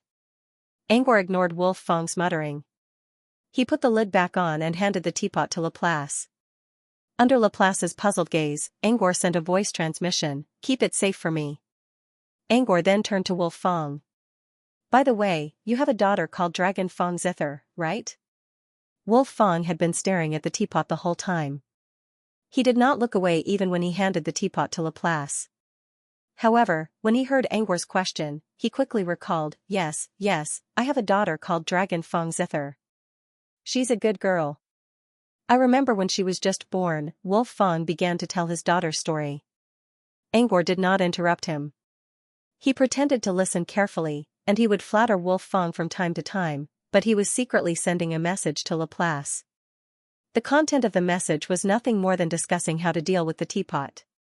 Angwar was interested in the material of the teapot, as well as the simple but exotic energy circuit on it. He planned to study it. Of course, studying the teapot itself was not a problem.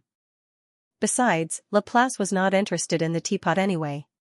The problem, however, was how to deal with the pink-haired young man inside the teapot. Because of John, Angwar did not hate otherworldlings as much as he did the Supreme Cult. However, he was not interested in otherworldlings either. If the otherworldlings did not lose their memories, Angwar might use their memories to study the ecology and civilization of other worlds. But a pure hollow man was not something he was interested in at all. He was not a Carabit, so he was not interested in experiments on living people. Besides, the pink-haired young man's energy was completely drained away. He was no different from an ordinary human. Angwar was even less interested in experimenting on an ordinary human. Therefore, he and Laplace discussed how to deal with the young man. Laplace did not have much experience in such matters, so he could only drag Glepner into the telepathic channel as well. The three of them talked in secret using something similar to spirit bond. Glepner answered Angwar's question directly, I want to know. Do you want to take care of the man in the teapot or not? What's the difference? Angwar asked.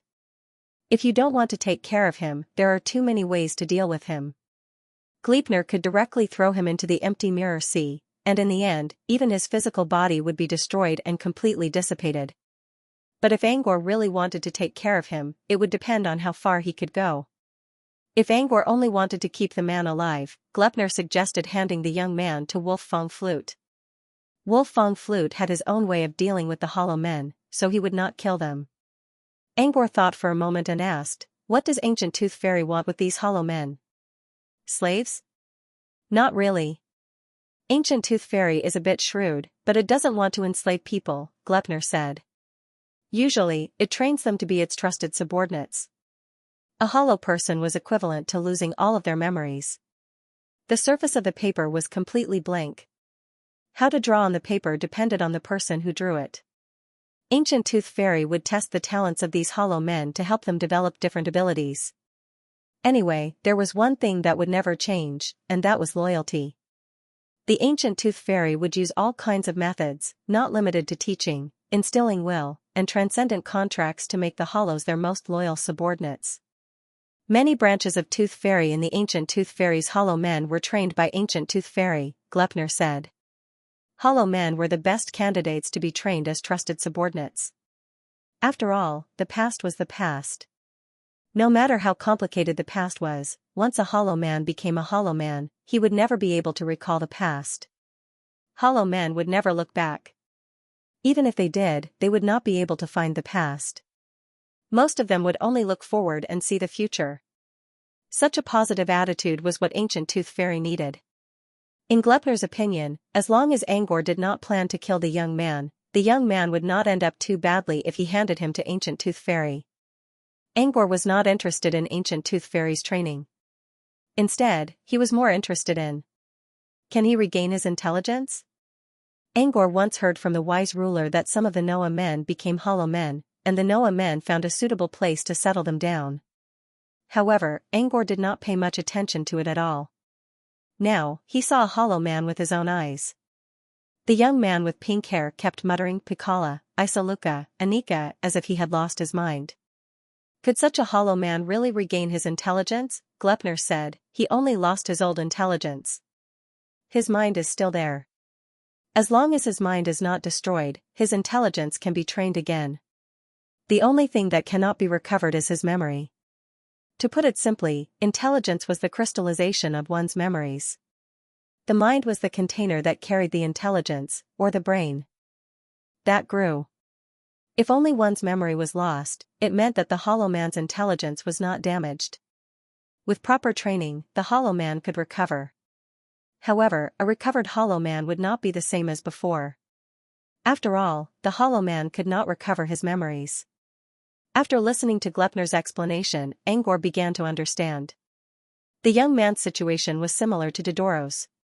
However, the young man's situation was much worse. Dodoro only lost his memories, while the young man had no memory at all. Glepner noticed Angor's long silence and spoke up, "You can keep him and train him to be your confidant." Angor was not interested in training a confidant. Even if he could, bringing the young man with him would be like bringing an unstable landmine with him. This landmine did not come from the young man. It came from the Supreme Cult.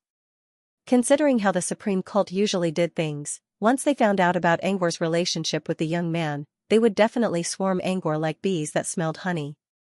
Angor would not mind it if they only wanted the young man. However, if the Supreme Cult found out about John because of this, Angor would be in big trouble. Therefore, Angor did not want to bring a landmine like the young man with him. Maybe he should follow Glepner's suggestion and hand the young man over to Tooth Immortal's ruins. Laplace, who had been silent all this time, finally spoke up. "You can keep him in the mirror domain."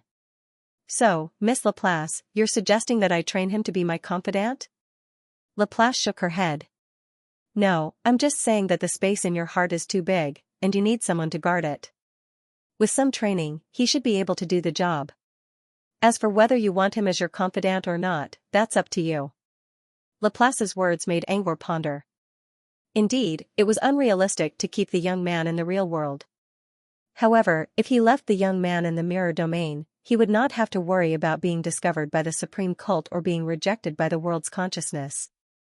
Besides, the young man was a blank piece of paper. If he could really train him, he would not have to worry about betrayal. Angor would come to the mirror domain often in the future. Before he could connect the dream wasteland to the dream wasteland, he would have to enter the mirror domain first. Leaving someone in charge of the mirror domain would save him a lot of trouble. However, it was still a bit troublesome to restore the Hollow Man's intelligence. He would rather hire someone from Brute Cavern than train the Hollow Man. If you think it's too much trouble, you can ask Ancient Tooth Fairy to train the Hollow Men. She already knows how to do it. Even without Gleipnir's reminder, Angor had already considered this possibility. However, if he really wanted to nurture someone he could trust, he would not feel at ease leaving it to the Ancient Tooth Fairy. Angor considered for a moment and decided to put the matter aside for now. He suddenly thought of something that he had neglected before. They had been discussing whether to train the young man or not. However, before that, there was something else that needed to be done. Whether the young man was worth training or not. Currently, the young man could not remember anything. Angor could not tell whether an alien was talented or not. It would be a waste if the young man was not worth training. So, he decided to put the matter aside for now. He planned to observe the young man for a while longer. It would be best if he could ask Dodoro to take a look at him. If Dodoro thought the young man was worth training, Angor would not mind investing some resources. End of chapter. Let's talk about it later. Glepner frowned at Angor's decision. She believed that a Hollow Man was worth training. Besides, she could help with Tooth Immortal's ruin. It wouldn't take her long to train a loyal subordinate. But Angor refused. Glepner was confused. Did he not trust Tooth Immortal's ruin? Or, did he not trust her? Glepner did not know what Angor was thinking, but she did not ask. Instead, she nodded and accepted Angor's decision. At the same time, Wolf Fong Flute was almost done with his story.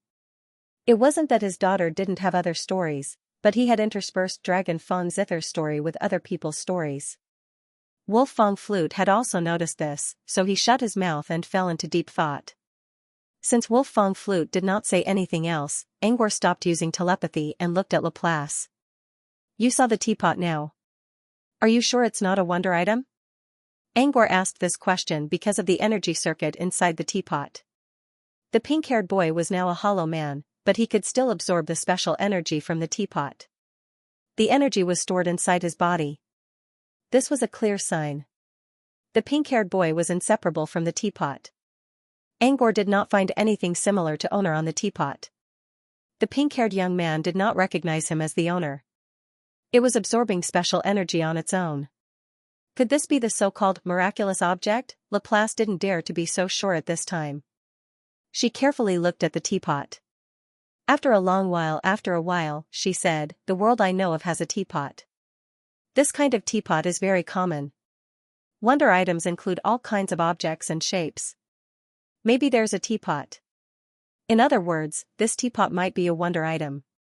But, I'm observing that world through the reflection of the empty mirror. See? I can't sense the energy in that world, so I can't make an accurate judgment." Angor understood Laplace's decision.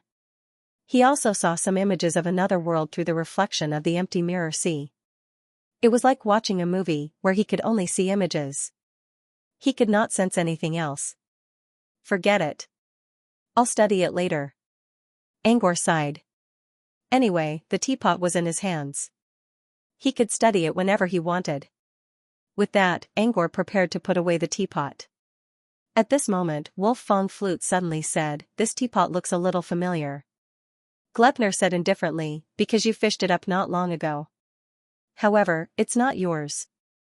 I asked you to fish it up." Wolf Fong Flute said unhappily, "Of course I remember. I was the one who scooped it up.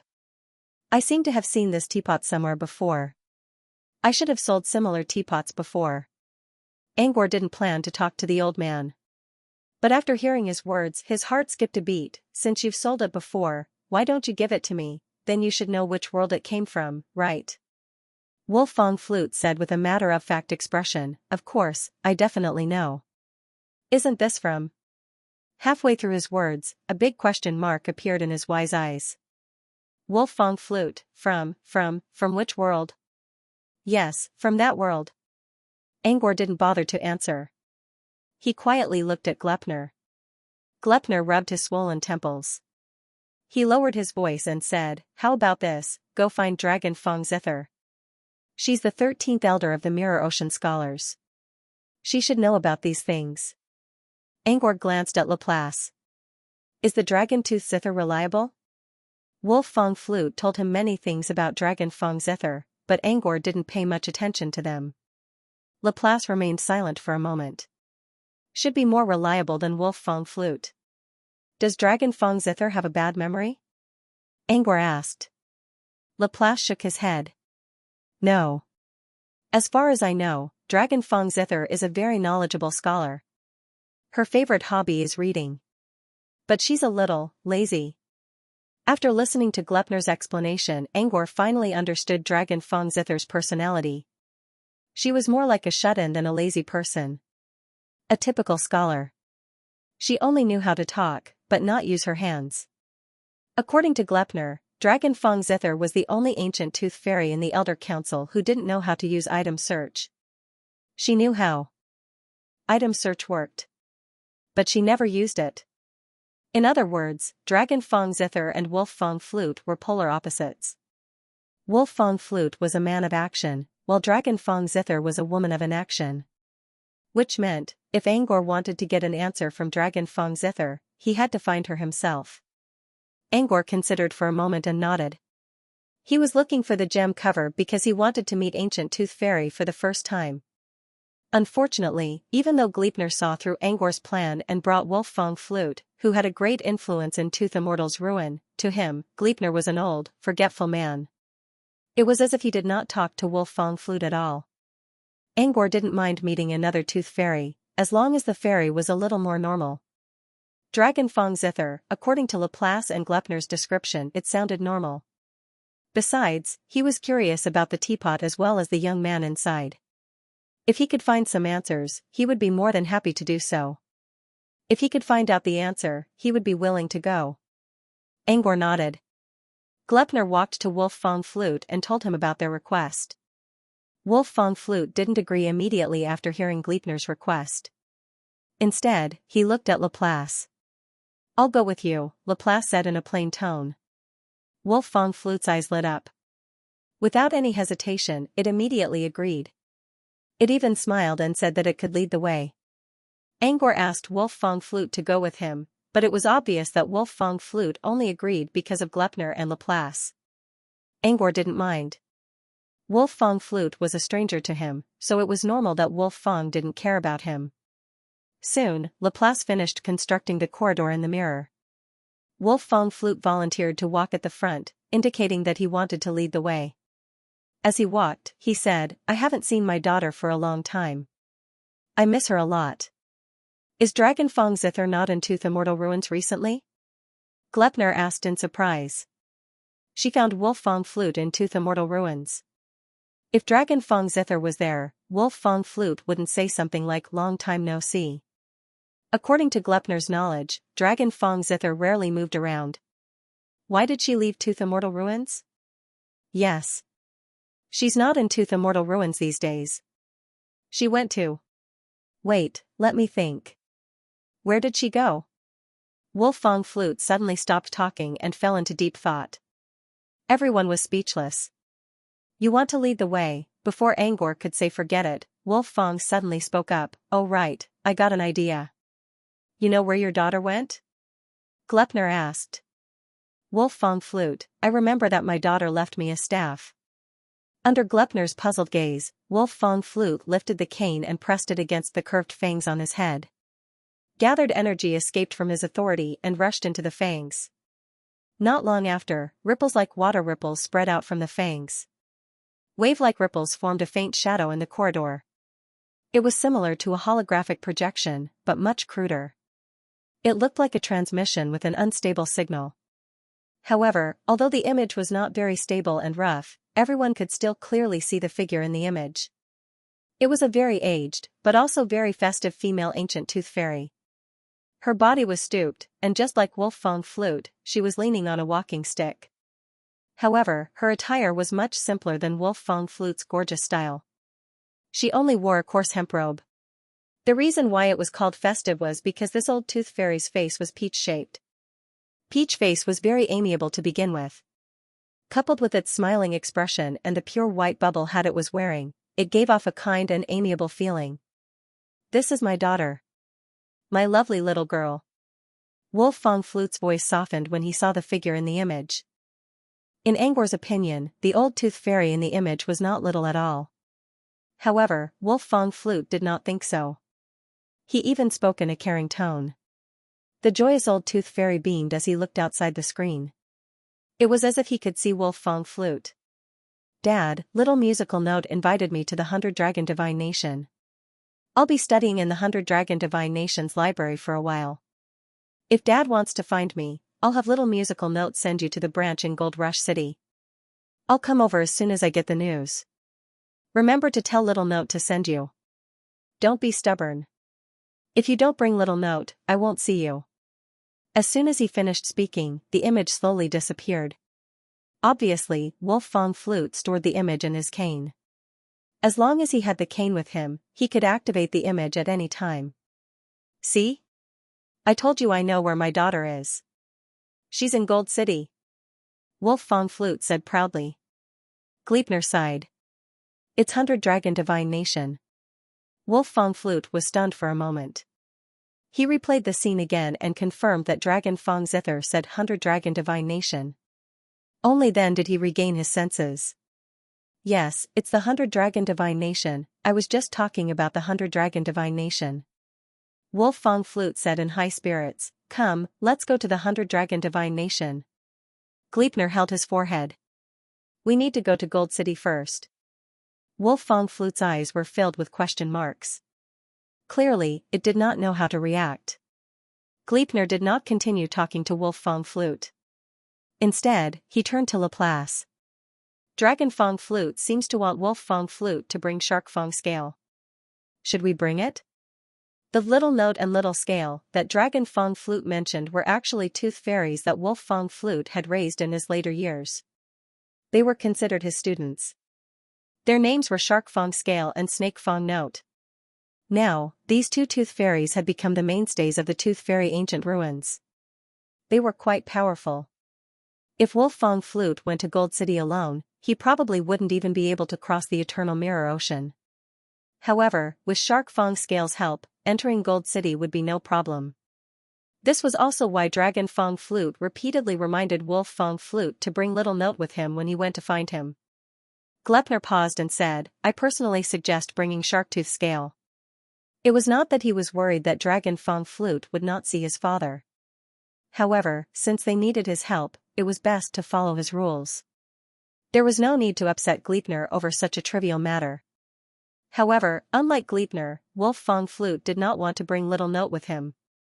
He kept trying to persuade Gleipnir. Gleipnir did not say anything and let Laplace make the decision. Laplace considered for a moment. "I don't mind." Laplace glanced at Angor. Clearly, Angor was the one who made the decision. Wolf Fang Flute also looked at Angor and cleared his throat. "Young human, you don't know how dangerous life can be. There are many things that you can't control. Listen to me." Angor did not wait for Wolf Fang Flute to finish his lecture. He spoke to Gleipnir directly. "Bring it." Wolf Fang Flute was a little anxious. He wanted to say something, but Gleipnir did not give him the chance. All right. Although they had decided to bring Shark Tooth Scale, they didn't need all of them to go. Gleipnir only needed to go to Tooth Fairy Ancient Ruins to find Shark Fang Scale. The rest of them would go to Gold City first and meet up there. Gleipnir ignored Wolf Fang Flute's persuasion and left the corridor to find Little Note. The others continued on their way. This time, Wolf Fang Flute did not nag at them. It was obvious that he was still angry. He only mumbled something like, "I'm not that old yet and I can do it alone," in a low voice. Laplace did not say anything, and Angor did not say anything either. Angor was more concerned about the city of hot gold. To be more precise, he was thinking about Yagulo, a human who had forgotten his past. Angor promised Reeves that he would contact Yagulo if he had time.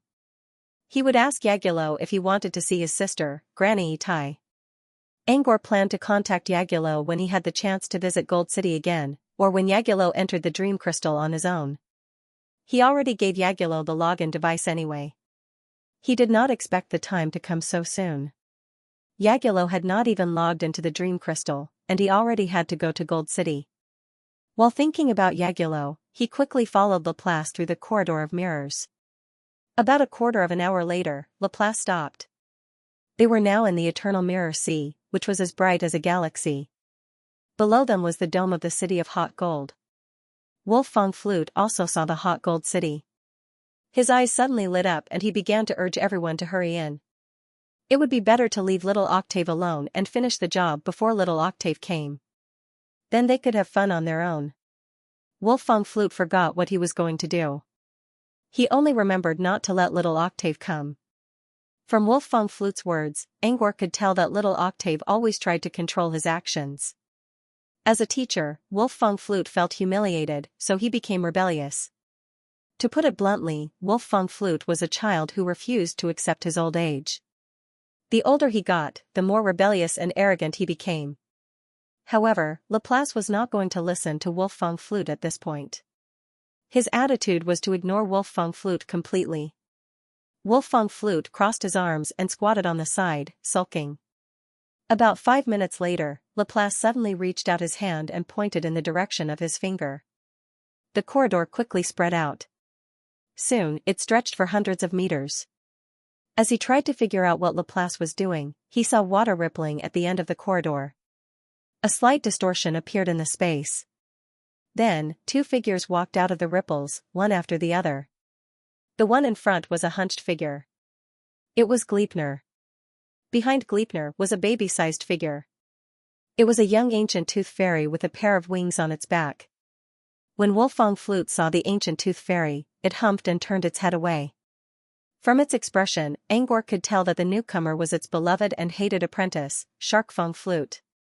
Different from Wolf Fang Flute, Shark Fang Flute saw its teacher and quickly rushed over. He immediately flew over enthusiastically and wanted to help Wolf Fang Flute, who was squatting on the ground and drawing circles, up. However, Wolf Fang Flute flung its hand away and stood up proudly. It walked back and forth in the corridor several times, to show that it was still strong despite its age. It did not need anyone to help it. Shark Fang Scales did not retort. He watched with a smile on his face until his teacher showed how strong he was. Thus, he took the opportunity to stand behind it, both to express his respect and also as a form of protection. This guy is Sharktooth Scale. If you want to buy anything in the future, please contact me. You can find him. Gleipnir slowly walked forward. Said Angor. Shark Fang Scale also looked at Angor. When we came here, we'd be fine. Granny Astrologer has already told me about Mr. Since Mr. is my mother-in-law and... Shark Fang Tone stole a glance at Laplace. Cough, cough. Those who work with you are the honored guests of the Tooth Immortal Ancient Ruins. If you need anything in the future, or if you need to sell something, you can contact me. Shark Fang took out a tooth the size of a knuckle from his pocket and handed it to Angor. This shining silver tooth was the proof of identity of the Tooth Immortal Ancient Ruins VIP. Angor accepted the offer. After thanking him, he kept the tooth. He had originally planned to make contact with the Tooth Immortal Ancient Ruins. Although the VIP status might not be of any help to him. Still, it was better than nothing. After exchanging some pleasantries, Laplace then connected the corridor of mirrors to the dome of the City of Hot Gold below. Everyone followed the corridor of mirrors and entered the City of Hot Gold. While passing through the dome, Angor saw a flash of golden light in the corner of his eyes. It was also this glimpse that caused this dazzling golden radiance to appear in his mind. He couldn't stop thinking about the dazzling golden light even after he entered the city. Angor's blank expression attracted Laplace's attention. What's wrong? Angor considered for a moment. When I came in just now, I didn't see anything. When I came in, I think I saw a golden light. He paused and tried to think of a way to describe the golden light. Before he could figure it out, Laplace pointed a finger in the air, and a mirror image appeared in front of Angor's eyes. The background of the mirror image was the resplendent eternal mirror sea, and in the center of the mirror image. In the center, there was a golden dome. Unlike the dome of Hot Gold City, this one had several tentacles reaching out from it, which looked like glowing spiders. They moved quickly across the eternal mirror sea. Every time it moved, it left behind a dazzling golden radiance on the eternal mirror sea. Yes, that's it. Angor was sure that this was the golden light he saw on the eternal mirror sea before entering Hot Gold City. Isn't that Shameless City? Sharktooth Scale also saw the golden light in the mirror image. However, it only showed a disdainful look. Shameless City? Angor looked at Sharktooth Scale in confusion. Sharktooth Scale nodded. Yes, that's Shameless City. A bunch of rascals live there. Laplace put away the mirror image and looked at Angor. You're interested in this? Angor hesitated a moment and nodded. When he saw the golden light, he suddenly felt something. For some reason, he got an idea. Because of this, Angor became interested in this Shameless City. He became a little interested. Laplace looked at Sharktooth Scale. Sharktooth Scale seemed to have understood something. If you're interested, Sharktooth Scale said to Angor. I can tell you about it. Let's walk. They walked toward the Tooth Immortal's ruined branch of Hot Gold City while listening to Sharktooth Scale's explanation.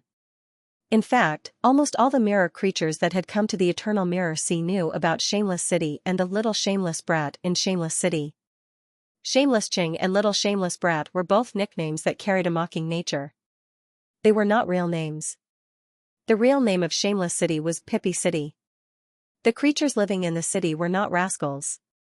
They were native creatures of the mirror realm called Paluxiu. Paluxiu was a humanoid creature. However, if there was a ratio of humanoid content, Palucci's humanoid content would not exceed 50%. It was hard to tell the difference between humanoid and humanoid with the naked eye. But a Paluxiu was different. One could easily tell the difference between them and a human. First, the height of a Paluxiu was about half of a human's height. A Paluxiu over 1.5 meters tall was considered a giant among its kind. Then there was the color of their skin. There were only two main types of skin color, green and red. Most of the Paluxiu had green skin, while the ones with red skin were rare. Then there were their facial features. Their facial features were similar to humans, but they did not have noses. Their noses had two holes on their faces. In the eyes of humans, a Paluxiu was absolutely hideous. To the mirror creatures, a Paluxiu was also ugly on the inside. Most of them were despicable. Sharktooth Scale described them as unscrupulous merchants. In Sharktooth Scale's opinion, most of the merchants in a Paluxiu were unscrupulous. The remaining two were only slightly better, but they were also stingy and calculative. In short, the Paluxiu did not have a good reputation in the Sun Mirror realm. However, the Paluxiu was not a total failure. There were two characteristics of this race that were worth mentioning. First, they were united. Paluxiu were a very united race. They always lived in groups. They treated outsiders with treachery, but were very tolerant of their own kind. Second, they were inventors. Paluxiu were very good at inventing. They were weak, but they were very intelligent. In terms of overall intelligence, even the scholar of Jinghai could not compare to a Paluxiu. Their inventions covered a wide range. They invented everything from daily necessities to weapons to annihilating enemies. Moreover, their inventions were very valuable. Because of this, although the ancient Tooth Fairy did not like the despicable nature of the Paluxiu, they still had to deal with the unscrupulous merchants in order to get the cutting-edge inventions of the Paluxiu. Now, the Pippy city that they lived in was also invented by the Paluxiu. Speaking of Pippy city, the reason why it was called Shameless City was because it could move. It was the only dome in the Eternal Mirror Sea that could move freely. Although the Eternal Mirror Sea did not lack polymerization energy, there were differences in concentration. The other domes, whether it was the 100-Dragon Divine Kingdom or the Hot Gold City, if they were at a low point in polymerization energy, they could only wait silently for the next wave of polymerization energy to come. However, Pippy City was different. Because it could move, if the concentration was not high, it could run to other places with high concentration. It was not a big deal if it only occupied places with high concentration of polymerization energy. The main problem was that Pippy City moved too frequently, and it absorbed polymerization energy very quickly. According to Paluxiu, they needed polymerization energy to make their inventions. They consumed too much polymerization energy and occupied places with high concentration of polymerization energy. This would also increase the time it took for the Eternal Mirror Sea's polymerization energy to reach its peak. This was why they were called shameless. It would affect their own cultivation. However, it was not a big deal. Besides, they knew that it was impossible for Pippy City to destroy the polymerization energy of the Eternal Mirror Sea on its own, so they could only complain about it. Compared to Pippy City's ability to absorb polymerization energy, they were more disgusted by Paluxiu's despicable behavior. In short, both Shameless City and Little Shameless Brat were derogatory names based on the characteristics of Paluxiu's race. After listening to Sharktooth Scale's introduction, Angor did not think much about Paluxiu. The only thing he thought about was that the name sounded a lot like the goblins in the movies. "You're interested in Paluxiu's invention?" Laplace asked. In her opinion, Paluxiu's only interaction with Angor was related to his inventions. "Yeah, I'm a little interested." Angor was indeed interested in Paluxiu's invention. He felt that Paluxiu's invention was similar to a race in the Mirror Realm who climbed the technological tree. "Do you want to go to Pippy City?" Unlike the 100-Dragon Divine Kingdom, Pippy City doesn't forbid outsiders from entering. Angor considered and shook his head. Nah. The reason why he cared so much about the golden light was that it gave him an idea. And this inspiration had nothing to do with Paluxiu's invention. It was related to the heart space. Compared to Pippy City, Angor wanted to see his inspiration in action more. But now was not the right time. He had to see Dragon Tooth Zither first. "Oh right, you said the 100-Dragon Divine Kingdom forbids outsiders from entering. Then why can Dragon Tooth Zither enter?" Laplace said, "Well, I don't know. But I think there's a Tooth Immortal Ruin branch in the 100-Dragon Divine Kingdom." Sharktooth Scale nodded. "Yes, the Tooth Immortal Ruin branch of the 100-Dragon Divine Kingdom. But we scholars of Jinghai aren't allowed to visit other territories of the 100-Dragon Divine Kingdom. This time, Granny Zither can go to the 100-Dragon Divine Kingdom's library because Brother Rune completed a task from the 100-Dragon Divine Kingdom." Sharktooth Scale didn't say what the task was. Angor didn't ask. This was already a secret of the Tooth Immortal. Gold Hot City, Tooth Immortal Ruin Branch. The situation here was similar to before. It was still overcrowded and very lively. Last time, no one paid any attention to Angor and Laplace. This time, however, they were led to a quiet VIP room by the branch manager. He also sent someone to accompany them. Of course, to be able to receive such treatment, it was all because of Shark Tooth Scale and Wolf Tooth Flute. The manager has already contacted the 100-Dragon Divine Kingdom. Granny Zither should be here soon, Shark Tooth Scale said. Please wait here for a moment. Shark Tooth Scale took the list from the Tooth Fairy and handed it to Angor. If there's anything you want, sir, please take a look at this list. Tell me what you like. As the first human VIP in the Tooth Immortal Ruin, I can give you anything on the list. Shark Tooth Scale was very generous. He gave Angor the list, which was as thick as a dictionary, and indicated that Angor could choose whatever he wanted. As for the gift for the first human guest, Angor did not believe it. Shark Tooth was only saying that for the sake of Laplace and Glepner. It wasn't Angor who was flattering, but Laplace. Angor accepted the list with a smile but didn't look through it. Instead, he put it aside. Most of the time, the price of free items was much higher than the price of free items. This time was no different. Besides, he didn't want to owe Laplace a favor. Shark Tooth Scale was a little disappointed when Angor didn't look at the list. However, he quickly covered it up. If you don't like the items here, sir, you can come to the headquarters next time. My promise is still valid. Angor chuckled. I can choose anything from the headquarters? What about the ivory staff? The ivory staff was a treasure borrowed from Glepner. It came from the Tooth Immortal Ruins Elder Council, which used to be their strongest combat elder. Shark Tooth Scale smile froze. He didn't know what to say. Angor said, I'm just saying. I don't want the ivory staff. But I'm going to visit the Tooth Immortal Ruin if I have the chance. Shark Tooth Scale quickly said, when you come to the Tooth Immortal Ruin, sir, I'll be sure to receive you personally. Angor didn't refuse. He smiled. Then I'll have to trouble you. Shark Fong Scale, no trouble, no trouble. Shark Fong let out a long sigh of relief. It really thought Angor would ask for the ivory staff. As an ancient Tooth Immortal, it always kept its promises. It would be too embarrassing to take it back now. Luckily, Angor didn't really want the staff. Otherwise, Shark Tooth Scale didn't know what to do. By the way, what are you going to do about the Purcell family? Laplace looked at Angor and asked, what's your plan? What was Angor going to do? Well, he didn't plan to do anything. But that didn't mean he would do nothing.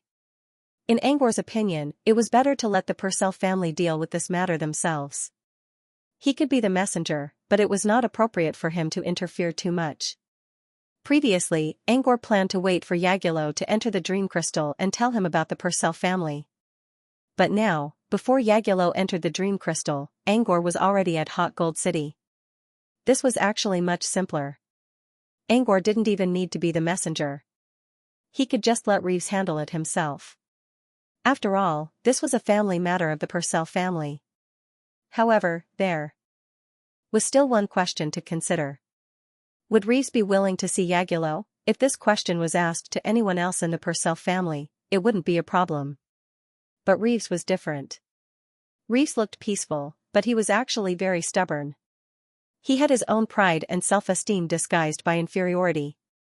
After his death, he would rather give his soul to Angor than return to the Purcell family, let alone see Dark Baron. It was because he didn't want to see the people who cared about him with this face and this form. He was afraid of seeing disappointment in other people's eyes. He was afraid that he would fail to live up to their expectations. It sounded cowardly, but it was also a manifestation of inferiority. However, Reeves also loved his family. Angor believed that. If something happened to the Purcell family, Reeves would do whatever it took. He would even sacrifice everything and even his soul to save his family. However, if he wanted him to openly meet his own clansmen, he would have to do so. It was very difficult. This strange, stubborn, inferiority, pride, and self-esteem mentality. Angor couldn't judge. If Reeves was given a chance, would he go see Yagulo? Angor couldn't understand. So he let Reeves out. The appearance of Reeves frightened the ancient tooth fairies. They had seen souls before. But this was the first time they saw a soul with a mushroom. However, although the ancient tooth fairies were surprised, under the signal of Shark Tooth Scale, both the tooth fairy servant and the tooth fairy attendant didn't say anything. They stood aside silently as if nothing had happened. Wolf Fong Flute, on the other hand, was very interested in Reeves and passionately conversed with him. He even wanted to cut off the mushrooms on Reeves' body. He wanted to see if there was a way to sell it in the Tooth Immortal ancient ruins. Reeves was somewhat surprised by the situation around him. However, when he saw Angor and Laplace, he calmed down a little. "Is there anything I can help you with, sir?" Reeves bowed respectfully. "Yeah, it's a small matter. It's related to you."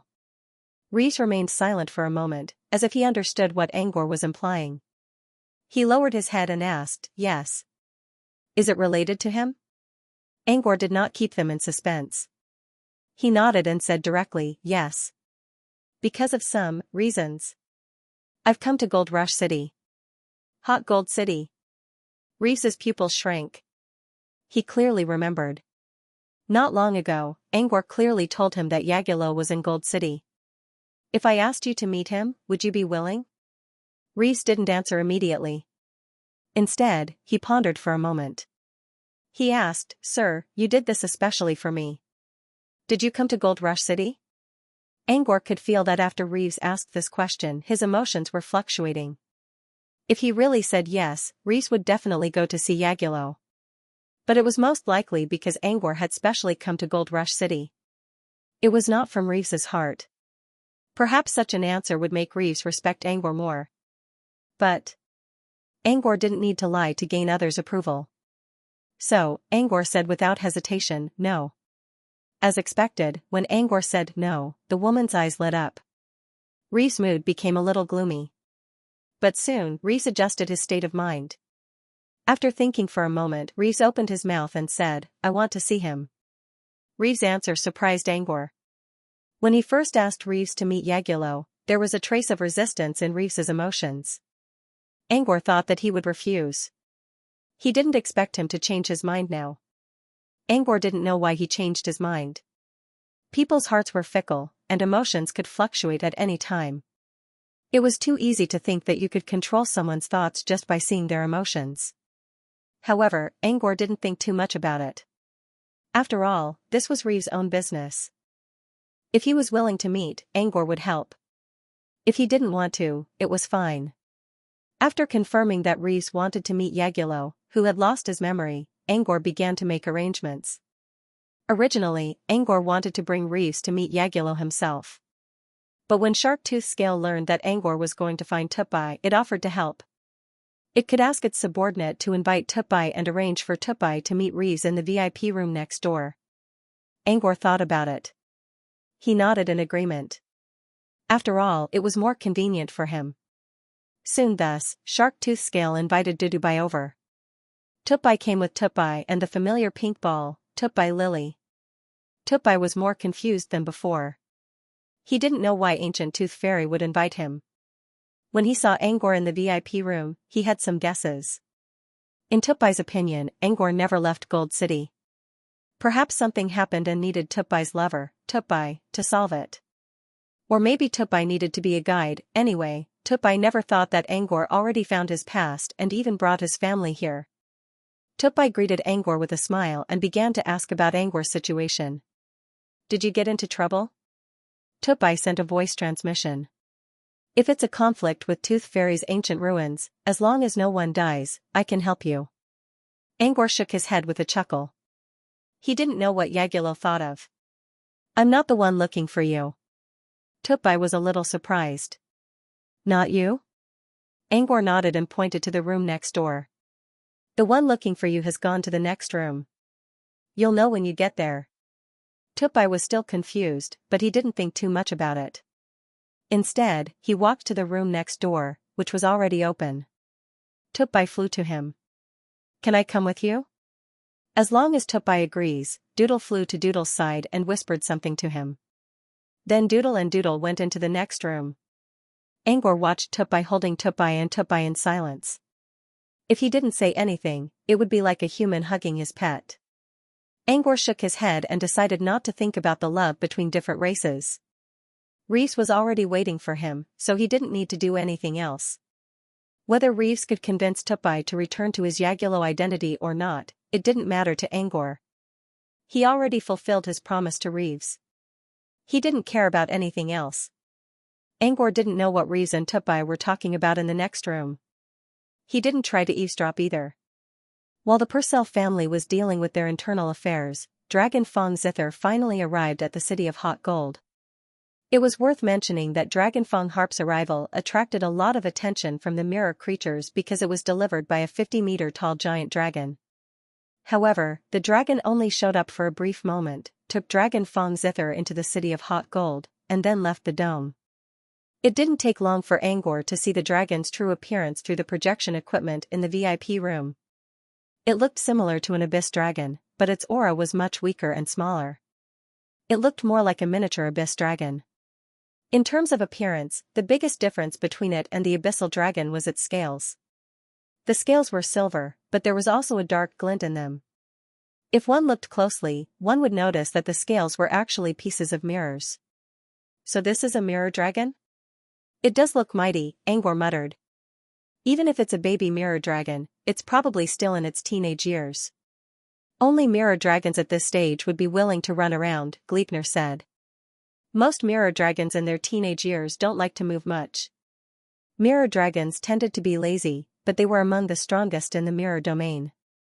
Moreover, there was a reason for the mirror dragon's laziness. When the mirror dragon was still, the mirror scales on its body would completely stretch out.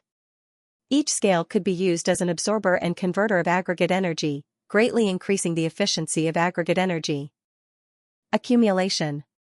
Therefore, the more inactive a mirror dragon was, the stronger it would become. Of course, mirror dragons who didn't stay at home had their own ways to become stronger, or faster. However, they didn't have to go through all that trouble to increase their strength steadily. Compared with working for half a day but gaining a tiny bit of strength when they were still, most mirror dragons chose to stay at home. Angor was also envious when he heard that the mirror dragons only needed to lie down for their training. However, although most of the mirror dragons are very lazy, they still love their own kind, especially their young. They're just as united as Polyxius. Gleipnir continued, Dragon Fong Zither might only be sent here by a baby, but I'm sure there's an adult mirror dragon watching over her. Gleipnir spoke with certainty, but Sharktooth's scale was a little doubtful. The 100-dragon divine kingdom is near Hot Gold City. With such a close distance, there shouldn't be a need to send an adult mirror dragon to protect us, right? Gleipnir said they didn't need it before, but ever since that incident, the mirror dragons have been much more cautious. That incident? Sharkfang's scale didn't understand what Gleipnir was talking about. Gleipnir didn't explain further. This was a secret of the 100-dragon divine kingdom, and she only knew about it because she was involved in it. Sharkfang's scale saw that Gleipnir didn't answer and understood that it was a secret, so he didn't ask any more questions. What happened 2,000 years ago? Angor suddenly remembered something. Gleipnir was surprised. How did you know? Not long after, Gleipnir seemed to understand something. He glanced at Laplace and softly said, yes, it was indeed that matter that caused some changes within the mirror dragon. 2,000 years ago, a baby mirror dragon was killed and disappeared. Gleipnir's divination confirmed that the baby mirror dragon had died. This was the direct cause of the change inside the mirror dragon. It was also because of this incident that the mirror dragon was even more protective of its cub. On the surface, it seemed like only one baby mirror dragon was celebrating outside. Even the baby mirror dragon believed that it was all by itself. But in reality, there were other adult mirror dragons watching it from the shadows. The 100-dragon divine kingdom doesn't allow outsiders to enter because they want to keep the babies safe, Gleipnir explained in a plain tone. This kind of protection sounded a bit excessive, but for mirror dragons, who had difficulty reproducing, this method could reduce the accidental death rate of their babies, which was more beneficial than harmful. While they were talking about the baby mirror dragon, Dragon Fong Zither also entered the Tooth Immortal's ancient ruins branch. She was led to the VIP room by a group of servants. Dragon Fong Zither looked exactly the same as in the previous photo. She wore plain clothes, and her peach-shaped face looked happy and kind. After a brief interaction with the Dragon Fong, Angor could tell that the Dragon Fong Qin was a kind of gentle and peaceful person who did not want to fight against the world. Angor had a good impression of the Tooth Immortals he met so far. They all had flaws, but at least they were all innocent. Compared to complicated people, Angor preferred to talk to simple people. At least, he didn't need to think too much. Dragon Fong Zither looked fine for now. She didn't have Wolf Fong Flute's amnesia. Her only flaw was that she was gentle. It spoke very slowly, and its tone was like an old granny telling a child a fairy tale. Dragon Fong Zither didn't purposely create such a slow and rhythmic speaking style, it was purely out of habit. It sounded a bit laborious, but compared to the old man, Angor could still tolerate the small flaw of the dragon tooth harp. After exchanging a few pleasantries with Dragon Fong Zither and introducing himself, Angor began to talk about the main topic. He took out the gemstone teapot and placed it on the table. Then, he briefly explained how he obtained the teapot. Dragon Fong Zither considered for a moment. You want to know where this teapot came from? Angor nodded. Yes. If possible, I'd like to know more about the world it comes from. Dragon Fong Zither thought for a moment and said, I understand. I've seen something similar to this teapot. They both came from the same world. That world. I don't know what you humans call it, but they call it Telekinesis Realm. End of chapter. Telekinesis Realm. Telekinesis? An idea flashed in his mind. He always felt that the special energy generated by the energy circuit on the teapot looked familiar, but he just couldn't put his finger on it. Now, when he heard the word Telekinesis Realm, the memory buried deep in his mind suddenly burst out. A large amount of information began to flow into his mind. The recessive memories had become explicit images. He finally understood why this energy felt so familiar to him. He had sensed the same energy from Greya before. Greya was looking for ingredients in another world when she got into a fight with a powerful enemy. She couldn't defeat the enemy and ended up in the Nightmare Realm. Fortunately, Greya came back from the Nightmare Realm alive, but she had lost her body. Greya now had a new body, but it was still difficult for her to cultivate back quickly. Therefore, Greya chose to fill up her body with an otherworldly energy that was suitable for her talent. Then, she switched to the wizarding system. This otherworldly energy was called telekinesis. The source of telekinesis was the Telekinesis Realm, the world where Greya encountered a powerful enemy. Dragon Fong Zither was right about one thing. Wizards didn't refer to this world as the Telekinesis Realm. It was Haunt World, the word haunt. There was no clear concept in the wizarding world. However, all words related to haunt. Most of them carried contempt. This was a kind of high and mighty looking down on the dust. Disdain for barrenness. There was no clear concept of haunt, but the wizarding world still referred to this world as haunt. It was easy to see how much the wizards despised this world. However, this disdainful name, it only worked in the wizarding world. To be precise, the wizarding world in the south. Angor didn't know if the other three wizarding worlds also referred to the telekinesis realm as the haunt world. There were two reasons why the wizards in the south looked down on the haunt world. There were two main reasons. First, it was a strategic disdain. It wasn't a real disdain. It just needed to use the name to create a broad impression for other wizards. It was a battle of perception. Second, it was the upper limit of the haunt world's power. So far it was weaker than the wizarding world. He was currently the strongest person in the haunt world. They were the 5 3-star psychic masters. Their strength was between level 2 and level 3 Truthfinder wizards. The reason why there was such a huge fluctuation was because psychic masters had different ways of using their telekinesis.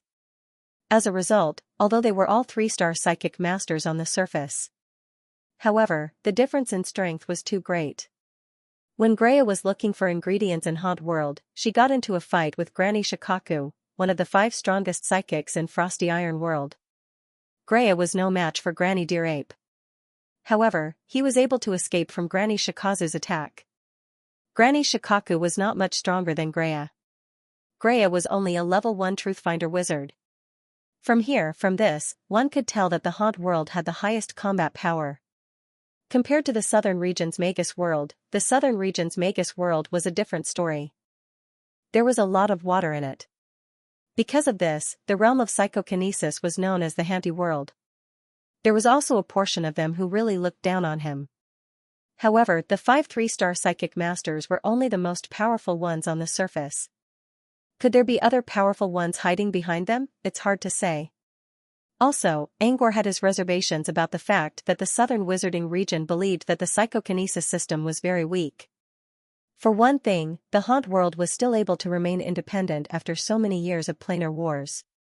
The wizarding world did not try to take over the Haunt world by force, which meant the psychokinesis system had its merits.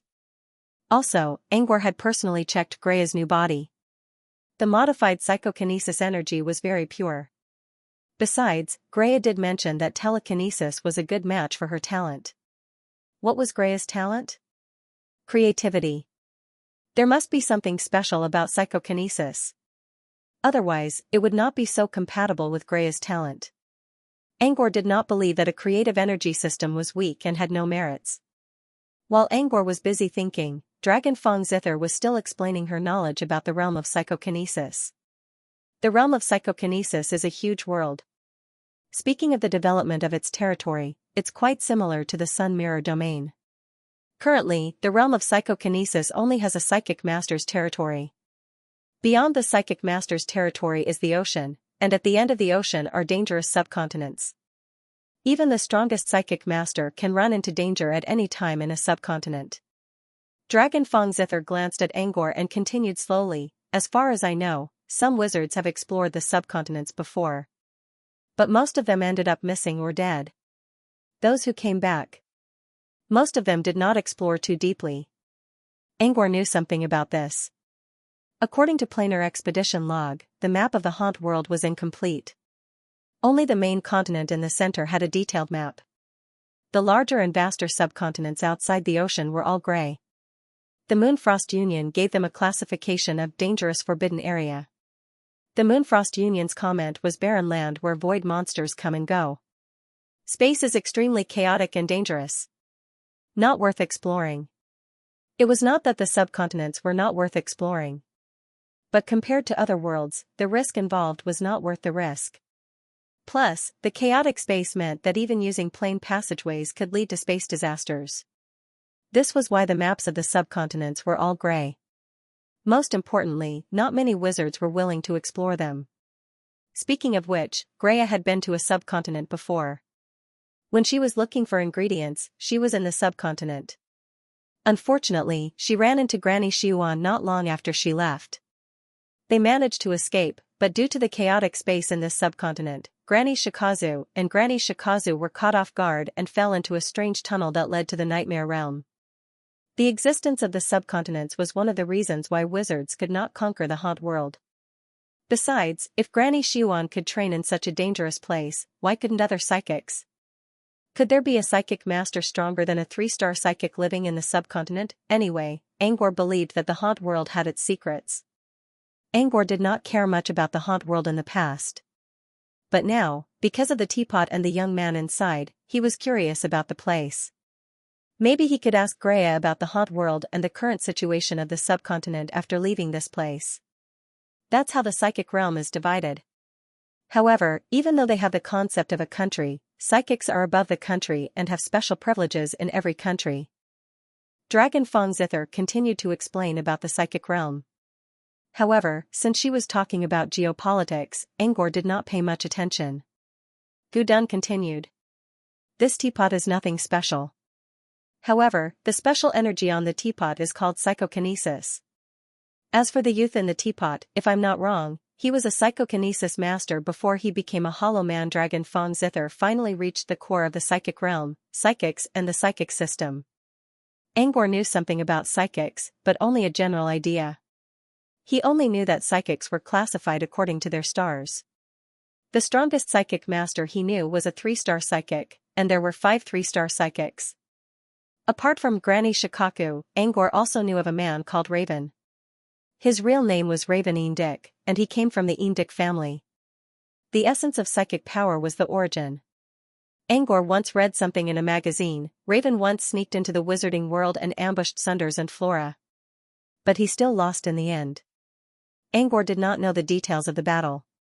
But since it was related to Sunders' professor, he remembered it. As for the psychic system, Angor did not know much about it. But he did read something about Raven's psychic power, origin. The so-called origin was actually the starting point of energy. Raven could create the starting point of an element using his psychic power and use it to expand. He could use fire as the starting point to create an endless sea of fire.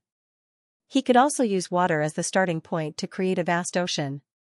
When Raven was in the psychic realm, he could even use time as the starting point, which showed how strong he was. Raven would be suppressed by the world's consciousness in the wizarding world, and his power would be reduced to less than 10%. However, he still dared to ambush Sunders and Flora, which showed how strong he was. However, apart from Raven's origin, Angor did not know much about the psychic system and psychic abilities. Now, Dragon Fong Zither's explanation just so happened to fill in the gaps in his knowledge. According to Dragon Fong Zither, there were 3 types of psychic power. They were external release, psychic, and concrete. External release was similar to elementalism in the wizarding world, which mainly focused on projecting energy to fight enemies. It was a type of psychic power. Psychic power was similar to the spirit power of wizards, which was the largest among psychics. Psychic power was used to interfere with the material world, and it was a type of psychic power with strong control. Concrete power was an ability unique to psychics, which did not have a corresponding wizarding structure. Psychic power could be used to materialize an item, which could be enhanced by different terms continuously. The materialized item would determine whether the psychic was a combat type, control type, or some other special type. The wondrous thing that Laplace had mentioned before was an ability that belonged to the concrete type. A psychic power could be used to create a special item to fight. Concrete objects were not limited to physical objects. Conceptual objects could also be materialized and granted corresponding abilities. Concrete power was unique to psychics, but it was also the rarest among them. In the psychic realm, those who can sense psychic power are called psychic trainees, and they can get a psychic license issued by the Psychic Union of different countries. However, the licenses are not star-rated at the moment. Only those who can determine what kind of psychic power they have and form their own internal logic can be called a 1-star psychic, and they can apply for a 1-star psychic license. Dragon Fong Zither finished talking about the psychic system and the classification of psychics. She then stopped. That's all I know. As for what kind of psychic this young man in the teapot is and what abilities he has, I can't tell. Unless he has a psychic license. Angor shook his head. He doesn't have anything on him.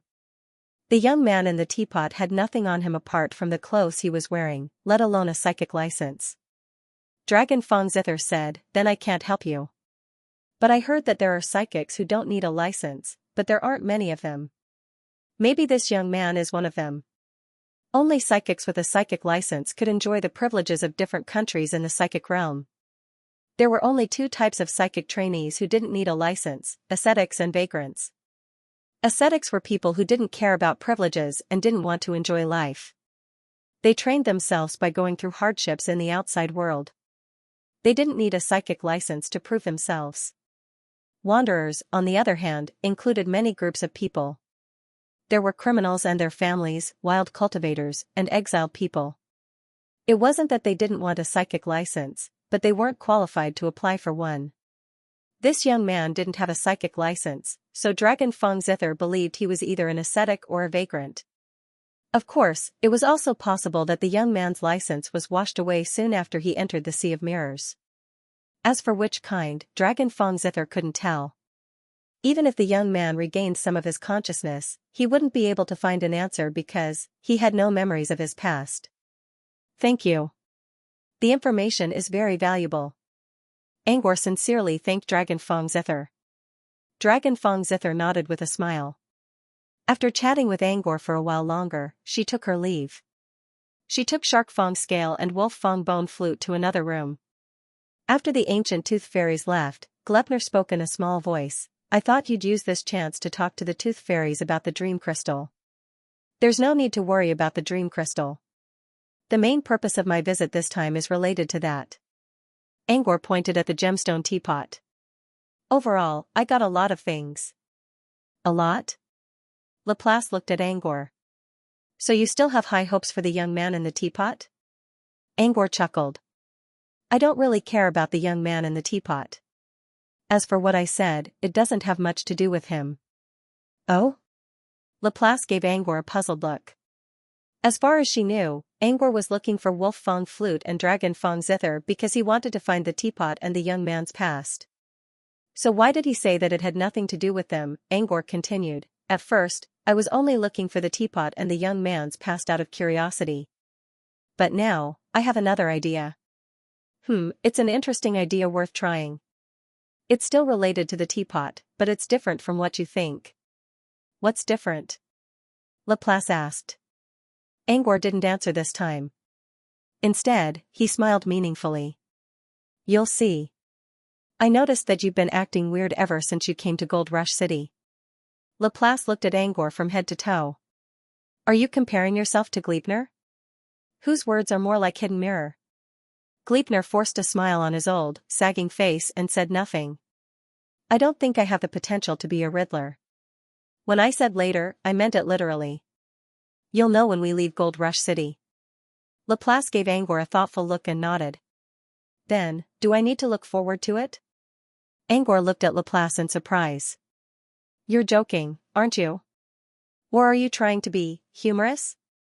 Laplace glanced at Angor without saying anything.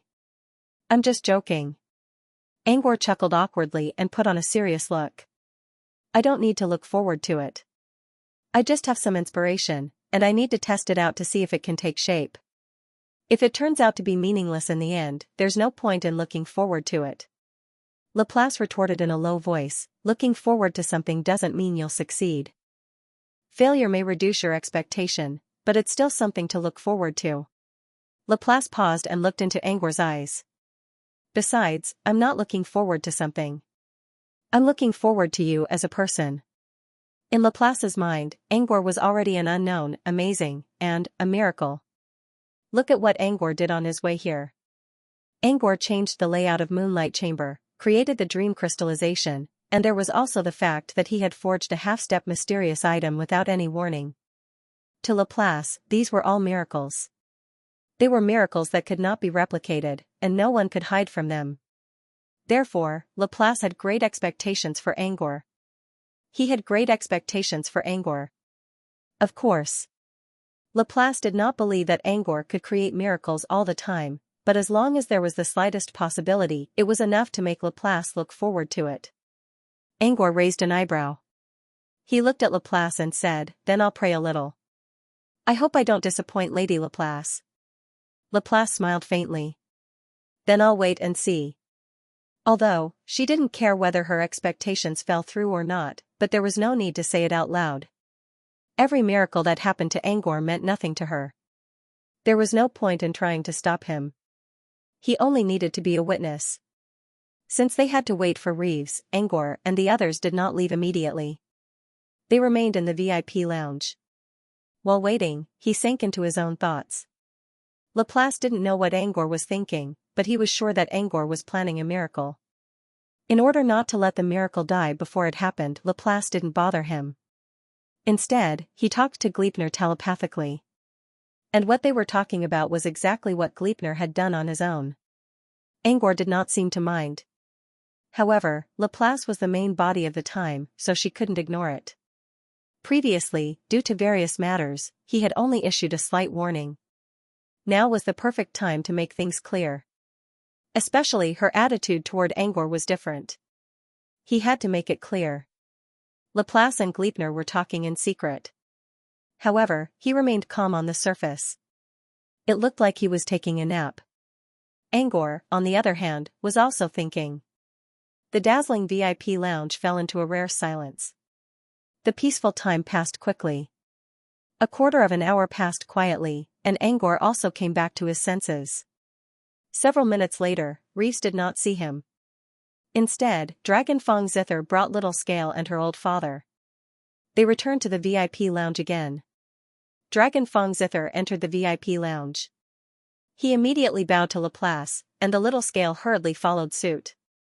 From their salutes, Angor could roughly guess what they were talking about. It should be noted that when Dragon Fong Zither first met Laplace, she acted very indifferent. Instead, she was full of respect for Gleipnir. Obviously, Dragon Fong Zither did not know Laplace's true identity at first. Now that she came specially and bowed together with Shark Fong Zither, it meant that she had already heard from her old father and learned about Laplace's origin. Gleipnir's true form, a powerful creature that lived in the empty mirror sea.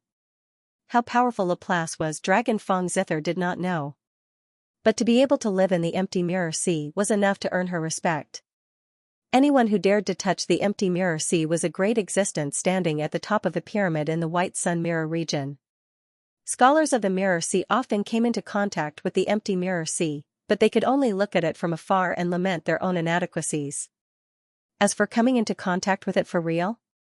So far, no scholar of the Mirror Sea could escape unscathed after coming into contact with the empty mirror sea.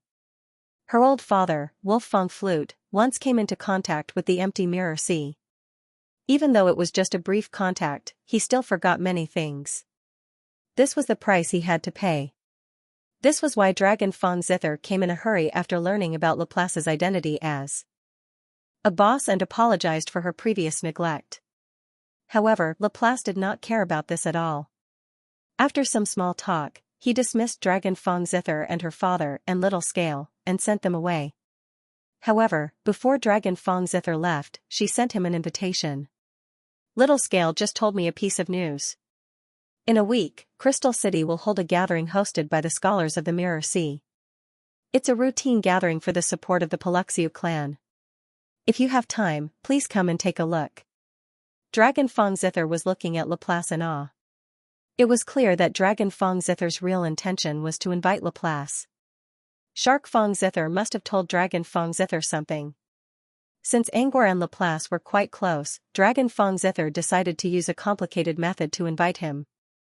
Angor knew what Dragon Fong Zither was trying to do, but he did not mind. After all, the Mirror region was not the home of humans. What's this routine gathering about? Angor asked curiously after Dragon Fong Zither and her people left. Gleipnir told me about it before, but I didn't pay much attention to it, Laplace said. High EQ meant she did not pay attention to it. Low EQ meant she forgot about it. So Gleipnir had to explain it to him. The routine gathering Dragon Fong Zither mentioned is a gathering for trading, information exchange, and research exchange, Gleipnir said. It sounds like a supernatural gathering, but it's a bit like a wizard fair. The routine gathering in the Mirror region was similar to the supernatural gatherings in the wizarding world.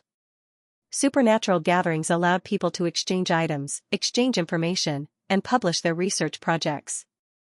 However, supernatural gatherings were usually held on a regular basis. Once every 2 weeks, once every month, or even once a year. There was a time gap between the gatherings, which was good because the participants would have time to accumulate resources. However, there was also a shortcoming, which was the lack of timeliness. People had time but no time to gather. People had time but no time to gather.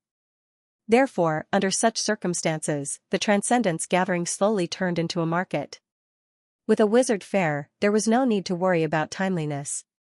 Of course, the predecessor of a wizard fair was not necessarily a supernatural gathering. But one thing was for sure, all supernatural gatherings had become wizard fairs. Something like that, Gleipnir said. The civilization and environment of the wizarding world, as well as the unified human society, can create wizard fairs. But it's difficult to do so in the Mirror region. Angor understood. The Mirror region was too big and dangerous, and there were too many races with different forms. To be honest, Angor was already surprised that Ancient Tooth Fairy managed to unify a part of the market. This was why Ancient Tooth Fairy was the first thing he thought of when considering the development of the Dream Crystal. He could use Ancient Tooth Fairy's market to reach the entire White Sun Mirror region. Gleipnir continued, still, it's hard to progress in a society without communication. There are some scholars in Ancient Tooth Fairy who came up with the idea of routine gatherings so that the mirror creatures could learn from each other. I can understand that, Angor said. But Tooth Fairy's ancient ruins can do that too. Isn't there an auction at the headquarters? Tooth Fairy's ancient ruins can only trade with one's own items. But for routine gatherings, each race will offer their own resources, so they're more valuable. Angor nodded. I see. Gleipnir continued, still, routine gatherings only take up a small part of the gatherings. Most of the gatherings are about information and research. Research exchanges are the most important. Research exchanges referred to the exchange of research topics. Of course, this was only Angor's understanding. There was no such thing as research topics in the mirror region. The creatures in the mirror region mostly focused on the research and development of polymerization energy. After all, each race had their own differences in the development of polymerization energy. If they could learn from each other's strengths and make up for their weaknesses, they might be able to become stronger. This was why the races cared so much about the exchange of research. Usually, there will be a race from the mirror region supporting each gathering. And this race will actively share their research on polymerization energy. Judging from Dragon Fong Zither's words, this gathering is supported by the Paluxiu clan. Gleipnir chuckled as he continued, well, the creatures from the mirror region know how to judge the situation. If they don't think the support of this gathering is good enough, they might choose not to come. Since Paluxiu is supporting this gathering, I think many races won't come. Most importantly, Paluxiu had a bad reputation. Moreover, Paluchi's research direction leaned towards the invention of foreign objects. For the mirror creatures, they wanted to obtain the power that came from themselves, not the growth of foreign objects. The stronger the race, the less interested they are in Paluxiu's inventions. That's why I don't think they'll come, Gleipnir said. That's not a bad thing. At least they won't be in too much danger. Gleipnir looked at Angor. Speaking of which, you mentioned Paluxiu not long ago, and now Paluxiu is supporting this gathering. What a coincidence. Although Gleipnir had said coincidentally, he was actually saying the opposite. Perhaps Dragon Fong Zither knew that Angor was interested in Paluxiu, so she invited him to this gathering. Of course, Paluxiu's support wasn't arranged on purpose. It must have been decided long ago. However, Dragon Fong Zither knew that Angor was interested in Paluxiu, so she took the opportunity to tell Angor about it. Will you go? Gleipnir looked at Angor. I'm interested. Angor considered. Angor wasn't interested in going to Pipi City just to talk to Paluxiu. But this gathering was not only about Paluxiu's invention, but also about the interaction between different races in the mirror region. It was rare for so many races to gather together. Maybe he could use this opportunity to unlock the dream crystal. Of course, Angor wanted to see it. Laplace said, if you're interested, you can take a look at it. Speaking of which, I'm curious as to how advanced the creatures in the mirror region are in the development of convergence energy. Gleipnir glanced at Laplace in surprise. Laplace was never interested in such gatherings, but he brought it up this time. Clearly, he was planning to go. The development of convergence energy was probably just an excuse. It was probably because of Angor. Gleipnir sighed. Perhaps he underestimated Angor's importance in Laplace's heart. The next gathering will be held at Crystal City. Crystal City is located in the Crystal Kingdom of the Eternal Mirror Sea. It's the territory of the Crystal Eyes, and it's not far from here. Also, the Crystal Kingdom is open to the public. Outsiders are allowed to enter. Gleipnir looked at Angor. If you want to join the gathering, you can check it out after we leave. Forget it.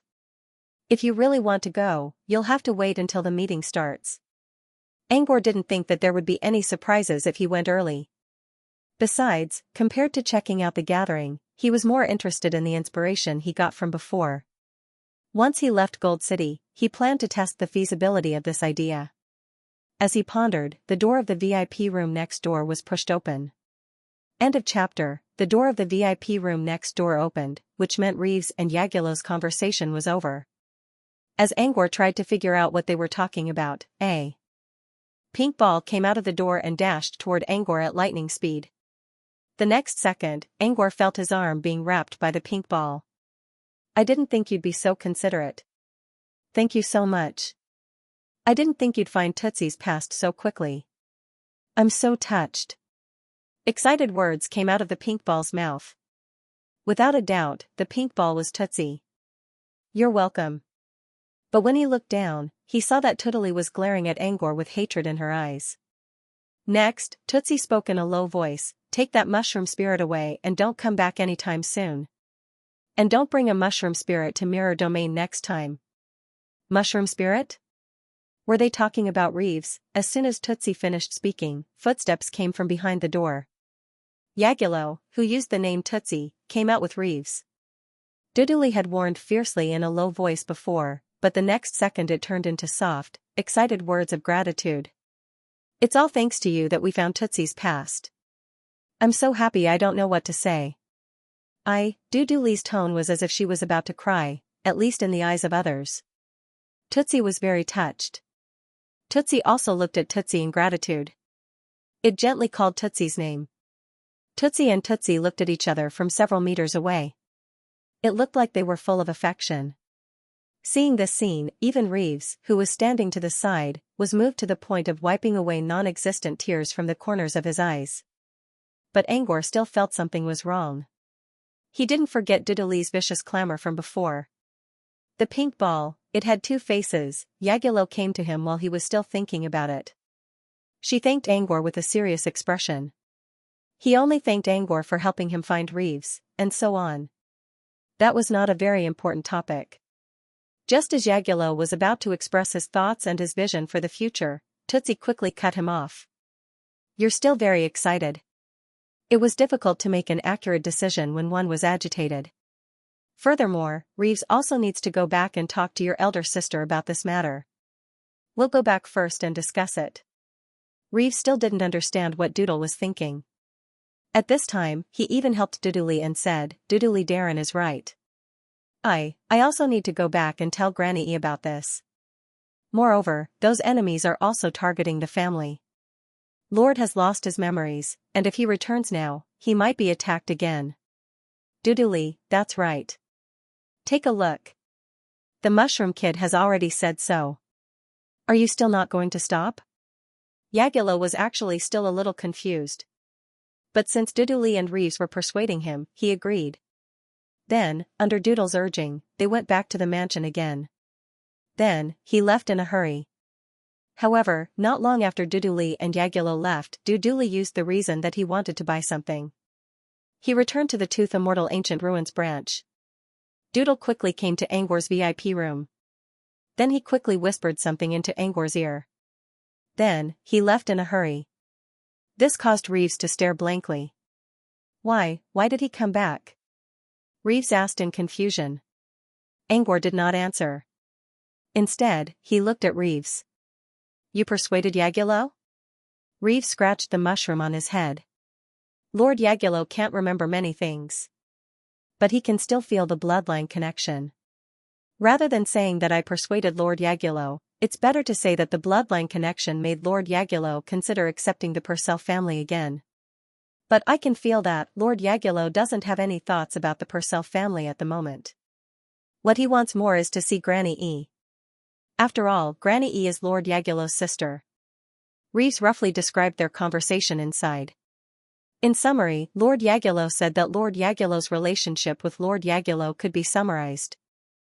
Reeves had used his blood ties to persuade Yagulo, who had even expressed his desire to return to the southern domain. However, he was persuaded later, but he still hoped to see his sister, Granny E. According to Yagulo's own story, he indeed did not remember Granny E, but he still had some things left by Granny E. For example, he had a necklace. This necklace was not a supernatural item. But Yagulo subconsciously cherished it. And this necklace was actually a gift from Granny E when he was young. Other than that, there were also some encouraging words left by Granny E in his handbook. In the past, Yagulo did not know that it was left by Granny E.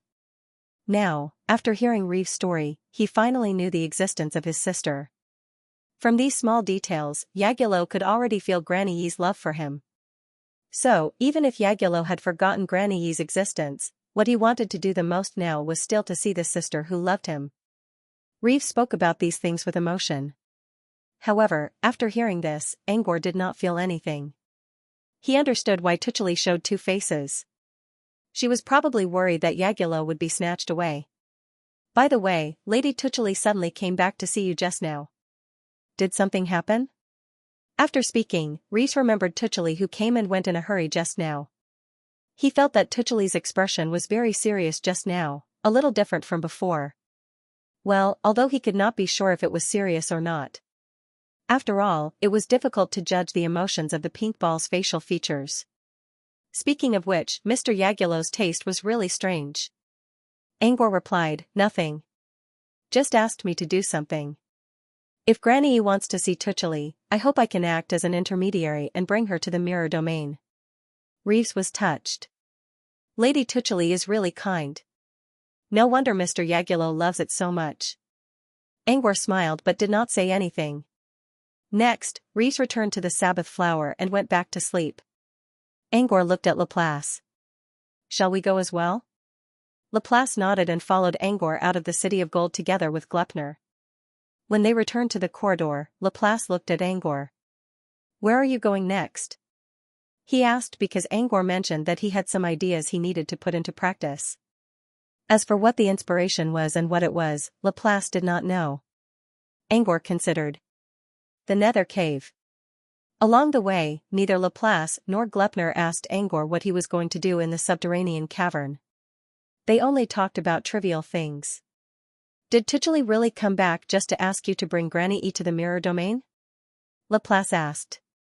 The others might not have noticed Tuchuli's change of expression, but Laplace was standing next to Angor. She clearly saw the two faces and heard Tuchuli's secret words. This was why she doubted Angor's words. Tuchuli didn't explicitly ask me to bring Granny E to the mirror domain.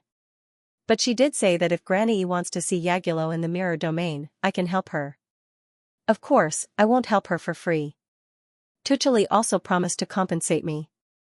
Laplace frowned. Did she really say that? Then what about her warning? Angor chuckled. Well, you have to look at it separately from what she did. At first, Tuchuli was acting in front of Tuchuli. While playing the role of a virtuous wife, she kept saying the secret words to Angor. But later, Tuchuli came to Angor and told him that she wanted Angor to help Granny E to see Yagulo. It sounded contradictory, but it was not hard to understand. After all, Tuchuli loved Yagulo. Yagulo's wish was also Tuchuli's wish. When Yagulo expressed that he wanted to find his past, Tuchuli was willing to help. And when Yagulo wanted to see her sister, Tuchuli would not refuse. As for the words she said at the beginning, they did represent part of Tuchuli's thoughts. But Tuchuli's mind could change at any time. Besides, she only said those words to Angor not to bring Levis into the mirror domain. Tuchuli did not hate Levis. It was just that Levis suddenly broke into their peaceful life, and Levis was about to change their lives. Tuchuli was not used to it. This kind of discomfort made Tuchuli subconsciously lose her temper, or rather, she played a little temper. Tuchuli did not really want to stop Yagulo from finding his past. She was also afraid that Angor would misunderstand her, so she came back to Angor to fix her previous words. However, Tuchuli did not need to do that. Angor would not misunderstand. From the very beginning, he was able to sense Tuchuli's emotions through emotion sense. Tuchuli was the first to rush out of the VIP room. She was so excited that she thanked Angor. She was not lying. After all, Tuchuli was her lover. When Tuchuli found its past, Tuchuli was happy. Tuchuli's words were partly due to her discomfort, and partly because she was too excited to speak properly. Angor knew Tuchuli's true feelings, so he would not misunderstand. Such contradictory thoughts. Strange. Laplace did not understand. Angor chuckled and did not explain further. I guess this is love. I've seen a lot of love in the Sea of Mirrors. You're right. Love can make a lot of problems complicated. Sometimes, it can make people do things they would not normally do, and they always worry about personal gains and losses. Laplace nodded. This was similar to Tuchuli's behavior. So Laplace knew a lot about love?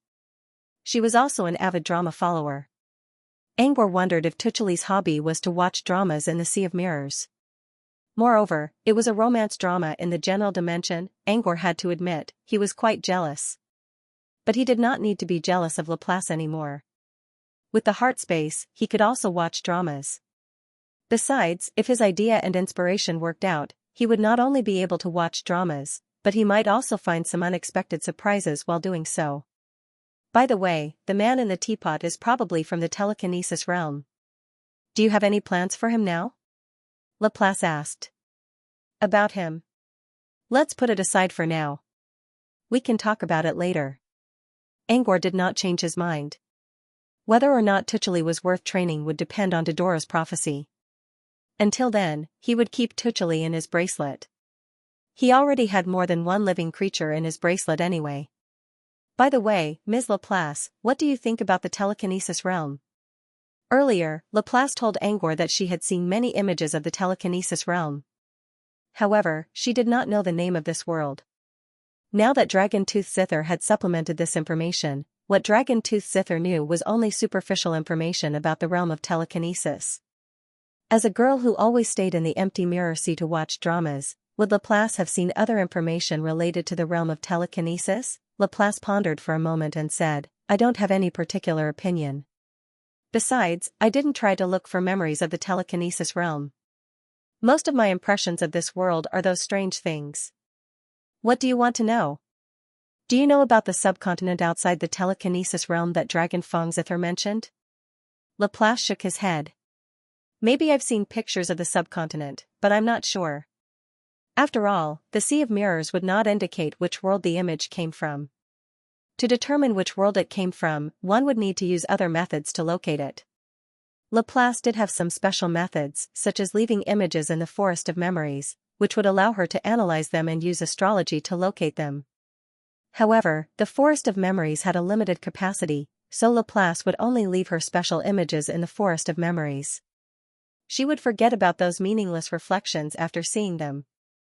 As for the telekinesis realm, there was nothing worthy of being recorded in the Forest of Memories. So, what do you think about the telekinesis realm and the wizarding world? Angor considered. Not the whole wizarding world, but the southern region. Laplace considered. That's too general a question. I can't answer it. If you want to compare it with the world, it is difficult to compare. The difference is too great. The telekinesis realm had many things to look at, but the wizarding world was even more special. Even the southern region, which seemed to be on the decline, was not something the telekinesis realm could compare with. Angor asked more questions about the telekinesis realm, such as the overall strength of the telekinesis realm compared to the southern region. Also, how psychics fought. How about bloodline wizards and psychics, and so on. However, most of Laplace's answers were either no comparison or no answer.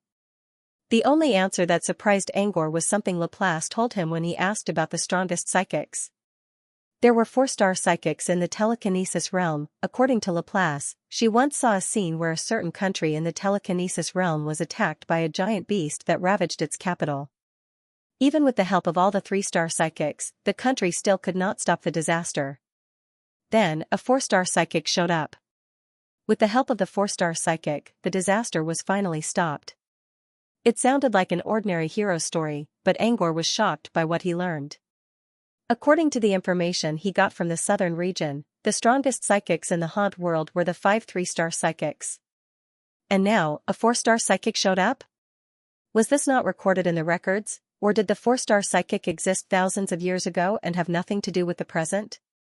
According to Laplace, the 4-star psychic had disappeared after defeating the giant beast. Literally, he disappeared. According to what Laplace saw, after defeating the giant beast, the 4-star psychic shattered the space and disappeared in front of a group of 3-star psychics. It was as if he went to another world. Did this mean the strongest psychics in the haunt world were not in this world? They were in another world. Angor was not sure if this was correct. Maybe he could ask Tree Spirit or Mr. Rain about this. End of chapter. Somewhere near the unfathomable cavern, a heart that was emitting a dark red light slowly dimmed its brilliance and quietly floated in the lightless darkness. Meanwhile, inside the heart, Gleipnir was looking around. This is the heart space? Seeing it in person is even more shocking than what I remember. Gleipnir looked surprised.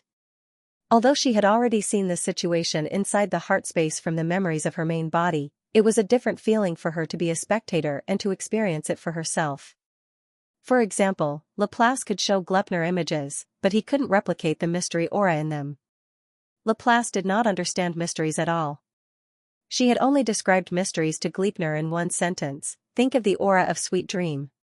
It is slightly weaker than Gleipnir's aura. The nature of the aura is slightly different. It has a stronger aura. What did he mean by solid? What was solid mystery aura? Glepner couldn't understand it even if she saw the images. But at this moment, being in the heart space and sensing the mysterious aura that was constantly growing, she began to understand what Laplace meant. The mystery aura was indeed solid. However, she couldn't describe it at all. It was something that could only be understood by experiencing it in person. It was hard to describe. As soon as he sensed the aura, Gleipnir suddenly regretted his decision. Why did he ask Angor about the ownership of the heart space? Was it really possible for a human being to create something like this? If this person could really refine it, then this person was indeed worthy of all respect. She now understood why Laplace paid so much attention to Angor and treated him better than the wise overseer. Because he was worth it. As he thought about it, Gleipnir's attitude toward Angor had completely changed. This change was far greater than the change in her heart when Laplace secretly warned her. What Angor did next gave Gleipnir an even bigger shock. The scales in her mind began to shift. This was the inspiration Angor mentioned before. Your inspiration is related to the heart space? Laplace looked at Angor curiously. When Angor told Laplace that he wanted to explore the unfathomable cavern, Laplace thought Angor wanted to explore it. As it turned out, he was only looking for a place where no one would notice him. Since Angor came to the heart space, the inspiration he mentioned must have something to do with it. Yes, I do. He nodded. Under the gazes of Laplace and Gleipnir, he spoke in a low voice. Modify the heart space. Transformation? At first, Laplace didn't think much of it. He only thought that Angor was trying to make some changes inside his heart. But when she saw Angor's sparkling eyes, she hesitated. Would he need to make such a solemn announcement if he was only going to decorate the interior of the heart? Probably not. Changing his skin was as easy as lifting a finger for him. So Angor's modification was not as simple as arranging the space in his heart. Laplace thought for a moment and asked, how do you plan to modify it? Do you need help? I don't need your help yet. But I might need your help to test it after the modification.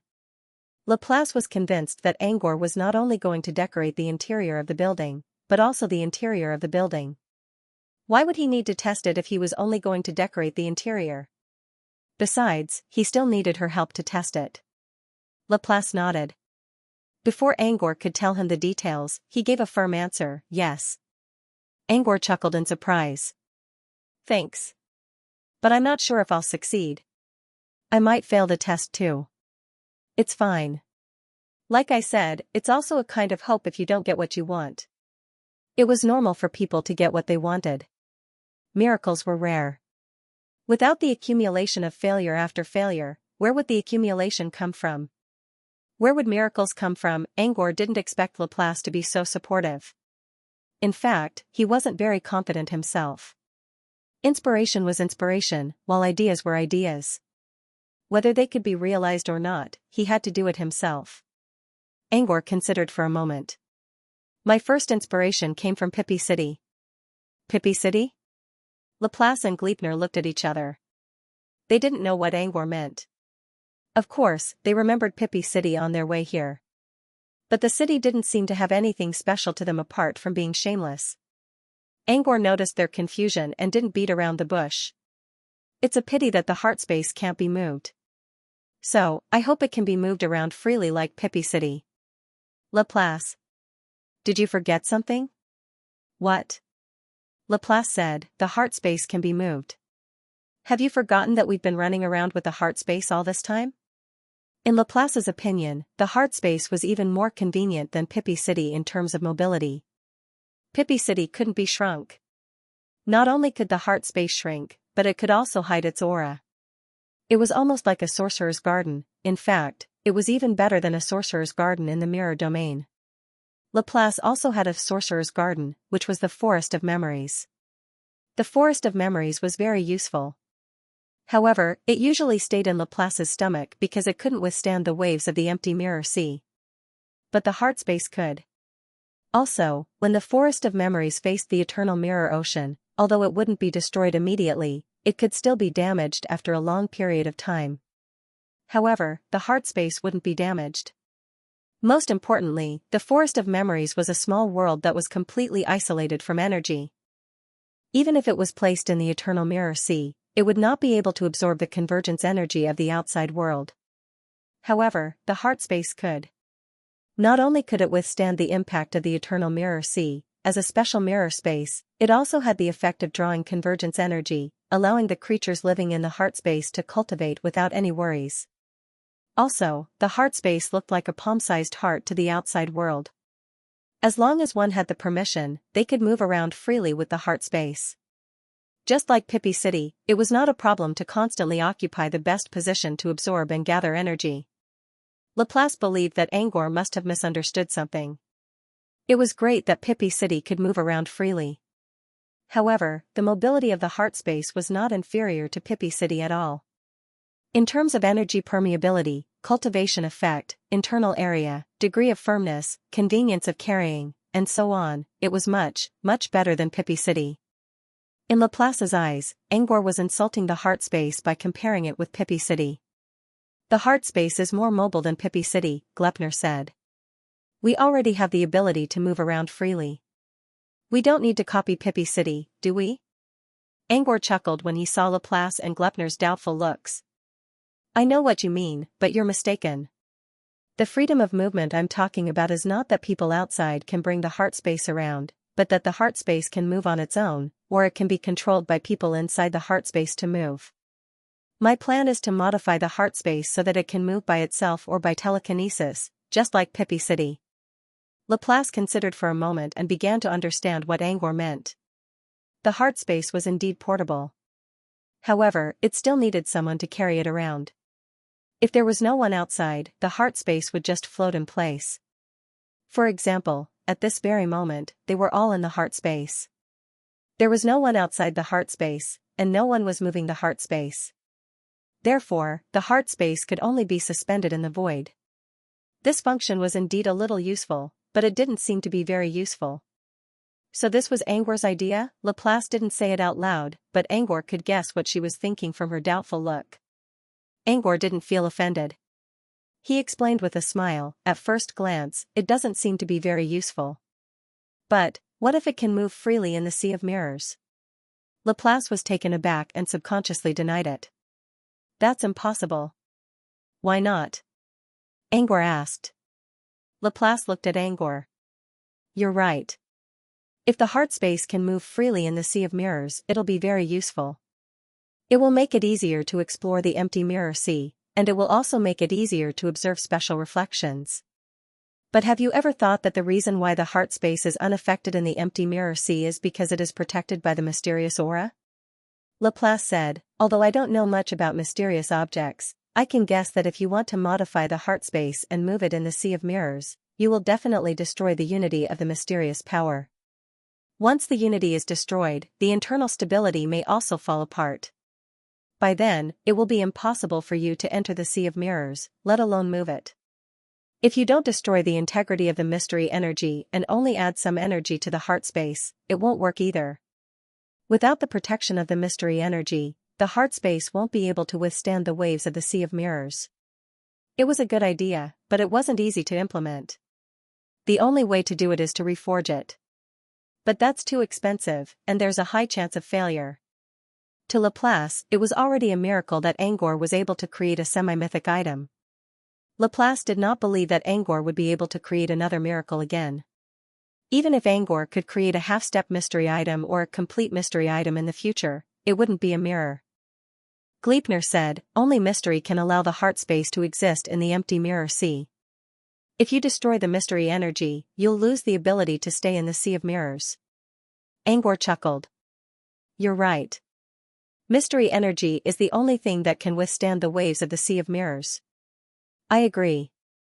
Before they could think that Angor would listen to their advice, Angor suddenly changed his mind. So, I'll add moving feet to the heart space. And this foot must have a mysterious position. That way, the heart space won't be affected by the waves of the sea of mirrors. Laplace and Glepner looked at Angor in confusion. Angor continued, also, I'm not just going to add feet to the heart space. I'm going to add hands as well. This way, the heart space might be able to retrieve objects from the sea of mirrors on its own. Of course, the hands will also have mystery properties. While he was explaining his plan, Laplace and Glepner were getting more and more confused by the second. Glepner wanted to say something, but he decided against it after considering that their relationship hadn't improved yet. "You're joking, aren't you?" Laplace asked after a moment of silence. Angor shook his head. "No, I'm serious." "Serious?" Laplace frowned. "You're going to use the heart space as an experiment?" Angor was the one who created the heart space, so he had the right to do whatever he wanted with it. However, Laplace didn't want to waste the potential of such a perfect heart space. "Forget it, just do what you want me to do. I'll do my best to cooperate with you." Laplace gave up in the end. If Angor really wasted the heart space, he wouldn't mind. The heart space belonged to him anyway, so he could just pretend that it was a dream. Angor knew what Laplace was thinking. "I don't think I'll destroy the heart space." Laplace chuckled but didn't say anything. Obviously, Laplace didn't believe Angor. Angor wasn't sure if he would destroy the heart space himself, but there was a 99% chance that he wouldn't. After all, he wasn't going to reconstruct the heart space. He was only going to add a hand and a foot, like adding a small support module or a small hack. He wouldn't do anything to the heart space itself, so the possibility of him destroying the heart space was very small. But Angor couldn't guarantee it. What if something really happened? Instead of saying "I won't destroy the heart space," he added "probably." However, Laplace obviously didn't think Angor was capable of doing so. Angor didn't mind. He would wait until the result was out. In his opinion, either the heart space would remain unchanged or the modification would succeed. No matter which one appeared in the end, it shouldn't be any worse than it was now. End of chapter. The mist slowly spread out. In just half a minute, the entire heart space was shrouded in a thick fog. Laplace and Glepner were standing in the center of the mist, which had a very low visibility.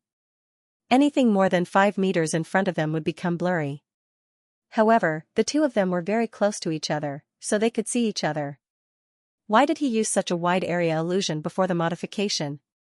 Glepner chuckled and spoke to Laplace in his mind, "So Angor doesn't really trust us. If he didn't trust us, he wouldn't have used such a basic illusion." Laplace spoke in a calm tone. "That's right, this thick gray fog was actually the most basic illusion technique. It wasn't a problem to block the naked eye, but it wasn't easy to block spirit vision, such as the vision of mental energy or other energy observation methods." In Laplace's eyes, Angor's basic illusion was actually a signal to the girls. "My modification requires a certain level of secrecy. Of course, it's not that secret. If you must see, I'm fine with it." The basic illusion was only a superficial precaution. Whether they wanted to see through it or not depended on their own will. "You're right. I think I understand why he did this," Glepner said. Glepner said, "After all, alchemy techniques, especially those that involve mysteries, must be kept confidential. Angor only used a basic illusion to cover up his work, which means he doesn't care if we see through it. The reason is simple. Because he knows we won't be able to understand it even if he shows it to us." Glepner wasn't trying to be humble. It was the truth. They might be able to see through the core of an ordinary alchemy spell, but they might not be able to replicate it. As for more advanced alchemy, they might not be able to understand it even if the alchemist showed it to them. Angor, on the other hand, was an alchemist who could create semi-mythic items. Even if he explained every step of his alchemy to them, they wouldn't be able to understand it. Therefore, Angor didn't need to use an illusion. They wouldn't be able to understand it anyway. The reason why he set up the illusion was to express his attitude: alchemy is a secret technology. Although you can't understand it, I still have to put some protection on the surface. Of course, it's fine if they want to see it, but, are you sure you want to humiliate yourself? So, Angor set up a basic illusion to save us some face? Glepner asked in a small voice. Since they wouldn't be able to understand it anyway, he decided to leave them some dignity by setting up an illusion, which meant, it's not that you can't understand it. It's that I don't want you to see it. Thinking about it from a different perspective, it seemed quite considerate. Glepner was planning to see how Angor was going to modify him, but now he gave up on the idea. Laplace, on the other hand, never intended to spy on Angor. The prerequisite for maintaining a good relationship was mutual respect. Since Angor didn't want them to see his illusions, they wouldn't. But was that really what Angor thought? That was not the case. He returned to Angor and explained his idea. Then he began to modify the heart space. The reason why he cast an illusion that enveloped the entire heart space during the modification was not to guard against Laplace and Gleipnir. It was because he needed to use illusions in the first place. In Angor's own words, he called it grafting technique for mystery manifestations. Angor created the mystery manifestation himself, but the underlying technology came from Spotted Puppy. Back in Sleepless City, Angor was swallowed by Spotted Puppy. Inside, Angor witnessed countless mystery powers. If other people saw these mystery powers, they wouldn't think much of them. But Angor used his talent, nightmare illusions, to simulate the mystery aura. Using nightmare illusions as the flesh and the mystery aura from memories as the skeleton, these nightmare illusions were called mystery manifestations. Gleipnir was right about one thing: only mystery could resist the erosion of the Sea of Mirrors. Angor agreed with this statement. If he wanted to create hands and feet that would not be affected by the waves of the Sea of Mirrors, he would have to infuse them with mystery properties. And how to make hands and feet possess mysterious properties, Angor only thought of one way at first, which was to create hands and feet that fit his heart space, and these hands and feet had to contain mystery power. If he relied on the Mad Hatter's coronation, he might be able to do it. However, the heart space was a special space in the mirror realm. Not only did he have to create hands and feet for a special space, but he also had to adapt them to it. But that didn't mean he could do it. Besides, Angor couldn't use the Mad Hatter's coronation in front of other people. Angor had an idea, but he didn't know how to do it. That was until he heard about the energy system of the Haunt World from Dragon Feng Qin. This was especially true when he heard about the special system called realization. By using telekinesis, one could create all kinds of strange objects, including idealistic or conceptual objects, to assist or fight. This reminded Angor of the mystery manifestation he created. Creating hands and feet wasn't a good idea.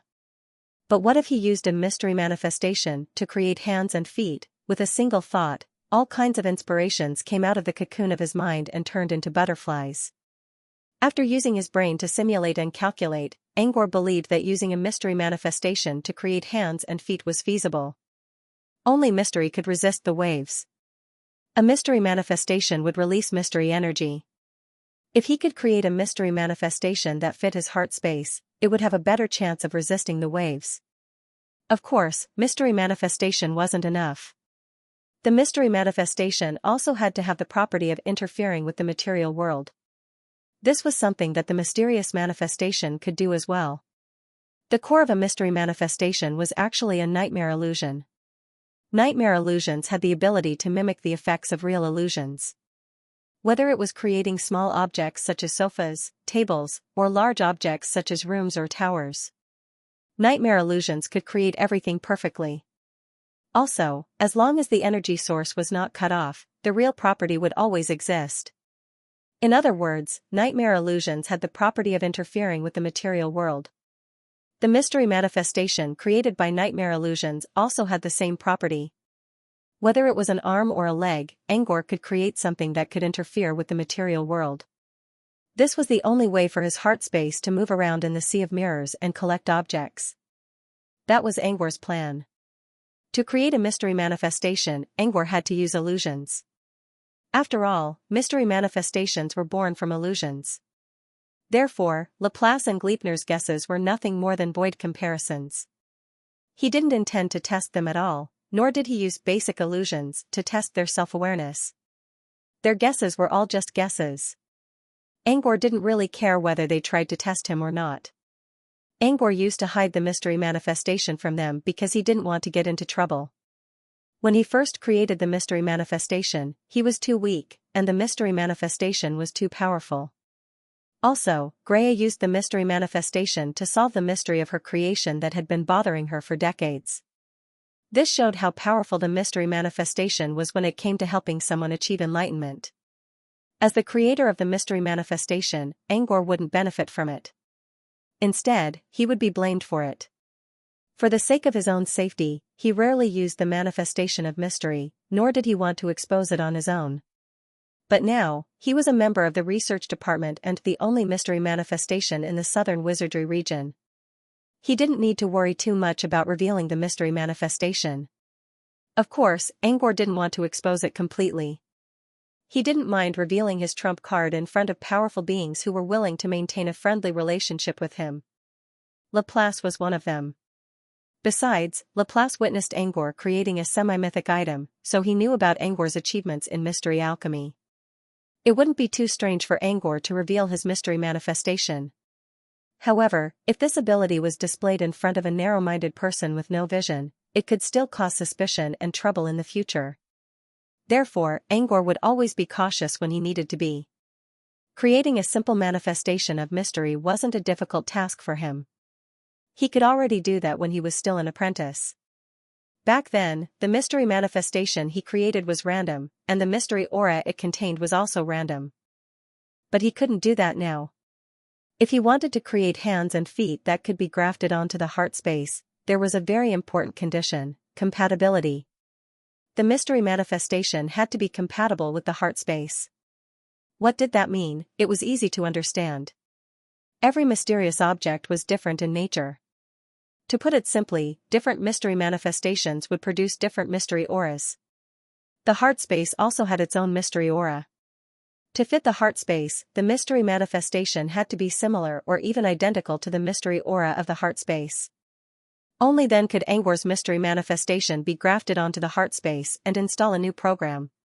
Even the mysterious alchemist couldn't patch a mystery item that had already been refined. Angor was able to do it because of his mystery manifestation ability. More importantly, he saw countless mystery auras inside the dog's stomach. This was why he was able to patch mystery items in the first place. Also, mystery items could contain the simulated mystery aura, which was why he was able to do so. Even if other mystery alchemists were better at alchemy than Angor, they wouldn't be able to patch a mystery manifestation without being baptized by the mystery aura. Then again, Angor had fulfilled all the requirements. However, this was his first time trying to patch a mystery manifestation. He wasn't sure if it would work. Carefully, he fused the nightmare energy into his heart space. However, he didn't dare to spread the nightmare energy outside of his heart space. He was worried that the nightmare energy would be washed away by the mystery wave. After making sure his heart space didn't reject the energy, Angor closed his eyes and began to construct the mystery manifestation. The first thing he imagined was the appearance of the mystery manifestation.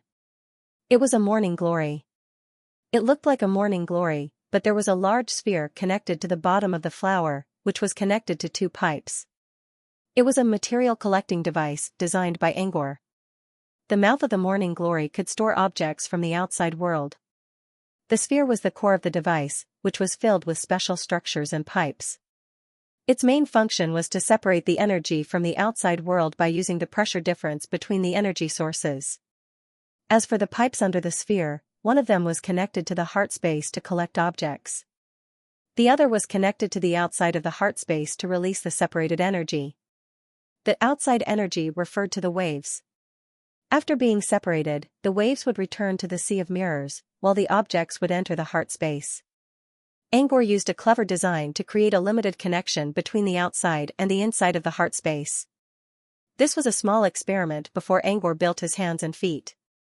It was mainly to test three things: first, whether the mysterious aura could be compatible with the heart space; second, whether the manifestation of the mysterious aura could withstand the erosion of external waves; third, whether the manifestation of the mysterious aura could be grafted onto the mysterious object. If he could pass all three tests, he would build the hands and feet. Soon, Angor completed the material collecting device in his mind. Next, he needed to materialize it and give it the appropriate mystery aura. Materialization was easy. Angor used nightmare energy to construct the outer shell of the material collecting device, and giving it the mystery aura was easy. The difficult part was finding a suitable mystery aura for the heart space. In other words, the mystery aura had to be sturdy. Angor was the creator of the heart space, and he had seen many mystery auras before. It didn't take him long to find a suitable mystery aura. As the mystery aura poured into the material collecting device, It began to emit the same mystery aura as the heart space.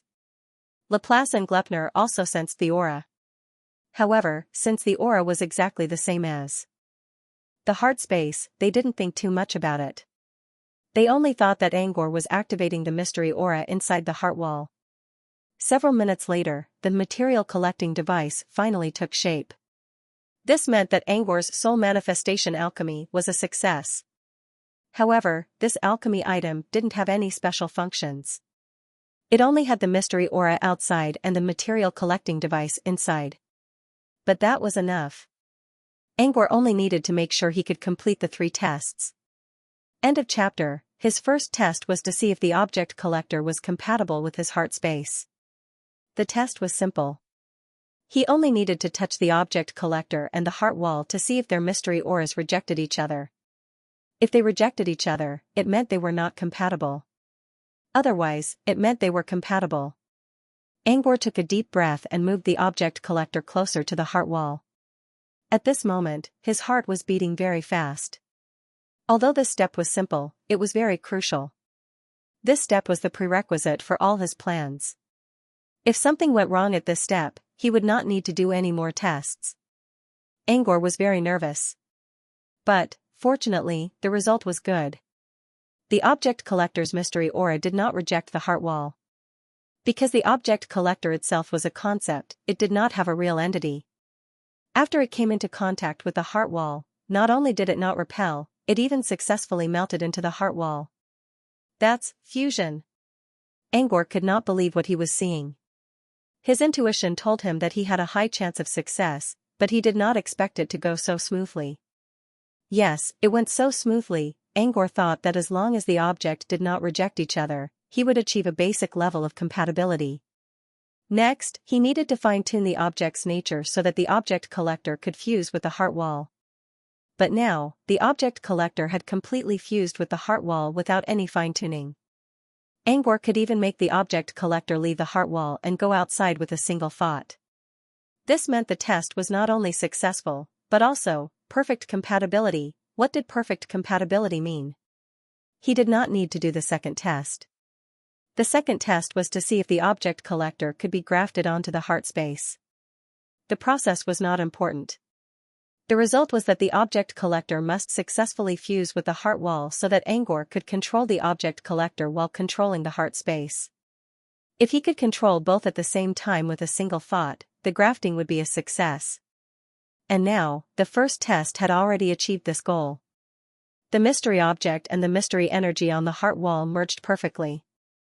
In other words, Angor completed 2 tests at once. How could Angor not be excited? His intuition was right, and so was his idea. Now, there was only one last test left. Could the object collector withstand the waves of the sea of mirrors when it left the heart space? However, he could not do this yet because they were not in the sea of mirrors. He needed Laplace's help to complete the experiment. Instead of going to Laplace right away, Angor continued to build the mystery object. He planned to finish all the tests on the object collector first before building the hands and feet. It would take him a long time just to fine-tune the parts. However, he did not expect the object collector to succeed on his first try. He now had more time. Now that he had his first success, he wanted to build the remaining objects while he was still familiar with the item collector's aura. Then, all of them fused into the heart wall. Half an hour later, the fog in the heart space slowly dissipated. Laplace and Gleipnir also saw Angor standing beside the heart wall. His eyes were closed as he touched the wall with a solemn and pious look. Several seconds later, Angor removed his hand from the wall. He had confirmed that the concretions had completely integrated into the heart wall and were completely grafted together. Now, it was time for the most important experiment. With that in mind, he looked at Laplace again. Laplace and Gleipnir also walked to Angor's side. Did something go wrong? Laplace asked curiously. Do you need help? Angor shook his head. No, it's done. Done? Laplace and Gleipnir were both stunned. It had only been half an hour, and the modification was already completed. Also, they did not sense anything strange during this time. Basic illusions could fool the naked eye, but energy ripples could not be hidden. During the half hour, he only activated his heart wall several times to make the mystery aura stronger, but no other energy ripples were released. They thought Angor was only checking the heart space to see if he could do something better. But now, Angor was telling them he was done. They did not expect this at all. When did you do it? After Gleipnir asked this question, he knew that it was pointless. The modification must have been completed within half an hour. She quickly corrected herself. I mean, how did you do it so fast? Angor did not answer her directly. I only did a rough modification for now. The specific modifications still need to be completed and refined further. In fact, Angor had already completed the modification. However, he was still worried that the objects might not be able to withstand the waves. So, he decided to lower his expectations. If something went wrong, he could at least say that he still needed to do more modifications. Laplace did not ask Angor right away. Instead, she closed her eyes and began to sense the space in her heart. Angor gave her access to every inch of the heart space, which was second only to his own. However, after Laplace sensed the entire heart space, he didn't find any traces of modification. Only some nodes inside the heart wall had gathered mystery aura. Apart from that, nothing else was out of the ordinary. Could it be that Angor was modifying the parts of the heart wall where the mystery aura was stronger? But what was the point of such a transformation? Laplace asked the question in his mind.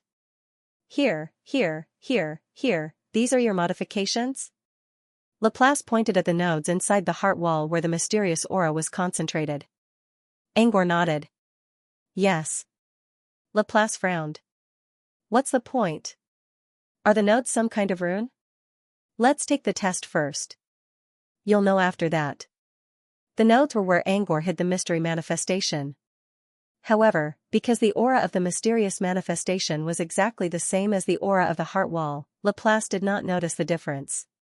He only felt that the mysterious aura of this node was denser. Laplace did not refuse. Instead of wasting time explaining, he might as well test it out. How? Do you need our help? Laplace asked. Let's take the heart to the Sea of Mirrors first. I'll let you know when we're there. Laplace nodded and left the heart space alone. Several minutes later, Laplace brought the heart space to the Sea of Mirrors. After casually finding a place to place the heart space, Laplace returned to the heart space. Once inside, Laplace immediately noticed the anomaly on the heart wall. He had already turned the heart wall transparent, allowing him to see the reflection of the outside world. Gleipnir was staring blankly at the reflections outside his heart. It was not the first time she saw something like this, but it was the first time she looked at the Sea of Mirrors in such a peaceful environment. Laplace glanced at Gleipnir and knew what she was thinking. She had the same idea as Gleipnir before. It was rare to see something like this in this world. However, Laplace did not pay too much attention to Gleipnir. She was more interested in the anomaly on the heart wall. The heart wall was now transparent, but there were now 7 different colored light spots on it. In the center of the heart was a golden light spot, with 2 white spots on the front and 2 black spots on the back. At the top of the heart, there were 2 symmetrical silver spots. These spots of light happened to be the nodes of the dense mysterious aura that Laplace had seen back then. Since this was the first time Gleipnir saw a transparent heart wall, she did not know what the light spots were and thought they were already there. However, Laplace had seen the transparent heart wall more than once. She was certain that the 7 light spots of different colors had never existed before. Did Angor do something to these light spots? But what were they for? Laplace looked at Angor and tried to get an answer from him. Angor did not explain. Instead, he said to Laplace, I'll need your help with the next test. How? Laplace asked. Angor pointed at the golden spot in front of the heart. First, activate it. Laplace did not know how to do that. She could only try to sense the golden spot out of instinct.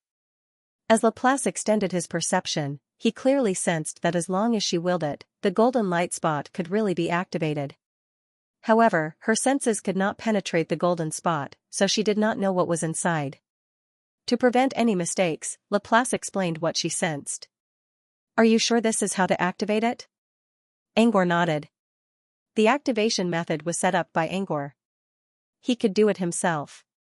However, if his spirit power went out of the heart wall with the golden spot and got washed away by the waves, he would suffer a great loss. Therefore, just in case, it was better to let Laplace activate it. At the very least, Laplace's senses and spirit power would not be affected by the waves. After confirming Angor's decision, Laplace followed the feedback and activated the golden spot. As the spot was activated, a large amount of golden light shone inside. Everyone focused their attention on the golden light so that they could see what was going to happen next. 1 second later, the light disappeared. Here it comes, everyone's interest was piqued, especially Laplace and Glepner. They really wanted to know how Angor managed to modify the heart space. Angor looked calm on the outside as if he had everything under control. But inside, he was actually quite nervous. He didn't know if the mysterious manifestation would be able to withstand the waves after it was grafted onto the heart space.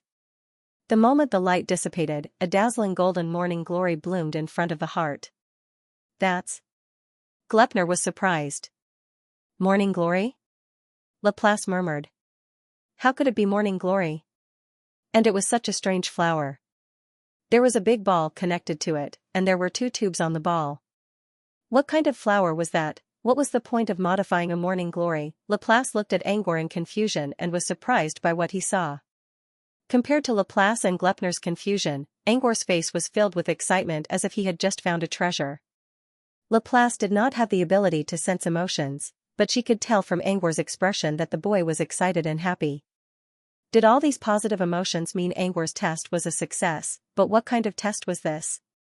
Next, activate the white and black spots. Angor spoke again while Laplace was still trying to figure out what to do.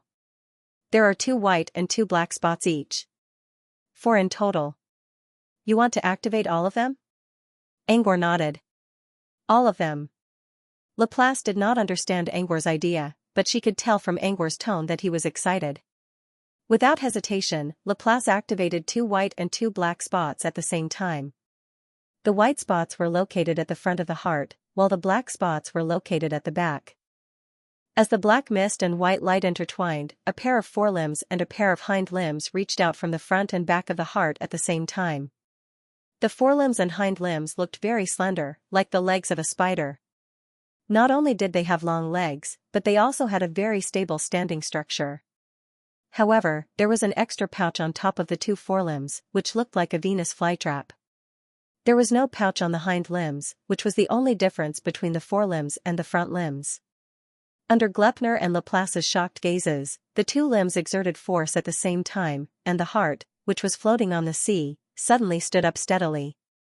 This trick. What's going on? What's going on? Glepner was utterly confused.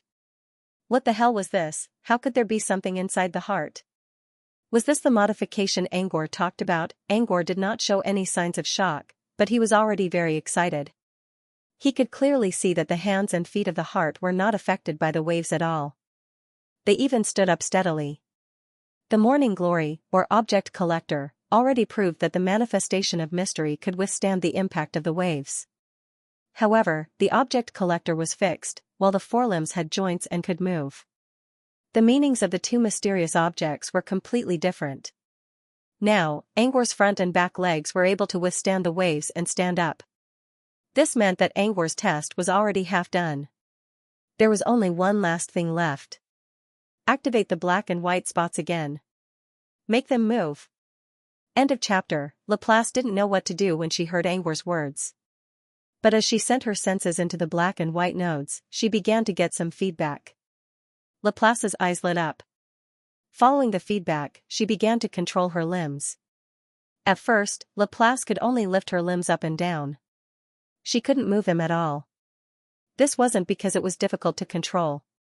It was because the mystery would affect her movements, which increased the difficulty.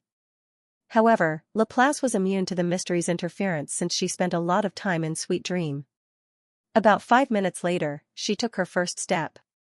It was just that because of this first step, the 2 front limbs moved forward at the same time, and the 2 back limbs were not controlled well.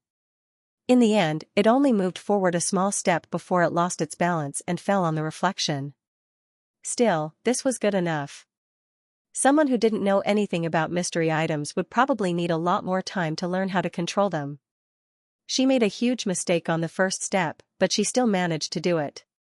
In the following days, Laplace successfully advanced from the stage of baby learning to walk to the stage of toddling with his extraordinary control and mental quality. Each step took more than 10 seconds. Moving 2 meters away took her 1.5 minutes. It was a slow process. But considering that they were in the sea of mirrors, Angor didn't have to worry about it. It was very difficult to stay still in the empty mirror ocean, and it was even more difficult to move without being affected by the waves. As far as he knew, only Laplace and her avatar could do something like this. But now, the heart space had broken this rule. Laplace was still the one controlling the avatar, but the avatar could be changed, and so could the avatar. In other words, the Sea of Mirrors was no longer the most dangerous place in the world. At least, they had a way to survive. Laplace was still experimenting with controlling his front and rear limbs to walk.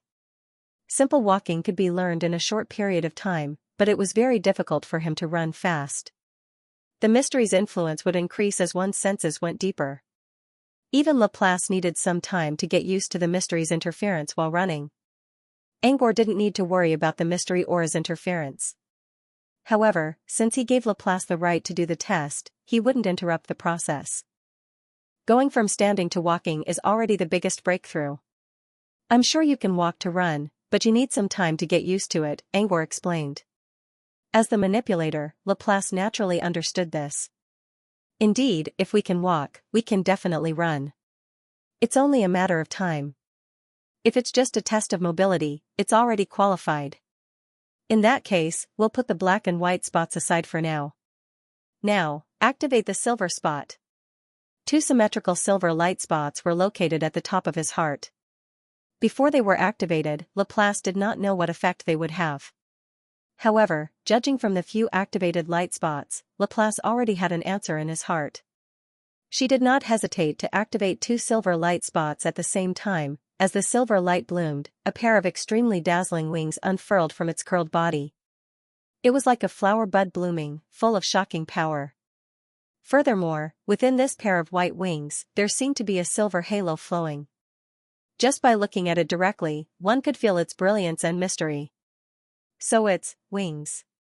Laplace already had an idea, but when she saw the wings, she was still stunned for a few seconds.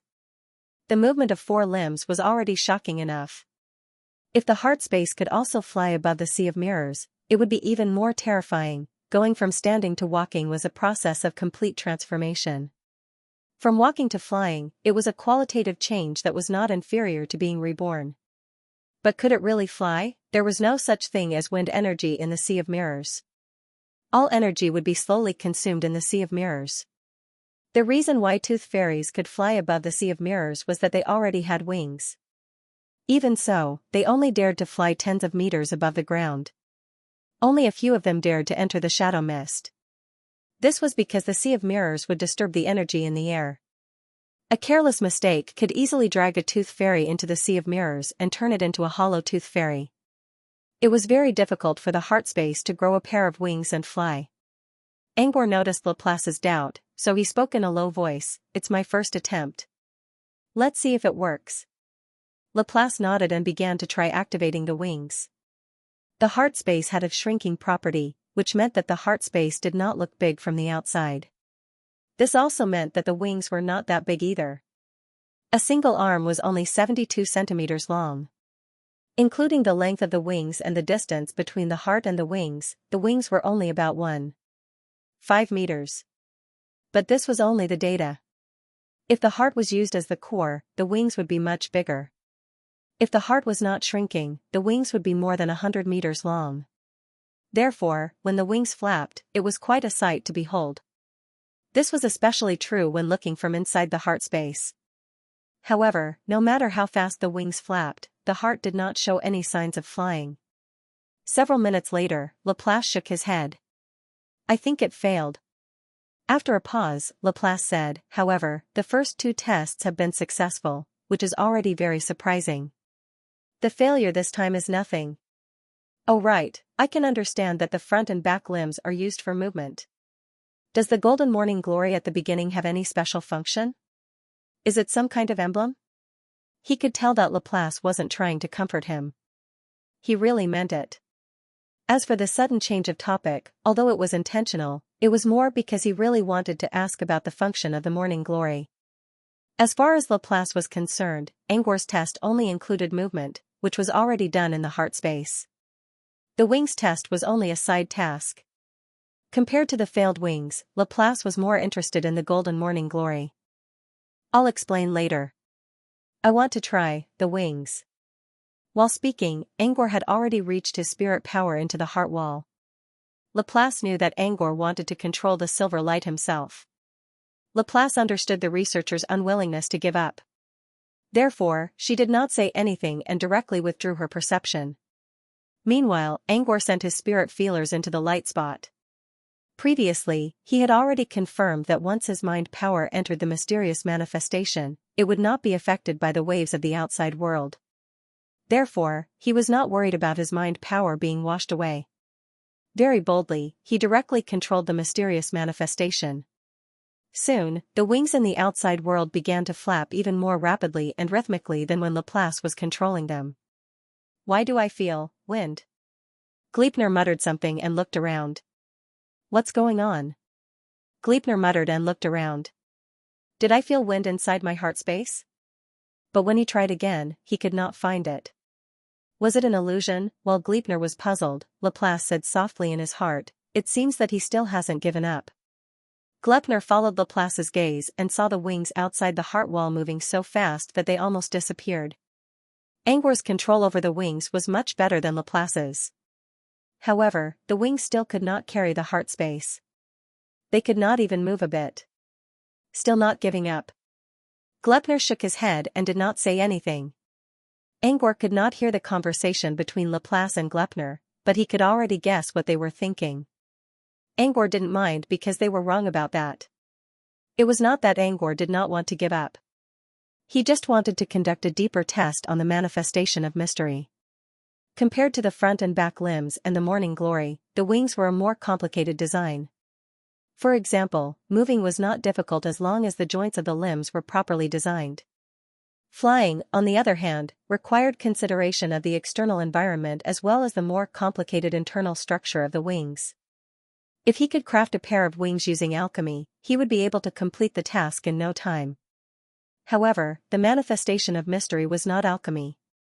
It was a kind of fantasy. He was only using his imagination structure and nightmare power to interfere with the material world. In a way, it was similar to fantasy alchemy. Real alchemy could add all kinds of properties to an item to achieve its goal.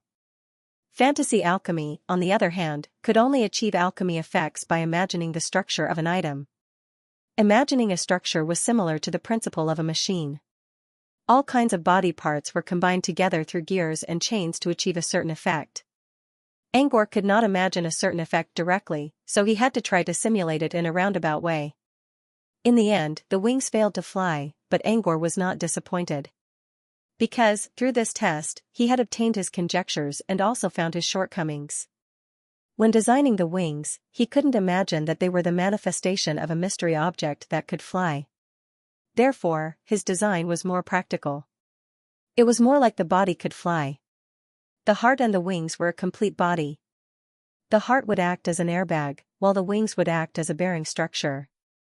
The two would work together to activate the internal circulation and simulate the flight of a living or mechanical body. If the design worked, the wings would be able to drag the heart and fly.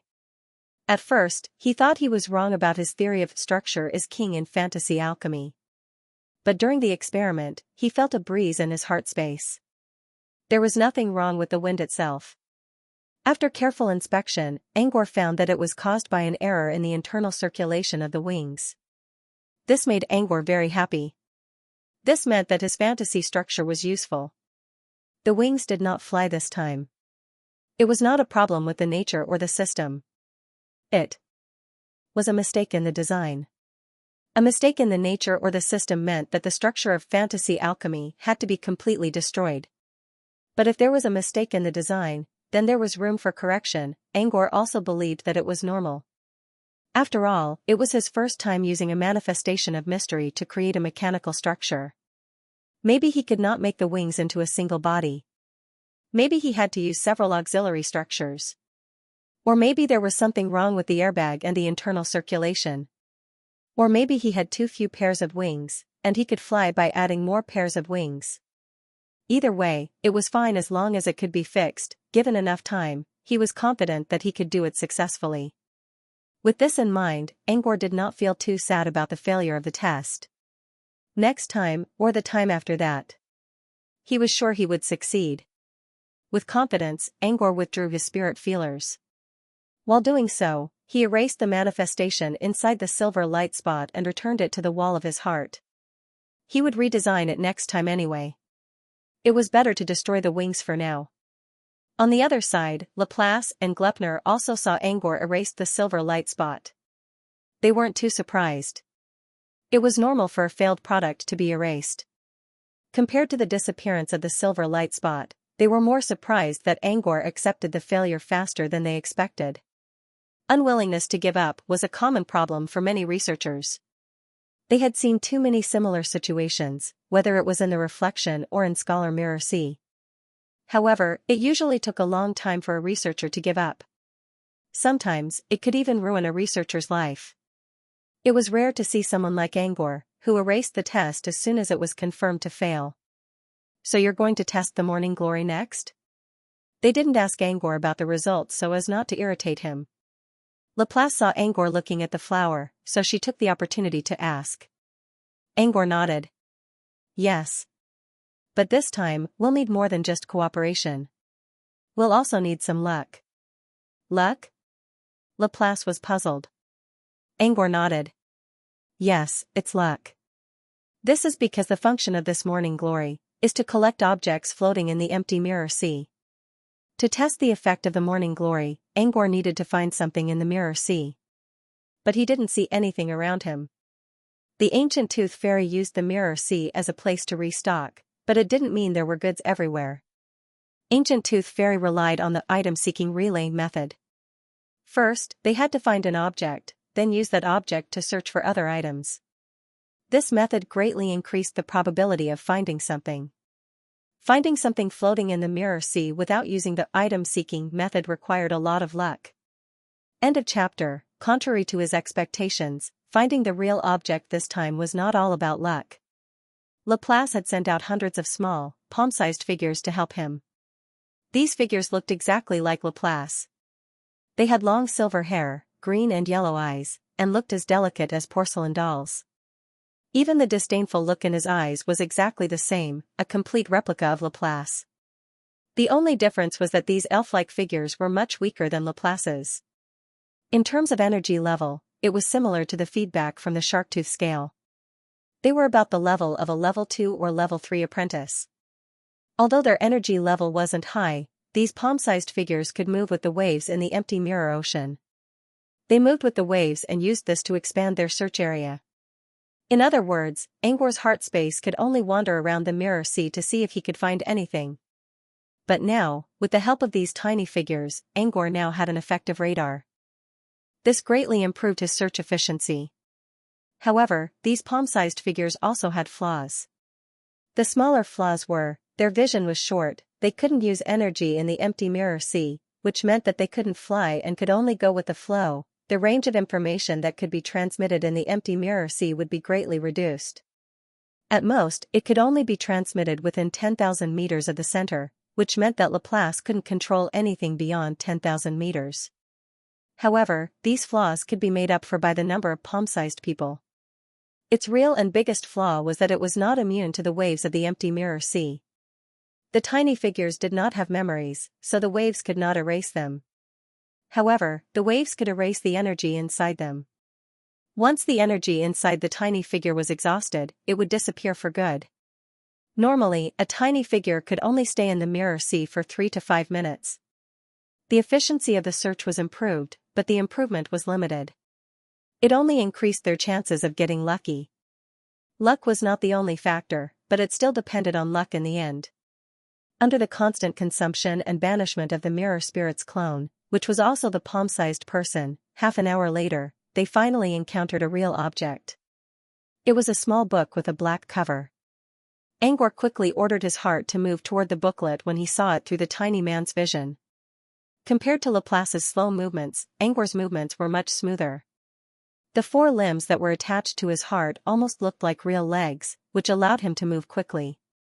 Looking out from the inside, just by looking at it with the naked eye, the movement of the 4 limbs was like an illusion. It only took him a minute to run 2,000 meters away. This speed wasn't too fast for everyone present. However, they were in the empty mirror ocean. To be able to move at such a speed, and to go against the tide, was already very shocking. More importantly, he had not reached his limit yet. Angor's control was smoother than Laplace's, but he was still unfamiliar with it. Once he got used to it, he could use more spirit power to control the black and white spots, and his speed would continue to increase. His limbs were made of mystery energy, and mystery energy, which could be used to control, could be used.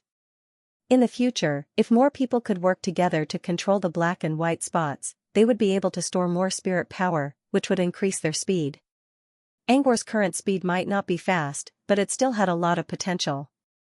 About 2.5 minutes later, Angor's heart space stopped near the black book. He could already see the words written on the booklet. However, he did not recognize these words. He could only vaguely feel that these words seemed to contain the power of emotions. A book of wishes. While Angor was trying to figure out where the words came from, he heard Laplace's voice. A book of wishes? That's from the booklet? Angor asked curiously. Yes. Laplace nodded with a strange expression. These are telekinesis characters. Telekinesis again? Angor frowned. Did the book belong to the young man in a teapot as well? Well, it was possible. After all, they found the gemstone cover and the body of the teapot in this area. It was not hard to believe that the book belonged to the young man in a teapot. He did not think too much about it and focused on the booklet again. Book of Wishes. So that's what these words mean. Angor moved his heart space closer to the book.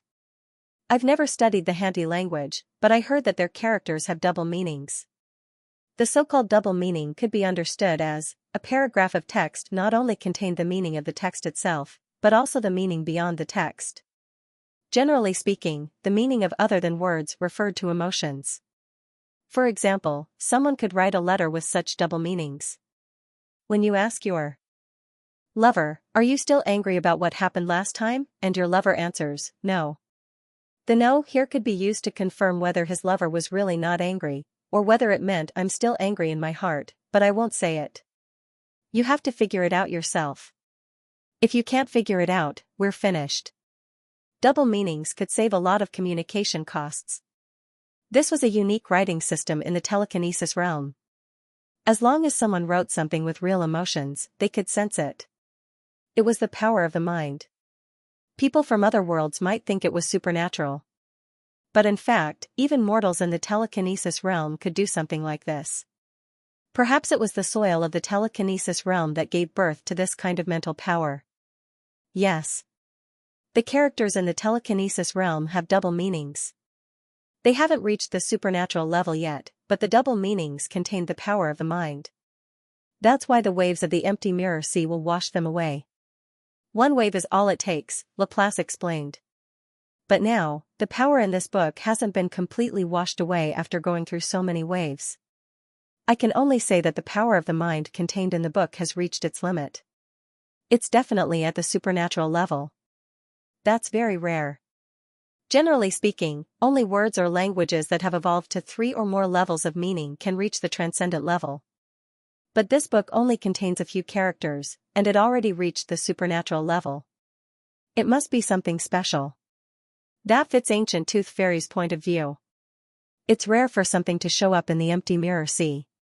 While speaking, Angor moved his heart space closer to the black book.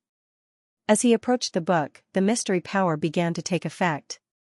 It was impossible to see any changes inside the heart wall, but if one were to look outside the heart wall, they would be able to clearly see that the black leather booklet was slowly shrinking. This was to adapt to the size of the heart space. For example, when people wanted to enter the shrunken heart space, their bodies would also shrink as they approached the heart space.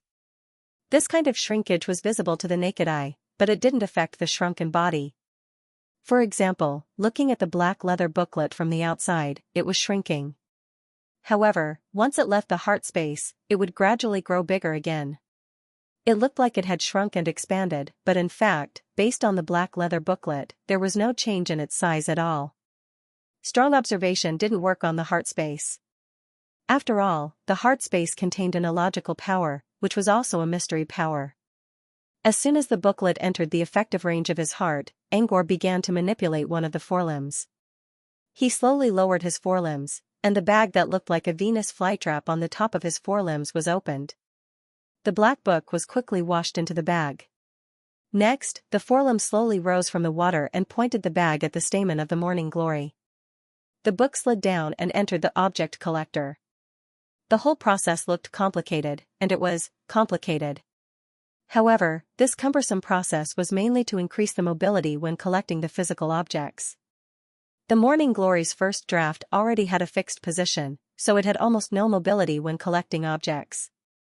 Therefore, he needed the forelimbs. The forelimbs had great mobility and a wide range of control, so they could quickly lock onto objects. Compared to controlling the morning glory to change its position, it was much more convenient to let the object fall directly into the flower. Of course, he could also add more flexible tentacles to the morning glory, but that was a matter of design. After watching the book disappear into the morning glory, Angor withdrew his spirit feelers. He didn't need to worry about the rest. Now, he just needed to see if the object collector could automatically separate the book and send it into the heart space. About 10 seconds later, a long pipe came out of the heart wall and entered the heart space. Under everyone's gaze, the book slid down the pipe and fell to the ground. Seeing this, Angor sighed in relief. The first test of the object collector was a success, so this is the morning glory's function? It filters objects from the outside and automatically sends them into the heart space. That saves a lot of time. Gleipnir nodded in agreement. She and Laplace weren't too surprised. For them, they could just go out and grab the objects they found. The morning glory's function only saved them some time. However, Angor didn't dare to step into the sea of mirrors without a good reason. It was necessary to retrieve objects from the inside. Otherwise, he wouldn't have to ask Laplace for help every time he found something. At this point, Laplace finally understood the purpose of all the light spots. Although there were failures, overall, she was very amazed. Angor's alchemy ability was completely beyond her imagination. She never saw or heard of someone who could patch up a semi-mythic item after making it. Angor had created another miracle. Laplace even had some doubts. Could there be a miracle creature hidden in this small body? Of course, Laplace knew it was impossible. However, Angor was able to create miracles again, and each of them were unique. This was enough proof of Angor's potential. In fact, Laplace felt a wonderful emotion at this moment. He was glad. She was glad that she and Angor were friends. She didn't care who she became enemies with, nor did she care whether she made friends or not. But it was different for Angor. She didn't want to be enemies with Angor. She felt lucky to be friends with him. While Laplace sighed in her mind, Angor was thinking about how to improve the mystery manifestation. Both the object collector and the limbs could be improved, but Angor decided not to do anything about them for now. There were some flaws, but they could still be used. The only thing he could do was to simplify and beautify them a little. In terms of efficiency, he didn't need to do much. What he really needed was the wings. Soon, a large number of design drafts appeared in his mind. Different wings, different structures, and countless gears were arranged in his mind. After considering the aesthetics, practicality, and difficulty, Angor began to rank the different wings. He planned to try out all the wings. However, he didn't plan to install any more wings in his heart space yet. He planned to try out all the wings first and find the most suitable one. He also needed a test subject for this test. Other than the heart space, the most suitable test subject was the mirror that he had just refined. It was the mirror in the real world, which also had mystery ripples and was sturdy. His imagination was soon interrupted by a wisp of will-o'-the-wisp. Yes, it was the will-o'-the-wisp. Or rather, a will-o'-the-wisp. It wasn't rare in the real world. It was just a natural phenomenon that didn't involve supernatural power. But this one was floating in his heart space, which meant it wasn't normal at all. The pale blue flame flickered in front of Angor's eyes. Through the light, Angor could even see the shadows of facial features. It was as if there were ghosts hiding in the unusual color of the flame. A normal person would probably be scared out of his wits. But he didn't feel anything. First of all, he could tell that the fire was normal and harmless. As for the face in the fire, it wasn't a ghost hiding in it. It was just a visual illusion created on purpose. When the flame burned, it would flicker and fade. Through the flickering flame and the flickering shadows, the features of the facial features were simulated. Also, he found the source of the flame. It was the black booklet he took back from the outside world. The Book of Wishes, end of chapter. There was no doubt that the fire came from the booklet. However, the booklet couldn't be activated on its own without outside help. It was Glepner who activated the booklet. While both Angor and Laplace were lost in their own thoughts, Glepner noticed that no one was paying attention to the booklet, so he walked closer to take a closer look. Glepner couldn't tell anything from the cover. The cover was pure black, while the words were gilded. Apart from the words Book of Wishes, there were no other signs. Glepner sensed everything and used astrology to confirm that there was no danger in the booklet. Flipping the pages would not be a problem. Then, he reached out his cane and opened the Book of Wishes. Just as the Book of Wishes was flipped open, a pale blue will-o'-the-wisp sprang out.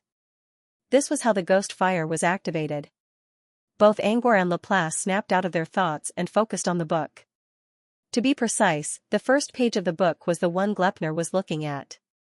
There were some words on the first page, but Angor still couldn't understand them. However, he recognized the illustration on the bottom half of the page. This was because the illustration depicted light blue will-o'-the-wisps. In the illustration, the will-o'-the-wisps floated in the air like sky lanterns. They were densely packed together, and together with the strange facial features on the will-o'-the-wisps, it was rather frightening. Angor paid attention to the illustration not only because of the ghost fire, but also because of another important reason. The illustration was colored. Red, green, and blue will-o'-the-wisps were very eye-catching in the dark blue night sky of dusk. But the most eye-catching one was a pure white ghost fire. This white will-o'-the-wisp was not drawn on purpose. It was more like a drawing of will-o'-the-wisp, but it had not been filled in with color. Angor could feel that the drawing had something to do with the pale blue ghost fire in the sky. It was as if the drawing contained the pale blue ghost fire all along. So the ghost fire was hidden inside the drawing? When the ghost fire came out, the drawing turned into a drawing. As Angor pondered, he heard Laplace's voice. I see. Angor looked at Laplace in confusion. Laplace didn't say anything.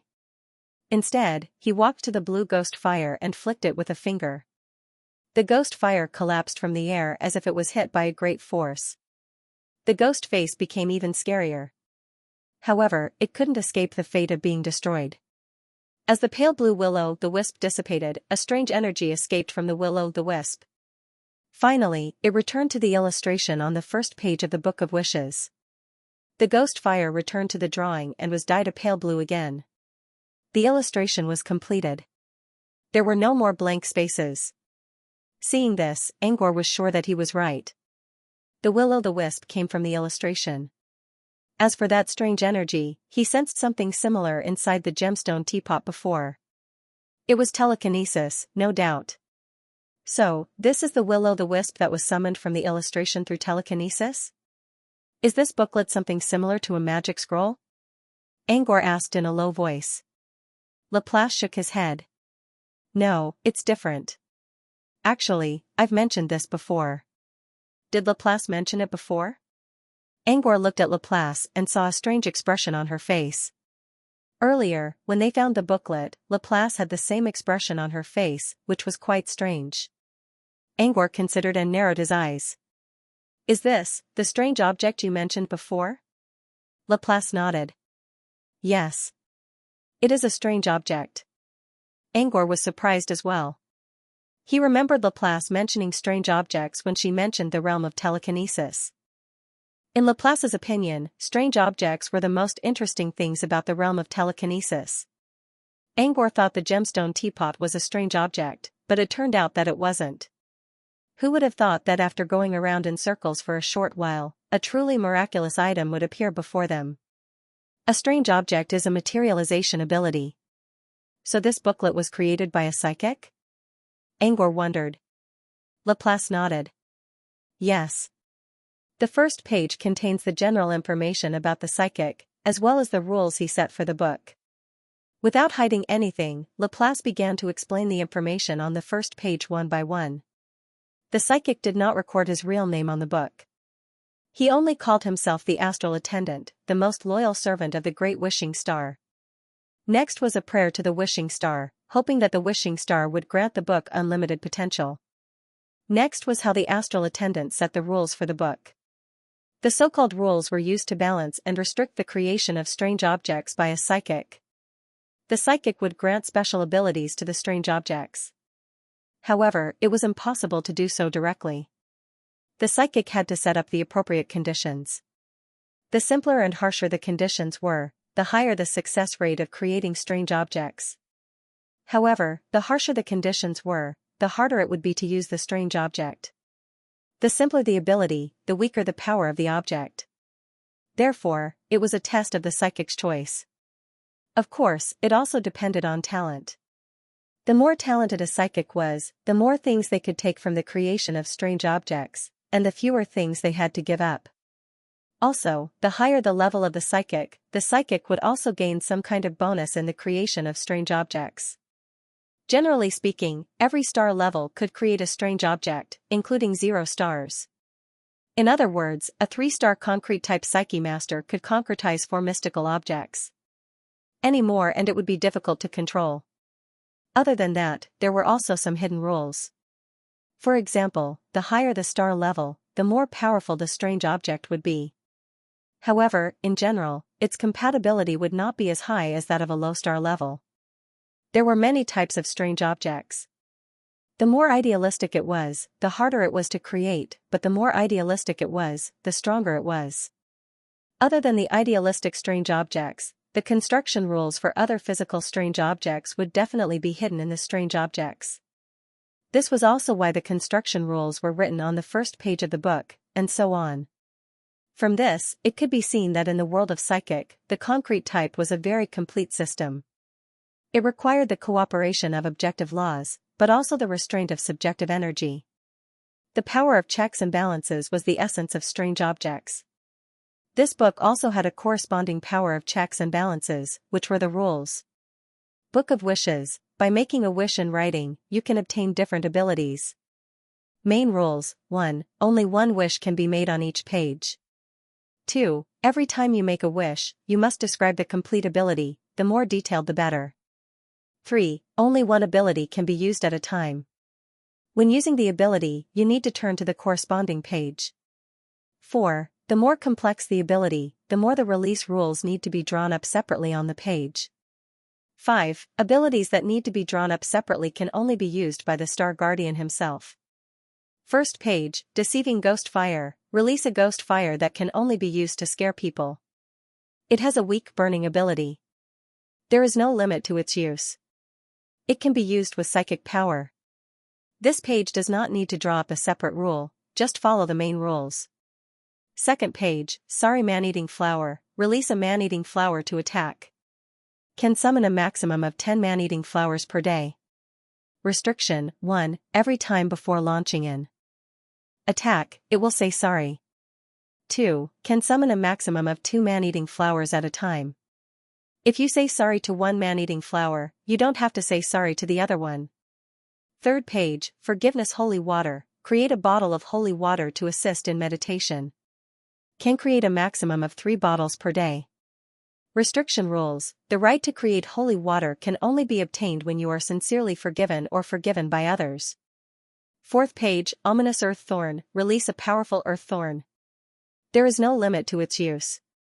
It can be used with psychic power. Restriction rules: there is a 10% to 80% chance of creating a small earth thorn under yourself.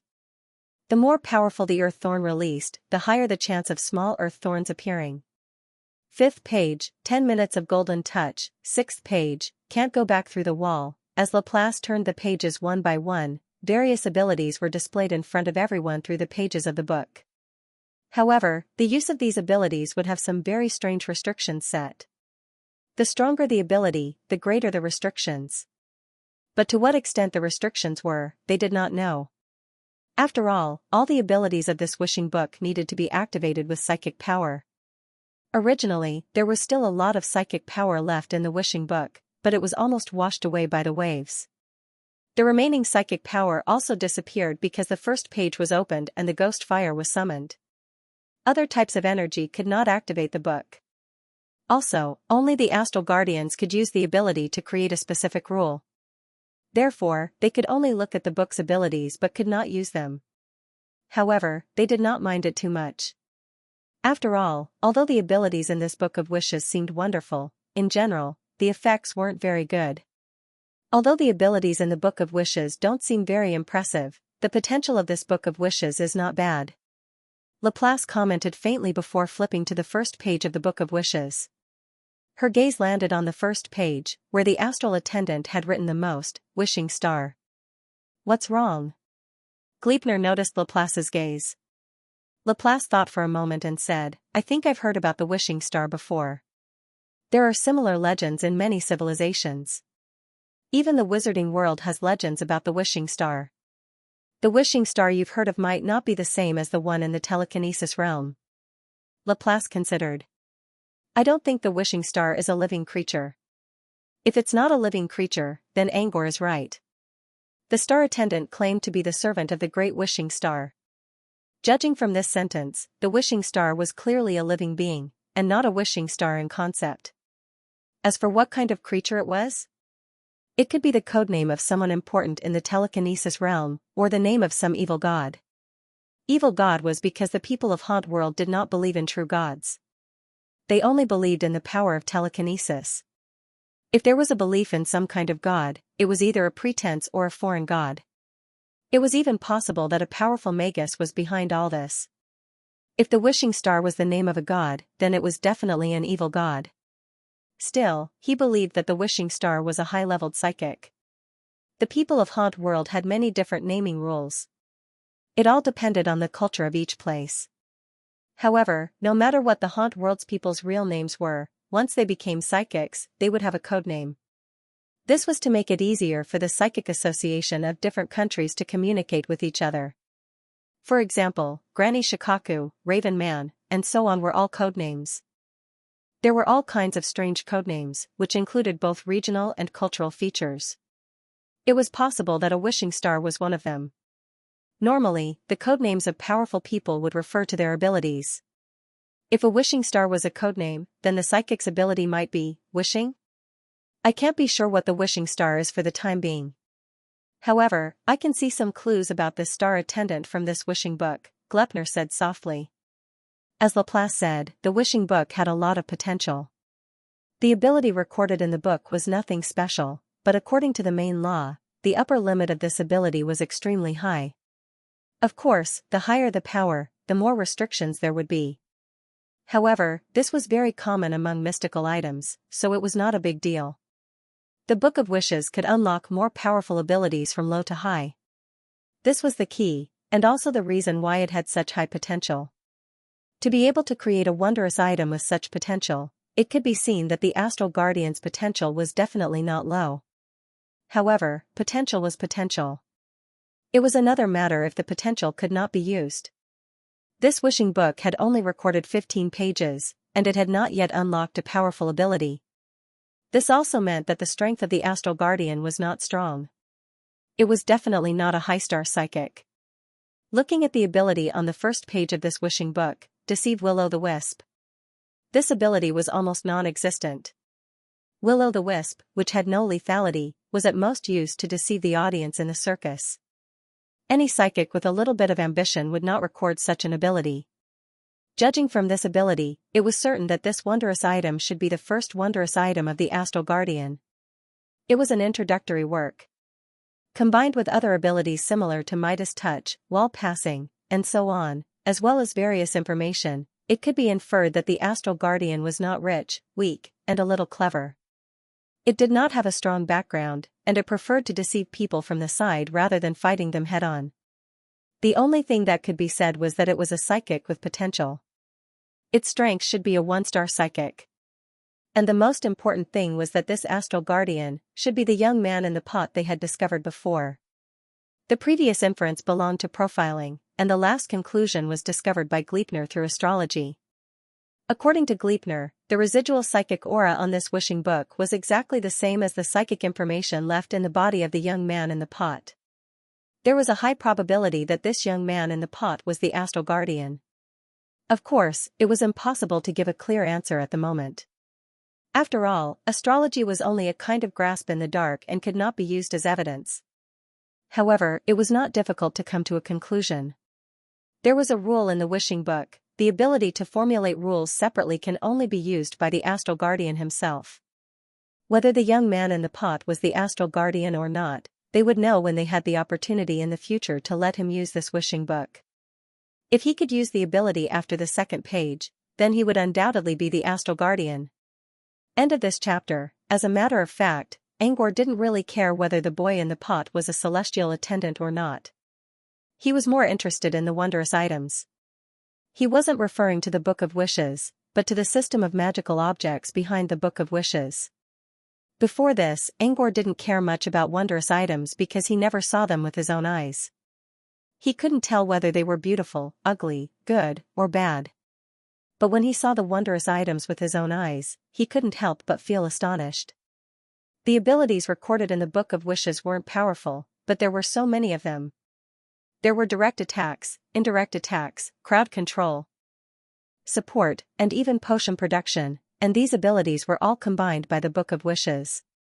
As a wondrous item, the Book of Wishes didn't have any basis. It was a manifestation. Perhaps telekinesis could be used as a basis, but telekinesis only served as a source of energy. Without telekinesis, the book looked like fantasy alchemy. Yes, this was what Angor called fantasy alchemy when he tried to use the manifestation of mystery objects. Angor wasn't interested in wondrous items before, but now he felt like he was being slapped in the face. Whenever he used a manifestation of mystery objects, he could only use structural combinations to create an effect. He couldn't create an effect without any basis. Fantasy alchemy was nothing more than an unrealistic vision he was talking about. But the wondrous item showed Angor a glimpse of the future of fantasy alchemy.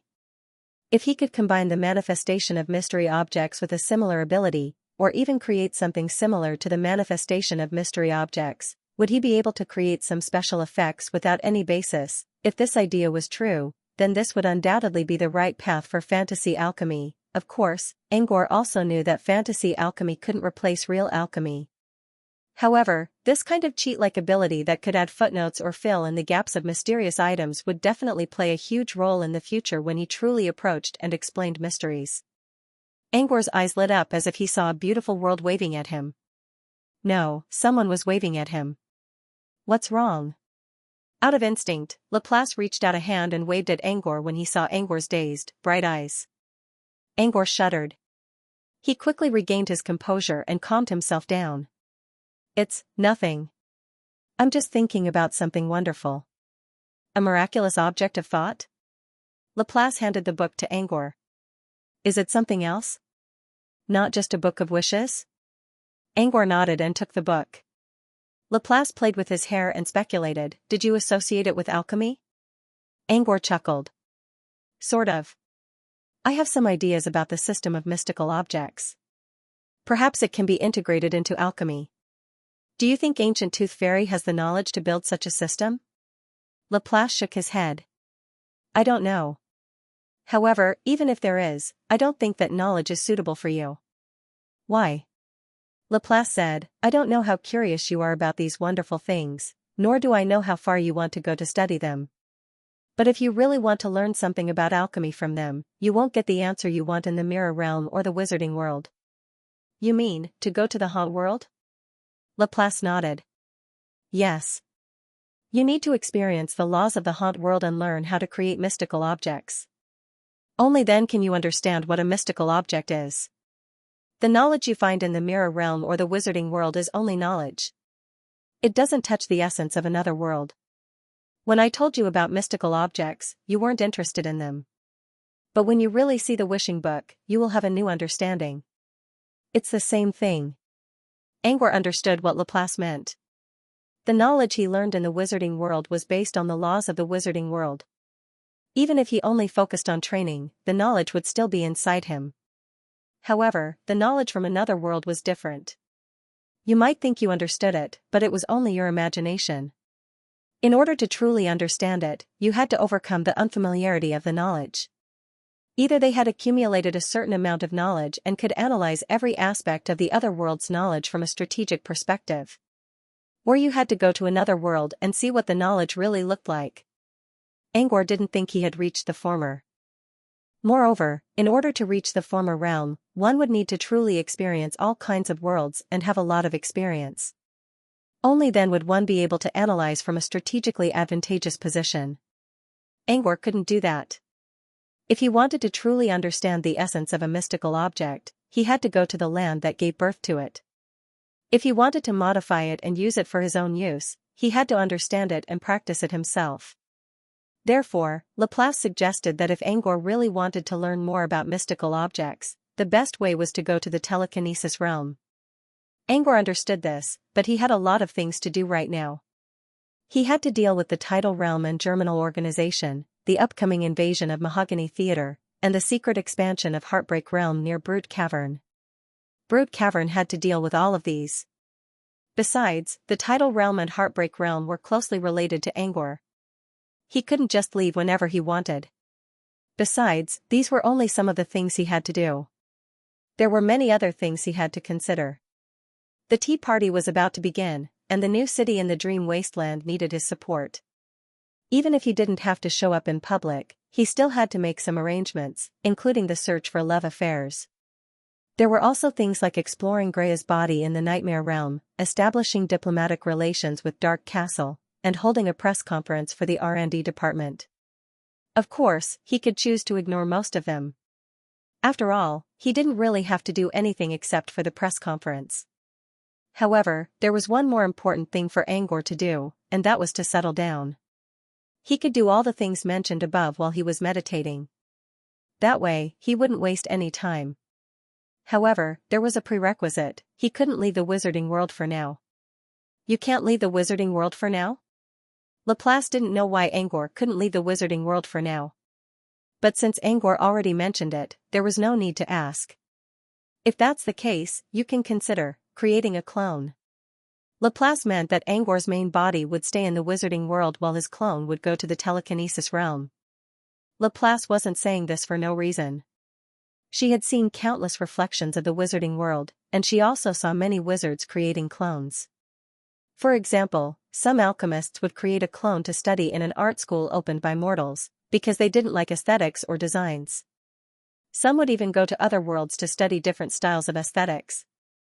As long as the clone was retrieved, the knowledge, memories, and feelings would all come back. After that, Angor's main body could slowly absorb them. Angor considered for a moment. A clone is a good choice. But most of the cloning spells in the southern wizarding region have problems. For example, the most common spell, Shadow Clone. There were a lot of minor problems, such as the lack of shadow energy, learning ability, and rigid thinking. There were also quite a number of major problems. The shadow doppelganger lost control, betrayed the shadow doppelganger, or was sabotaged and had problems retrieving the shadow doppelganger. Even if it wasn't sabotaged, some of the shadow doppelganger's usual actions could cause problems with the main body during retrieval. Although there were many problems with the shadow doppelganger technique, in general, it was indeed a good helper that saved a lot of trouble, as long as you didn't split yourself for too long. But to learn it across worlds, the shadow doppelganger technique was a bit of a drag. Of course, there were also cloning spells like tearing one's spirit body and merging it with an alchemy puppet, which would allow one to keep cloning for a long time. However, the tearing of the spirit body would cause abnormalities. Also, the spirit body would be easily discovered by others, which might even curse the main body. As far as he knew, Black Earl's cloning technique was the only one that was worth mentioning in the South. While retaining a certain amount of strength, the clone could still think for itself, which could greatly improve learning ability and ensure that the clone would never betray the main body. However, Black Earl had thousands of clones, and he wouldn't be worried about leaving his main body for too long. Black Earl's main body was too strong. Even if someone used Black Earl's doppelganger to cast a curse, even if the doppelganger couldn't stop it, it could still weaken it. With Black Earl's strength, dealing with a weakened curse would be like scratching an itch. Even if the clone wasn't weakened, it wouldn't be able to deal with Black Earl at all. More importantly, Black Earl's clone didn't have to worry about losing his memories when he died. The memories would simply go back to the main body. Therefore, even if Black Earl's clone was flawed, Black Earl's main body would be fine as long as it wasn't. Actually, Angor could learn more about the clones from Black Earl. Black Earl promised that he would tell Angor about it after leaving this place. However, Angor wasn't as strong as Black Earl. Anything that Black Earl didn't consider as a flaw was a big one for Angor. Therefore, Angor didn't think it was suitable for him. If you don't like the cloning spells in the outside world, you can create a spell that suits you better. Creating spells was a difficult task in the wizarding world.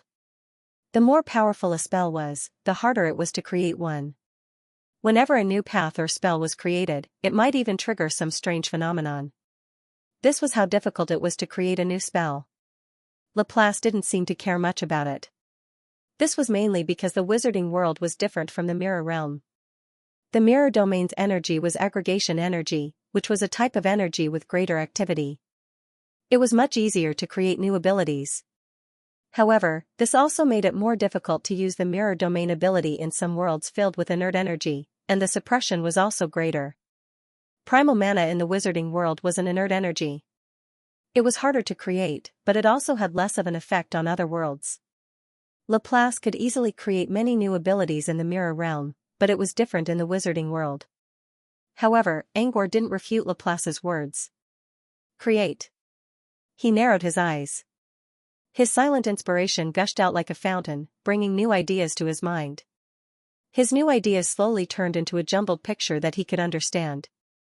The dark void, the long tunnel, the whistle of the train, the irises, the dagger, a void traveler in a golden birdcage, a tentacle that crawled between his eyebrows, woof woof, an ideal mind, a tunnel that transcended dimensions, a door that shone with endless light, and a figure that entered the door. Angor knew what these pictures meant because he had experienced them himself. But what did they mean? Was this the inspiration for creating a clone? But how? Angor closed his eyes and organized the pictures into a logical line in his mind. He didn't need to figure out many things right now. Since his inspiration gave him a hint, perhaps he could use it to find the answer. I'll create something if I don't have one, Angor muttered. That's a good idea. The test was almost over. Angor planned to go back to the real world to test more parameters of the half-body mirror and make a new one. After all, the half-body mirror was connected to his heart space, which couldn't be used as an entrance to Rabbit Mountain. Hold back a little if you want to make another mirror. It's just an entrance to Rabbit Mountain, you don't have to make it so grand, Laplace said after a moment of hesitation. After saying that, Laplace felt that he had said something wrong, so he added, however, if you have any inspiration when refining, you don't have to suppress it. Just pretend I didn't say anything. Angor chuckled. I understand. It's an accident. Next time, I promise I'll finish the mirror in 10 minutes. What do you plan to do with your heart space? You can do whatever you want, Angor said nonchalantly. I'll stay out of it. I still need to go to Charlie's palace and discuss the logging device with them. After all, the circus is going to recruit more people soon. I don't want to go and perform again. While Gleipnir's words sounded reasonable, Angor sensed that Gleipnir was actually backing down. After all, Gleipnir seemed to care a lot about the ownership of the heart space. After the secret talk with Laplace and Gleipnir's own eyes, Gleipnir saw how Angor reconstructed the heart space in such a short time and added all kinds of miraculous functions to it. The best choice was to make peace with Angor and cut his losses. Gleipnir bowed to Angor. I'll go to the Dream Crystal domain with young Laplace later to clean up the remaining cleaners.